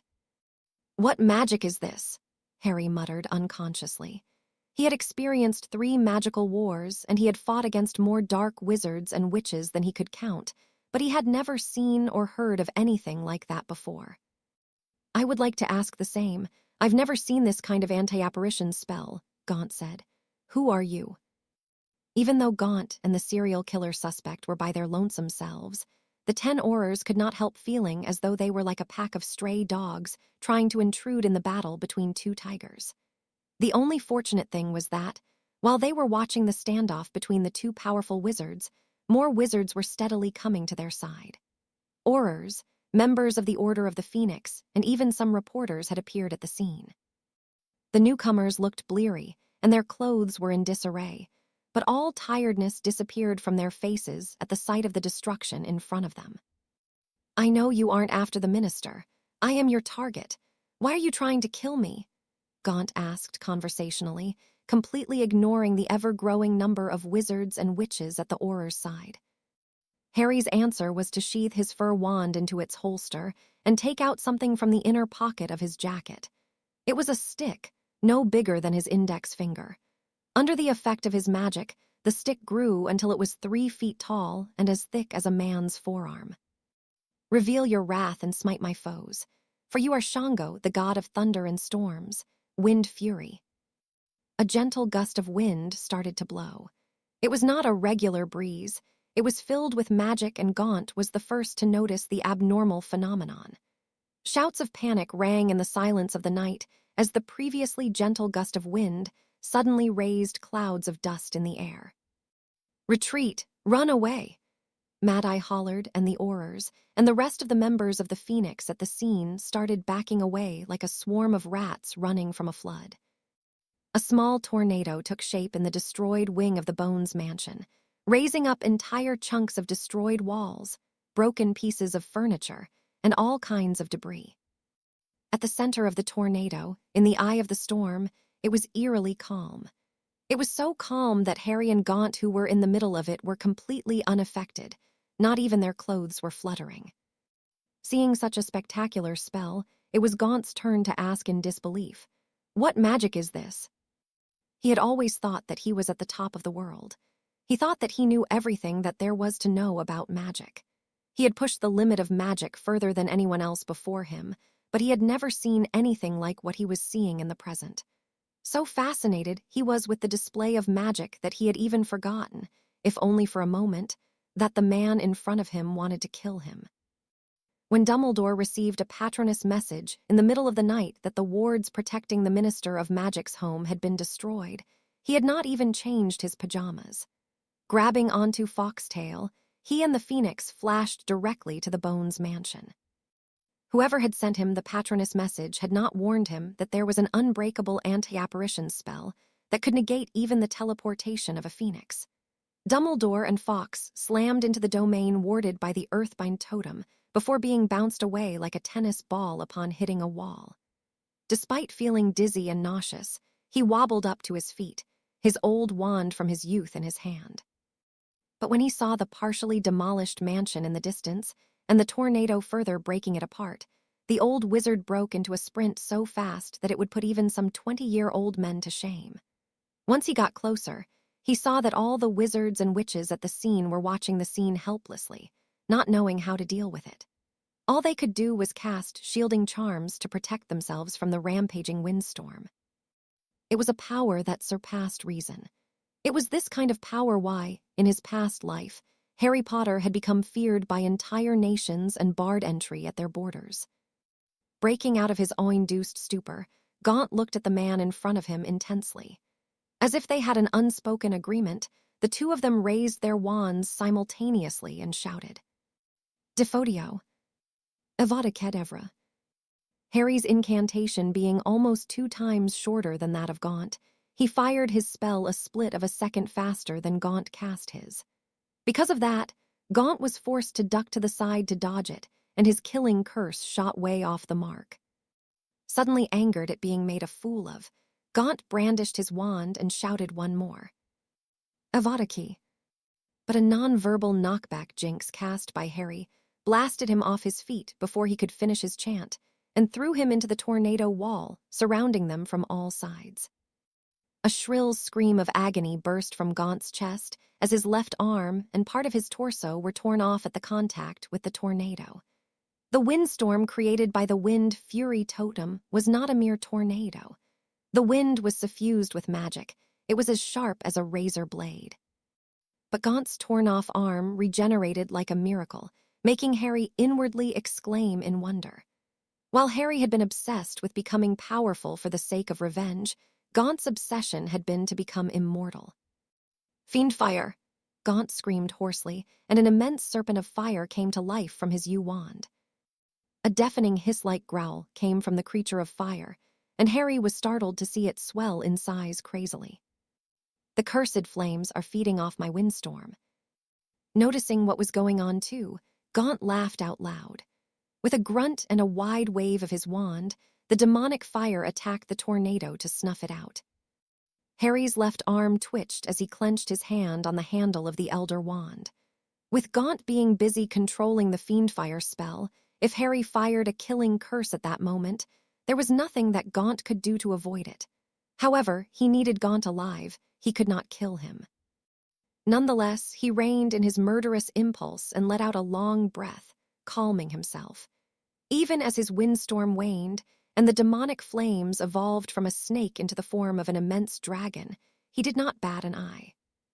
He brought the Elder Wand at his waist, on his left, in a posture that made him look as if he was about to draw a sword with his left hand, the handle of the imaginary sword being the Elder Wand. Gaunt's laughter abruptly died when he sensed the tremendous spike in his enemy's magic aura.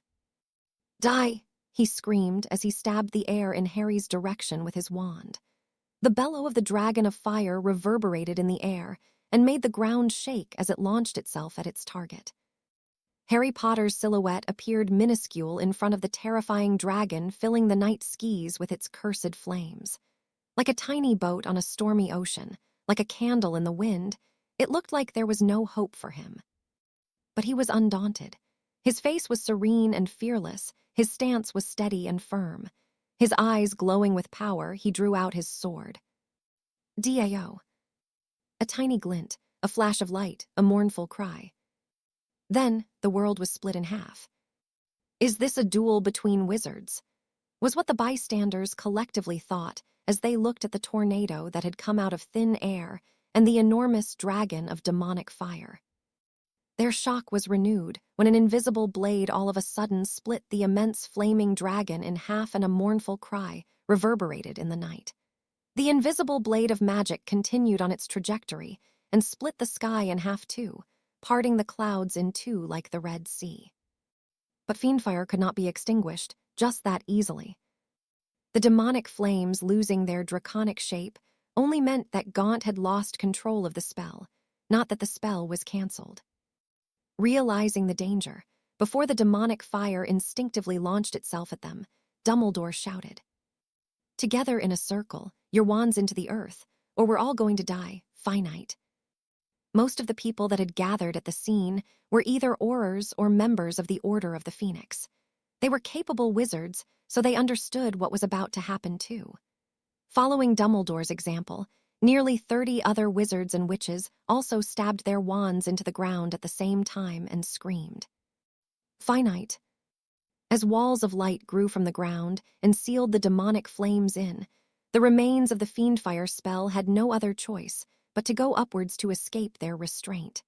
However, directly upwards was the Earthbind totem, the totem of Allah, the goddess of earth, that Harry had sent to levitate above the mansion to stop all sorts of magic teleportation. Anticipating what was about to come, only seconds after splitting the dragon of fire, he raised his wand at Gaunt, who was still in disbelief. "Crucio." Screams of agony burst from Gaunt's throat as he collapsed on the ground, shaking, as if he was being electrocuted. Even as his connection with the Earthbind totem broke, and he felt the anti-apparition spell fade, Harry continued to hold the Cruciatus on Gaunt's body until he started to foam at the mouth and lost his consciousness. However, right after Gaunt's body became limp, a shade floated up from his body. Dumbledore and the Aurors were still fighting to extinguish the Fiendfire spell, so they did not notice the ghost-like silhouette that floated out from Gaunt's body. His face twisted by rage, Gaunt's shade spoke. "You may be powerful. You might be the strongest wizard to have ever lived, but there is more to magic than power, and there is more to power than combat strength." "That sounds like what a sore loser would say," Harry said mockingly, and swished his wand at him. Smoke-like shackles came out from the Elder Wand and clamped onto the arms, the legs, and the neck of Gaunt's ghost. It was a spell that Harry had learned in his previous life for the sole purpose of capturing Voldemort's soul in the eventuality, where he tried to escape after his physical body got destroyed. If Gaunt did not know the purpose of the smoke-like chains that had captured him, or if he had simply resigned to his fate, Harry was not sure what to think because Gaunt's shade started smiling at him. Then, he began speaking in a language that Harry could not understand. But if Bellatrix had been there, she would have recognized it. It was old Egyptian. Eventually, Gaunt's shade's chant stopped and he said, this time in English, "He who last laughs, laughs the longest. I am immortal. I cannot be destroyed. You may have won this battle, but I won the war." Leaving those parting words behind, Gaunt's shade started to disintegrate in tiny particles of light. A bad feeling crept up into Harry's heart. Were Gaunt's words merely what a sore loser would say? How did he even escape from his soul-binding curse? He could not understand what was going on. But as on cue, his heart throbbed painfully and fell down on his knees. What the? That was his last coherent thought. His hands gripping at his chest, Harry fell to his side, his body convulsing spasmodically on the ground. A few moments later, his heart ceased beating and his body stopped moving. Harry Potter was dead. Chapter 50 Prophecy, II. Thanks to the information gathered by Big Head, Harry and Fleur knew the rough location of the Bones Mansion's residence. Casting the human presence revealing spell was for the sake of finding out the exact room each one of them was staying in. Once they cast the charm, the silhouettes of 4 people started to glow through the walls of the house. Knowing that she had to be very quick, according to Harry's estimations, the Aurors might arrive in half a minute after the wards got taken down. Fleur did not waste time. Right after casting the spell, she transformed into her animagus form and took flight directly to the room where Susan Bones' parents were sleeping. Landing on the wide window sill, she quickly canceled her transformation and cast a non-verbal alohomora. But when she opened the window and slipped into the bedroom, she saw that Adrian and Helen Bones were wide awake, their wands pointed at her threateningly. The earthquakes caused by the collapse of the wards had been powerful enough to startle them awake from their sleep. "Who are you?" What Adrian Bones began to ask, but all of a sudden, the female intruder threw an object on the floor. Adrian Bones was not a trained fighter like the Aurors. He was just a regular employee of the Department of Magical Transportations at the Ministry of Magic. Nevertheless, he was not completely incompetent either. "Pratigo!" he shouted, and a bluish shield of light appeared around him and his wife. And it was just in the nick of time because only a moment later, the thing that the intruder had thrown on the floor grew as big as a human and charged at them. A reductor curse shot from Helen's wand and impacted the bronze statue right in the head, but the blue beam of light sizzled harmlessly on its surface before disappearing into thin air. The bronze statue punched the shield, and its explosive physical strength made Adrian Bones' knees buckle under the pressure. Confringo, Expulso, Bombarda. Helen cast several deadly spells in quick succession, but the bronze statue was like an immovable juggernaut, her spells not leaving even a scratch on its surface. "I can't hold it much longer," she heard her husband say in a strained voice. He was holding his wand with both hands and his forehead was beaded with sweat despite that only a few seconds had passed. Every time the animated statue punched the bluish shield of light, his face twisted in a grimace. A deafening boom was heard, and the Bones couple and Fleur too all winced and instinctively tried to cover themselves with their arms as the windows of the bedroom got shattered, and the entire mansion shook as if it was an earthquake. A feeling of urgency filled the Bones couple. They understood then that the female intruder in their room was not alone, and that her accomplice had most likely gone after Amelia. She was the Minister of Magic after all. "Incarcerus," Helen cast, but the thin cords conjured by her wand snapped like a rotten thread when they coiled around the statue's body in an attempt to immobilize it. Another explosion rang in the distance, and the mansion shook again from its core. Looking through the now shattered window, Helen and Adrian could not hide their shock at seeing the other wing of the mansion blowing up as if a bomb had been detonated from within. "Ignore the golem, attack her directly," Adrian shouted, and Helen immediately cast a stunning charm at Fleur. But Fleur swiftly deflected the spell to the side, the red beam leaving a small indentation into the wall of the bedroom. Desperation started to grip at Helen's heart as she fired all the offensive spells she could think of from behind the shielding charm cast by her husband. But nothing seemed to work. The bronze statue appeared to be immune to everything she was throwing at it, and the witch in front of her was deflecting and blocking her spells in a way that she had only seen participants in dueling competitions do. The bones weren't the only ones feeling the urgency of the situation, though. Fleur, too, was starting to get anxious as time passed because 30 seconds were almost up. Making up her mind, Fleur cast one of the strongest spells in her arsenal. Under the bones' couple disbelieving eyes, her spell broke through the shielding charm like it was paper. It was the shielding-breaking curse. In the next moment, the bronze statue's hand grabbed Adrian Bones by the neck in a painful chokehold. "Adrian!" Helen shouted in a panic and pointed her wand at the statue before yelling the incantation of her spell. "Relash." Over the past 2 years, Harry had hammered into Fleur the concept of striking the iron while it was hot, of capitalizing on the opponent's mistakes and finishing them off. And Helen momentarily shifting her attention away from Fleur had been a big mistake on her part.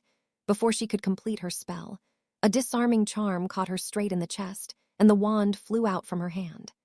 Despite that she had taken control of the situation, Fleur did not relent. A stunning charm followed up, and Helen Bones slumped on the floor unconscious. A moment later, her husband lost consciousness too, as the bronze statue's choke put him to sleep. A deep rumble was heard, and the wind picked up. Fleur turned to look through the window just in time to see an incredible sight. Entire chunks of destroyed walls, pieces of furniture, and broken roof tiles were suddenly lifted in the air as a powerful wind roared. "Pratigo Aegis!" she shouted, and a sphere of blue light took form around her, the bronze statue and the unconscious Bones couple on the floor. It was the strongest shielding charm she knew. And it was not a moment too late. Right after she cast the charm, the window frames were yanked out of their hinges, and all furniture in the room was pulled out violently. "Mon Dieu!" Fleur let out a whisper of incredulity. It was at that moment, while watching the tornado appearing out of nowhere in the courtyard, that Fleur finally understood just how large was the gap between her and Harry. She had caught a glimpse of his power during the Birmingham hunt, when his firestorm spell incinerated a portion of the Forest of Dean, but now she could see it more clearly. She understood now why Harry was confident to the point of conceit sometimes. In the end, she was rendered nothing more than a spectator. All she could do was sit under the protection of her strongest shielding charm and keep herself and Susan's parents safe while watching the battle between the two godlike wizards. However, unlike before, she was no longer frustrated. When the difference between themselves and others is too large, people inadvertently lose all thoughts of competing and catching up, their rivalry usually transforming either into awe or envy. In Fleur's case, it was the former. A soft smile appeared on her face. Even when Gaunt summoned the demonic flames and it looked like Harry was at disadvantage due to the fiendfire curse feeding on his windstorm, Fleur kept her serene expression, not worried in the least. And when Harry's Dow curse severed the dragon of fire in two and also split the night sky in half, her radiant smile spoke volumes of her excitement. But when she saw Harry collapsing on the ground and the numerous aurors slowly closing the distance after dispelling the cursed flames, a bad feeling crept into her heart. People dying and their spirit leaving their bodies and getting a bird's view of the scenery below as they started flying towards the sky. Harry could vaguely recall hearing something like that on TV back when he was a child. But even as a child, mostly due to his aunt and uncle's influence, Harry had not put much stock into those stories, and he had also forgotten about them until now. But as he was experiencing an out-of-body phenomenon himself, he inadvertently recalled the stuff that he had heard in the past. His spirit was slowly gaining altitude, flying towards the sky. Momentarily, he closed his eyes. How did it come to this? He was schooling Gaunt. He got the better of all their exchanges. Having no knowledge in regards to how his totems work or even what they were at all, Gaunt had been on the back foot from the start to finish. Yet there he was, dying. When he opened his eyes, the Aurors and the Order of the Phoenix members had already finished dispelling the last spark of Gaunt's demonic fire and started to slowly and cautiously close the distance. He could see Dumbledore at their forefront also advancing cautiously, his hand clenched firmly on the handle of his wand. But then, a metallic glint caught his eyes, the moonlight reflecting from the surface of a bronze statue. "Fleur, what are you doing?" However, she could not hear him. Nobody could see or hear him. He was not a shade nor a ghost. He was a pure spirit, a soul departing to the afterlife. "Fleur, Fleur," he shouted. It was all in vain. Moreover, his body continued to fly higher towards the sky. It was not only him that noticed her arrival. The other wizards and witches present at the scene also turned their attention to her.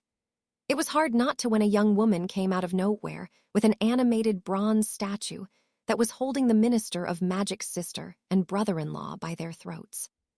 "Freeze!" the Aurors shouted and ran to encircle her. But Fleur said coldly, "One more step and they die." Dumbledore also turned to look at her, a somber expression in his eyes. "What is your objective? Why did you attack the minister? Why are you taking her family hostage?" the old wizard asked, a dangerous edge in his voice. Chills traveled down Fleur's spine at the tone of Dumbledore's voice. The old wizard that seemed kind and jovial at school looked like a totally different person at that moment. His sheer presence made her involuntarily gulp. Nevertheless, she cleared her mind and quickly regained her clarity. "I'm the one who holds the advantage," Fleur reminded herself.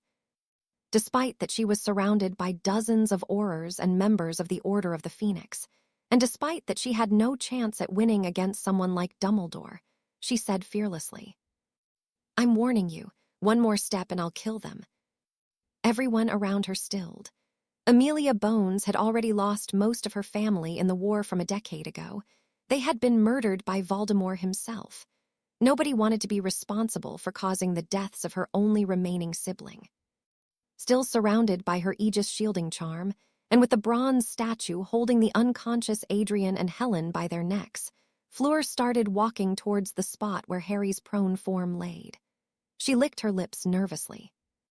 "You're either insane, or you've got some serious balls if you think that we'll let you just get away with it," Mad Eye snarled and brandished his wand.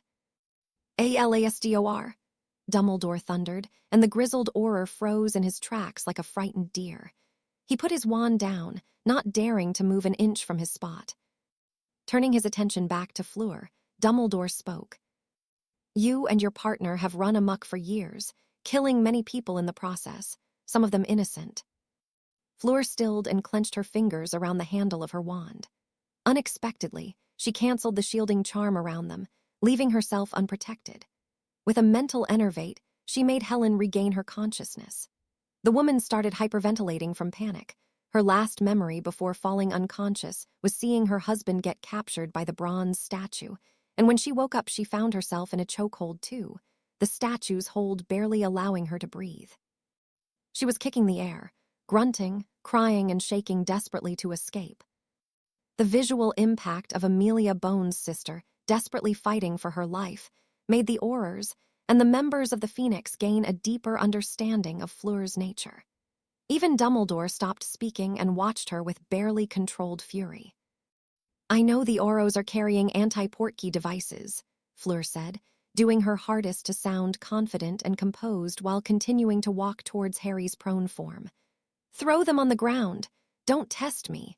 One wrong move and I'll twist their necks like chicken." "Do as she says," Dumbledore said, his eyes never leaving her.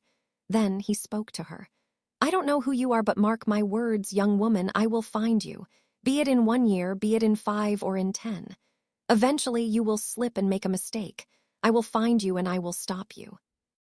If only you and the Ministry of Magic were as determined to stop Voldemort and the Death Eaters as you are to catch me, I wouldn't need to clean up the trash in your stead." Fleur spat back at him. The Ministry of Magic had spent thousands of galleons and even went as far as to throw away their dignity by admitting that Fenrir Greyback had escaped from their prison solely for the purpose of catching her during the Birmingham hunt. If that kind of cunning and resourcefulness had been directed at Voldemort and his Death Eaters, Fleur's terrible past future would have never happened. Watching Fleur being surrounded by Aurors and members of the Order of the Phoenix from all sides, and with Dumbledore facing off against her, Harry was going crazy with anxiety. It was at that moment that Death's prophecy came to the front of his mind. We won't be seeing each other for some time, but you will be presented with a choice in the future, a matter of life and death. You will be at a crossroads, Harry Potter. Should you choose to call my name at that time, I will answer you, and you will become my champion, my emissary. But if you do not, I will no longer try to tempt you. You will be set free. Free to pass on to the afterlife when your time comes. I never thought that I would die like this. Back when he had heard Death's prophecy, he had thought that either Fleur or Bellatrix would somehow end up dying, which in turn would force him to ask for Death's help. That's because he was aware of it himself, that he would trade his life for theirs in a heartbeat should the situation ask for it. Furthermore, he had been so confident in his power that he could not even imagine losing his fight against Voldemort. But the present was different from the future that he had envisioned. It was not Fleur nor Bella who died. It was him. Even as he replayed the final moments of his life, he could still not understand what happened, how in the world had Gaunt managed to kill him. Nonetheless, he did not have time to ponder on it right now. Letting out a resigned sigh, he called out, "Death." His sight darkened as he found himself in a place that he was starting to become familiar with, an expanse of pitch-black darkness. There was no light, no smell, no sound, no wind, not a living thing around. There was only darkness, emptiness. "You called my name. I told you that you would."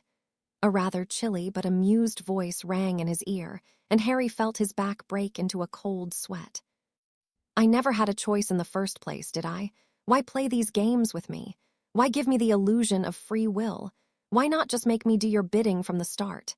Harry said bitterly. "But you do have free will. It's your choice whether you accept my offer or not," Death said, amusement disappearing from its voice.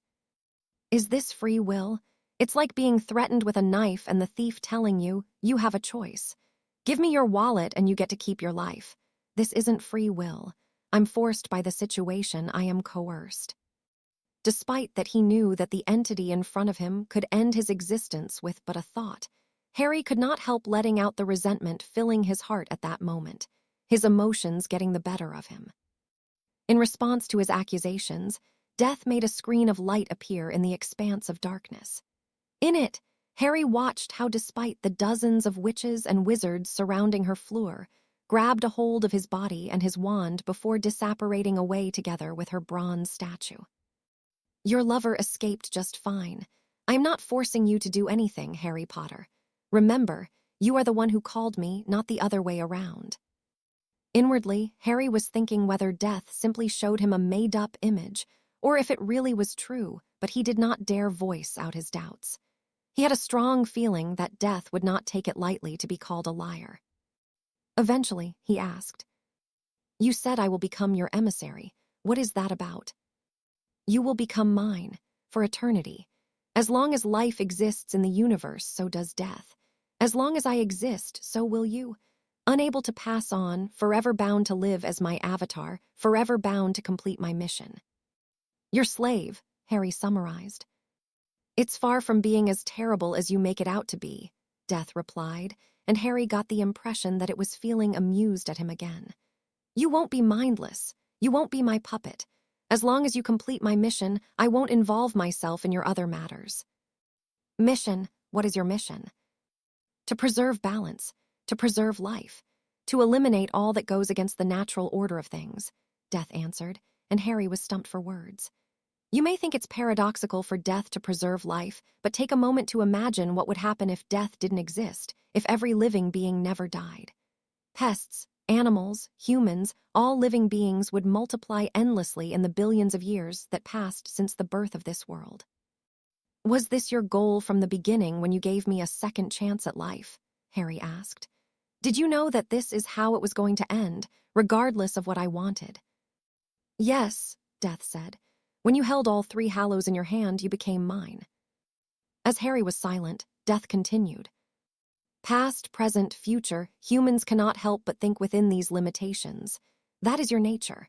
But I hold the past, the present, and the future in my hand. I am simultaneously watching the day of your birth, the current moment, and the day of your funeral. Time is but a concept that humans created. I am outside of time. I am eternal. Eternity cannot be measured." But to answer your first question, after giving you and the little Vila a new chance at life, I didn't have to do anything else to steer you into becoming my emissary. From the beginning, I knew that you would find people to call family.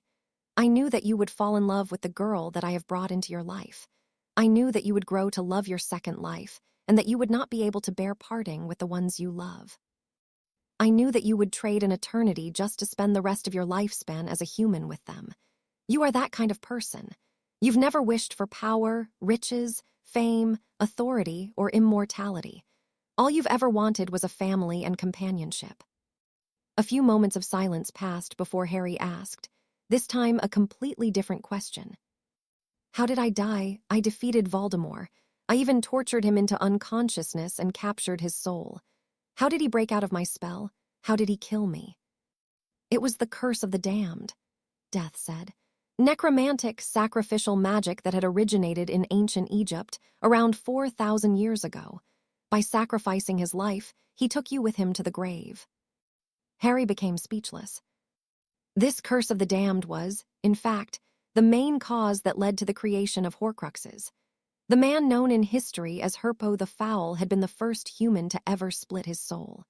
He had created the first Horcrux, and he had done it for the sole purpose of becoming able to cast the curse of the damned more than once, to kill an enemy that was more powerful than himself. It was a bit of history that Harry had never heard of until then. In the first place, information about Horcruxes alone was almost inexistent, incredibly difficult to acquire.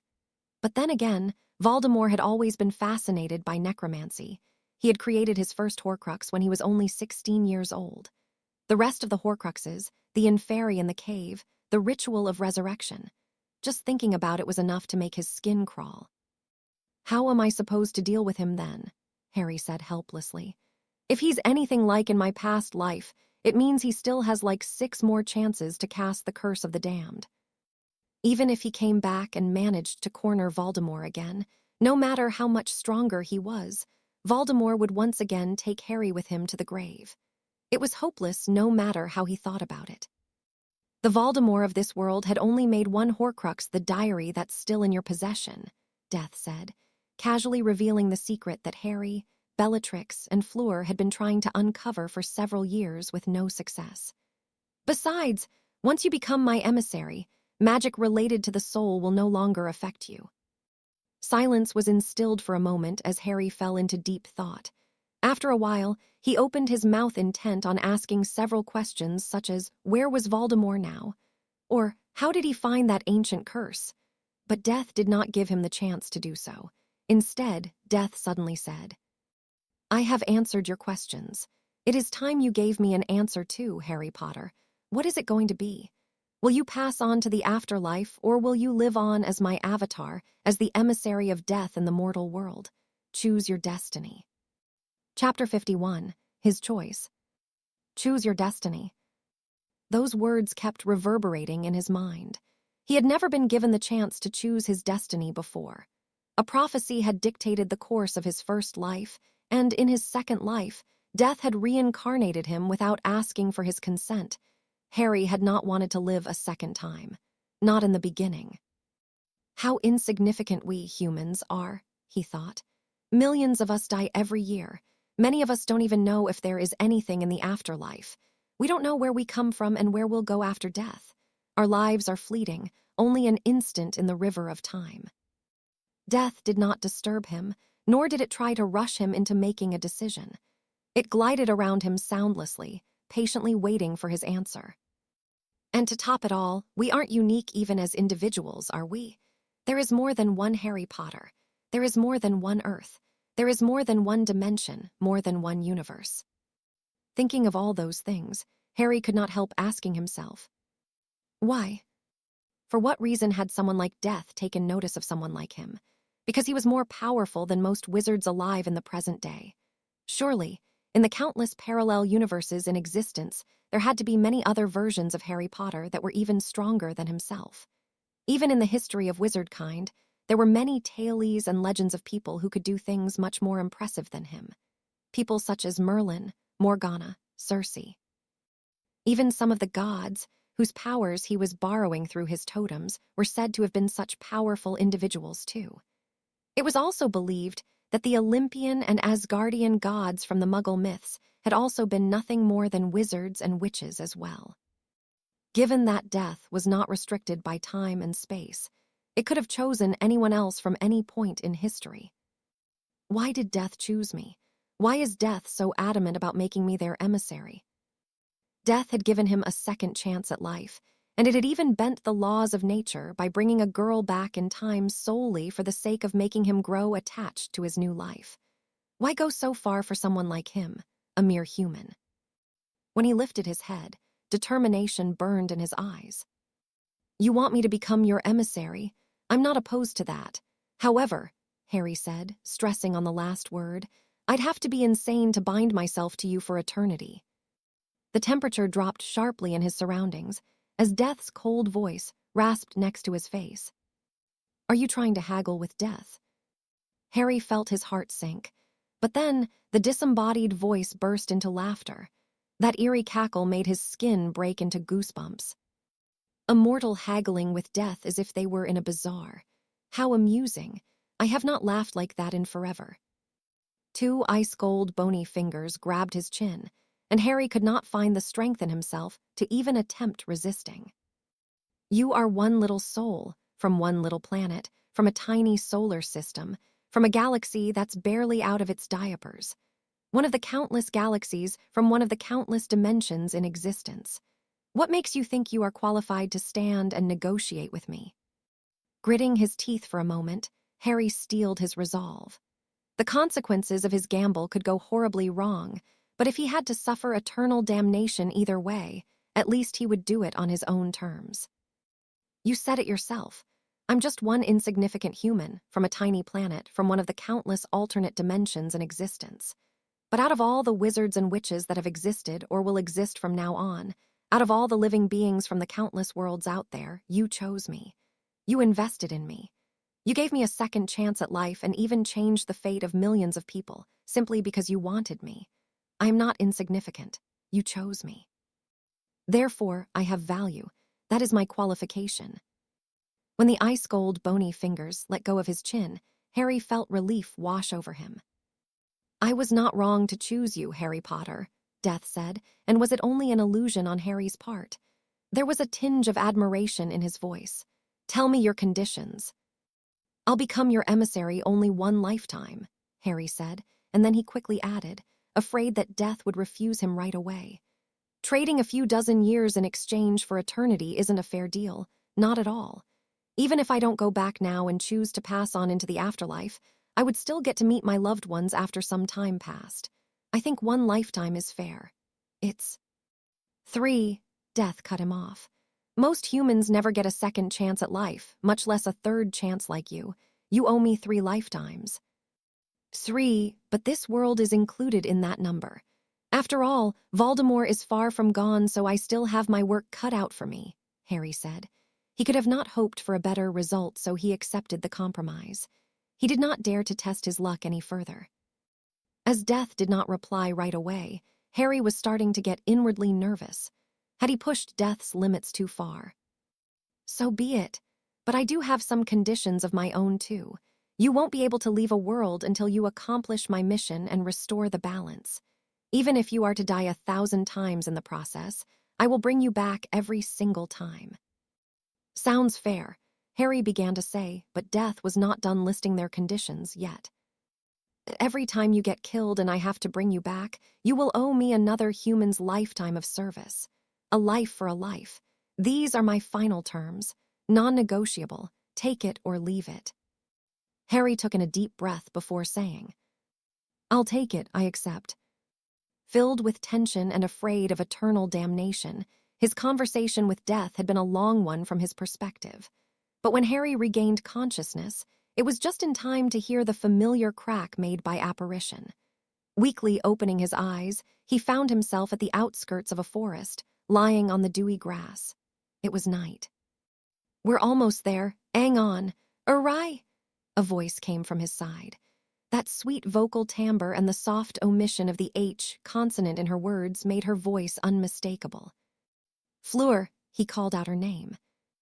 Thank Merlin you're all right, she said as she knelt next to him to check his condition.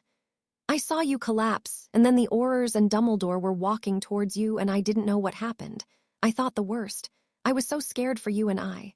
She began to ramble, but he stood up, albeit with difficulty, and wrapped his arms around her in a tight embrace. I'm all right. Everything is fine, he whispered as he buried his face into her hair and nuzzled her neck. Relief flooded her at his words, and as the adrenaline started to leave her system, her entire body started to shake. Thinking back to the moment when she faced off against a furious Dumbledore, and several dozens of Aurors and members of the Order of the Phoenix was making her tremble unconsciously.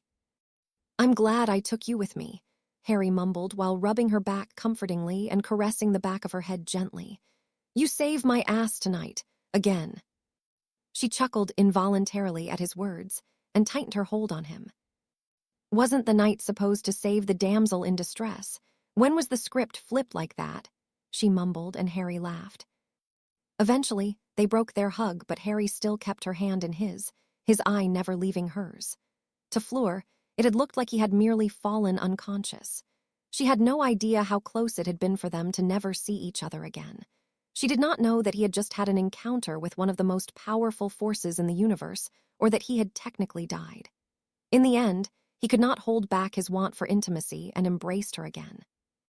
Although he did not say anything, Fleur could feel his turbulent emotions. It took a long time before he finally let go of her. We should get back to Hogwarts as quickly as possible, Fleur said after a while and stood up, also lifting him with her to stand too.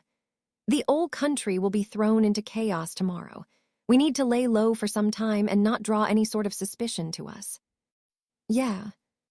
As Fleur used her wand to cancel all the transfiguration charms that they had used to change their appearance, Harry watched in fascination how her short hair became longer than her waist in silvery gold.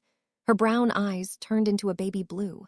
Her lips became fuller and redder, her cheekbones and jawbone a bit more defined, and her eyelashes longer and denser. He had gotten used to being together with someone as attractive as her, but there were still times when her beauty took his breath away.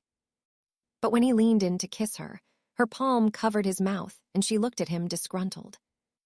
If you want to kiss me, you better change your face back first. No way, I'll kiss you when you look like someone else. He let out a short, awkward chuckle as he dispelled his disguise too. So absorbed he had been by her charm that he had forgotten that he too had been wearing the appearance of a different person. But he did not try to kiss her again after that. He felt weakened, and he could barely stand. Leaning on Fleur's shoulder for support, the two of them slowly walked towards Hogsmeade. They were planning on using the secret passage that led to the mirror on the fourth-floor corridor to sneak back into the school. As Fleur had predicted, the following day was pandemonium. Unlike the scene from the Forest of Dean during the Birmingham hunt, this time around, it was impossible for the Ministry of Magic to conceal what had happened because there were simply too many people present at the scene. The first page of the Daily Prophet was covered by a large moving picture showing the scene where a tornado appeared out of nowhere, wrecking the Bones mansion and the Fiendfire curse that took the shape of an immense dragon. The second page was also covered by a photo of an invisible blade, slicing the dragon of fire in half and parting the cloudy night sky in two like the Red Sea. The author of the article went on to describe in great detail the clash between the mysterious assailant and the former lover of the Minister of Magic. At first, people had been inclined to believe that Amelia Bones had been the target of the attack, but when the attacker did not even attempt to stop the Aurors from rescuing her, they understood that Amelia's lover had been the target all along. I'm sorry, I couldn't collect your totems too before we left. I could only take your wand. The situation was too dire. I wasn't sure we'd be able to escape at all. Fleur apologized when she saw the article mentioning the mystical wooden poles covered in ancient runes that the Aurors had retrieved from the crime scene. Don't worry, I can carve another set. It's not a big deal. The main totems are at the Blackthorn. The ones that I've been carrying on me are more like an antenna of sorts. These portable totems are easier to carve. I don't need to write the entire mythology of the gods on them, Harry said, and patted her hand to reassure her. But what if they discover your identity? What if they find out the secret to your powers? She asked worriedly. Harry took a big bite out of a tart and chewed slowly, savoring the sweet taste. The funny part is that the more they know, the stronger my shamanic magic becomes, Harry said with a grin before taking another bite out of his apple tart. Seeing the look of doubt on her face, he explained, "You've ever wondered how my totems work? How do I get to cast such powerful magic by borrowing the power of the gods? Are gods even real?" Bella certainly seems to not believe they exist. Oncely, Ave no idea, Fleur admitted, realizing that she had never thought too deeply about Harry's shamanism. To put it simply, it's make-believe. You're pulling my leg.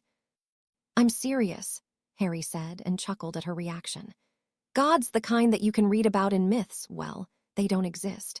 But spirits are very much real and they can be very powerful. Remember when we were trying to find a way to get rid of the jinx plaguing the Dada teaching position? Back then, Bella found a book at the Department of Mysteries that spoke about wizard-kind's attempts at artificially creating poltergeists.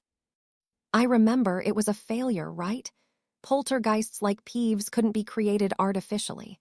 They appear randomly in places filled with negative emotions and feelings. But what does that have to do with your shamanism? She asked, not seeing the connection. The gods, the spirits, whose powers I'm borrowing through my totems have been born in a similar fashion. If the negative emotions and feelings of a few hundred students could give birth to a poltergeist like Peeves, imagine what could the imagination, faith, and reverence of millions of people give birth to. Fleur's eyes widened in surprise.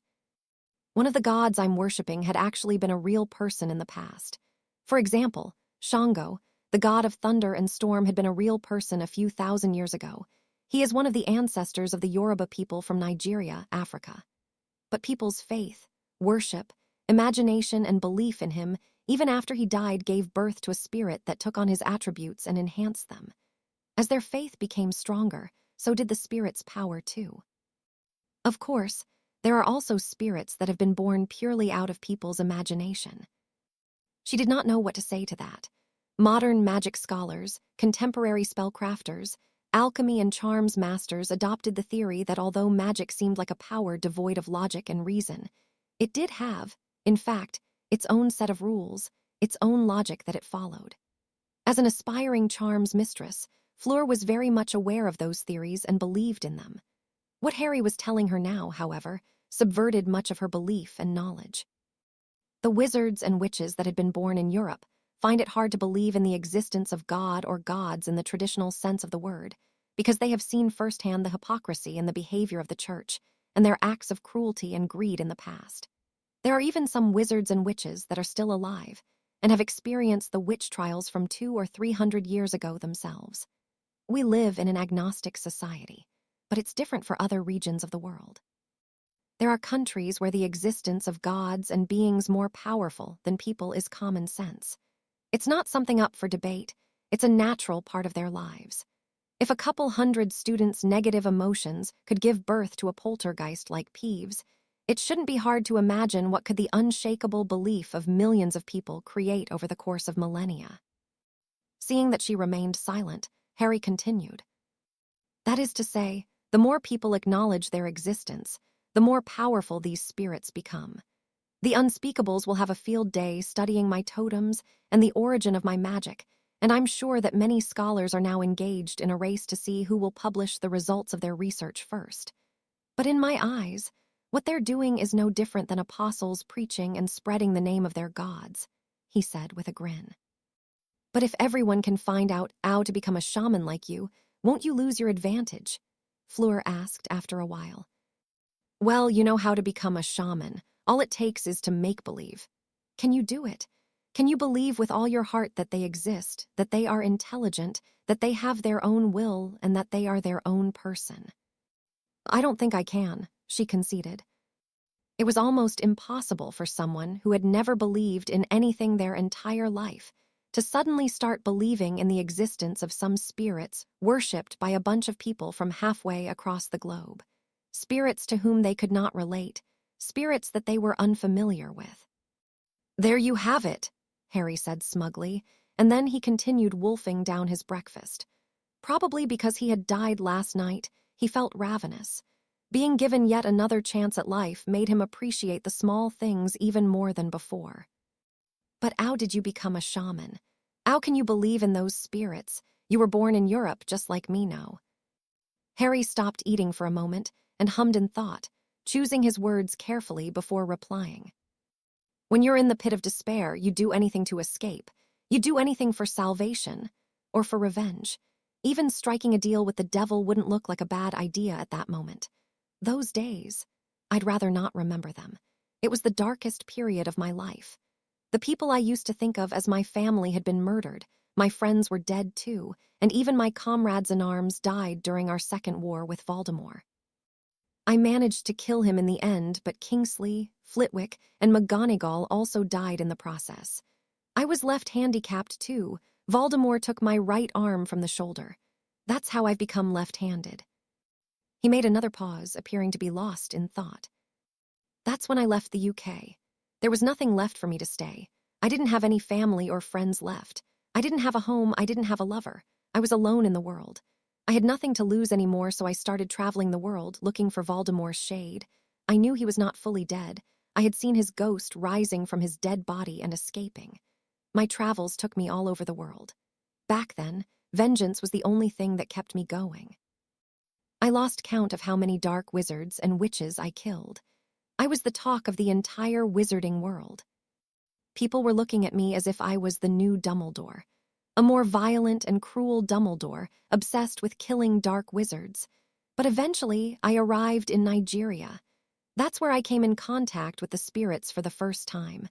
The rest is history. "Awa, come on, don't stop now," she whined and pulled at his sleeve.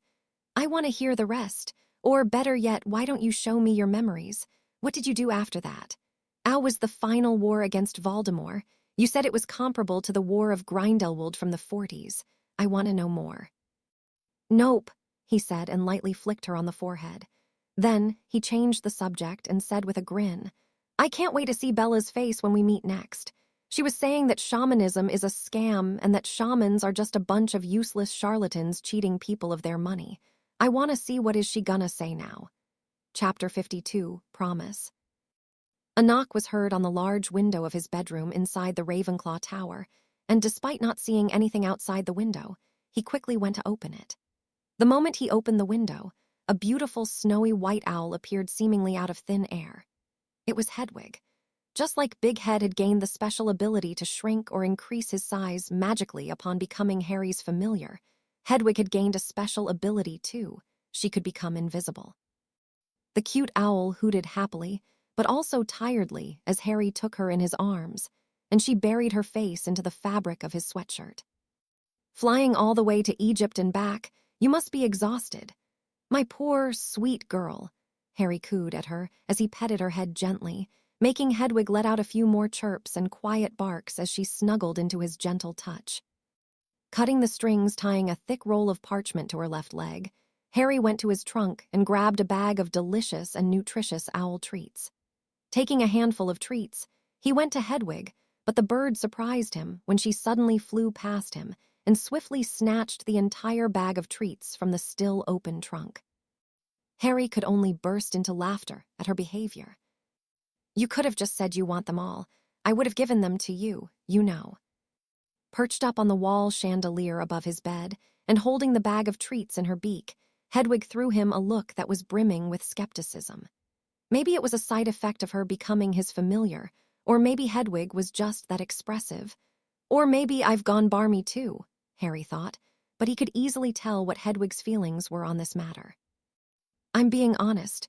You can have them all, look," he said, and put the handful of treats that he had taken before on the windowsill. Hedwig hooted promptly and flew on the windowsill.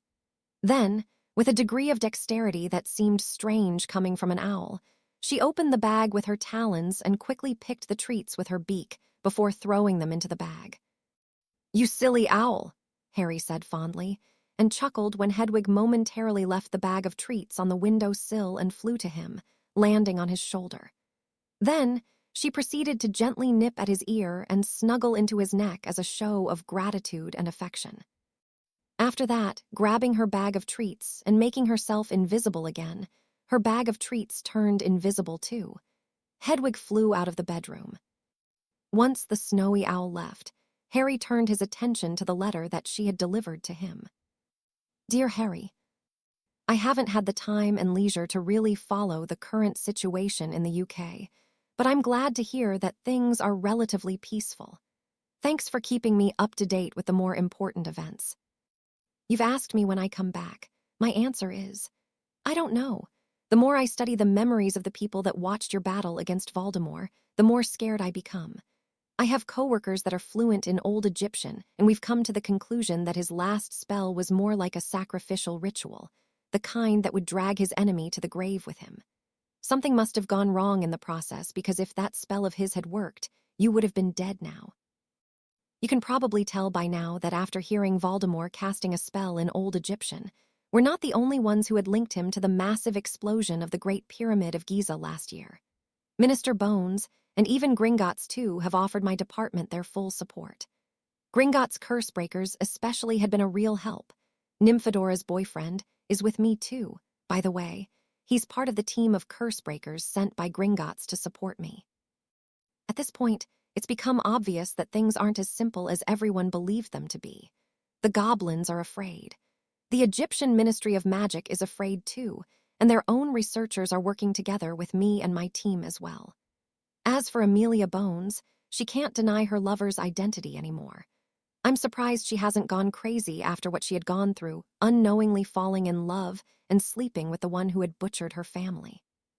She told me in one of her letters that she would not rest until she caught Voldemort and fed him to the Dementors.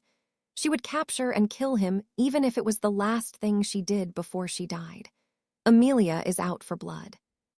I've always suspected that the explosion of the Great Pyramid of Giza had not been the Muggles' doing. I've read some articles written by Muggle scientists, and according to them, the Great Pyramid was estimated to have weighed around 6 million tons. If their calculations are to be believed, nothing short of an atomic bomb's power would have been capable of blowing it to smithereens from within. Understanding that, the follow-up question would be, how did something like an atomic bomb end up inside the pyramid? The only thing inside the pyramid, at least in Muggles' limited knowledge of the matter, is a tunnel so narrow that ordinary people can barely squeeze through, and 2 chambers. A bomb of that size couldn't fit through the tunnel, so it's impossible for the Muggles to have blown up the pyramid in that manner. Harry nodded in agreement. It was not the first time that he and Bellatrix had had that conversation. As for what I'm doing here, the work is slow and tedious, but we've finally had some progress after nearly 2 weeks. Do you know how Muggles aren't aware of the fact that pyramids are just as deep as they are tall? He unconsciously nodded in response to her question.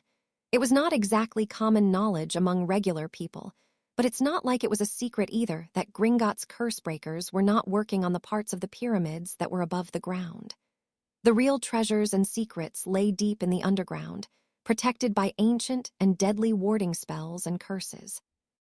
With the passing of time, some pyramids' underground chambers had been breached by curse breakers, but other pyramids continued to remain unconquered until the present day. The Great Pyramid of Giza had been one of the latter, too. The underground part of the Great Pyramid of Giza that curse breakers from all over the world had been trying to breach for centuries had been defiled.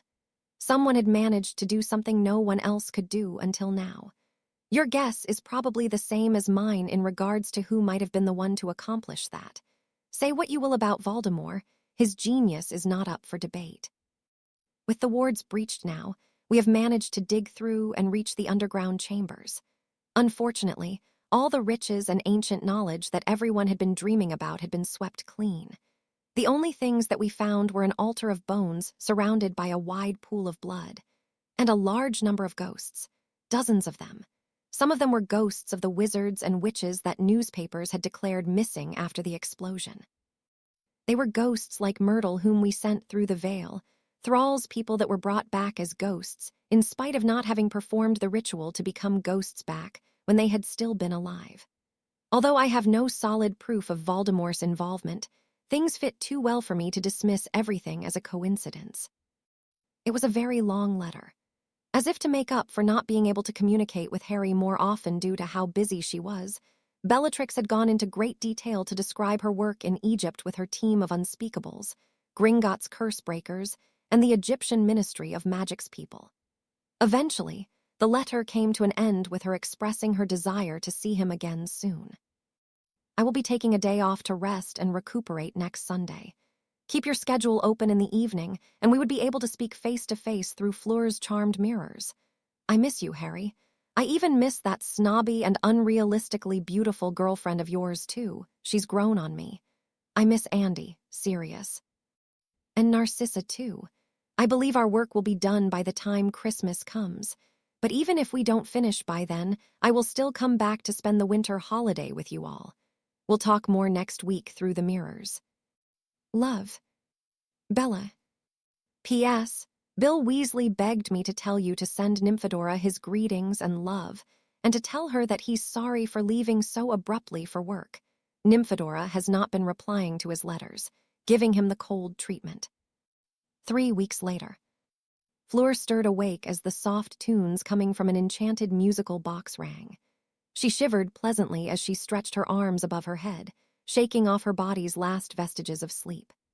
Getting up, she sat on the side of the bed, but when her feet came into contact with the cold surface of the floor, she flinched almost as if she got burnt and quickly slid back into the comfort and warmth of her fluffy blanket. November in Scotland was when the weather was starting to get noticeably cold. Although it was already her 7th year living in the UK, and she should have gotten used to the chilly weather by now, bearing with the cold had never become any easier for her. Her blanket covering her up to her nose, Fleur let her eyes wander around her bedroom while building her courage to get out of bed. The sun had yet to rise. It was not even 7 o'clock yet, and her roommates were still asleep too. Fleur had always been one of the earliest risers in the castle due to her morning routine of going for a run. In addition, seeing as it was Saturday, most of the students slept longer than usual. Intent on casting a warming charm on herself, she was about to grab her ivory white wand from the nightstand next to the bed when she saw a palm-sized red box and a note next to it. Picking up the small piece of paper, her sleepy face broke into a brilliant smile. "Good morning, Flower." She would recognize that scraggly writing anywhere. It was Harry's. That little gesture brought her so much joy that she could not wipe the smile off her face for minutes. The small red box containing 4 bars of Muggle Kit Kat chocolate only served to heighten her feelings of happiness. When the two of them met in the common room half an hour later, Fleur let out a giggle as Harry took her in a big hug and twirled her around. "Thank you for the chocolate," she said when he put her down. Cupping his cheeks, she placed a soft kiss on his lips. He returned her smile when they parted and pecked her back too. When she stole another kiss from him, he said teasingly, "We better get going for our morning run or, at this rate, we'll end up working out in the room of requirement the whole weekend again." "And you would totally ate that, wouldn't you?" she said with a smirk and grabbed his hand, intertwining her fingers with his in a lover's hold. As the cool wind of early November blew, Fleur pressed herself higher against Harry's back and snuggled with her face into the side of his neck. Below them, the raw beauty of the forbidden forest, the Black Lake's surface glinting in the sunlight, and the majestic ancient castle made for a fantastic view. Harry and Fleur often went for a fly when the weather allowed it. The beauty of Hogwarts, the silence, and each other's company healed their souls.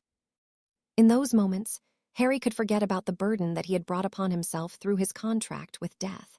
He could forget about Voldemort or the dreadful thought that he would outlive his loved ones and continue to live on in solitude for God knew how many more lifetimes. In those moments, Fleur could forget all about her tragic past life. She could forget about the terrible things that she had done in order to change her bleak future. Tightly embracing Harry's body from behind and basking in the warmth he exuded, Fleur felt happy and fulfilled. But all good things come to an end eventually, and so did their flight too. However, Harry did not land in front of the gates of the castle.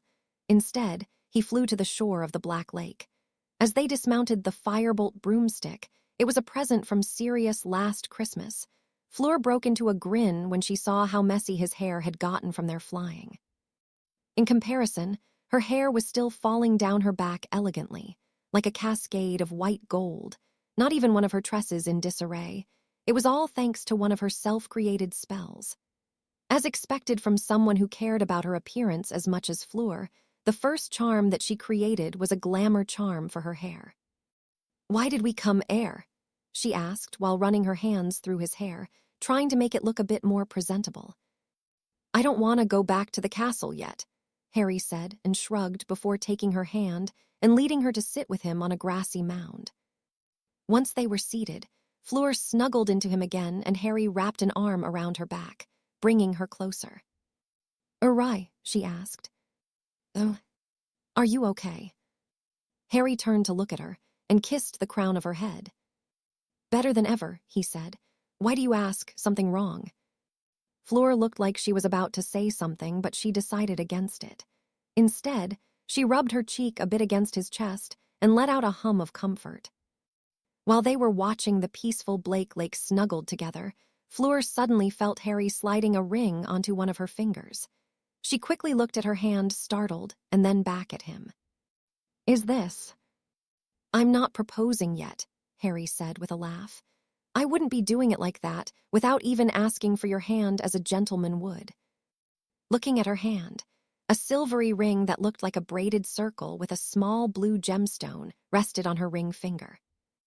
"It's a promise ring, just a small token to remind you of my feelings for you." In truth, Harry had put a lot more thought into it than he was letting it on. It was not an expensive ring, but it carried deep meaning for him. Being made of goblin silver suggested the unshakable nature of his feelings for her. The braided design of the ring symbolized the intertwining of their destinies. It was death itself that had brought them together from different worlds, from different timelines. As for the blue gemstone, it was a blue sapphire. It stood as a symbol of loyalty, trust, love, and understanding. In addition, he knew that blue was Fleur's favorite color too. Had he not been still underage physically, he would have proposed to her. Limited by his biological age, however, a promise ring was all that he could offer her in the present. Later that evening, while the rest of the school, third-year students and above, went to visit Hogsmeade, Harry and Fleur took the chance to slip away. They went out for a date. Harry was not one for acting pretentious and pretending that he was classy. This time around, he decided to take Fleur to an elegant place in Edinburgh. It was a white tablecloth restaurant with a luxurious but not opulent ambience, the kind of high-end restaurant that most people went to dine in only on special occasions like weddings or birthday parties. Having drank an aging potion, Harry looked like a young man in his early 20s. Wearing an elegant suit and dress shoes and with his black hair combed neatly in a 7:3 ratio, Fleur had taken mercy on him and cast her self-created hair glamour charm on him. Harry was surprised himself at how nicely he had cleaned up. Nevertheless, even with his improved looks, he still felt that in terms of appearance, the woman walking next to him looked way out of his league. At the end of the day, he was not Adonis. Meanwhile, the silver-haired Vila girl looked every inch like Aphrodite. The black mermaid dress she was wearing showcased, a little too well, he thought, the contrast between her wide hips and her slim waist and the spaghetti straps holding her dress revealed her soft-looking shoulders while seemingly straining to hold the weight of her breasts. With every step she took, a long, smooth, and toned leg peeked through the deep slit in her dress, her silvery high-heeled stiletto shoes making a sonorous clicking sound. Last, but not least, her long white blonde hair had been styled in a high braided bun, emphasizing her heart-shaped face, slender neck, and the dainty, silvery floral earrings adorning her ears. Glamorous and too beautiful to be real, the current Fleur would not look out of place on the cover of a famous Muggle magazine like Vogue. He pulled the chair for her to sit, and then he sat down across her at the round table as well. Taking her hand in his, and with his green eyes peering deeply into her baby blues, he said in a voice filled with honesty, "You look fucking incredible." And just like that, the classy persona that Harry had tried to keep up that evening shattered. Fleur burst into a fit of chuckles. As the saying goes, "You can take a Brit out of London, but you can't take the London out of a Brit," she said teasingly. "That's not even the correct saying," he quipped. "The point still stands. You're a hoodlum through and through, A nice suit and a clean hairstyle won't change who you are. Definitely not your potty mouth. In spite of her biting words, Harry started chuckling, and she joined him in laughter too. It's not my fault, really. I mean, I've always thought you were the most beautiful girl I've ever met, but now it's the first time I see how you look when you're actually trying to doll yourself up. I'm beginning to understand why some women dislike you, Vila, with a passion. How can they compete with something like that? Maybe it was the biased point of a view of man and love, but in his eyes, Fleur was the most beautiful girl in the world even during their daily morning runs when she was wearing nothing but yoga pants, a hoodie, a pair of trainers, and with her face covered in sweat rather than exquisitely applied makeup. The glamorous beauty of his girlfriend that evening was simply out of this world. "So I'm not a fat lard anymore," she said, a coy look in her smoky eyes. "Nope, not anymore. But I see you're still shamelessly fishing for compliments, like usual," Harry said before his breath hitched as Fleur kicked him in the shin under the table. "Still as ready to resort to violence as ever, too. Way to bring me back to reality and show me what lurks underneath that pretty face." When Fleur tried to kick him in the shin again, he anticipated her move and dodged it before letting out a quiet guffaw as he said, "Harry, 1, Fleur, 0. An unladylike groan came from Fleur. You're keeping the score again. I swear, sometimes you're acting as if you're 12. Technically, I'm 14. She sniffed with laughter as she retorted, "You meant to say 40, not 14, right, old man?" Even as they started eating the fine dishes that they had ordered, the two never stopped bantering. But when she saw Harry pouring himself a glass of wine too, they had requested the waiter assigned to their table to leave them be instead of doing continuous service. Fleur looked at him startled. She was no stranger in regards to what had happened in Harry's previous life. She knew that, in the other world, Harry had not taken even one sip of alcohol ever since he had failed to apparate at the Burrow on the night when the Weasleys and their extended family had been murdered by Voldemort and his followers. 16 years in his past life and 4 years in his current life, Harry had been sober for nearly 20 years. Yet now, he had just poured himself a glass of red wine and taken a sip out of it. Answering her unasked question, Harry said, "I've beaten myself over what had happened for too long. I've grieved their death and haven't allowed myself to move on for too many years. It's time for me to leave my past behind and focus on the present. You, Bella, Sirius, and the Tonks are my new family. And in a few years, Mr. and Mrs. Delacour and little Gabby too." "So awfully confident that we'll get married, Tilda," she teased him. "It's a promise, isn't it?" he said, and took her left hand in his, gently rubbing his thumb over the braided sapphire promise ring she was wearing. Fleur showed a radiant smile when she took another look at the promise ring that he had gifted her earlier that day. Apparating somewhere in the Dean Village district of Edinburgh, Harry and Fleur decided to walk the remaining distance to the Blackthorn on foot. The quiet residential area with cobblestone streets and old brick houses looked like the perfect place for the two lovebirds to have a romantic walk. For the second time that day, Fleur asked, "Is everything really okay, Rye?" Noticing his confused expression, she added, although a bit hesitantly, "You've changed a little, you weren't so." "Not moody and not grumpy," he chimed in with a chuckle. "I meant to say romantic. Your small gifts in the morning like the chocolate today or the beautiful red tulip from 2 days ago. The good morning and good night notes. The foot rubs in the evenings and now the promise ring and this incredible date. Are you perhaps complaining? My God, you can never please a beautiful woman," he said in mock chagrin, making her bump her shoulder against his as they walked, slightly annoyed at his teasing when she was trying to be serious. But then, she squeezed his hand and looked down, a bit too embarrassed to meet his eyes as she said quietly, "I don't know what prompted this change, but I think I'm falling in love with you all over again." Had it not been for the semi-darkness of the night and for her lowered head, he would have seen the pink marring her normally pale cheeks. Nonetheless, the reddened tips of her ears still gave her away in the end, and Fleur found herself engulfed in his embrace. "You deserve all that and more," he said, and kissed the crown of her head lovingly. He did not tell her that he had died nor did he tell her about the deal that he had made with death. The thought of never being able to see her again had made him appreciate much more what they had. It had made him treasure her company and her love more than ever before. No point in giving her more reasons to worry about.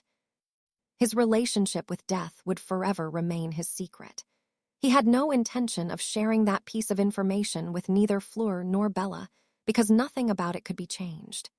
In the end, it would only lead to more drama or insecurities and sadness at the realization that he would continue to live on even after they died of old age. Our lifespan is much longer than that of Muggles. There were records of wizards living even as many as 300 years, naturally. In fact, one such person was still alive in the present. The headmaster of Hogwarts that preceded Dumbledore was well into his 3rd century and still physically able to fly on a broomstick. Until the end, I will make her happy. He had to do death's bidding for another 2 lifetimes, but that did not mean he had to leave this world as soon as he was done with Voldemort. Quite the opposite, Harry fully intended on living a very long and blissful life together with Fleur, Bellatrix, and the rest of his family. Hands wrapped around each other's waist, Harry and Fleur walked slowly towards the Blackthorn, chatting, smiling, and stealing kisses from each other all the way. Chapter 53, Interlude. Wearing a rare expression of focus on his face, Harry poured a flask of armadillo bile into a boiling cauldron slowly, 1 drop at a time. The wit sharpening potion wasn't a difficult potion to brew, but it required one to pay close attention and have good timing. All he had to do was to alternate between adding chopped pieces of ginger roots and pouring armadillo bile several times until the potion changed its color. In a way, brewing potions isn't much more difficult than cooking when there isn't an overgrown bat to goad me into making mistakes, Harry thought. While Harry's classmates had not had the chance to see what a terrible and petty teacher Severus Snape could be thanks to Fleur having killed him early in their 1st year, 5th-year students and above mirrored Harry's feelings on the matter. They could not be any happier about Horace Slughorn teaching potions instead of Snape. Harry's first 3 years of school had been painfully boring when it came to the things taught in class, but now that he had started his 4th year, he began to feel more engaged than before.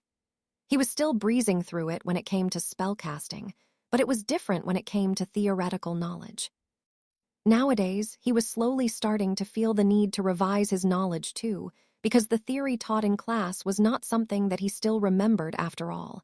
It had been a few decades since he had last studied. Therefore, in classes such as potions, astronomy, and the like, Harry began to study like the rest of his classmates too. Now he was in the library, reading up in advance about the potion that they were going to study next week, the Skeelgrow potion, when Fleur dropped her backpack on the table and plopped herself on the chair next to his. "Rough day?" he asked as he put his book down momentarily. "Flitwick is getting ruthless," she whined as he laid her head on the desk, enjoying the feeling of its cool surface on her heated forehead. "What did he do this time?" he asked in amusement. The tiny teacher seemed to love bullying Fleur with his tasks, each one tougher than the previous one. "This new assignment is impossible," she said in frustration. "I have to charm a musical box to respond to verbal commands and play any song, by choice, out of 10. "Don't tell me you have to record the songs themselves with a spell," Harry said. "God forbid, no. I can just take a phonograph and a disc with 10 songs on it. But I still need to cast 3 spells. One that recognizes the verbal command, one that animates the phonograph, and a spell that identifies the songs that are being played and picks the chosen one. The first 2 spells aren't difficult. A modified version of the Protean charm should work to respond to the verbal command, and an animation charm will take care of the phonograph. But I don't know any spell that can recognize and pick a song and how to connect that spell to the Protean charm. Is Flitwick expecting me to create a new spell?" "That's a bit out of my league," Harry said with a chuckle. While he had reached the apex in terms of martial magic, intricate charm work was something that he was not exactly familiar with. "A bit," Fleur acknowledged and smiled weakly. "Maybe you could ask Bella for help. Flitwick didn't say anything about doing it completely alone, did he?" She sounded very busy last time we talked through the mirrors, didn't she? I don't want to bother with schoolwork of all things. Besides, I can't rely on other people if I want to become a competent enchanter now, can I? Fair enough, Harry conceded. Seeing as it was Fleur's 7th year, Fleur had to decide on her career path. As an aspiring charms mistress, there were 4 choices ahead of her, 4 professions. 1. Dueling master. It was the path that Phileas Flitwick had chosen back in his youth. For that, a mastery of combat charms, dueling techniques, curses, and defense against dark arts knowledge were mandatory. Having great combat senses, sharp reflexes, and a talent for fighting and being fearless and physically fit was mandatory. 2. Cursebreaker, a specialization focused on dispelling curses and casting or breaking warding spells. Gringotts always had vacant posts for this profession. For a good reason. Some cursebreakers did not get to live long enough to retire. In addition, cursebreakers were generally away from their families for nearly 9 or 10 months a year. It was a lucrative but equally dangerous job. In this line of work, people either changed jobs after a few years, usually after marrying and getting their first child, or died. Hardly anyone worked as a cursebreaker until they reached the retirement age. 3. Spellcrafter. As the name implied, charms masters mistresses specializing in spellcrafting focused on creating new spells. Just studying and working hard was not enough to succeed in this. Creativity and talent were equally important. It was a flexible and interesting job, but it was not as well paid as being a cursebreaker. Moreover, spellcrafting was not perfectly safe either. While fatal accidents were not the norm, they still happened every now and then. It was enough for people to not act surprised when they heard that a spellcrafter ended up dying in a failed experiment. 4. Enchanter, a specialization focused on creating and repairing magical artifacts. It was the most sought-after profession for a charms master in the wizarding world at large. Certified and experienced enchanters were deeply respected and generously paid as well. The problem with becoming an enchanter was that it required extensive knowledge of ancient runes, non-combat charms and warding spells, and it even required one to dabble into spellcrafting once in a while. If being a cursebreaker or a spellcrafter was equivalent to having a master's degree in charms, becoming an enchanter was similar to getting a doctor's degree. Fleur's end goal was to become an enchanter. The path ahead of her was not easy, to say the least, but she did not lose heart because a person very close to her had already achieved that, Bellatrix Black. She was a famous spell crafter and enchanter. She had created dozens of curses, warding spells, and several magical artifacts too. For example, Bella's latest invention, the portable anti-portkey device, was a highly advanced artifact that had given Harry and Fleur no small amount of trouble during the Birmingham hunt. They had nearly been captured by the Aurors because of it. Knowing that Bellatrix had succeeded in becoming an enchanter gave Fleur courage and motivated her to work hard every day too. It was the second weekend of November. Seeing as everyone had gotten used to them, vanishing, during the weekends, none of their housemates had any doubts as to what the 2 lovebirds were up to during those times. Harry and Fleur did not even attempt to make an excuse before making themselves scarce. The consensus among Harry's friends was that they were most likely in some secret abandoned classroom or in a broom closet, doing the nasty. They weren't that far off, but instead of doing the nasty in a dusty broom closet or in an abandoned classroom on top of a hard and uncomfortable desk, the 2 of them were usually spending their time in the room of requirement or at the Blackthorn when they wanted extra privacy. But in the present, the situation was a bit different than normal. Just like usual, Harry took a big chug out of an aging potion. It was enough to last him at least 4 hours, but the moment he swallowed the potion, his face immediately became pale. Quickly jumping up from his bed and bursting through the door out of the bedroom, he rushed towards the bathroom. Startled by the unexpected development, Fleur quickly sat up and went after him. She arrived at the bathroom just in time to hear him throw up violently into the toilet. "What's wrong, Uri? What happened?" she cried out, not knowing what to do momentarily. A node appeared in her throat, and she gagged as a feeling of nausea almost made her start throwing up too. but she held her breath and recollected herself before quickly going to the cabinet below the vanity mirror. Rummaging through it, she pulled out a bezoar any self-respecting adult wizard or witch had a stash of bezoars in their medicine cabinet. They were cheap and greatly effective in curing all sorts of poisons. Bezoars were a must-have item around the house. It was similar to how all Muggle households had aspirin or ibuprofen. Recognizing the stone-like object that Fleur handed him, Harry forced himself to hold back his nausea before stuffing it into his mouth and swallowing it entirely in one go. Like a miracle, his nausea stopped immediately, but when tried to stand up, he was so exhausted and dizzy that he couldn't walk unassisted. Fleur had to carry him back to the bedroom. Half an hour later found Fleur twisting and turning by her lonesome self on the sofa, in the living room. She was trying to distract herself by reading a book, but her mind was elsewhere. My God, it's almost as if I've become addicted, she thought. It was Harry's fault, really. He had gotten her all excited and ready to go, only for him to suddenly grow sick. But she immediately put a stop to that train of thought and scolded herself. It's not like he got sick specifically to blue ball me. She did not know if there was a name for the female equivalent of getting blue-balled, but she was definitely feeling the burnt of it at that moment. A sort of cramping and internal itching that she could not easily ignore. Her book now lying forgotten on the coffee table in front of the sofa, Fleur's eyes closed as her hand went between her legs. Her breath hitched, and she shuddered when she touched her covered mound, but she suddenly bit her lower lip and pulled her hand away before letting out a groan of frustration. She could not relieve herself with a clear conscience. Harry had thrown up almost as if he was gonna die only half an hour ago, yet there she was, so horny that she couldn't think straight. She felt guilty. Standing up from the sofa, she went to the main bathroom on the ground floor and opened the cabinet below the large vanity mirror again. Among other things, the top shelf contained about a dozen flasks of potions, each one of them sealed properly and with a sticker with their names on them. Picking up a small flask of sleeping draught, she went to Harry's bedroom. Such a waste, she said regretfully at the thought that they were going to waste their Saturday away sleeping. But as she took a look at her lover's sleeping form, she thought that maybe it wasn't all that bad to just lay in bed and cuddle with him.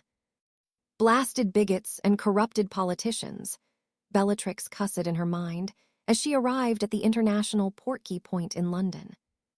After the implementation of the Thief's Downfall security system, apparating and using portkeys within the Ministry of Magic's premises was no longer permitted. Therefore, the Ministry had to arrange for a different area for receiving international portkeys travelers. The head of the Department of Magical Transportation had decided to buy, using Ministry funds, an underground car park only a few hundred feet away from the subway entrance to the Ministry of Magic. Warded against Muggles, the underground car park had become the center of all magical means of transportation in the United Kingdom and Ireland, serving as the Ministry of Magic's Apparition Point, Fleur Network Station, and International Portkey Point. Her head throbbing from a portkey travel-induced headache, Bellatrix Black was not happy. Once she was done filling in the paperwork and the authorities checked her identity, a sharp crack rang. She apparated straight to her beloved home, the Blackthorn. The moment she stepped through the gates of her home, her warding spells notified her about the presence of two people. Hidden away by a Fidelius charm and protected by many other warding spells, Bellatrix knew that it wasn't possible for any enemies to be inside. Nevertheless, as paranoid as ever, she still took her wand out as she entered her home. Seeing that there was nobody in the living room, she silently cast a human presence revealing spell. In the next moment, two silhouettes started glowing with a soft blue light through the ceiling. Half a minute later, her wand tucked back into its holster, her sharp face turned much gentler as she took in the sight of Harry and Fleur sleeping. He was sleeping on his side, his face towards the door, and Fleur was the big spoon, hugging him from behind. They're adorable, Bellatrix thought. One nonverbal summoning charm later, a bulky photo camera flew into her hands. Becoming friends with Apolline de Lacquer had opened her eyes to the joys of snapping photos and immortalizing all the beautiful and special moments in their daily life. Making sure to turn off the flash and to cast a silencing charm first, Bellatrix broke into a grin as she snapped several pics in quick succession. Putting the camera away, she came closer and sat on the edge of the bed slowly, careful to not wake them up. She had not seen him in nearly 3 months. She had missed him. He looks a bit pale, she mused, and softly caressed his face with her hand. Maybe she had not been as gentle as she had thought, or maybe because he had already gotten enough sleep and had been on the brink of waking up soon anyway. Her touch made Harry's eyelids open, and Bellatrix found herself captivated by his green eyes. "Bella," he called her name in surprise, momentarily not sure what to make of the situation. As far as he knew, Bellatrix was not supposed to be back in the UK yet. It was several weeks ahead of schedule. His look of confusion made her smile widely, and she pinched his cheek lightly. "In the flesh, did you miss me?" she said teasingly. His answer was to lean into her caress and say, "Of course I did. You're way too honest with your feelings nowadays. It's not fun to tease you anymore," she said and clicked her tongue, pretending to be annoyed. Harry grinned at her words and slowly sat up.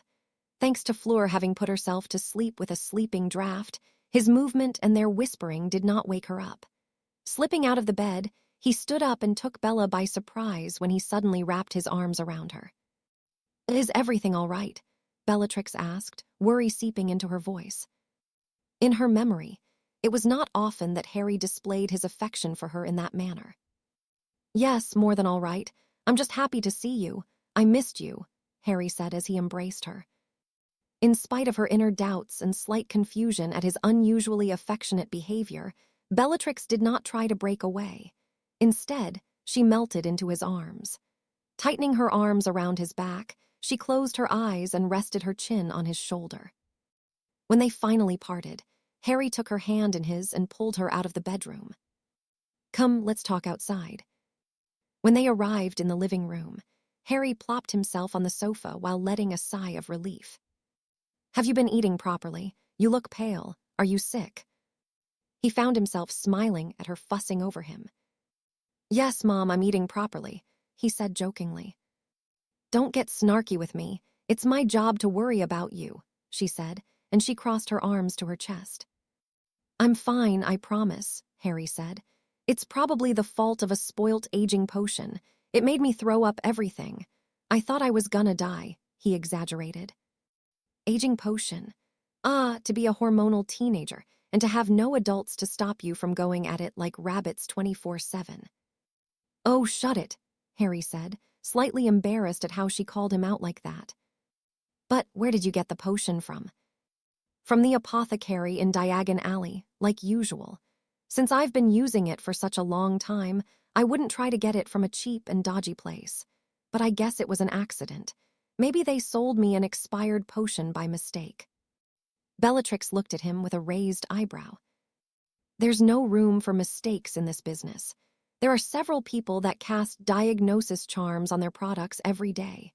Otherwise, they could easily end up in Azkaban if their products ended up killing someone. You don't get to play around with potions." "Then how do you explain what happened to me?" he asked. "Have you considered the fact that maybe, just maybe, you've gotten aging potion poisoning?" "I've gotten what now?" "You've been drinking aging potions like water for the past 2 years. Your body must have developed an adverse reaction to it. Think about it.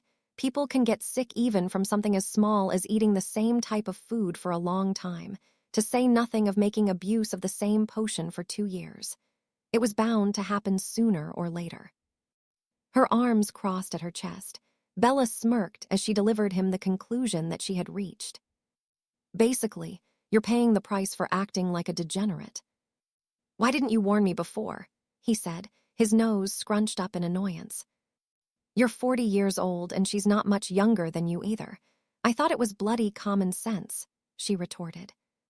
They ended up bickering for another half an hour, but they weren't serious about it. They were both smiling. It was upon this scene that Fleur stumbled when she walked into the living room. Even her sleeping draft could not make her ignore the absence of Harry's body warmth for too long. "Bellatrix," she said in surprise. Standing up, the two women shared a quick hug and a friendly kiss on the cheek. "We didn't expect you back so soon," Fleur said before she took a seat at Harry's right. Bellatrix followed her example and also sat next to Harry. I didn't expect to have my project suddenly shut down either, Bellatrix said, her voice betraying her frustration. Some old pureblood family from Egypt somehow got the ownership rights over the Great Pyramid of Giza. Can you believe this nonsense? It is beyond ridiculous. Are they serious? How does that even work? Fleur found it hard to believe. It was Harry who answered her. If you think pureblood supremacy was bad in Europe, it's nothing compared to other parts of the Old World. You know how pureblood families tracing their history back to 1,000 years ago is a huge source of pride for British purebloods, right? Well, there are pureblood families in other countries that can trace back their history to 4, 5, or even 6,000 years ago. Fleur was floored by the revelation. He's right, Bellatrix said. Her magic ancestry research had gained immense popularity all across the globe, but it was not uniform. There were still many places that abhorred the thought that Muggle-borns were equal to purebloods. Egypt was one of those places, too. There's a family in Egypt that rules the country from the shadows, the House of Asar. The Blacks called themselves noble, and most ancient for being able to trace their ancestry to 1,000 years ago. But that's laughable when you think about families like the Asars in Egypt, the Uruks in the Arabian Peninsula, or the 8 great families of China. They are all over 5,000 years old. The Asars, in particular, are said to be descendants of Osiris. Asar is just another name of Osiris, the one who Egyptian Muggles worshipped in ancient times as the god of afterlife, among other things. Not that Osiris was really a god, mind you. He was just a powerful wizard that Muggles started to venerate. He's also the first necromancer recorded in the annals of history. Realizing that she was nerding out in front of them, Bellatrix dry coughed in her fits before getting straight to the point. Anyway, the Ministry of Magic in Egypt is little more than a puppet of the Asars. It exists mostly to uphold the statute of secrecy and to give people the illusion of democracy and free choice.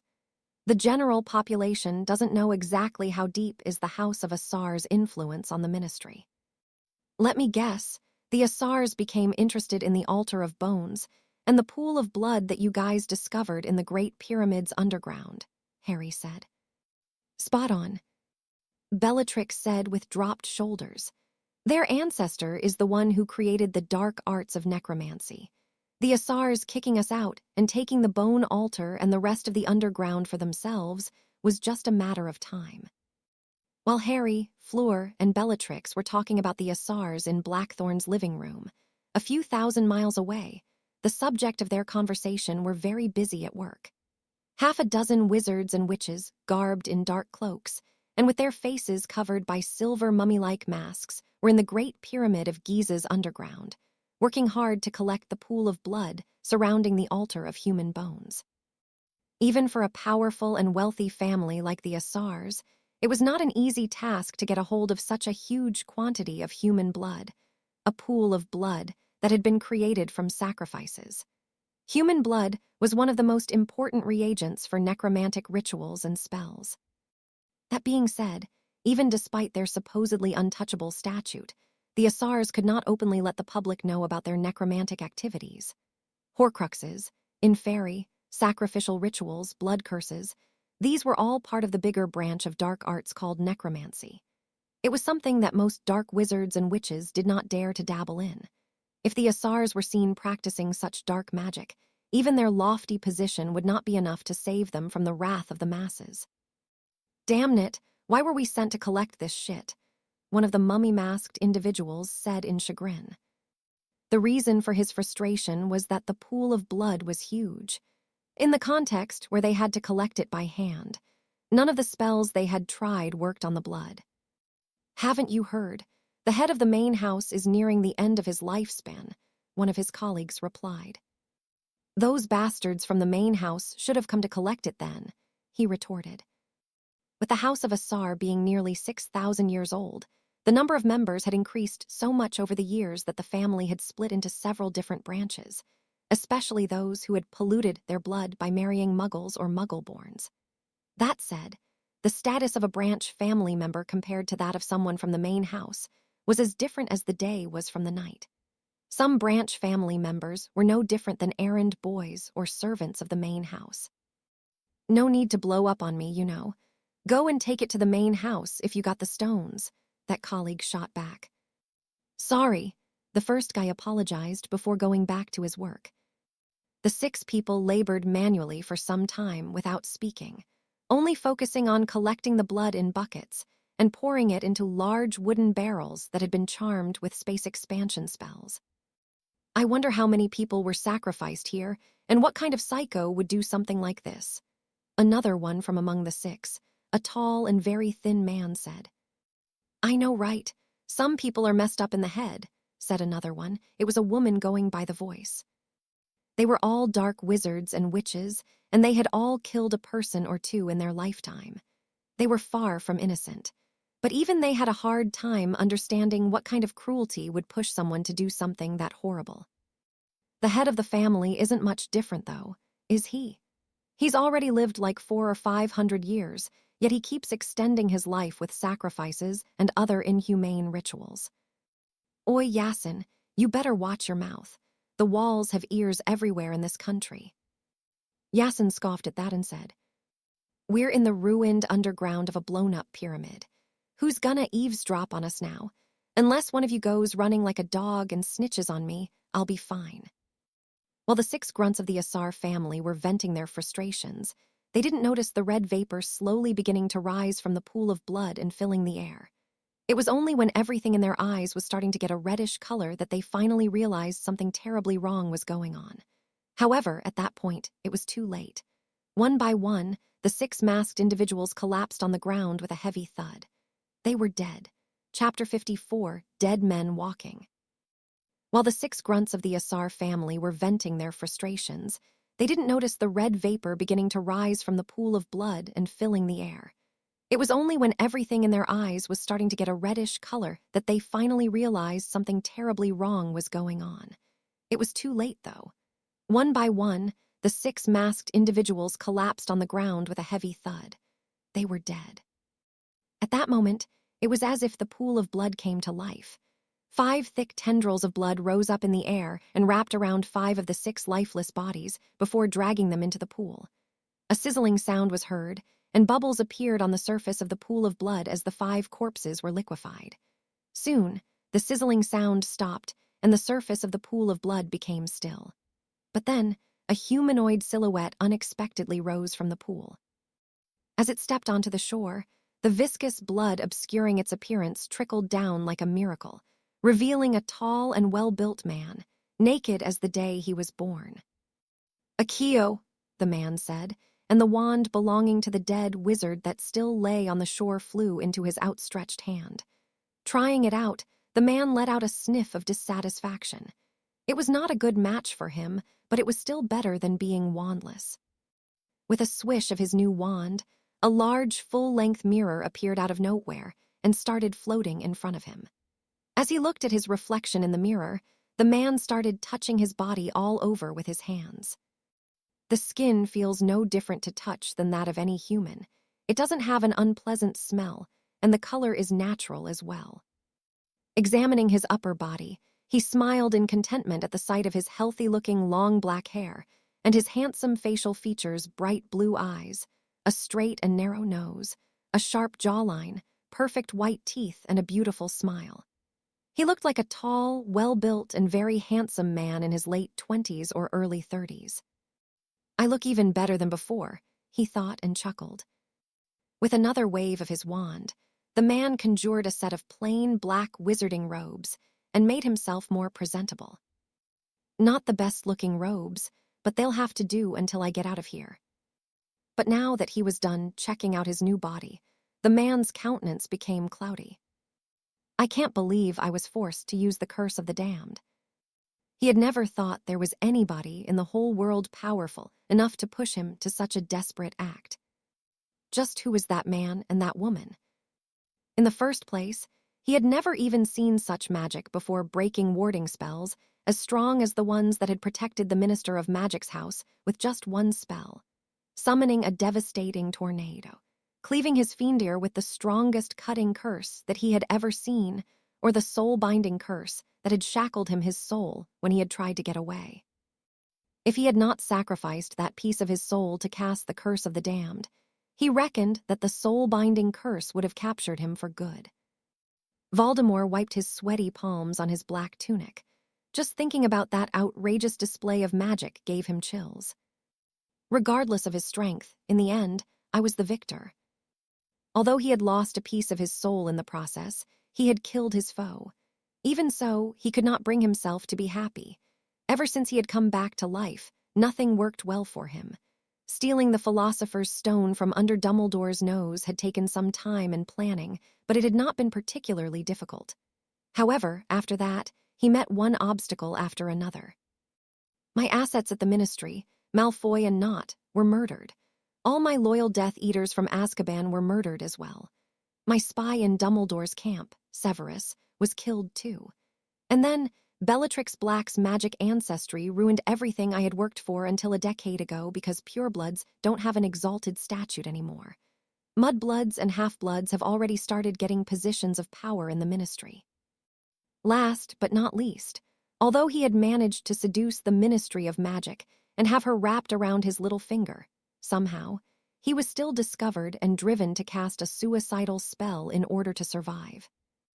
Voldemort closed his eyes and let out a long breath. Where do I go from here? For the first time in many, many years, he was at a loss. Sure, he had achieved his dream and created a perfect form of immortality. He had conquered death, but there was more to living than that. A man needed a purpose in life. If people didn't have goals and lived aimlessly, just surviving, what difference would be there between them and bugs? All I wanted was for us to rule.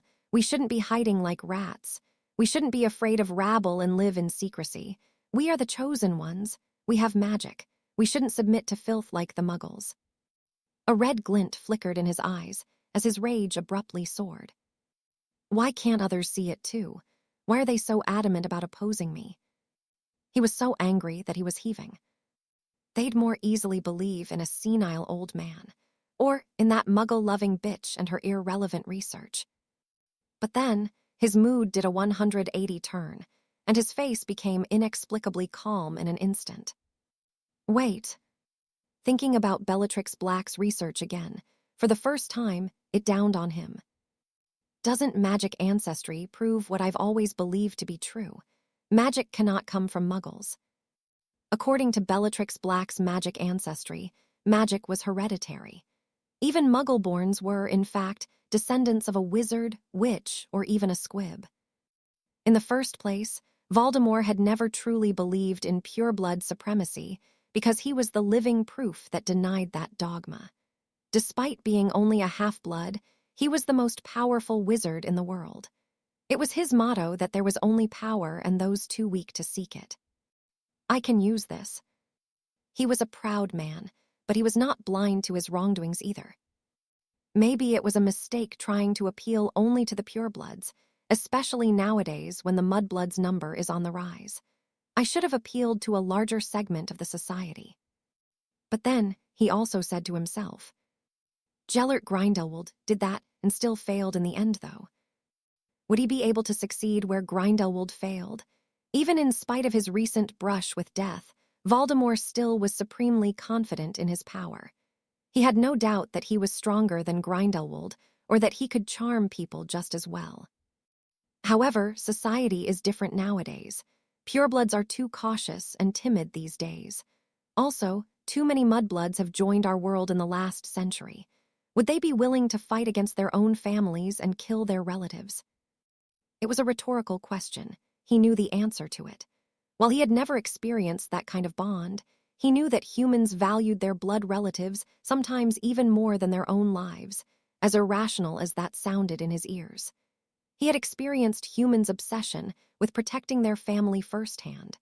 Augusta Longbottom sacrificing her life for the sake of her grandson had almost led to his destruction. No, I need a different plan. Taking a look at the corpse that had not been dragged into the pool of blood like the others, Voldemort smirked as a brand new idea came to his mind. But before that, I need a new place to hide. although he had finished creating a new body for himself a few weeks ago, due to people figuring out that he had been involved in the destruction of the Great Pyramid of Giza. They had found his secret chamber, and he had been forced to lay low and wait until the teams of researchers and curse breakers from the British and Egyptian ministries of magic left. While he was not completely helpless without a wand, it was not feasible to take on dozens of experienced wizards and witches simultaneously while he was unarmed. Fortunately, in the end, the Asar family's greed and corruption had worked tremendously in his favor. As he pointed his wand at the altar of bones located in the middle of the pool of blood, the entire underground chamber trembled for several seconds. A loud creaking sound came from the altar before it suddenly crumbled into a pile of bones and sank to the bottom of the pool of blood. A few moments later, a rectangular shape rose from the depths of the small lake of blood. Levitating it towards him and placing it carefully on the ground, Voldemort caressed the rectangular object almost lovingly with his hand. It was an 8 feet long and 3 feet wide golden coffin covered with ancient runes and all sorts of incomprehensible magical symbols, all over except for the lid. The lid of the coffin was sculpted and painted into the image of a pharaoh who was holding a curled-up snake on his chest. And in the mouth of the snake lying on the man's chest, a palm-sized red stone glittered magically. That coffin was an ancient sarcophagus, and the red magical stone embedded into the snake's mouth was the Philosopher's Stone. It was Voldemort's phylactery. Weeks flew by quickly, and the Christmas holiday was just around the corner. For many people, Christmas was the most beautiful time of the year. It was a time when all members of the family reunited and celebrated together, in harmony and joy, feasting on delicacies and exchanging gifts. It was Harry's favorite moment of the year as well. He liked it even more than his birthday. Although it was already the 4th year since he had started this new life, he was still treasuring the time spent together with his new family as much as before. Usually, the Tonks family, Bella and Harry, Narcissa Malfoy, and Sirius Black would all be gathered at Grimmauld Place on Christmas Day. It was a tradition that Bellatrix and Sirius had started after the older generation of Blacks passed away. This year, however, things were different. The extended Black family was not at Grimmauld Place. It wasn't even in England. This year, they were all in Norway. Furthermore, their number had more than doubled. They're so loud," Harry complained in French, as he huddled so close to the campfire that his clothes were starting to get singed. "Stop groaning like an old man," Fleur said in amusement, and cast a warming charm on him. "It didn't work, I'm still cold." "Then maybe this will work," she said and embraced him tightly from behind. Much better." "Liar, it was the warming charm, not me."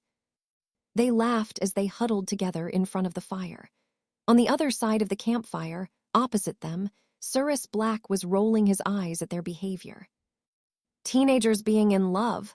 Sheesh, look at them," he said, expecting the person next to him to agree with him. Said person, a buff-looking young man with red hair, said, "Can you blame them? My brother is much older than them and still acts the same. I should have stayed with my dragons in Romania." Looking around, Sirius finally spotted them. Bill Weasley was holding hands with a pink-haired young woman and talking in whispers to each other. "If you stay over for the new year as well, I could introduce you to a few birds. The Rosiers are the ones in charge of holding the Yule Ball this year, by the way," Sirius said. "No thanks. What's with women and their love for dancing anyway?" Sirius snickered at the misery in his voice. Suddenly, the sound of a spoon hitting a cooker rang, and a motherly voice spoke over the commotion. "Everyone, the hot chocolate is ready. Come." With her thick winter clothes making her look plumper than she was, and with a kind smile on her face, Molly Weasley exuded joy as she watched her children and her soon-to-be family crowding around her with their mugs up in the air. Arthur Weasley and Ted Tonks were watching the scene in amusement as they tended to the second fire in their camp. Mr. Tonks was throwing thick logs into the fire, while Mr. Weasley was using his wand to levitate towards the stones around the campfire.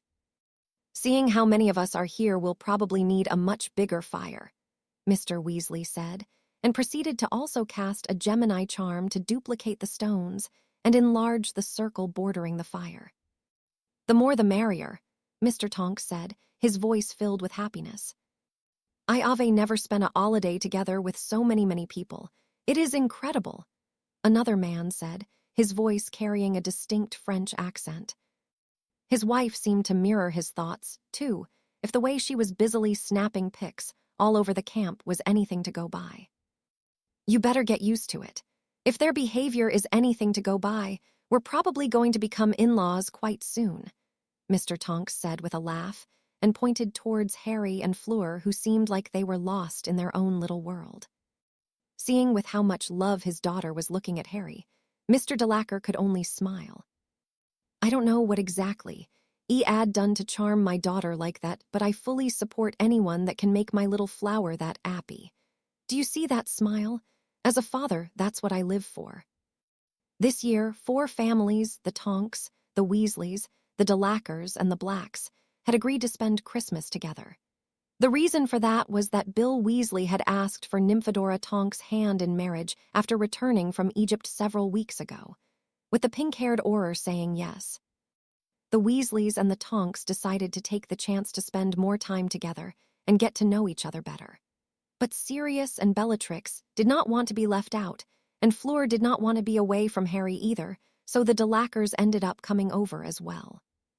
What was normally a small gathering of the Black extended family at Grimmauld Place transformed into a big celebration in Tromsø, Norway.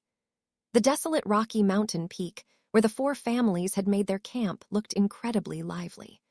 The Weasley children and the youngest Delacour, Gabrielle, were playing in the snow while the adults were chatting and having a drink around the fire. Suddenly, Bellatrix shouted as she pointed at the sky. "The northern lights, they've come out." A chorus of gasps was heard as everyone looked at the sky at the same time and witnessed the magical sight. It was magic beyond what wizards and witches did. It was beautiful like nothing they had seen before. Out of everyone gathered there, only Sirius, Jean, and Apolline had seen the northern lights before. The rest were speechless. Even the naughty Weasley twins and Ron Weasley stopped pelting their older brother, Percy, with charmed snowballs and looked at the sky in wonder. Bloody hell, if only Neville and Hermione could have seen this. Given Ron and Neville's close friendship, the Weasleys and the Longbottoms had celebrated Christmas together before, but the Weasleys could not invite the Longbottoms this year because this Christmas was special, reserved for family only. As Harry took in the sight of the distant city lights reflected in the ocean, the night sky shining with fantastic green, blue, and purple lights, the snowy mountain peak, and the warmth of the campfire, he said to himself, "What a wonderful world." He had traveled around the world extensively in his past life, but he had never really stopped to admire the beauty of nature and take in the sights. He had been obsessed with getting strong, too obsessed with vengeance. But now that he was truly seeing nature's beauty, for the first time he was overwhelmed with emotion. But he was not the only one. Narcissa Malfoy was not even trying to hold back her tears. Ever since Voldemort had come back to life, she had lived in terror, hidden inside the Malfoy manor, under the Fadelius charm and the warding spells cast by her sister, Bellatrix. Afraid of Voldemort killing her for having misplaced his diary Horcrux, Narcissa had not stepped foot out of her home for years, except for the rare moments when she flew to the Blackthorn or to Grimmauld Place. She had also not seen or interacted with any other people except for Bella, Sirius, Harry, and the Tonks. For the first time in several years, she was outside of the home she had almost started to view as her prison. She was finally out, together with other people, and she was witnessing such a magical sight too. Seeing the tearful face of their sister, Bellatrix and Andromeda's eyes became wet too. Bella took Narcissa's hand in hers and squeezed it lightly while smiling at her. The Christmas days passed and the 4 families all returned to their homes. The Weasleys went back to the Burrow, the Delacours went back to France, the Tonks went back to their home in London, and Harry and Bella returned to Blackthorn. Now it was the day before New Year's Eve, the 30th of December, and Harry and Bella were spending their time together, at home. While it was snowing heavily outside, Harry enjoyed the warmth from the fire crackling noisily in the hearth as he listened to the merry notes coming from the piano. Bellatrix was enthusiastically playing a piece by the Muggle composer Frederick Chopin, Grand Valse Brilliant. In Bellatrix's interpretation, the notes sounded light, merry, and bouncy. It was the sort of song that lifted one's spirit and made one smile. Bellatrix making all sorts of funny faces while playing the piano also helped too. Harry chuckled at her behavior while absent-mindedly petting the two familiars huddled in his lap. It was not often that Harry was at the Blackthorn alone, so Asmodeus took full advantage of it. In spite of how they both always talked smack and bickered, Big Head and Harry had grown attached to each other. Having shrunk to a more manageable size, the snake had coiled up in Harry's lap, letting out barely audible growls of comfort as Harry petted his head and his scales. Not one to be left out, Hedwig also flew from her perch next to the fire onto Harry's lap and landed right on top of Big Head's body. He had expected the two of them to start fighting, but to his surprise, Big Head did not as much as hiss when Hedwig plopped herself on him. It looked like the owl had been careful not to harm him with her talons, and the snake was enjoying the extra warmth coming from Hedwig's plumage and body heat too. As evening came, the city sprung to life. Edinburgh's New Year festival was one of the most famous in Europe. People from all over Scotland, and even from beyond the borders of the UK, came to join the fun and celebrate the end of the year together. Sounds of music and cheering crowds could be heard throughout the city. "Aren't they a bit too loud?" Harry said, slightly surprised. "The torchlight procession must have started," Bella said with a shrug of her shoulders. It was one of the most famous events held during the New Year festival in Edinburgh. As many as 20,000 people joined the event every year, lighting the streets of the beautiful city on fire. "Want to go out and join them too?" Harry asked. Bella tilted her head at him. "We could do it if you wanted, Tilda." "I do." She smiled. "Okay, let me put my coat on." Although it was a Muggle festival, it was not like wizards were completely alien to the Muggle world. It was not the first time that Harry and Bellatrix would be joining the festival. "Maybe next year we'll take Sirius and Fleur and her family too with us. Would be more fun to go together," Harry said, while wrapping a thick muffler around his neck and putting on some furred leather gloves. Most people would choose to not wear their best clothes at the torchlight procession because of all the melted wax everywhere. But as a witch, Bellatrix did not have such worries. Wearing a beige Milanese fabric skirt that reached just above her knees, a white turtleneck sweatshirt, a chic beret on her head, and high-heeled knee-high black suede boots and a black coat, Bellatrix looked as classy as ever. "Aren't you going to be cold like that?" he asked. "I swear Fleur must have infected you with her weakness to cold," she said with a soft laugh. "I don't want to hear you complain that you're freezing when it gets dark, and we've been walking down the streets for over an hour. Warming charms exist, dummy." "That still won't save you from getting a cold," he retorted. "You don't get a cold from low temperatures. You get a cold if you catch a virus." He looked at her for a few seconds silently before saying grumpily, knowing that he had nothing to say back to that. "Shut up." She laughed out loud as she pulled him out of the house by his hand. As they exited through the gates of the courtyard, the imposing Gothic mansion seemingly disappeared into thin air. If there had been any onlookers, it would have looked as if Harry and Bellatrix had suddenly come into existence out of nowhere.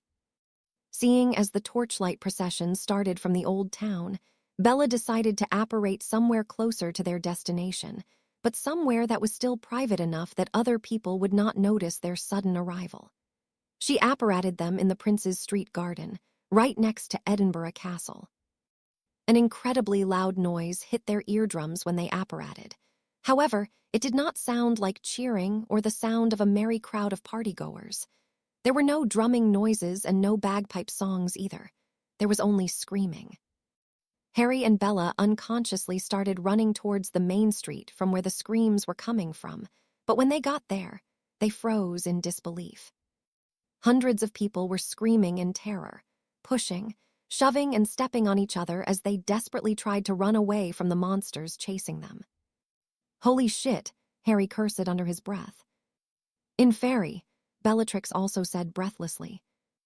Deathly white, their clothes soaked with blood, their movements awkward but fast, and with bite marks and missing chunks of flesh from their arms, neck, or even from their face, a legion of bloodthirsty inferi was chasing after the fleeing crowd. Chapter 55, Pandemonium. An incredibly loud noise hit their eardrums when they apparated. However, it did not sound like cheering or the sound of a merry crowd of partygoers. There were no drumming noises and no bagpipe songs either. There was only screaming. Harry and Bella unconsciously started running towards the main street from where the screams were coming from, but when they got there, they froze in disbelief. Hundreds of people were screaming in terror, pushing, shoving and stepping on each other as they desperately tried to run away from the monsters chasing them. "Holy shit," Harry cursed under his breath. "Inferi," Bellatrix also said breathlessly. Deathly white, their clothes soaked with blood, their movements awkward but fast, and with bite marks and missing chunks of flesh from their arms, neck, or even from their face, a legion of bloodthirsty inferi was chasing after the fleeing crowd. Harry's first reaction was to take out his wand, but Bellatrix quickly grabbed him by the arm. "What are you doing? Can't you see what's happening?" Harry snapped at her and yanked his arm free from her grasp. A familiar warmth coursed through him when his fingers wrapped around the handle of his fur and dragon heartstring wand.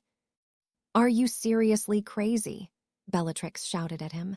"You can't cast magic in front of all these muggles. There are cameras filming the torch procession live. The statue will be completely broken if you do that." But when Harry turned his head to her, Bellatrix unconsciously became silent. Looking back at the horde of inferi and the helpless people desperately running for their lives, he said, "Hundreds of people are about to die, Bella. I'll worry about the statue later. How could I possibly turn my back on them?" Waving his wand on above his own head, his body became invisible as he cast a disillusionment charm on himself. Bellatrix quickly followed his example and cast the same charm on herself too. If they were going to break the statute, at least the Ministry would not have any solid proof to link it to them aside from the fact that they were living in Edinburgh. Raising his wand, the air thrummed with magic power as Harry shouted, "I am MOBULUS." It was as if someone hit the pause button while playing a movie. Time appeared to have stopped as the horde of inferi and the crowd of terrified people all became frozen, like statues. Alternating between looking at Harry's disillusioned silhouette next to her and then at the hundreds of people and inferi seemingly frozen in time, Bellatrix gulped. It was in moments such as this that she was reminded just who exactly was the teenage boy she had all but adopted as her son. Magic power was filled the air around them to the point where it was almost palpable. But she quickly recollected herself. I don't know how long is his spell going to last, considering there are over 1,000 beings on this street right now. I have no time to waste. Bearing that thought in mind, Bellatrix sprung into action. For someone as knowledgeable as her in all that was related to the dark arts, dealing with inferi was hardly a challenge. The only problem was that she could not indiscriminately cast magic in fear of hurting the muggles caught in between two. Therefore, instead of a wide area of effect spells, she had to target the inferi individually, to destroy them one by one. In spite of how hopeless that task ahead of her appeared to be, there were hundreds of inferi. She did not lose her motivation. Since she had decided to follow Harry's will and break the statute in order to save the muggles, she would see it through until the end. Bolts of concentrated fire started to burst from the tip of her wand, as if she was firing an automatic rifle. With every firebolt that she fired, an inferius would be turned into a humanoid torch, only for it to quickly combust a few seconds later, leaving not even bones behind, only a pile of ash. That's not a regular fire-making spell. Not by a long shot, Harry thought when he looked at the result of Bellatrix's onslaught. Inferi were weak to fire, but a regular incendio wouldn't make them explode into a pile of ash, and it would certainly not kill them in a matter of seconds. Is this one of her self-created curses? Strong. But he couldn't afford to admire her spellwork for too long, because his freezing spell was going to wear out soon. As powerful as he was, completely immobilizing several hundred people and several hundred inferi simultaneously, and keeping them frozen for a long time was not an easy task. to say the least. Bringing his hand inside his coat, he took out a finger-sized wooden stick from the inner chest pocket. As he spread his palm, the wooden stick floated down before quickly increasing in size until it became 3 feet tall and as thick as a man's leg. The increase in size revealed that the wooden pole was covered all over in densely packed ancient runes. At some point, Bellatrix turned her head to see what was Harry doing, because she had been the only one casting spells until then. Due to his body being invisible, she did not see that he had closed his eyes, but she heard the incantation that he said. Hominem Revelio. What is he up to? She wondered. What was the point of him casting the human presence revealing spell when the entire boulevard was packed with hundreds of people? As he cast the human presence revealing spell, Harry closed his eyes. Hundreds of glowing silhouettes took shape in his mind one by one. Beads of sweat appeared on his forehead as he strained to push the spell's range further than ever before. He had never used this detection spell in such a manner until then. Eventually, he reached his limits. The fault was not at the spell's inbuilt limitations, but it was at him. There was a limit to how much information his brain was capable of processing. Every single living human in a radius of 800 feet around him appeared in his mind's eye as if he was watching the scene from above. Their exact location, and even their postures were perfectly reproduced in his mind. It was as if he had used a bat's echolocation. The propriety damage is going to be in the millions, but that's still better than letting hundreds of people die. Kneeling down, Harry placed both of his palms on the ground.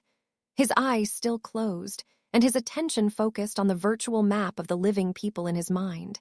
He chanted, Allah, goddess of earth, grant me your blessing and smite my foes. An unexpected earthquake shook the entirety of the central district of Edinburgh City. My God. Wizards and witches were not religious people, but at the sight in front of her eyes, Bellatrix could not contain her disbelief. She was the chief of the Department of Mysteries, and she had created numerous spells and even several magical artifacts. She was a knowledgeable and skilled witch, one of the best in the world at the moment. However, she had never even heard, let alone seen anything like that in her entire life. If watching in serious pensive the Auror's memories of Harry summoning a tornado in his clash with Voldemort at the minister's residence appeared as if it had been taken out of a fairy tale, what was happening in the present looked like a scene out of a hellish nightmare. That power was not in the realm of humans. As much a skeptic as she had been in regard to Harry's shamanism before, she could no longer deny it. That power is not in the realm of humans. That is the power of a god. In a radius of 800 feet around the totem of Allah, every single square inch of terrain not occupied by a living human had become unrecognizable. Sharp spikes made of dirt and rocks had burst from the ground, tearing apart and impaling everything above, be it cars, buildings, streets, or in fairy. It was carnage. Only seconds after the earth spike spell was cast, the freezing charm affecting the street was broken. His mental fortitude drained momentarily. Harry could no longer maintain the freezing charm, and the Muggles all regained their mobility. Although they had all been frozen before, they had been fully conscious of what had happened around them. The frightened crowd could only look in horror at the earth spikes surrounding them, and the obscene amounts of blood and the torn body parts of the zombies impaled on them. For a short while, they were in shock, unable to process what had happened. Several hours later, Harry and Bellatrix both collapsed on the sofa in Blackthorn's living room like puppets whose strings had been cut. The two of them had spent the better part of the night killing in fairy and helping everyone they saw in need of saving. I've never been this exhausted in my entire life, Bellatrix said. It was the first time she experienced the feeling of suffering from mental and magic exhaustion. Her sight was slightly blurry. There was a vague but continuous ringing in her ears, and her skin was burning to the touch. Merely breathing felt like an effort that she had to make consciously, or else, she feared, she would stop breathing altogether. Not receiving an answer, she called. Harry, hey, are you okay? But as she made an effort to turn her head to look at him, she saw that he was already unconscious. His face was pale and sweaty, and his body was shivering. He was having it even worse than her. After all, he was still only a teenager, not having reached his physical maturity yet. Furthermore, between the two of them, Harry had cast strenuous area of effect spells much more than her. He would generally freeze entire streets at a time and kill Inferi in bulk, while Bellatrix would be focused on helping people individually, like freeing them from the Inferi's grasp or saving them from car crashes and the sort. They had not annihilated all the Inferi in the city. Edinburgh was not a small city, and they were only 2 people, but they had killed any large group of them that they had come across. Thoroughly exhausted, they could only leave the stragglers and the rest of the work to the Muggle authorities. They had done all they could. Nicky. At her call, her house elf popped into the living room instantly. The elf did not waste time asking questions. She had seen them coming from the moment they entered the courtyard, and she had sensed her mistress, condition too. Snapping her fingers twice, she levitated both Bellatrix and Harry and quickly took them to Bella's bedroom. Mistress need not worry. Nicky will take good care of Mistress and Mistress's Harry, Nicky said, as she carefully placed the 2 of them on Bella's bed. With another 2 snaps of her fingers, the house elf took off their shoes and their jackets before covering them with a thick and fluffy blanket. Then, Nicky popped away, only to return a few seconds later with 4 bottles filled with hot water. She shoved the bottles of hot water under the blanket and stuck them close to Harry's and Bellatrix's bodies. Lastly, she snapped her finger once more, casting a house elf version of the warming charm on their blanket. In spite of her words of reassurance before, Nicky was fiddling with her gnarly fingers with an expression of deep worry etched on her face. Mustering up her courage, she asked in a shaky voice, should Nicky go to Mrs. Dromda and ask for help?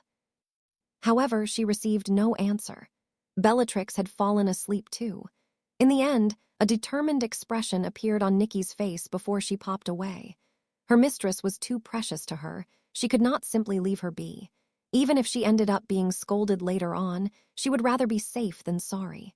She decided to go ask for Andromeda Tonk's help right away. It was the 31st of December. Normally, this day was one of the happiest days of the entire year because it was New Year's Eve. People would be celebrating with their family or partying hard with their friends or wilding out in clubs and indulging in debauchery. However, in the present, the atmosphere could not be any more different. There was no joy, no happiness, no fun, and no pleasure. There was only fear and death. A tragedy like the United Kingdom had never seen. Our reports indicate that over 30,000 people have perished last night, but the number of casualties is on the rise as accounts of missing and dead people keep flooding in. Police forces are working at full capacity, and the army has been mobilized as well. Andromeda Tonks sat with her face buried in her palms as she listened to the Muggle radio station. Nobody had expected such a catastrophe to happen so out of the blue. There had been no warning, no prelude. Furthermore, most of the large cities in the UK had been hit simultaneously: London, Birmingham, Glasgow, Bristol, Manchester, Liverpool, and so on so forth. Every single Auror and hit wizard employed by the Ministry of Magic had been dispatched in an attempt to quell the chaos, but everyone could see that it was a lost cause. How could a few dozen people contain an army of several 100,000 Inferi, an army whose numbers continued to rise with every Muggle they killed? Please make it back safely, Nymphadora, Andromeda silently prayed. Bites and wounds such as gashes and scratches caused by Inferi were not fatal to magicals who could easily disinfect them with a wound-cleaning potion, a potion that any wizarding household had in stock at all times, similar to how most Muggle households would also have medicinal alcohol at all times. In addition, wizards' and witches' immune system was very much superior to that of Muggles when it came to combating foreign agents. They were, after all, beloved by magic. Nevertheless, that did not mean that Inferi were harmless. Children and untrained adult wizards and witches who did not know the right method to combat them, by using fire, could be overwhelmed quickly and torn apart by a mob of Inferi. Even experienced wizards were not perfectly safe when they faced several dozens of them at once. On the battlefield, anything could happen. As a mother, Andromeda could not help worrying for Tonks, even though she knew that she was more than capable of keeping herself safe. In an attempt to distract herself from worrying about her daughter, Andromeda stood up and went to check up on Bellatrix and Harry. After rapping softly with her knuckles on the door of the bedroom, she opened the door and peeked her head inside. When she saw they were still sleeping deeply, it was noon already. She stepped in quietly and closed the door after her. But as she came closer to the bed, she suddenly froze up. Its green scales glinting in the sunlight, a rather large snake was sleeping coiled up on top of the blanket on Harry's legs. It was none other than Asmodeus, or, as Harry loves to call him, Big Head. It was not the first time that she had seen the green anaconda. She had seen her sister many times petting the snake as it lay coiled up in her lap, and she also knew that Asmodeus was docile and lazy, never having displayed any violent behavior. Regardless, she had never interacted with the snake directly. She had not even tried to overcome her instinctual fear and disgust of snakes. Even as she began casting healing diagnosis charms on the sleeping Bella and Harry, Andromeda never took her eyes away from the snake for more than 5 seconds at a time. Satisfied with the results she obtained from her tests, Andromeda did not dally in the bedroom, leaving as soon as she was finished checking up on them. Going back to the living room, she called out Bellatrix's house elf. Bella and Harry's condition is stable. All they need is to rest. But when they wake up, make sure they eat and hydrate themselves properly. Force them to eat if you have to. Also, tell them to drink these invigoration drafts after they're done eating, she said, and handed the elf 2 translucent flasks filled with a bright orange liquid. My shift at the hospital starts in 2 hours, but I will go to work earlier today.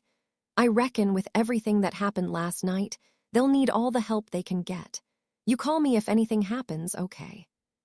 Nikki will do as Mrs. Andy says, the house elf said while bobbing her head energetically, happy that her mistress was going to fully recover soon. After Andromeda flew back to her home, Nikki went in front of the fireplace and sat down on a tiny couch. The house elf's tennis ball-like eyes began swimming in tears as she basked in the bliss of lying on such a comfortable seat. That tiny couch was the present that Harry had gifted her a few days ago, for Christmas. Being aware of how much her mistress cared for the young boy, Nikki had always served and taken care of Harry to the best of her abilities, but Harry's gift for her that Christmas touched her deeply. Wizards and witches be giving each other gifts when getting well after being sick. What gift should Nikki give mistress and mistress's Harry? The house elf murmured to herself. With her big eyes brightening, Nikki suddenly hopped up from her tiny couch and clapped her hands in excitement at the idea that had just popped up in her mind. Nikki knows. Nikki will carve a memento for mistress and mistress's Harry. If Harry had gifted Nikki a comfortable couch perfect for her size, not one to be outdone, Bellatrix had also given Nikki a present of her own too. Knowing that the little creature had taken a liking to sculpting after watching Harry carve his totems, starting with that Christmas, she decided that she would fully support Nikki in her endeavors and gifted her a rather expensive set of enchanted wood sculpting tools. Popping away from the living room, Nikki appeared in the next second in her personal living quarters, in the Blackthorn's attic, even before Harry's arrival in Bellatrix's life. She had treated Nikki kindly and with much more care than normal pureblood families would.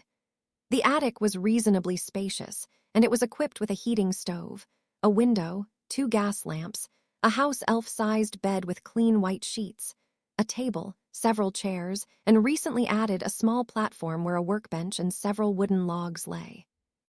It was the 3rd of January, and after a day and a night of continuous sleep, Harry and Bellatrix were now back on their feet, fully recovered. Bellatrix was currently in a meeting with all the big wigs of the Ministry of Magic, while he was having a late breakfast at the Blackthorn. As he spread sour cherry jam on his slice of bread, his eyes inadvertently went to a wooden carving on the table. It was rather small, only 7 inches in height and 4 inches in width, but it was surprisingly detailed. It was a beautiful carving of an owl perched up on a tree branch, a rather accurate imitation of the real thing. It looked quite similar to Hedwig. That was the get-well present that Nikki had gifted him and Bellatrix when they woke up. Although Harry did not have an educated eye when it came to sculpting, he could tell that the little creature had poured her entire heart into her work. Just then, arriving with a flutter of wings, Hedwig landed on the window sill and knocked on the window with her beak. Harry involuntarily smiled at the sight of his pretty owl and quickly stood up to let her in. "You, wait. Don't snuggle into me. You'll get my clothes wet," Harry said, and tried to keep the overly affectionate owl at bay. It was to no avail. Hedwig would not let herself be denied. Letting out a helpless smile, Harry untied the roll of paper strapped to her leg, and then he hugged her with one hand, using the other to carefully brush the snowflakes off her head and back. Anticipating what Harry wanted before he could even think of it, Nicky popped up in the kitchen bearing a small tray with bacon and fried chicken liver and put it down on the floor in front of the fireplace. Harry did not even get a warning before Hedwig jumped out of his arms and flew straight at the tray of meat. He chuckled at her behavior. As much as Hedwig loved head pats, hugs, and caresses, she seemed to love bacon way more. "If you get any fatter, you won't even be able to fly anymore," Harry said, only for Hedwig to bark at him in outrage, momentarily forgetting about her food. When Harry laughed out loud at her reaction, she hooted at him in indignation once more before promptly turning her back and ignoring him completely. Shaking his head at his owl's antics, Harry untied the string holding the piece of parchment. It was the newest edition of the Daily Prophet. As he took in the contents of the first page, his smile quickly receded from his face. London, devastated by the army of Inferi. Muggle military actively patrolling Great Britain's large cities, armed with deadly weaponry and vehicles. Wizards and witches advised not to leave their homes. How to protect yourself from an inferious attack.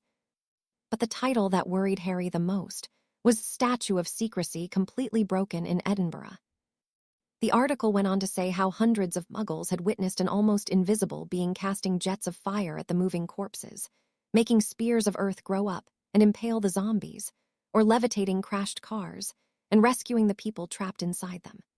There were even 2 moving photos taken from a high vantage point, showing how an entire street had been suddenly frozen, as if time had stopped before earth spikes burst from the ground and killed all the Inferi on sight. "I thought we were goners. I could only watch in despair how the zombie grabbed me by the arm and threw me to the ground. It was so strong and so fast, nothing like I've seen in movies before. But then they came to my rescue," Martha S., a 39-year-old Muggle woman said when interviewed by a Muggle reporter. Who are the ones that rescued you, madam?" the Muggle reporter asked. "It was an angel, I'm sure of it. I couldn't see them well, but there was a faint distortion in the air, like the body of a person. And then, the zombie was blasted out through the air before a holy fire came out of nowhere and burnt it to cinders." In spite of how the article included how grateful and reverent all the Muggles that had been rescued were, the overall feeling that it relayed to the reader was one of disapproval and uncertainty. What was I supposed to do? Let them die. I could never do that, Harry thought, his forehead scrunched up by a frown. Not like me breaking the statue in Edinburgh is of much importance now anyway. I'm sure I wasn't the only one among wizards and witches who couldn't bear with merely spectating and decided to help. Besides, the world is crawling with millions of zombies at this moment. That in itself breaks the statute of secrecy. It was just as he said. The United Kingdom had not been the only country to be attacked by Inferi. It had been merely the starting point. Only 2 hours after pandemonium was triggered in London, a Muggle man that had been scratched by an Inferius flew by plane to France, Paris. A few hours after arriving in Paris, while he was inside a supermarket, the Muggle man became fully zombified.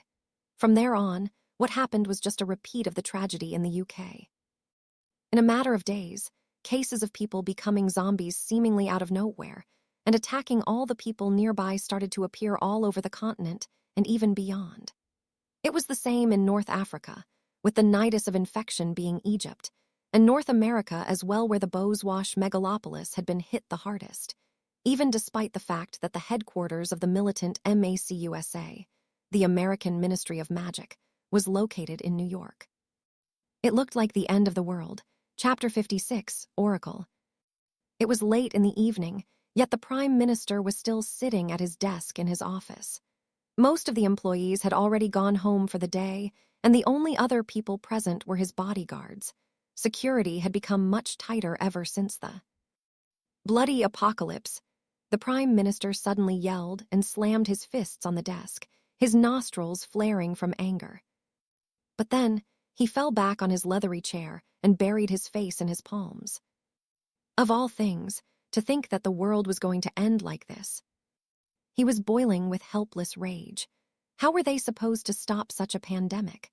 Thousands of scientists all over the globe were working around the clock to create a cure or to at least find out what was causing the dead to rise back and go berserk, but weeks had passed, and they did not seem to get any closer to a solution. There was no scientific explanation for this phenomenon.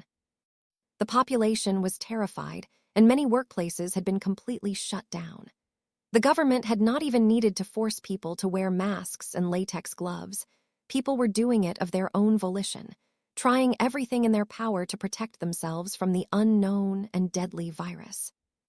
In truth, after the first few days of chaos and death, the government had stabilized the situation somewhat. Unlike in most Muggle movies out there, countries didn't collapse overnight. Once all the military and police forces had been mobilized, the gross of the horde of undead had been eliminated. However, the unknown plague seemed to have no end. New corpses were rising every day, more people were infected constantly, and the Prime Minister was looking at the long-term effects of this catastrophe. If nothing changed, the government would become unable to function in a matter of months. The world and civilization as they knew it would collapse. "It has to be them. There's no other explanation," he said agitatedly. Standing up from his seat, he stomped furiously towards the large portrait of a short and thin man wearing a silver wig. Not for the first time over the past few weeks, he found himself shouting at the unmoving painting. "I demand to speak with your Prime Minister," he shouted and gesticulated wildly, spittle flying out of his mouth everywhere. "I just know it. I know this is your doing. Is this actually a way for your kind to purge us? Do you think we'll just lay here and take it? You want war with us?" The tall and sturdy men outside the Prime Minister's office were silently shaking their heads at the sound of his screams. It looked as if the Prime Minister had gone insane. They had never heard the mild-mannered man raise his voice, let alone scream himself hoarse like that at an empty room. But then again, it was not just the Prime Minister that had gone insane. The whole world had been turned upside down. Living corpses marching down the streets and attacking every living being in sight. Children turning against their parents and ripping their throats. Parents being forced to kill their children in self-defense. Entire families being massacred and turned into living corpses, not allowed to rest even in death. "I need an answer. Mark my words, wizards," the Prime Minister screamed. "This is the last time I'm calling for you. Don't think you can hide away forever. There are ways for us to find your lot. Don't be surprised if tomorrow you'll see military jets carpet bombing the entirety of Scotland Highlands." The Muggle Prime Minister was still in the middle of screaming at the portrait when green flames suddenly roared into the fireplace, and an old man stepped into the office. Only a moment ago threatening with war and screaming his lungs out, the Prime Minister abruptly turned mute. "Good evening," the newcomer said, and fixed the Muggle Prime Minister with a cold look, all the while softly brushing away the ash on his dark green coat sleeves. Hearing a foreign voice coming from the Prime Minister's office, the bodyguards outside burst in through the door greatly alarmed. "Who are you? Freeze!" the two men shouted, their handguns pointing straight at the intruder's head. When the intruder suddenly flicked his hand, and a thin and long brown stick appeared in his hand, the two guards reacted by instinct and pulled the triggers of their weapons at once. The noise made by the two handguns in such an enclosed space was deafening, but the three muggles in the room had barely even registered it. They could only stare in shock at how their bullets had been stopped in their tracks, floating in midair, merely a foot away from the man's head. It was a scene that would not look out of place in a superhero comic book. Before they could make sense of the situation, the man pointed his stick at them, and 1 moment later, the two sturdy bodyguards collapsed on the hardwood floor as stiff as a log, paralyzed. As if he had not just been attacked with deadly fire a second ago, the old man casually sat on the Prime Minister's leather chair and crossed one of his legs over the other while leaning against the cushioned backrest. You wanted to talk to us, Minister, didn't you? Let's have a chat. Take a seat. Still frozen in disbelief, the Prime Minister did not move from his spot. But when the man in front of him raised his stick and pointed it in his general direction, the Prime Minister scrambled to one of the chairs in front of the desk reserved for guests. I don't have all day, Minister. If you have anything to say, do it fast, the wizard coldly and rudely urged him. Although inwardly trembling at the thought of how easily the man had dispatched his security, the Prime Minister gathered his wits quickly. Are you the new Minister of Magic? The Prime Minister asked, hatting himself for how feeble his voice sounded. Minister Bones is too busy right now. She is in the middle of an international summit in Italy. I am Rufus Scrimgeour, the head of the Department of Magic and Law Enforcement. Think of me as the leader of our police forces or military. The Prime Minister involuntarily swallowed his saliva. A mane of wild gray hair, a wrinkled and scarred face, steely yellowish eyes, and a cold demeanor that sent chills down his back.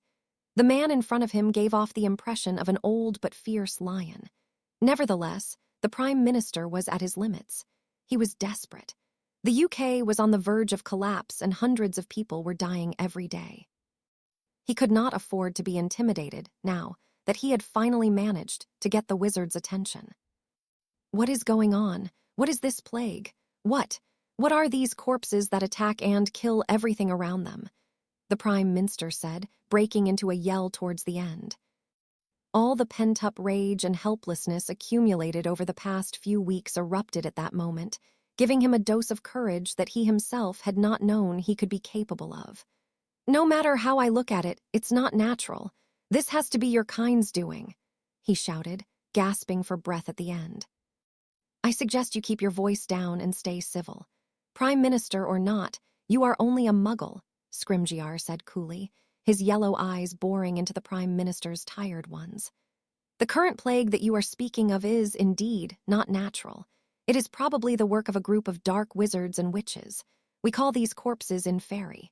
And before you ask, no sane man would create something as revulsing as that. Dabbling with such dark magic is a one-way ticket to prison for life or even the death penalty. We don't know who did it or why. Tell me you can stop them. Tell me you have a solution to this, the Prime Minister said. If we had a solution, do you think we'd let it get to this point? Scrimgeour said. There has to be something, the Prime Minister argued. You have magic. You can bloody stop bullets just by looking at them, for God's sake. If you can't do anything, who can? Scrimgeour interlocked his fingers and leaned on the desk on his elbows, his face as chilly as ever, unchanging. The usual ways through which the infection spreads don't work on us as it does on people that have no magic. We are not completely immune, but we have medicine and elixirs that can cure the symptoms. But they don't work on your bodies, Scrimgeour explained, knowing from the Prime Minister's expression what he was about to say. We've tried. Our potions are no different than a deadly poison for muggles. So that's it. You're just giving up. You don't care that over 30 million people have already died across the world, that dozens of thousands more are dying every day, the Prime Minister said, incensed, slapping the desk with his palms. It was unlike a politician to wear their emotions on their sleeve like that, but the despair and terror at watching the world slowly ending with his own eyes had stripped the Prime Minister of much of his calm and self-control. You have to do something, the Prime Minister said, a tinge of ruthlessness appearing in his eyes. You have to. If you just sit and watch as our world goes down, You will what? Scrimgeour suddenly interrupted him. Deafening silence descended in the Prime Minister's office as the politician appeared to have choked on his words. You seem to be under the delusion that your position matters, Scrimgeour said, his voice barely louder than a whisper now. You seem to believe you can pose a threat to us, that you could even destroy our world with your weapons and technology. Let me show you something, Minister. Let me give you just a small taste of what my kind is capable of. Pointed his wand at the Prime Minister, the old Auror said. Imperio. It was the last week of January, and classes at Hogwarts were going just like always. While Muggles were struggling to survive and died by hundreds every day, British and Irish wizards and witches were largely unharmed. Apart from a few dozen who had been caught unprepared and suffered some bites and scratches in the first few days from the start of the Inferi outbreak, most of them had not had too much trouble dealing with the Inferi in their immediate vicinity before apparating away to the safety of their homes. At the very least, the Ministry of Magic was not aware of any casualties among the magical population. Now that nearly 1 month had passed, it was starting to become obvious to most people that whoever had triggered this cataclysm was actively targeting the Muggles only. Inferi had not been spotted anywhere close to wizarding settlements, not only in Great Britain, but in other countries as well. The hordes of undead all seemed focused on the large cities of the Muggles, but they were slowly and steadily encroaching on the Muggle countryside as well. Regardless, the average wizards and witches were still tense, afraid of what was about to come. The Ministry of Magic was doing anything in its power to reassure and educate the population on how to protect themselves from Inferi, and they had even declared that, while underage wizards and witches' wands were still going to be tracked, they would no longer be punished for casting magic outside the school, as long as it was done for the purpose of self-preservation. Unlawful use of magic and deliberately breaking the statute of secrecy would still be punished as severely as before, though. As Fleur looked over the purple pamphlet printed by the Ministry of Magic and distributed alongside any copy of the Daily Prophet, she let out a sigh. While the ministry seemed to be doing its best to protect the Magicals, the Muggles had been left to fend for themselves. If only I could do something about it, she thought, but it was just wishful thinking. She was not a healer, nor was she a potions master. She wouldn't even know where to start from to create a vaccine for Muggles. Putting the pamphlet away, she turned her attention back to her breakfast. It's getting late. Where is Harry? She wondered.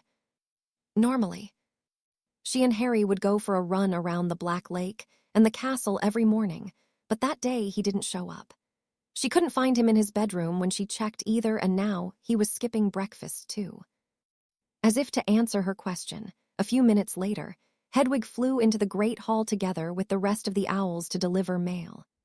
She smiled at the sight of the beautiful snowy owl, and after untying the rolled piece of parchment strapped to her leg, she put a plate with several pieces of crispy bacon in front of her. While the owl was happily tearing into the bacon, Fleur unfurled the piece of parchment and began to read. Dear Fleur, if it's morning when you're reading this, then it means Hedwig was a good and clever girl and delivered the letter at the time I asked her to. Give her a few extra pieces of bacon and tell her it's a reward from me. A smile appeared on her face as she read that. She knew how much Harry cared about Hedwig. There's no easy way of telling you, so I won't beat around the bush. By the time you're reading this, I'll be nearly 3,000 miles away. I am in Nigeria, Africa. Fleur could not believe what she was reading. He's got to be joking. You're probably thinking that I'm joking. I'm not. I'm serious. I have to see one of the shamans who had helped with my initiation into shamanism in my past life. I don't know if he's alive or if he is even the same type of person as the guy from my past life, but I have no other choice. I really need his counsel. Too many people are dying every day. Too many innocents are losing their lives, and it's all because I didn't finish the job properly last time. Because I didn't kill Voldemort for good. I know we've had this argument before and you don't agree, but trust me, I'm sure he is the one who started this. I can't let this go on any further. I have to kill him before he plunges the world into destruction for good. I can't sit on my ass and wait for him to come out in the open. I don't have the luxury of time. None of us does. If everything goes according to my plans, I should be back by the end of the week. But if things don't work out, it will be a little more complicated. I'll have to travel all the way to Central America. I'm sorry I didn't tell you this face to face, but I knew you wouldn't give it a rest until I caved in and took you with me. And I can't have that. It's not because I think you're weak, so don't start going in that direction. I haven't forgotten how you saved my arse 2 times already. I know what you're capable of. Despite the anger building up inside of her, she almost broke into a smile at the last sentence. The reason why I didn't take you or Bellatrix with me is that you care too much about me and would get in the way of my choices. You wouldn't accept what I might have to do, the sacrifices I might have to make. I hope you don't kick me in the shin when I come back and welcome me with a warm hug instead. I promise I'll bring you souvenirs. Love. Harry. P.S. I've also sent Bella a letter for her to excuse me from school, but you should know the pretext too in case someone asks about my absence. I've gotten dragon pox. I'll have to stay in quarantine for a few weeks at home to heal. I won't be going to St. Mungo because I've gotten only mild symptoms so Aunt Andy can treat me by herself. Humph, warm, ugh my ass. I'll definitely break your legs, just you wait. You will wish you had gotten dragon pox for real instead. Huffing in indignation, she ate the rest of her breakfast with a scowl on her face. Once she was done, she grabbed her backpack and went to her mentor, Professor Flitwick's office, to ask him to let her borrow his fireplace for a flu call. She hoped Bellatrix had not left for the ministry yet. She wanted to talk to her about what Harry just did. In truth, Harry had always had a last resort method of locating Voldemort in his past life, by appealing to Equensu, the god of tricks and mischief. Although, originally, Equensu had been a benevolent god associated with craftiness and trades in the Ibo people's religion, that changed after the beginning of the colonial era. As a spirit born from people's faith, beliefs, and imagination, Equensu's character and attributes changed as centuries passed by. In the beginning, Ibo people did not believe in good and evil in the same way that Christians did. There was no God and no Satan in their religion. There were no angels and no demons. However, the Europeans' arrival and their Christian missionaries' efforts gradually changed their belief. In time, the Ibo people started associating Equensu with evil, with Satan, with the devil. In the present, Equensu was no longer a benevolent deity. That was the reason why Harry had to pay a toll in blood every time he wanted to activate Equensu's totem that prevented magic from being cast. And that was also why Harry could not appeal to Equensu in the past. Your request is not impossible, but I must warn you that the price that my god usually demands is not light, the shaman said. Unlike the way shamans were depicted in Muggle movies and photos, wearing all sorts of coin ornaments, bones, and painted masks, the man seated across the table in front of Harry looked like a normal black old man. A very old man with short-trimmed grizzled hair and deep wrinkles on his forehead. Though the dark red robes he was wearing gave him a solemn air, it was hard to see at a first glance why Harry would travel several thousand miles just so he could meet him. After several years spent in this world, Harry had long since come to terms with the notion that people from his previous life could be completely different in the present.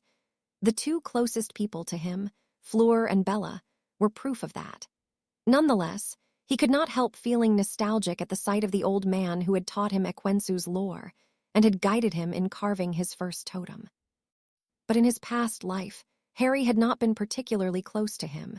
He had not gotten close to anyone after the Weasley clan's death.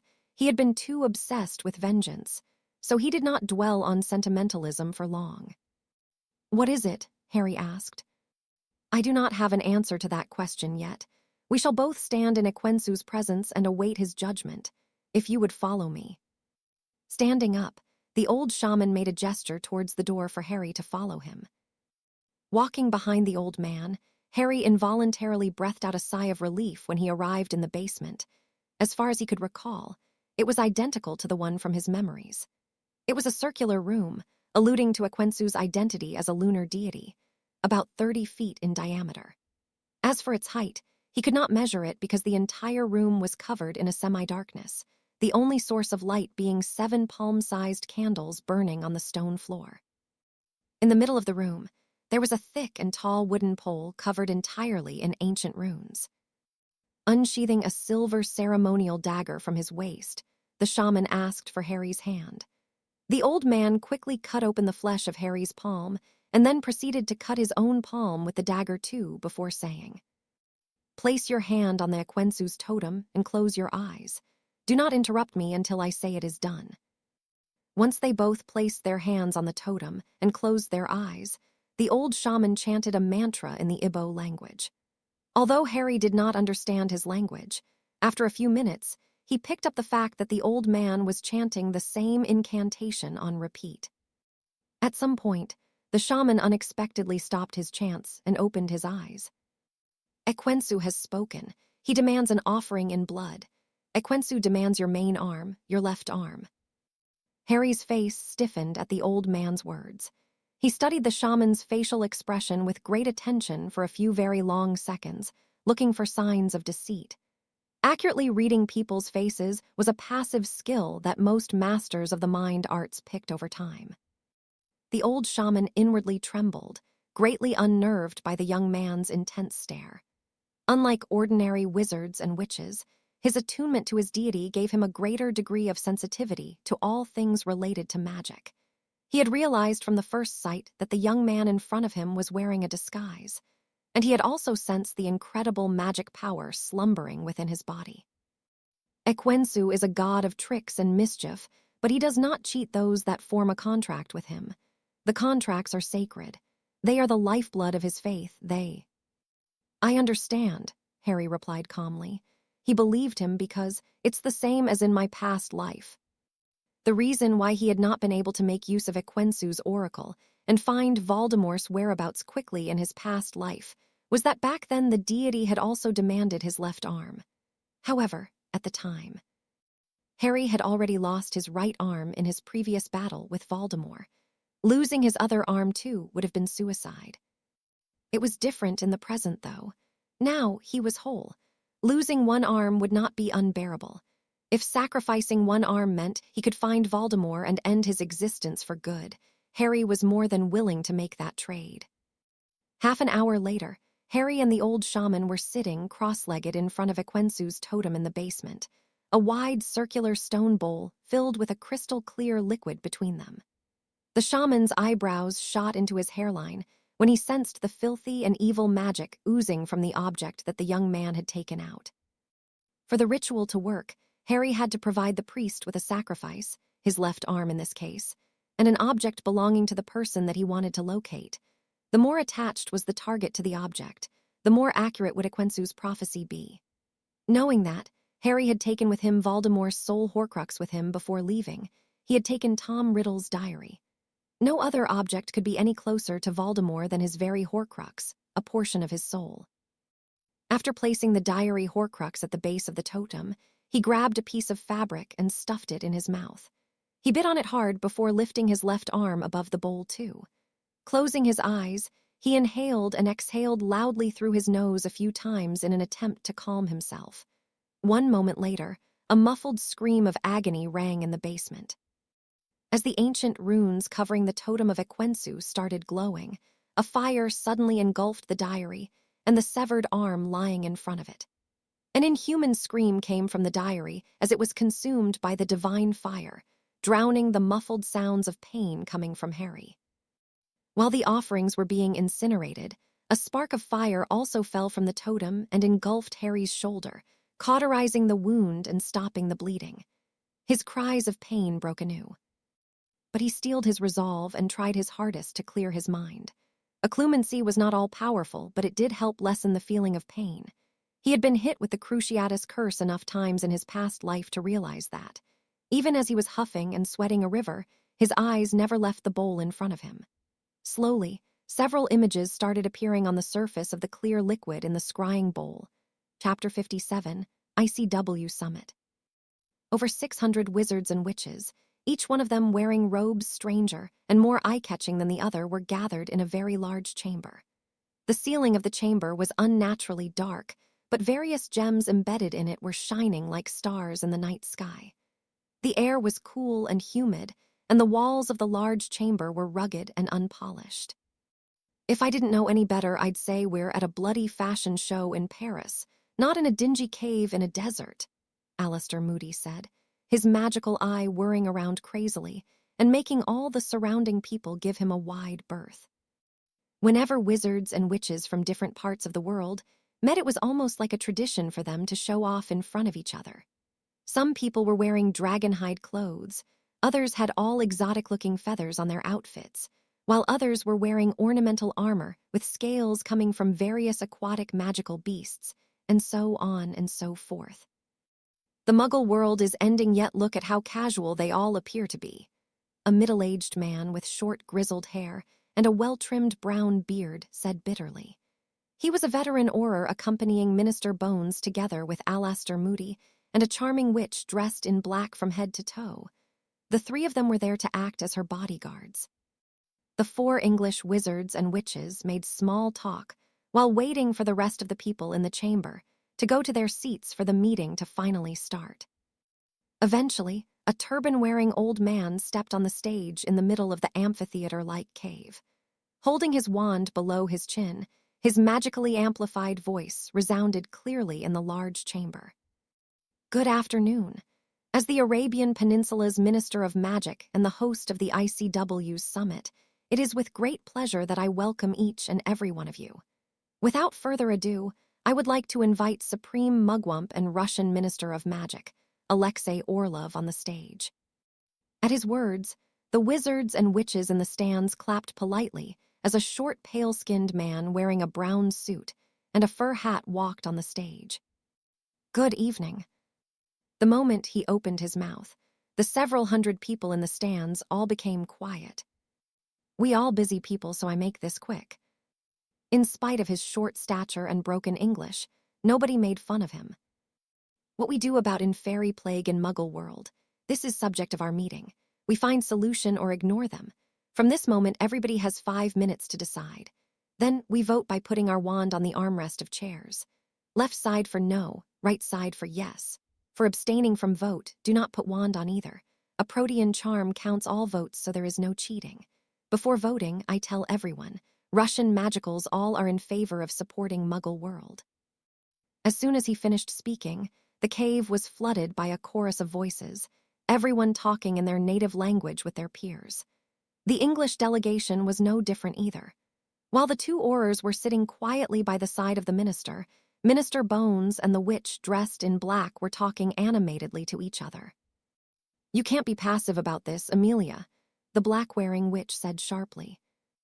We've had this conversation before, Amelia Bones replied. We don't know yet to what extent is the ICW going to decide our involvement in solving the plague. I have a hard time believing things are as simple as merely creating a cure for Muggles.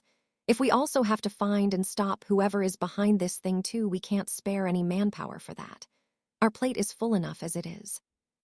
Seeing her belligerent expression, Amelia added, I know you want to help the innocent, Bella, though I have no proof. I'm quite sure you were the guardian angel that Muggles described in Edinburgh a month ago, but I'm the Minister of Magic. My job is to protect our people, not the Muggles. The Muggles can take care of themselves, as they've always done. More like you're obsessed with capturing the Dark Lord after he.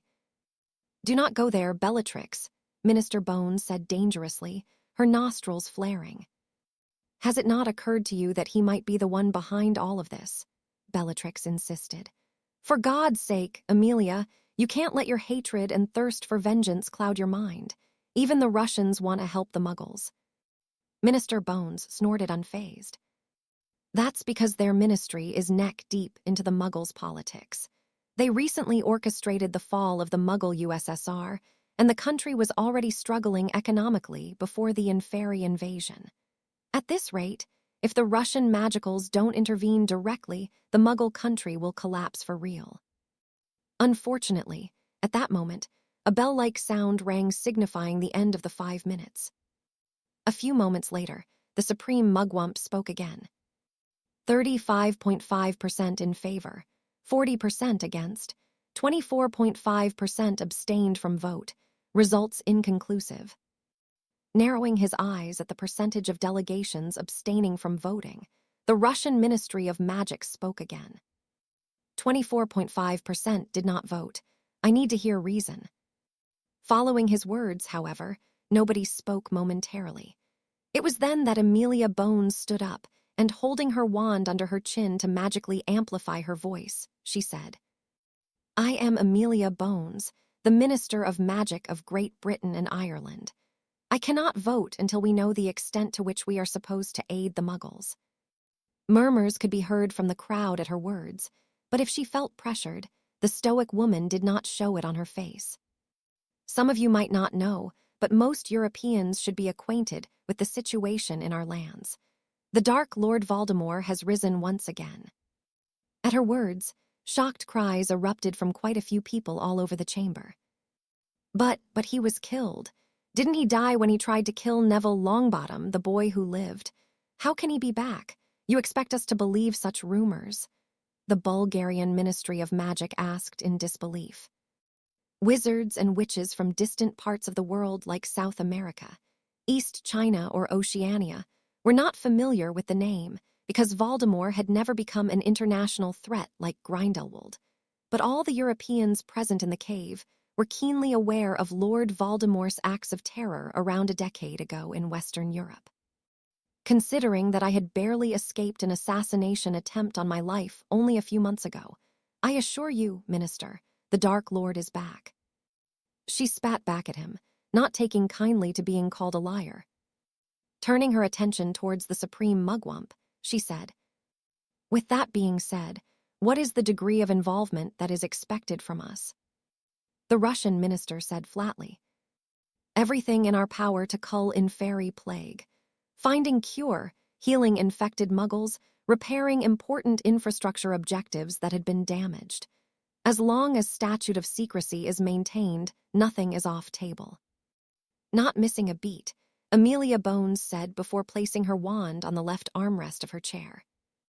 "Unfortunately, the British ministry cannot spare the manpower for such extensive involvement. We have far more pressing issues than to babysit the muggles." With Amelia Bones fearlessly breaking the ice, the president of MACUSA, a middle-aged American with a sharp mustache and a goatee, also stood up and said, "I was thinking at first that it would be wiser to follow the will of the majority in this case. Seeing as there is no clear conclusion, though, I shall give you an answer now. The magical folk of the United States of America have no love lost for the no-mage. The witch trials had been seen as a joke by wizarding world at large, but unlucky or careless wizards and witches did happen to die sometimes. 4 witches and a young girl had been killed by the no-mage during the Salem witch trials in 1693. We have no desire to help those who had tried to murder our kind. Besides, I don't know about the situation across the ocean, but in the United States, although the no-mage had been hit hard in the beginning and suffered many casualties, at the present, the Inferi outbreak is firmly under control. The no-mage of this country are well armed and capable of defending themselves." Finished with his explanation, the president of MACUSA followed Minister Bones' example and placed his wand on the left armrest of his chair before sitting down. Before another minister could stand up and explain the reason for their refusal to vote, a tall, dark-skinned young man with a bushy beard stood up and said loudly, "I have a question for everyone here. Why should we help the muggles?" Ignoring people's murmurs, he continued, "Is this not the chance we've all been waiting for? Is this not the best opportunity for us to finally break free of our shackles? Are you not tired of hiding?" "Who speaks?" The Supreme Mugwump abruptly cut him off. "Only ministers are allowed to stand. You are not minister." "He is Bilal Assar, and he is my representative," the Egyptian minister spoke up. "Due to my illness acting up," he coincidentally broke into a coughing fit and didn't finish his words, but the Russian minister got the gist of it. As the Egyptian minister started coughing his lungs out and could no longer talk, Alexei Orlov turned his attention back to his representative and said, "Free from what shackles? Young man, I say you go back home, research history, learn more, then speak next time." With a face betraying his anger, the young man's voice rose to the point where he was almost shouting now. "Free from hiding like rats, we are the chosen ones. We were blessed by magic. English magical researcher Bellatrix Black had proven only a few years ago that magic cannot come from muggles. Why should we cower in front of the muggles? Why should we hide when we can rule them all? United, we could take over the world and sit at the place where wizards and witches had always been meant to be. At the top, we are meant to rule." His brazen speech left most of the diplomats in the cave momentarily speechless, but the Supreme Mugwump was far from impressed. "Free from what shackles? Naive and stupid. You don't understand anything about world," he said harshly, not mincing his words. Before the young man could retort, the Russian minister continued. "Russian Ministry of Magic took down Muggle totalitarian regime and broke USSR 4 years ago. Russian hit wizards poisoned and killed Vladimir Lenin decades ago after he tried to blackmail Muggle-born wizards and witches to become his subordinates. We killed Stalin in same way too some years later. Russian Ministry of Magic removed Tsar and royal family during Russian Revolution too. Russian witch whose daughter was killed by Mongolian invaders infiltrated Genghis Khan camp and tortured him with Cruciatus curse for one entire night. At the end, she cast Imperious curse on him and made him commit suicide. List goes on. We have no shackles.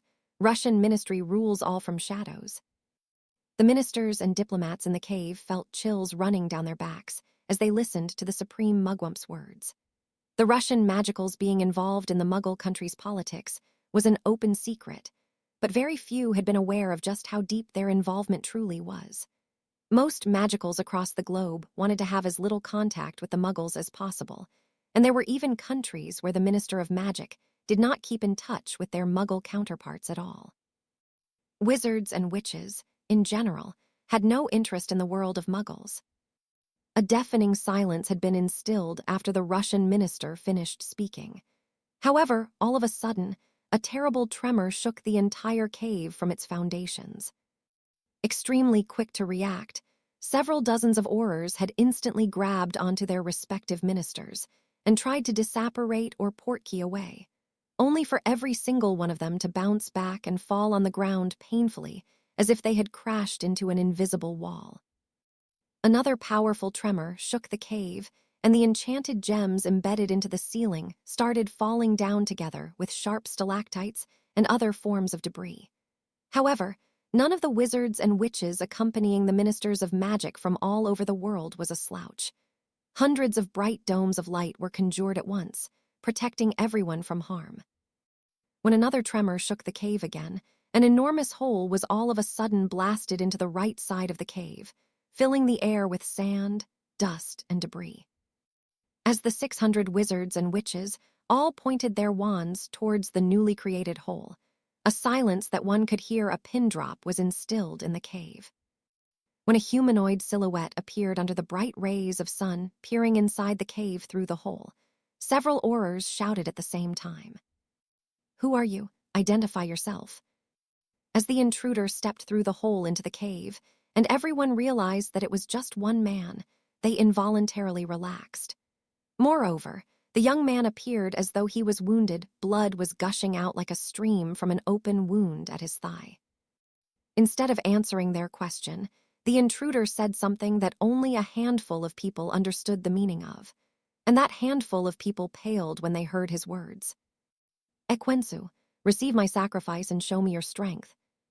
Just as he started his chant, one of the wizards standing at the Egyptian Ministry of Magic's side suddenly blasted off in the air in a manner no different than that of a wraith, straight towards the demolished part of the cave. The European wizards and witches present at the meeting let out cries of shock at the sight of the man flying unassisted. Out of all the wizards in the world, in all of wizardkind's history, nobody else had been capable of such a feat. Nobody except for one particular wizard. A wizard that had fashioned for himself a new and terrible name that few had the courage to say out loud. The Flight of Death, Dark Lord Voldemort. As Harry finished his chant, all the blood pouring out from his thigh floated up in the air and flew outside the cave towards the place where he had hidden his voodoo totem. Most people didn't know what to make of the situation, but Bellatrix Black and the delegation of wizards and witches from Nigeria understood right away what was about to come. At that exact moment, the flying wizard suddenly cried out and crashed down, right in front of the hole leading outside. Coming back from their momentary shock, dozens of Aurors swished and flicked their wands, casting all kinds of curses and spells, only for them to become stupefied and fall into panic as they felt their magic not responding to their will. "I should have done that from the beginning," Harry muttered to himself in regret. Supremely confident in the power of his totems and his martial might, he had never imagined that Voldemort would be capable of such terrible suicidal attacks back when he had assaulted Minister Bones' home. And he had paid for it. He had died once, and he had even lost an arm now in order to find Voldemort again. But he had learned his lesson. There was no holding back now, no chance for Voldemort to counterattack anymore because Harry had already deployed all of his totems outside the cave. While nobody could cast any magic in the area of effect of the voodoo totem, Harry included, the support received from his other totems made him no different than a lion among sheep. "How kind of you to deliver yourself straight into my hands," Harry said as he approached Voldemort, who was just picking himself up from the floor at that moment. "I can't feel any magic. What have you done?" Voldemort screamed. A deep terror was etched on his face. Harry did not entertain him with an answer. Enhanced by the blessing of his wind rush and iron skin totems, he lunged at Voldemort with the speed of a cheetah and grabbed him roughly by the throat before slamming him violently into the ground. Voldemort's sight went white for a moment as the blinding pain coming from the back of his head and spine almost knocked him out. Oscillating between staying awake and losing his consciousness, the Dark Lord could only desperately claw with all his strength at the hand, gripping his throat like a vice. But the iron skin totem had increased Harry's physical strength and durability to such a degree that Voldemort cried out in pain as his nails snapped when he tried to claw at his hand. The rest of the wizards and witches in the cave had yet to recover from the shock of losing their ability to cast magic. They could only watch stupefied how the intruder lifted the alleged Dark Lord from the ground with one hand, by the throat. Desperate gasps and choked groans came from Voldemort as Harry slowly tightened his fingers around his throat. "I've already found your precious little coffin," Harry whispered.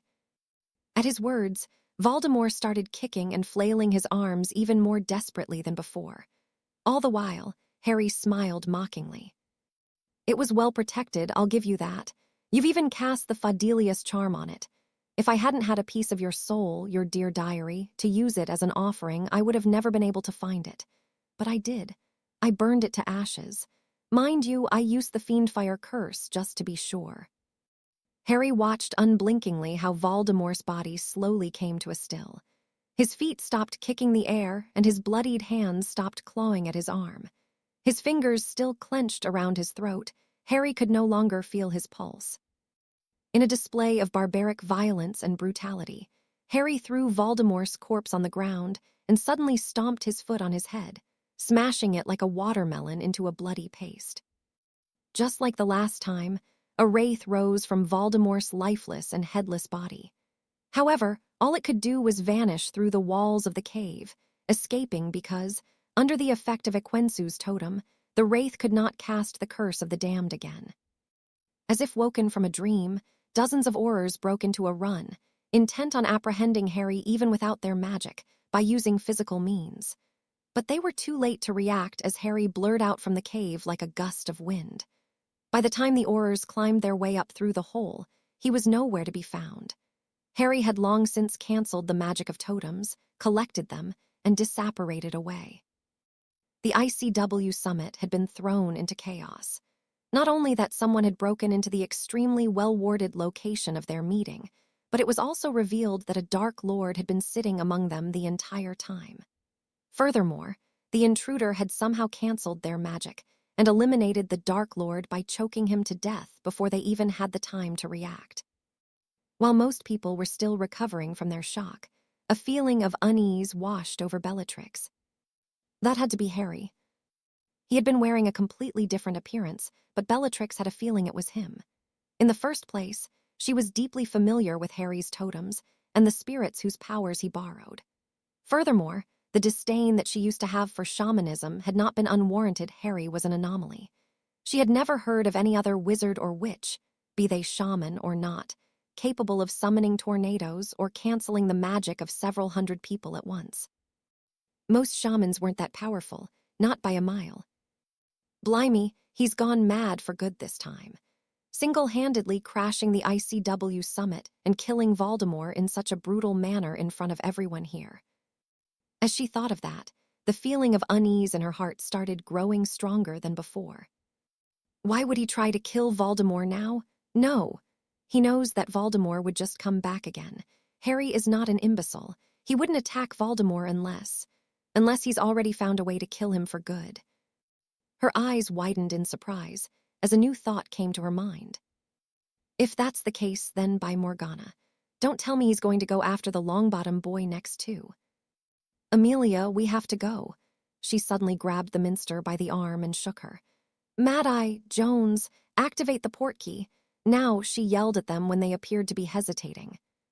In spite of how lovable and harmless Harry seemed to be in his daily life, he had shown Bellatrix on more than one occasion just how cruel and decisive he could be at times.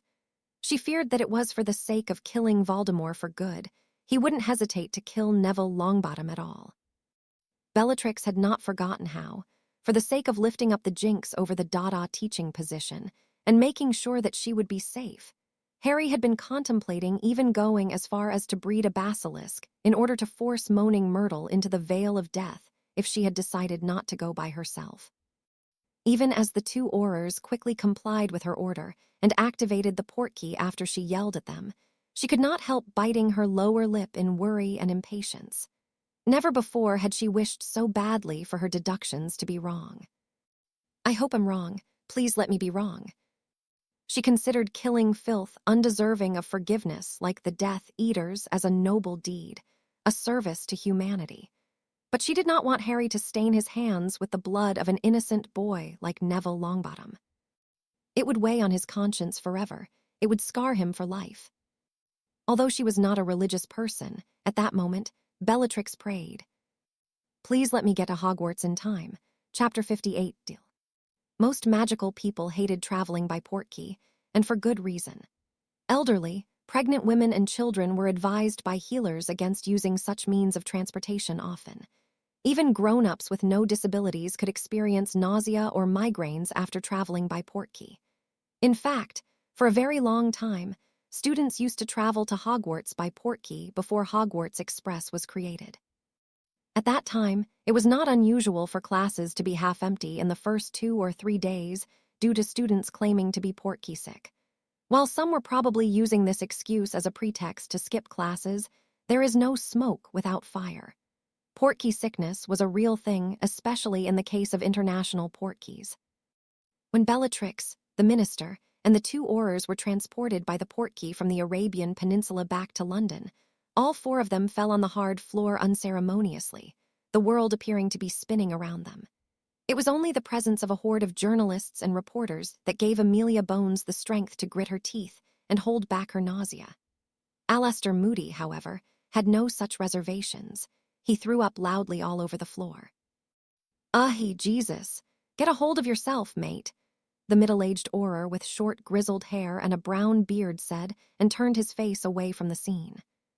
Squeamish stomach, Adams, eh? Mad-Eye said with a chuckle as he waved his wand to vanish the mess that he had made on the floor. You're one to talk, he muttered back incredulously. As the group of reporters rushed towards their group, Bellatrix stood up on shaky legs and made a beeline towards the close's fireplace, her high heels echoing loudly in the spacious international portkey point. Bella, wait. I need to have a... Amelia began to say, but she didn't get to finish her words before the fireplace was lit by green flames. Blackthorn, Bellatrix called out before stepping into the flames and fluing away. Headmistress Minerva McGonagall was in the middle of signing some paperwork when a silvery raven suddenly appeared in front of her desk, and a rather familiar voice filled with urgency came from it. Headmistress, I need your permission to flew at Hogwarts. Neville Longbottom's life might be in peril. At first, she did not know what to make of it. Hogwarts was the safest place in Great Britain, especially after the Ministry of Magic's reforms and the introduction of Aurors to patrol the grounds and the castle at all times. What could possibly threaten Neville in this place? Nonetheless, there were very few people whom the old witch respected as much as Bellatrix Black. In spite of her relatively young age, Bellatrix had done more for the wizards and witches of Great Britain, and not only in a few years than the Wisengamot and ICW had done in decades. Therefore, she did not hesitate to send back her reply. Taking out her wand, the headmistress chanted, Expecto Patronum. When Bellatrix stepped out of the fireplace in her office, the headmistress's eyebrows shot up in surprise at her appearance. Maybe because Bellatrix Black was one of the most elegant and glamorous witches she knew, but at that moment, McGonagall could tell that something was definitely not all right. Bellatrix's long and wavy black hair had traces of dirt in it. Her face was stained with dust and sweat, and her black dress and hat were dusty and wrinkled too. Coming straight from the destroyed cave at the ICW summit, Bellatrix had not had the time to fix her disheveled appearance or clean herself up. "Headmistress," she said quickly in greeting before firing several questions one after another. "Where is the Longbottom boy? Is he all right? Has anyone tried to breach the school's wards?" "Miss Black, take a breath, sit, and calm down," McGonagall said calmly, but that only served to agitate Bellatrix. "We don't have time for this. By Merlin, things are far more dangerous than you think," she said, almost shouting now.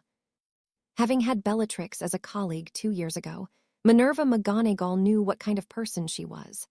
Although she had never seen Bellatrix that rattled before, she understood that with how stubborn and impulsive she was, Bellatrix would be unable to calm down unless she saw with her own eyes that everything was fine. "Very well, then. Let us go check up on Mr. Longbottom together. I believe that fourth-year Gryffindors should have potions with Professor Slughorn at this time." At her words, Bellatrix quickly left through the office's door, forcing the old witch to almost start running in order to keep up with her. Having studied and even taught at Hogwarts recently, Bellatrix was quite familiar with the layout of the castle. It took only a few minutes for her to arrive in front of the potion classroom's doors, but just as she was about to knock, a terrible scream came from the other side of the door. Forgoing her manners, Bellatrix opened the doors of the classroom with a bang and burst inside. Neville Longbottom had just collapsed on the floor, screaming in agony as he gripped with his hands at his forehead. "Make way! Move aside!" Bellatrix yelled, and had to use her wand to magically push aside the rest of the students that had crowded around the collapsed boy. Kneeling on the dirty floor with no regard for her expensive clothes, she cast a diagnosis charm on Neville. She was not a healer like her sister, Andromeda, but she did know a few healing spells. By the time the results of her diagnosis spell came out, whether it was from pain or from exhaustion, Neville fainted. She was about to cast yet another spell on him when a dense black cloud unexpectedly burst from Neville's forehead, and an unearthly shriek filled the classroom before it dissipated into thin air. Leaving an unconscious but perfectly fine Neville Longbottom in Madame Pomfrey's care, Bellatrix returned to the Blackthorn. How was the Horcrux destroyed? She could not make sense of the situation. As far as she knew, there were only 3 ways of destroying living Horcruxes: basilisk venom, the Fiendfare curse, and the killing curse. But Slughorn said nobody had cast any spells at Neville. He was bringing a sample of the potion he brewed for the professor to grade it when he suddenly collapsed and started screaming.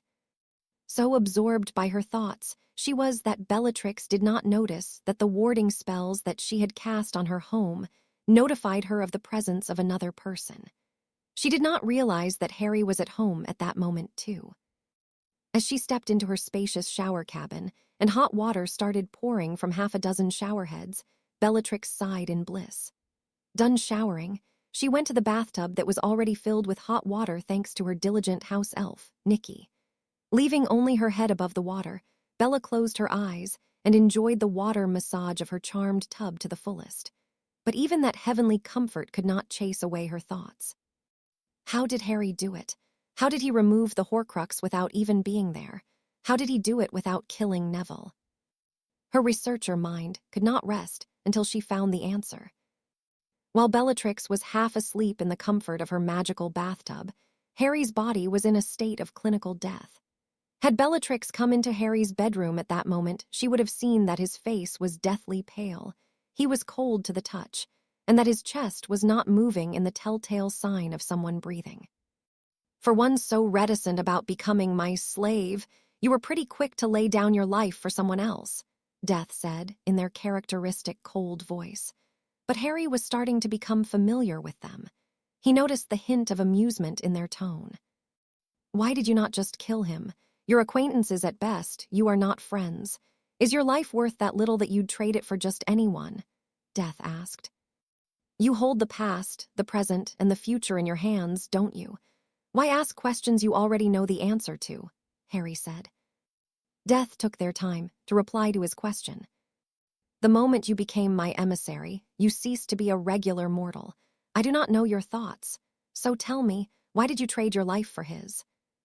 If Harry was surprised at the revelation that death was no longer omniscient when it came to him, he did not show it on his face.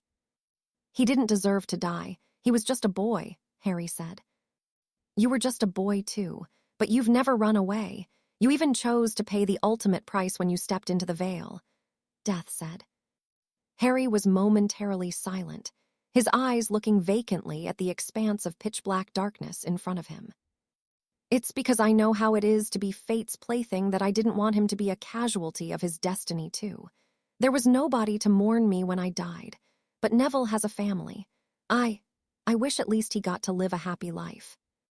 A sound that Harry interpreted as laughter came from Death when they heard his words. How noble and self-sacrificing. Then, are you going to trade your life for every single innocent person in the future too? Death asked, amused. Shouldn't you be happy?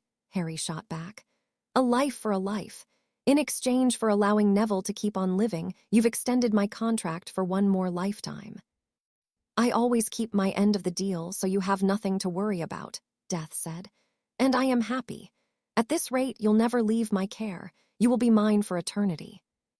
He could not see Death's face, but he got the vague impression that Death was smiling at him. He shivered when their cold, bony hand patted his cheek lightly. Go on now, go back to your family. But do not forget, Harry Potter. When it all comes to an end, you are still mine. You are my emissary. Coming back to the world of the living, Harry shivered at the feeling of cold. Trying to get up from the bed, he pushed with his hands against the mattress, only to fall back on his side with a groan. Shit. He forgot that he had lost his left arm. Fleur is going to kill me. Sighing in chagrin, he got out of bed awkwardly. Having lost so much blood after severing his arm from the shoulder and also mentally exhausted from his stressful encounter with death, Harry wobbled as he walked towards the kitchen. But when he walked into the living room, he was surprised to see that Bellatrix was at home too. Wearing a fluffy white bathrobe and with her long hair wrapped in a towel, she looked like she had just gotten out of the shower. Bella, you're not at work? He asked. When he demolished the cave where the ICW summit took place, he had not seen her among the crowd of people gathered there. There were over 600 of them. In addition, he had only had eyes for Voldemort. He had expected Bellatrix to still be at the Ministry, buried in research in the Department of Mysteries, like usual. Bellatrix turned around startled, not having expected Harry to be at home either. Harry. Putting down her cup of tea on the coffee table, she stood up and rushed at him before taking him in her arms. Crashing the ICW summit like that, what were you thinking? She said after she broke the hug and grabbed him by the shoulders. But when her left hand came into contact with the stump of his right shoulder, she recoiled in shock. Wah, your arm, what happened to your arm? She cried out. Finding and killing Voldemort came at a cost, he said, as he let the panicky Bellatrix lead him to sit on the sofa. Are you okay? Cersei, of course that you're not okay. Should we go to St. Mungo? Nikki, tell Andy to drop everything and flew here. Even if she's at work, it doesn't matter. Hold up, wow, calm down. I'm fine, Bella, I promise. It took a few good minutes for Harry to convince her that there was no need to get checked by healers, that he was all right. Nonetheless, she still made Nikki go to the hospital to buy several blood-replenishing potions for him and forced him to drink one under her watch. Even as Harry started telling her about the shamanistic ritual and his hunt for Voldemort, he could see that her eyes involuntarily jumped to his missing left arm every 10 seconds or so. If Bellatrix was acting like that, he could only imagine how Fleur was going to react when she saw him. Epilogue. It was a rather chilly morning for that time of the year. It was the end of July, but a man and a woman could be seen jogging on the beach, wearing only shorts and t-shirts. When they were finally done running for the day, the man doubled over with his hands on his knees. I can't believe you're still making me run like a dog after all these years, the man said through his panting. If you think I'm ever letting you get a dad body, you're sorely mistaken, the woman said, her blue eyes narrowing at him sharply. "First of all, you should be happy you have a partner as energetic as me. And second, I've never heard you complaining whenever you get to enjoy this," she said and gestured to her body, trailing her hands up and down her waist and hips. A groan came from him before he said, "Sometimes you make me want to die. It's my birthday. I should be allowed to sleep in longer at least today. You've been skipping on our morning runs as of late. No way I'm letting this go any longer. How did you ever become a Quidditch superstar, you lazy bum?" "That was in my past life. I'm just an old man now." She rolled her eyes at him and let out a suffering sigh. "You've just turned 20 for God's sake." Standing up from his bent-over position, Harry opened his arms, his one arm for a hug. "Come here. I need to fill my Fleur meter for the day."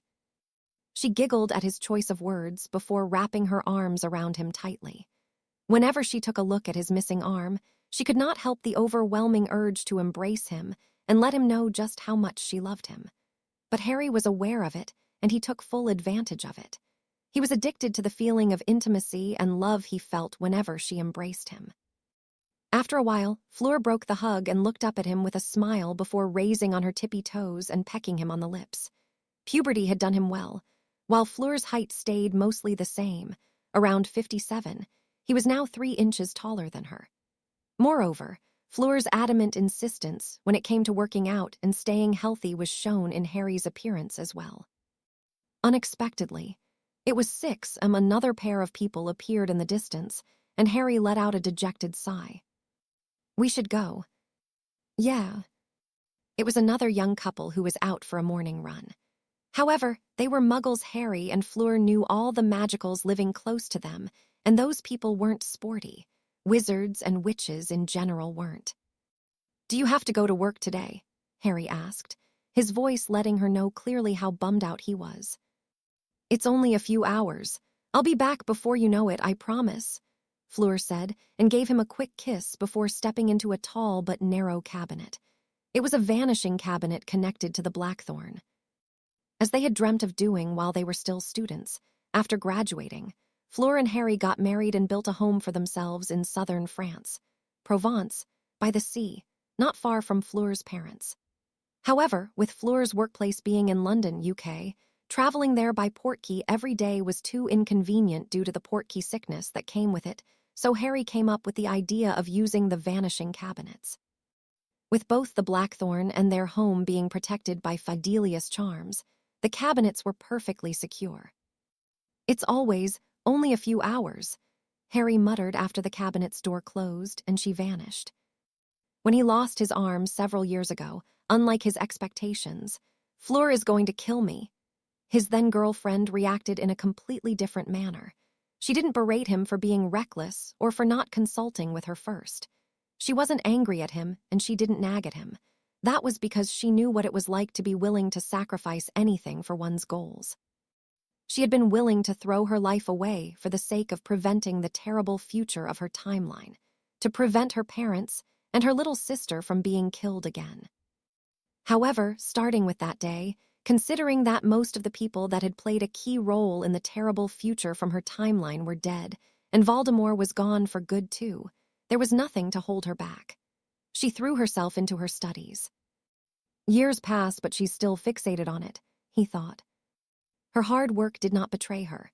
Not long after graduating from Hogwarts, Fleur got her charms mastery. Out of a charms master's 4 main fields of specialization: dueling, curse-breaking, spellcrafting, and enchanting. She chose to focus on spellcrafting in preparation for becoming an enchanter and applied for a job at the Department of Mysteries in England. Some of the unspeakables complained about nepotism when she was hired because the head of the Department of Mysteries, Bellatrix Black, was Fleur Potter's mother-in-law. But as weeks and months passed, Fleur's work ethic and her results silenced their negativity. Over the past few weeks in particular, it was a luxury for Harry to spend more than 2 hours a day with his wife. It was no secret to him what Fleur and Bella were working on to create a lifelike prosthetic arm for him.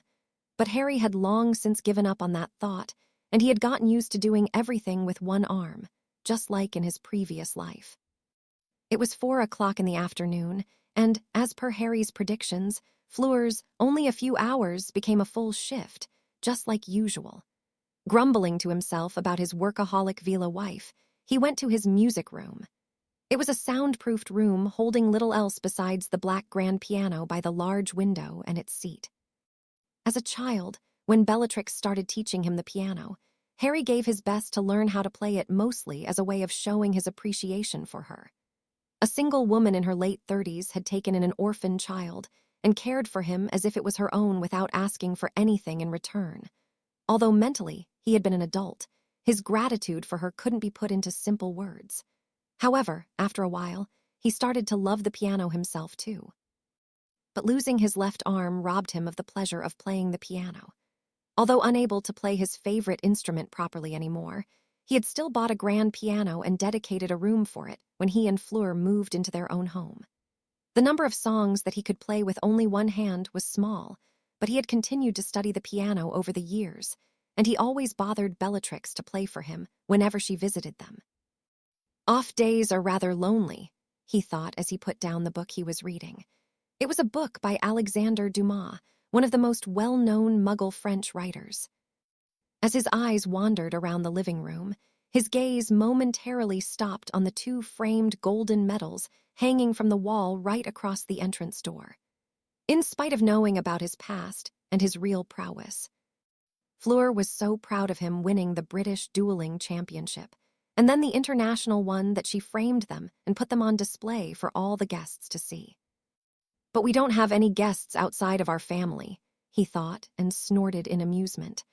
Only those very close to them could visit their home because it was protected by a Fadelius charm, just like Bella's Blackthorn.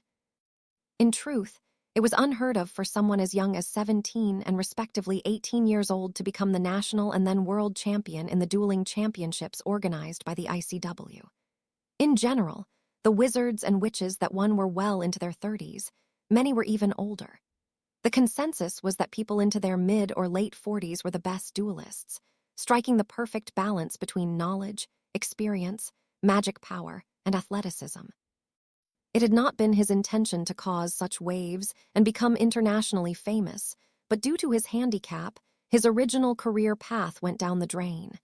Harry could not become a pro Quidditch player with only one hand. In the end, he had to go back to what he knew to do best: fighting.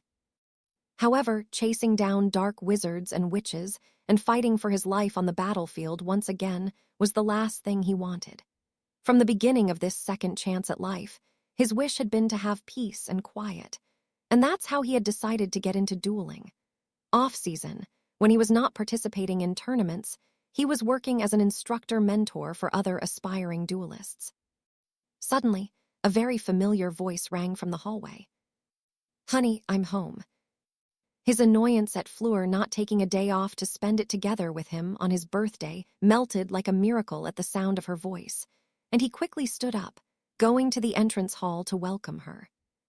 Although he should have expected it, he was momentarily surprised to see yet another person stepping out of the cabinet after Fleur. It was Bellatrix. But that was not the end. After Bellatrix, another half a dozen people stepped out of the vanishing cabinet, one by one, quickly making his home's entrance hall appear crowded. Andromeda and Ted Tonks, Nymphadora Weasley with her husband Bill and their 4-year-old girl Angela, and Sirius Black together with his fiancée as well. The player had finally decided to settle down. All came to visit him. "What are you all doing here?" Harry asked wide-eyed. He wasn't the kind to throw parties, and he had definitely not been told that he and Fleur would have any other visitors except for Bella, who, for all intents and purposes, was a regular in their home.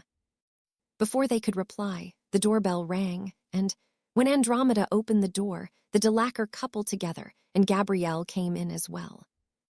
He could only give up and smile wryly before calling for his house elf's help. Remy. 1 hour later, after everyone sang him "Happy Birthday," and they feasted on the cake that Fleur had bought. Except for Tonks and her daughter, they were all seated at a table under a gazebo that had been enlarged, thanks to a certain charm's mistress to accommodate everyone.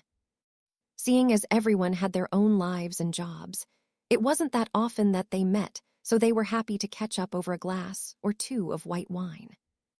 She's got you all wrapped around her little finger. I bet you're only speaking in French when it's just the two of you. Don't try to deny it, I can hear it in your accent, Sirius said accusatorily.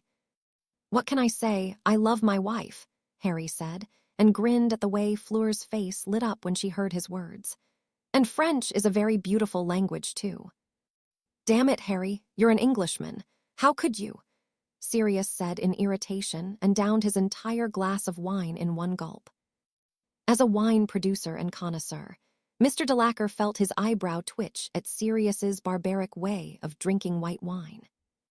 All I can say is that I am glad not all Englishmen lack class. I don't know what my poor daughter would have done if that had been the case, Jean said, and sipped elegantly from his glass. Ha tilde you French and your wines. Weak alcohol is for weak men. Ha.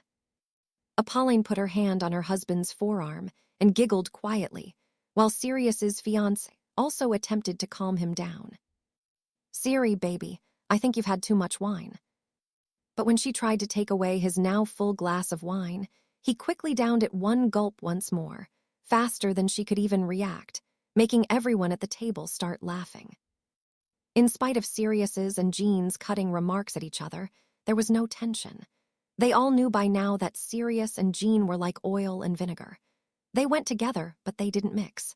Their annual family reunions on Christmas would not be complete in anyone's eyes if the two men didn't try to get on each other's nerves at least once.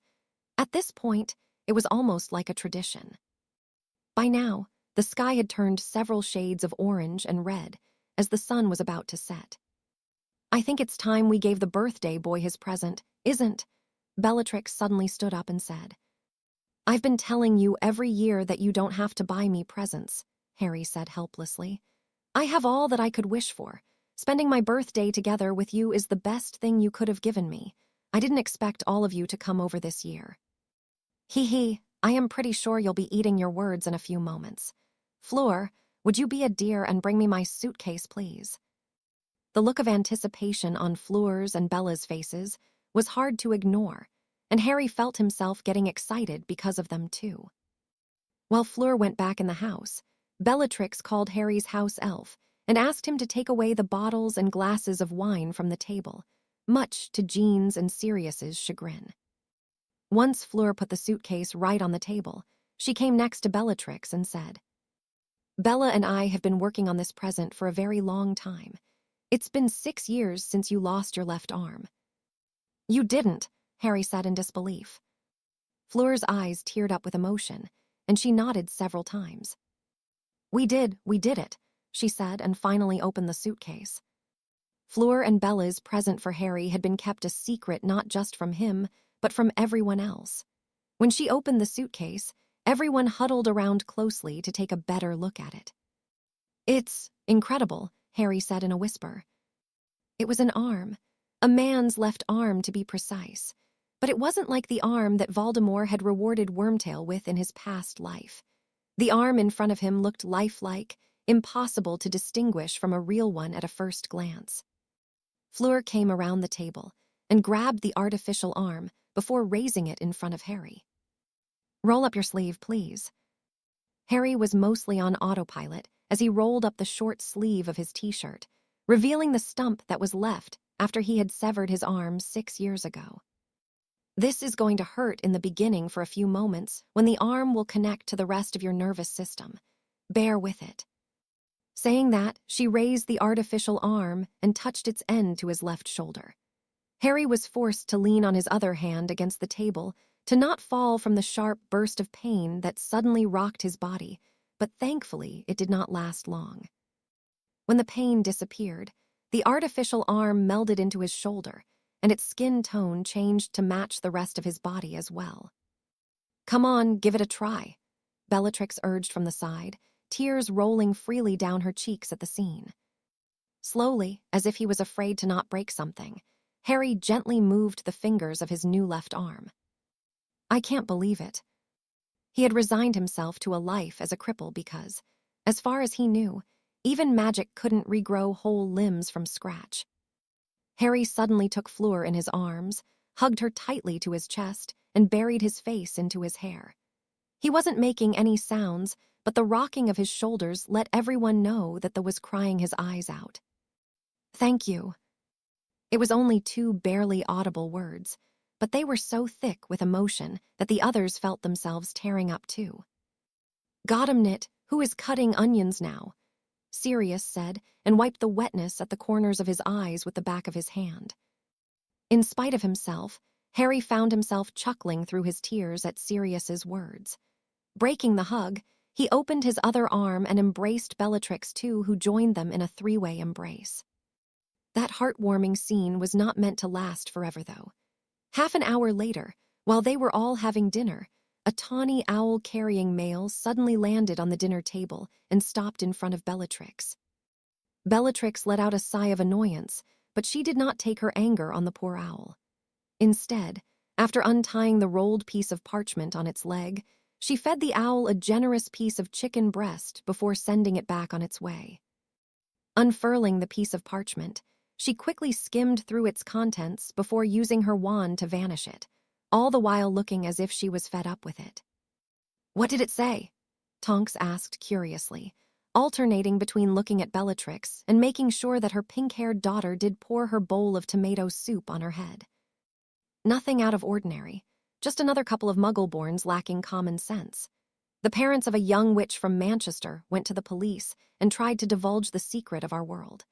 Everyone has been obliviated by the unspeakables. It's routine stuff. I don't get why Selwyn keeps sending me letters for every single trivial thing. It's starting to irritate me. If he keeps that up, he might find himself getting demoted back to his old position soon." "Isn't that the man that has been trying to woo Bella for years?" Gabrielle piped up at the chance to start some gossip. "He's a married man, and he has children even older than Harry," Bellatrix said with a huff and waved her hand dismissively. "That doesn't stop I from ogling at your bum every time you turn around," Fleur retorted. "Fleur! Fleur!" the Delacour couple shouted scandalized, much to Bill's and Tonk's amusement. "When you look like me, men ogle at you all the time. It's normal," Bellatrix said. "Ever the modest and proper lady," Andromeda said sarcastically.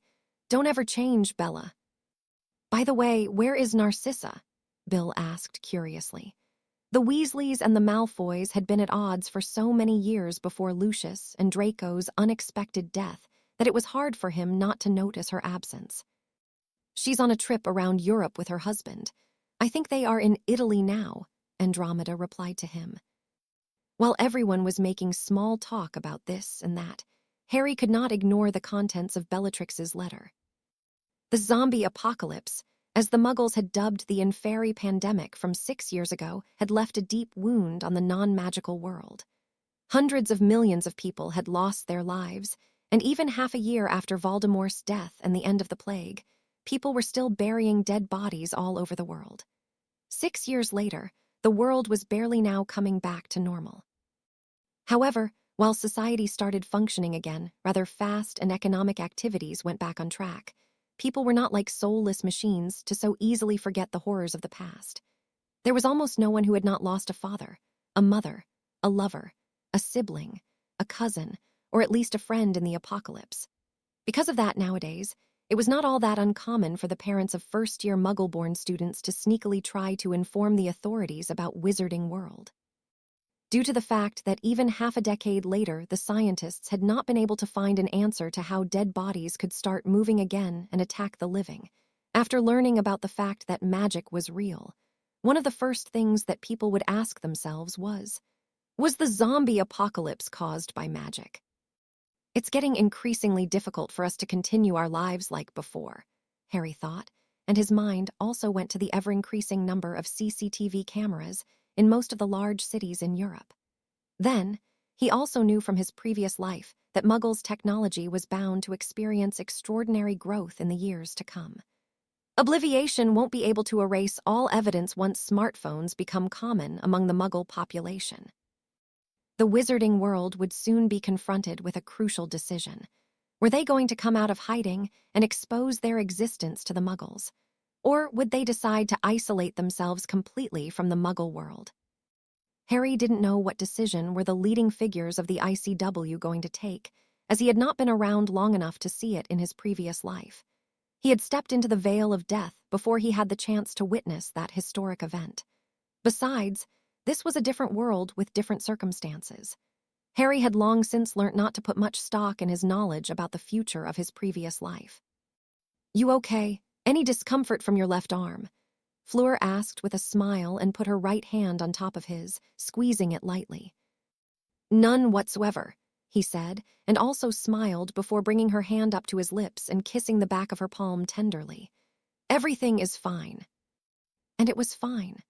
Surrounded by a big family, married to a loving and faithful wife, his body no longer handicapped, and living in a beautiful home of his own, in southern France, not far from the sea, in the countryside, never before in either of his two lives had Harry been as content and happy as he was now.